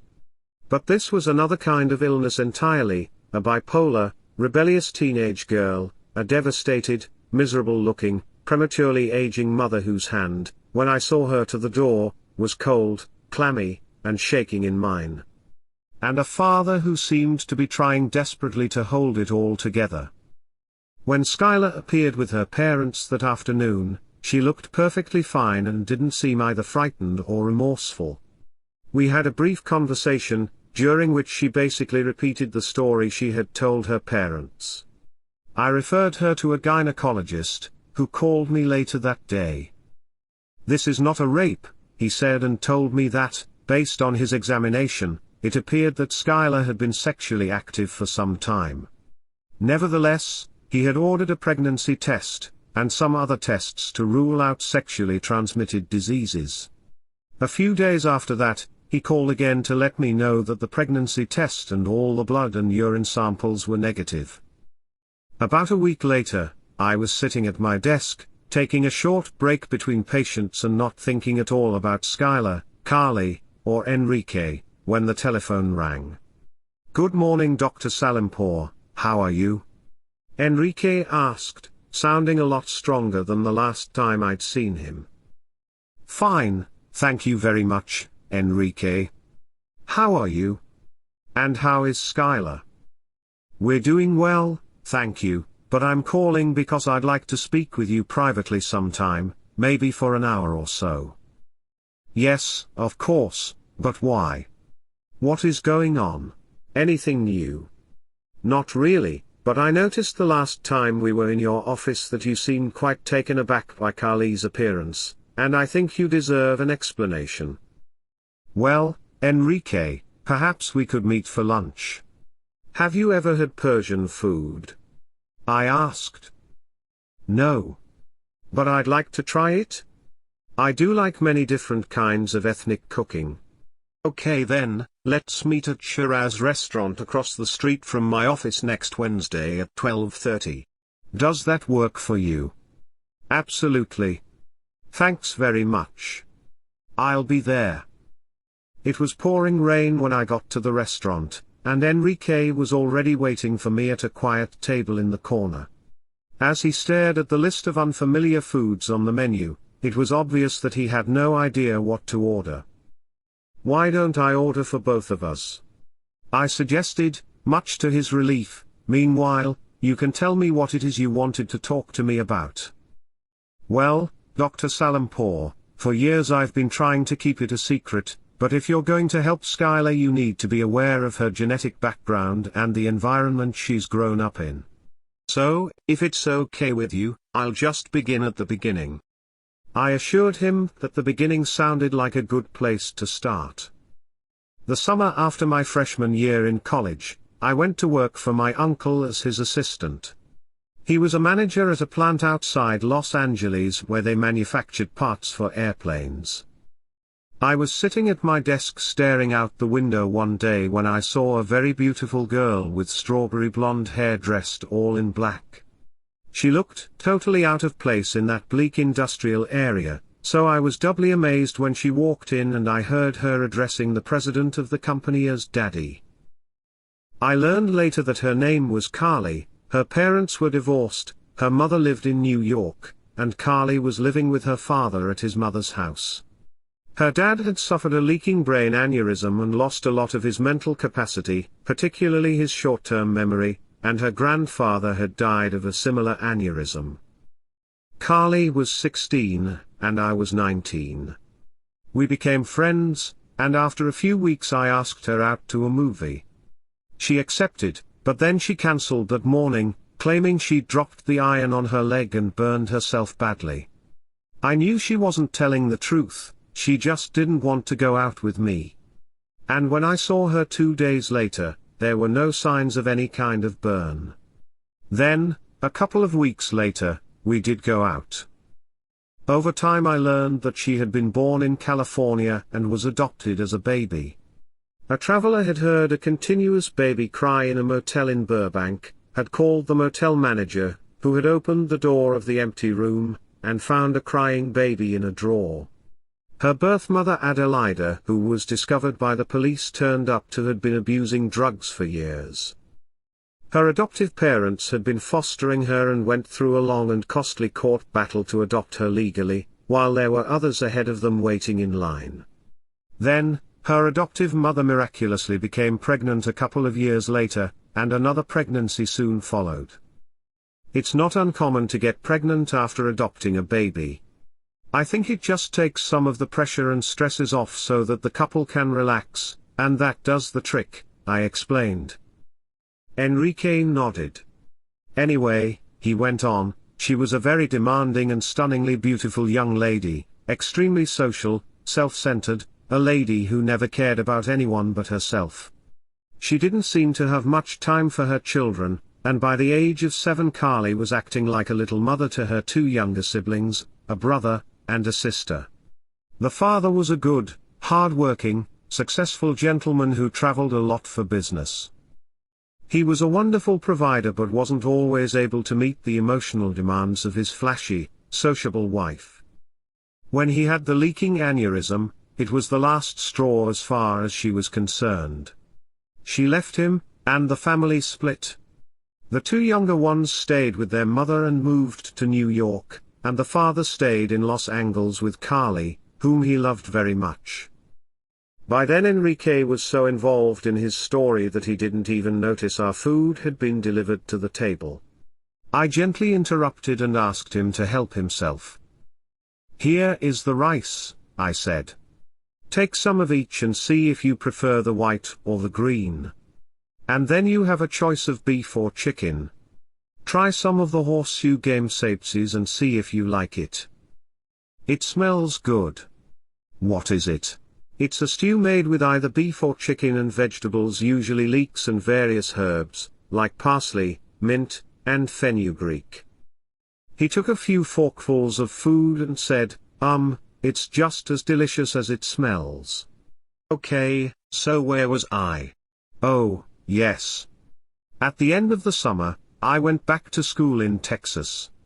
Carly stayed in LA with her dad. We talked on the phone that winter and I saw her again the next summer when I returned to California. By then she had started smoking and drinking and had also gotten tattoos. She told me she'd been doing a lot of drugs, heroin, speed, LSD, and maybe psilocybin. She'd been working at a modeling agency, and a friend had introduced her to the drugs. She told me later that the very first time she used methamphetamine she knew she was hooked forever. Her dad was heartbroken. He called his ex-wife, explained the situation, and said that she needed to take Carly back to get her away from the people she'd been hanging out with. The mother agreed, but after about 4 months she too was at her wits' end and sent Carly to a therapeutic boarding school. But that didn't last long either. After she kicked her counselor a couple of times she was expelled and sent right back to New York. She claimed later that she wasn't treated well at the school. "I needed a mother and had to deal with a warden," is what she said. But the fact is, she did have a mother as well as a devoted father. After that, She went from one psychiatrist to another until she was finally diagnosed with bipolar disorder and put on a mood stabilizer, which seemed to work for a while. Her adoptive mother was very supportive, and she stayed in New York. She called me on my birthday and sounded as if she'd finally gotten herself together. We talked a lot over the next few months, and she seemed much wiser about life because of all that she'd been through. Finally, 2 years after we first met, she came back to LA to live with her father and grandmother. By that time, I was working full-time with my uncle at her father's company and taking college courses at night. When Carly was invited to attend a friend's wedding, I went as her date. By then we realized that we really loved each other. She was accepted at an out-of-state college, even though she didn't have a high school diploma, by writing an essay and receiving credit for life experience. She came back to LA for spring break, and we had a wonderful time together. After she returned to school we talked on the phone every day. Then, one day, she told me she was pregnant. I was so excited that I proposed then and there. Carly dropped out of school and came to live with me in LA. She was 19 when Mason was born, and I was 22. 2 months later, she was pregnant again. We were so happy and excited that we decided to get officially married and throw a big party in a large restaurant on Ocean Avenue in Santa Monica that we both liked very much. But then we figured it would make more sense to have a small wedding at City Hall and hopefully spend the money we'd saved on a house. Sadly, we never got to buy that house. Carly, who never took her mood stabilizers regularly, had a good excuse of pregnancy and stopped all her mood stabilizers and antidepressants altogether.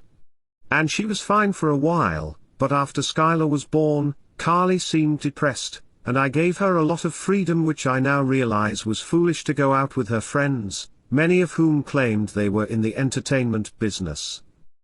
I had met some of them, but I didn't like them or their lifestyle, and they didn't like me. I thought they might help to cheer her up, but all they did was to reintroduce her to drugs. Now, of course, when it's too late, I realize that she was suffering from postpartum depression, and what she really needed was psychiatric treatment, not those friends. In any case, she was no longer the Carly I had married. She would go out with her friends and come home well after midnight. Once I found some white powder wrapped up in paper in her car and talked to her about it, but she said she had no idea what it was, threw a tantrum, and threatened to throw Skylar out of the moving car. I was terrified. I had never seen anything like it. Fortunately, Skylar was only 4 months old and had no idea what was going on. And then, suddenly, Carly's mood changed again, as if nothing had happened. It was like the sudden end of a scary earthquake. There were a few more of those outbursts, a couple of times in front of Mason. And then one day, out of the blue, she said she didn't want to live with me anymore. She was involved with another man. I tried to get her to see a therapist, but she refused.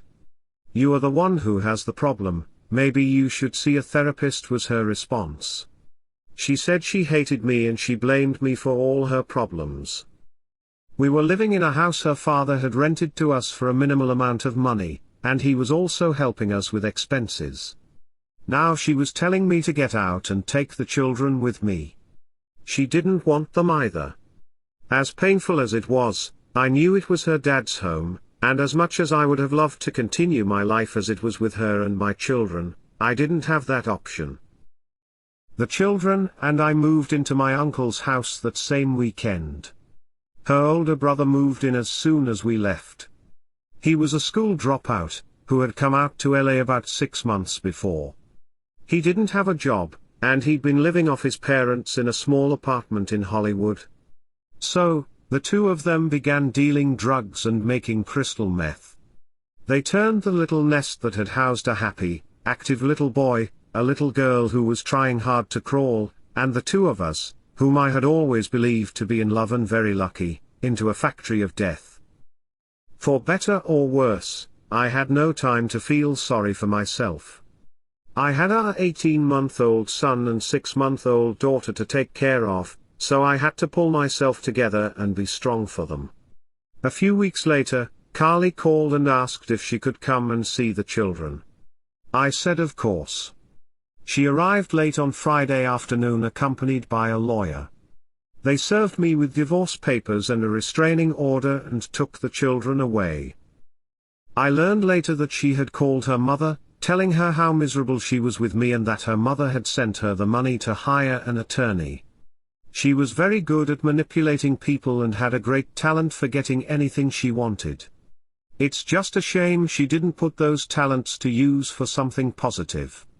Anyway, a friend and I drove to her house the next day to drop off the children's clothes.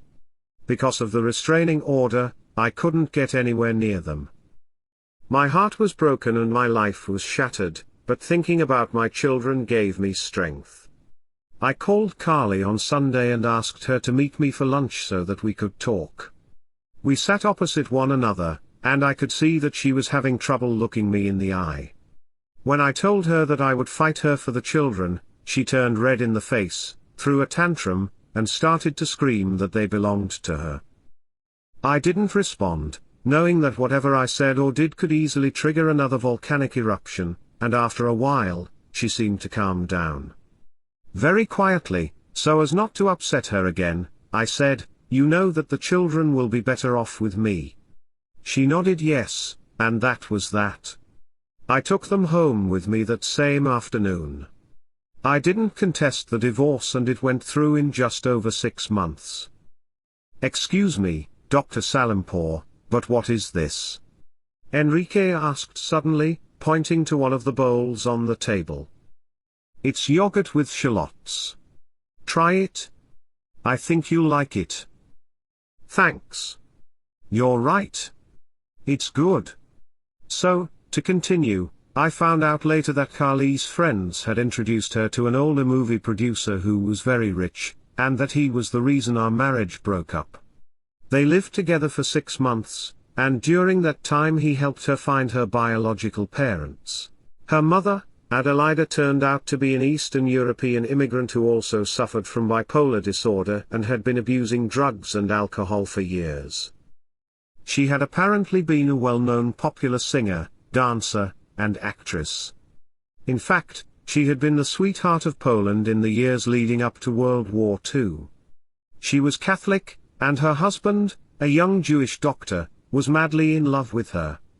When the Nazis were about to take over Poland, he sent her out of the country to safety. She didn't want to go, but he insisted, promising that he would follow and join her as soon as he could. That, of course, never happened. After settling in California, she became involved in one unsuccessful relationship after another.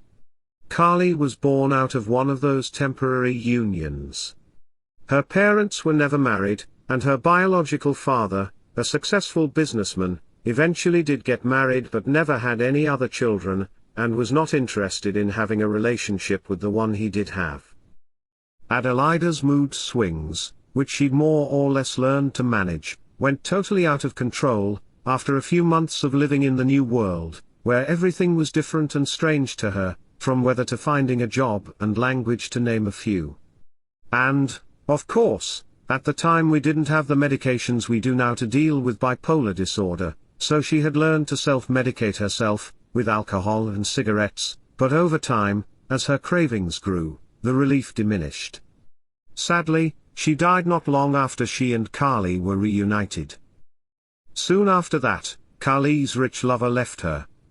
The loss of both her newly discovered mother and the man she believed was her true love, created a vacuum she couldn't easily fill. Fortunately, her biological father, who had heard about the death of his former lover, decided that it was time to reconnect with his only child. He hired a private detective to track her down and find out what had been going on in her life, and then he called, much to her amazement, and asked her to come to his house. He said that he knew about her drug problems and offered to support her financially and to pay her $6,000 a month on the condition that she stay clean and agree to take a urine test a couple of times a week. All went well for a few months until her urine tested positive for cannabis after a Halloween party. The father gave her a second chance, but her urine showed cocaine a few weeks later. At that point, true to his word, her biological father withdrew his support. Carly is very bright and, unfortunately, very persuasive, but she doesn't follow through on anything. That's just the way she is. She's very good at finding people to take care of her, but she can't hold on to them. When her father gave up on her, she felt that she had lost everything and burnt all her bridges. She attempted suicide several times after that, but never seriously, because she would always call to tell someone what she had done so that they could save her. Once she took an entire bottle of the Depakote she'd been prescribed for her bipolar disorder and then called me a few minutes later. I called 911 and met her in the emergency room, where they pumped her stomach. That must have been a wake-up call for her, because she started to take her medication regularly and got sober with the help of Alcoholics Anonymous. That lasted about a year, and then she again stopped taking her medication, which is, I gather, the case with many psychiatric patients. They stop either because they believe they are fully recovered and no longer need to take the medication, or because they don't want to deal with the side effects. That's true, I nodded. Once bipolar patients feel better, they start to doubt the diagnosis, they go off their medicine, and within a few months the whole cycle begins again. Well, as I said, that's exactly what happened with Carly. Sorry to interrupt, but you said you were divorced and yet you were quite often together when you brought the children in to see me. How did that work? Yes, Dr. Salimpour, you are right, we are divorced on paper. But, remember that I have always loved her and we both love our children. As you'll see, we did spend a lot of time together, and at this point, we are actually living together again. So, anyway, she rented a room in a boarding house, where she developed a romantic relationship with her landlord, and the two of them decided to live together. Her new lover owned a towing company, and Carly helped out in the office. They were happy for a while, until one day, he caught her about to shoot up. When he grabbed her to try and stop her, she went berserk and tried to stab herself. He then tied her to a chair, but she managed to wiggle free and call 911 when he left the room for a moment. He was given a suspended sentence and sent for 1 year of anger management therapy. But he loved Carly and they continued living together. They got married, but it didn't last very long. There was another argument, and they split up. It wasn't long before Carly got married again, this time to a friend of her ex-husband. Needless to say, that relationship lasted only a few short months. She must have been very frustrated and hopeless at that point, because she called asking to see me, and the children again. She came over a few days later with my favorite dish, salmon and pasta with pesto sauce, which she had cooked. We were together for a few hours and had a very good time. Mason was about 11 then, a tall handsome boy, and Skylar, a year younger, was gorgeous and full of energy. With all of us around the table together, I could see in her eyes that she was missing the children, and wanting me back, but didn't have the courage to say so. I loved her very much, but I simply couldn't trust her anymore. Carly told me she had a job taking care of an elderly couple, was being well paid, and just wanted us to continue being friends, so that she and the children could see one another. I agreed, and for a while, we got together every weekend. Either she cooked or I did, the children were happy, and we all had a good time until she eventually met another man, and married him 7 months ago. I wished her well and sent the children to her wedding with a very nice gift. Then, last month she called again, said she was missing me and the children and she couldn't live with anyone else. Either she cooked or I did, the children were happy, and we all had a good time until she eventually met another man, and married him 7 months ago. I wished her well and sent the children to her wedding with a very nice gift. Then, last month she called again, said she was missing me and the children and she couldn't live with anyone else. I'm not asking you to marry me, she said. But please let me stay with you and raise my children. They're going to be going off to college soon and I want to be with them as much as I can. I know I haven't been a good wife or a good mother and I've made you miserable at times. But look what I've done to myself. You know I'm sick?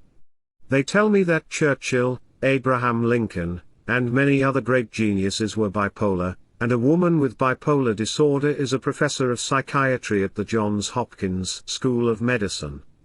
All that may be true, but I know this chemical imbalance is killing me. Please let me come back. I couldn't possibly say no to her. What Carly said about the contributions made by people with bipolar disorder is certainly true, I agreed. Churchill was quite open about his depressive episodes, which he called the Black Dog. And the doctor she mentioned, K. Redfield Jamison, has not only co-authored the definitive textbook on bipolar disorder but has also written what is probably the best, most widely read book for the general reader on the subject. It's a memoir of her own illness called The Unquiet Mind, and I highly recommend that you read it. I know it will give you a whole new understanding of both Carly and Skylar, and it will probably make you a lot more sympathetic to what they're experiencing. You know, Carly doesn't have to be handicapped by her disease. She can be treated, and her mood swings can be controlled with medication. She doesn't have to suffer like that, and your whole family can have a better life. Well, she tells me that she also has something called systemic lupus erythematosus, SLE, and that all the antidepressants and mood stabilizers make her lupus worse. I'm sorry to hear that. SLE is a serious disease that involves several systems. But she can still get medical help. She should see a specialist. In fact, I'd be happy to recommend one. Thank you very much, Dr. Salimpour. I'll certainly talk to Carly about it, but convincing her to see yet another doctor isn't going to be easy. We had long since finished our lunch, and Enrique was pretending to enjoy his Persian ice cream, which was made with rose water, but it didn't look like he was eating very much of it. Well, Enrique, I appreciate your sharing your story with me. You've really gone through a lot, and I'm amazed that you've done as well as you have. Thank you, Dr. Salimpour. I just hope that what I've told you gives you some insight into both Carly's and Skylar's situation, he said. I assured him that it had and that I admired both his honesty and his tenacity.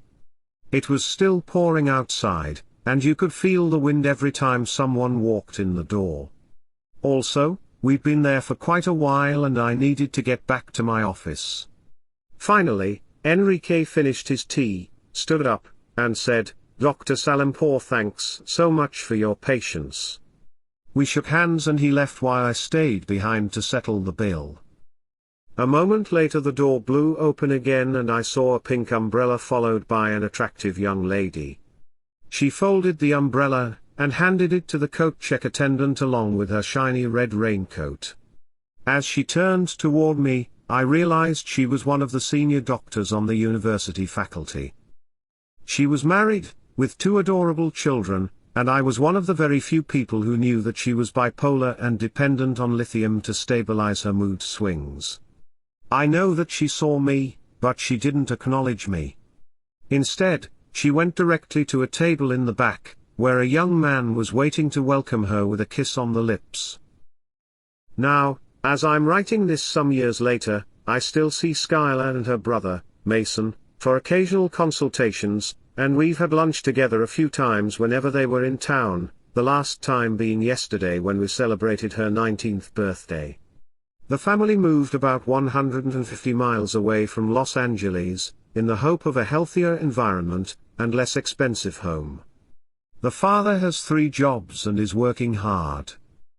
Mason is a tall, handsome, intelligent, quiet, hard-working student in college, fully supported by his mother's biological father who has no children from his wife, and he is planning to go to law school. Skylar is a very attractive young lady with too much extra energy and not enough focus. Her devoted dad does whatever he can to help her and she tries hard too, but nothing seems to work in the long term. But, fortunately, she no longer seems to be violent. She plans to study college courses online for now. Skylar has been to several psychiatrists, none of whom has helped her much. The medicine they give her either doesn't work at all or makes her a zombie. She has tried to kill herself several times but has always been saved. Her father says that, like her mother, she is very smart and would have been dead if that were what she really wanted. But, again like her mother, her suicide attempts are simply an attention-seeking device. Following her usual pattern, Carly again moved out of Enrique's house not too long after our lunch, and Skylar used shuttling back and forth between her mom's apartment and dad's house, trying to turn one against the other. It was during one of those days that she went back to her dad with a tattoo on her lower back. Carly's adoptive father, who deceased 2 weeks ago, had given power of attorney to his mom. Carly, who is very manipulative and knew that he was very well off, tried very hard to change the power of attorney to her name, but everyone in the family resisted. She was so disappointed that moved to New York, to be closer to her adoptive mother, although she cannot get along with her, and away from everyone else. She didn't even bother going to her father's funeral, the man who loved her so much and had cared for her. But, Enrique, who was very close to the old man, did go. I was disappointed with the people who talked there, no one really knew him well. I was the one who had worked and had kept my relationship with him, I loved him and he loved me. But, I wasn't given a chance to talk about him, and say what a wonderful and generous man he was, said Enrique at the luncheon yesterday. And what happened to Carly's half-sister who lived with her mom in New York? I asked. She was a drug addict, and couldn't get along with her mom. She holds up a liquor store once and served 5 years in jail. She still lives in New York, but a world away from her mom. Why, Enrique? You told me that her mother was not on drugs, and her father was a decent hard-working man. What went wrong? I asked him. Well, Dr. Salimpour, I have already told you that her mom thinks of no one but herself. She married a pharmacist who was married before and had some children, soon after she left her sick husband. She never had time for her children. Carly is still attractive, not as beautiful as she was when we first met, but can still find older men and live with them for a while, and go on disability in between. Enrique pulled his iPod from his pocket and showed me a recent photo of Carly, with a large tattoo on the left elbow. This is Carly now, Dr. Salimpour. He is right, she is a very good-looking woman. Do you see that? Pointing to the tattoo on the left elbow. Yes, but I thought that was a part of her dress with all the designs. Yes, she has tried to cover up the scars of years of drug abuse with these tattoos. Carly is only 39 now. A reflection.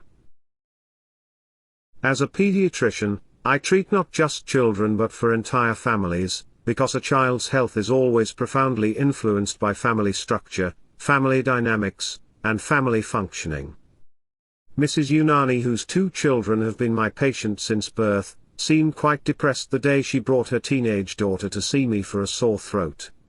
Her depression had been going on for some time, and I had tried to convince her to see a psychiatrist or even her own family physician for help, but so far she hadn't done that.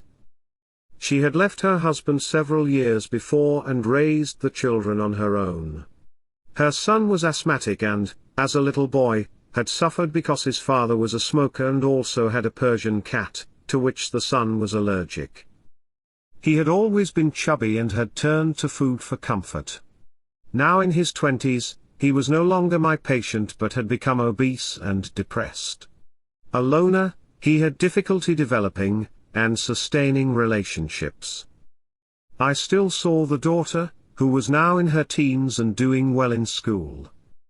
Mrs. Unani had recently broken up with her longtime boyfriend, which I believed was contributing to her current mood.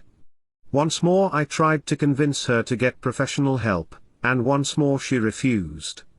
But why, Serena? I asked. I can't go to my doctor and tell him I'm depressed. What would he think of me? And I often see him at social functions, which would be even more embarrassing. But there's nothing to be embarrassed about. Depression is caused by a chemical imbalance, and it is a disease just like diabetes or appendicitis. Would you be embarrassed if you had diabetes? No, of course not. But it's not the same thing. I'd be labeled a crazy person for the rest of my life. And besides, how could I treat myself when my son is depressed and refuses treatment? Am I more important than him? No, I'd rather die. Don't talk like that, Serena. First of all, you don't have to go to a doctor who knows you socially. And you have to treat yourself if you want to be strong for your son. You know the instructions they give you on airplanes. In case of emergency, the oxygen mask will drop down automatically. Please put the mask on your face before helping someone else, or put the life jacket on you and then on the other person.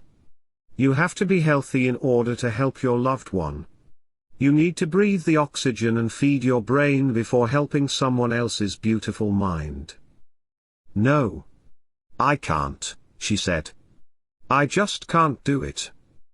It was incredibly frustrating, especially with her daughter standing there and silently begging me with her eyes to do something. When they finally left, I went into my office and shut the door to relax for a few minutes before seeing my next patient. The sun was shining on my wall of children's photos. There were children in diapers, on bikes, some with ice cream all over their faces, and a few blowing out the candles on their birthday cakes. I saw children next to Christmas trees and at their bar or bat mitzvahs. The radio was playing K Sarah Sarah, at low volume as I turned to look out the window at the 3 palm trees gracefully dancing to the cool breeze in front of the hospital. Just gazing at those trees took me back to another place and time. 60 years disappeared in a blink of an eye. I was a medical student again experiencing the excitement of putting on a white coat for the first time. I felt my brand new stethoscope shaking in my hand as I examined a woman's naked breast. All I could hear was the pounding of my own heart. And then I was 24 and idealistic enough to believe that I personally could cure everyone. I could make fat people thin, cause smokers to give up tobacco, make addicts drug-free. I believed I could change the world into a utopia with no poison or pain. I was still in that far-off land and time when the harsh ring of the telephone intruded on my reverie. The street before me was in Encino, California, not Tehran, Iran. People were still smoking in the street and an ambulance was screeching to a halt at the entrance to the emergency room. But the sky was still blue with only a few puffs of cloud, the 3 tall palms were still dancing in the breeze, and I was still intent on saving the world one patient at a time. Colors. The vast green leaves of the tall palm trees took advantage of my love for their beauty and mesmerized and seduced me, carrying me on a trip to a different place in time. I was taken to a time long before sandstorms of the desert and the cold snowy winds of Edinburgh had robbed me of my thick wavy black hair, and way before the Santa Ana winds had turned what the storms had had mercy for to grey. I was gently floating on waves, with the speed of light, and 50 years passed in a blink of an eye. And there I was, in that heaven that I had once so hastily run through. I was a medical student again experiencing the excitement of the first time in the white coat, when I shyfully and hesitantly moved a young woman's beautifully curved breast, saturated with a heavenly aroma. And my brand new cold, grey stethoscope, shaking between my trembling fingers, touched her milky white chest. All I could hear was my pounding heart. And then I was 24, young and arrogant again. I was working at the largest and most prestigious hospital in the Middle East, where there were so many sick and dying patients and so much demand, need for curiosity, and energy. I used to see so many children every day with meningitis, some of whom lost their vision, hearing, or their lives, and the many malnourished, swollen, or pathetically thin, who at times survived, the era when syphilis was a curse and the worst that could happen, and penicillin the only antibiotic and the wonder drug. A plain X-ray meant so much and no one could see what the future would bring: ultrasound, CT scans, MRI, and many more.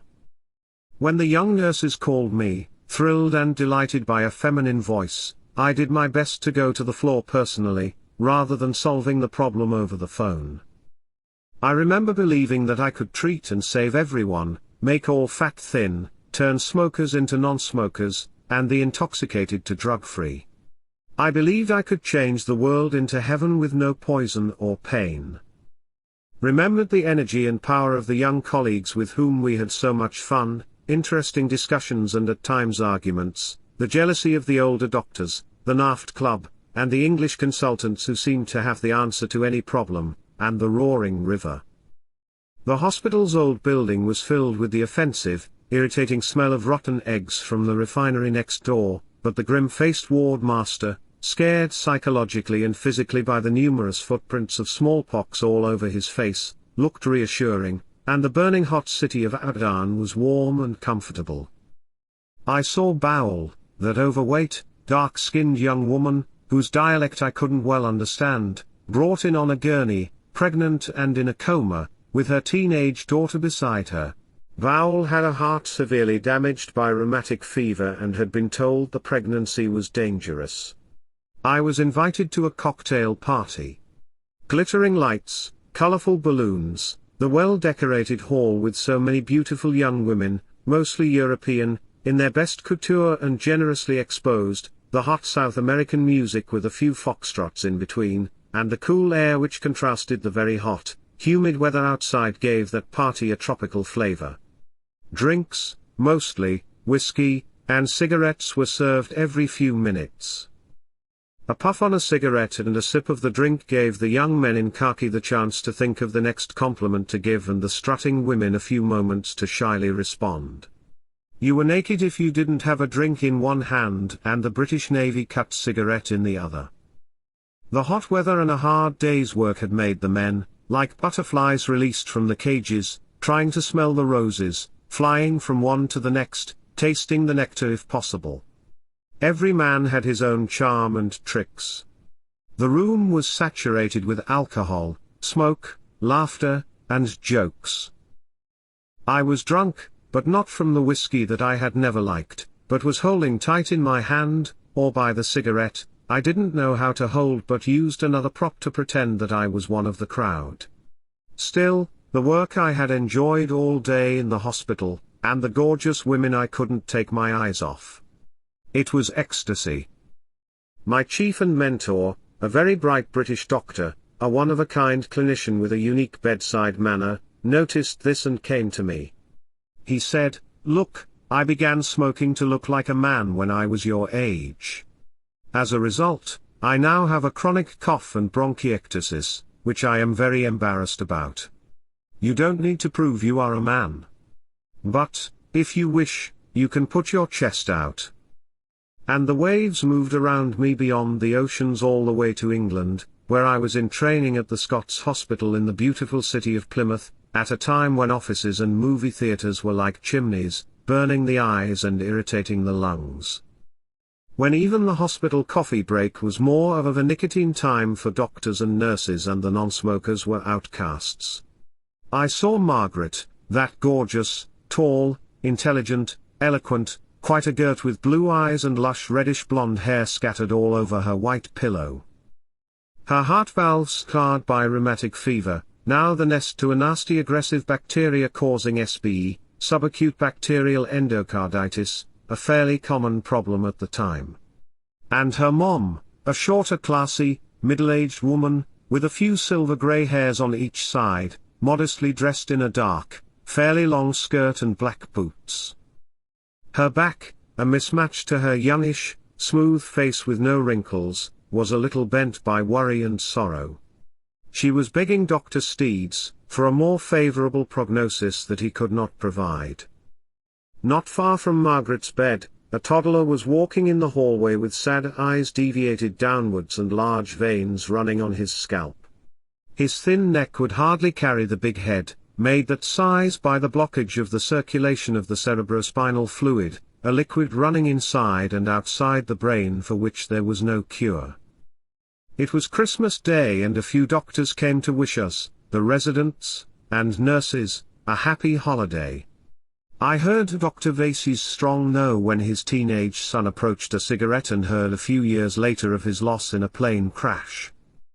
In that magical state of unconsciousness where dreams, imagination, and desires seem fact and the fact the spice, the harsh, unpleasant, and untimely ring of the telephone woke me up. I could no longer see the dream I was enjoying so much. It had vanished faster than it was born, with no trace left. The radio was silent, but the music was still resonating in my mind. K. Sarah. Gone were the charming nurse, the blonde, the brunette, and the ones whom I couldn't make my mind up about, but the desire was still alive. The people still puffed cigarettes on the street as an ambulance with a siren headed to the Encino Hospital emergency room. Amid them I saw a little boy with cerebral palsy struggling to put one foot in front of the other, with his single mother at his side, smiling and trying to cross the street, happy with no fear of the future in their face. This boy was born by a crash cesarean section and my son did his best to revive a baby who didn't breathe, had no heartbeat, color, or muscle tone. I saw the young mother who always brings her little 2-year-old girl for a walk at this time in a stroller going to the bank and the young man with a white cane trying to find his way. There was also the young, handsome doctor with some acne and the enormous amount of brown hair, who truly believes he is God's gift, walking to the hospital, jaywalking as usual, in his white coat and a stethoscope around his neck, a vague reflection of an old man in the large glass window, and beyond that, the blue sky with a few white fluffy clouds here and there. And the 3 tall palm trees were still dancing to the melody of the breeze, with a sarcastic smile on their leaves.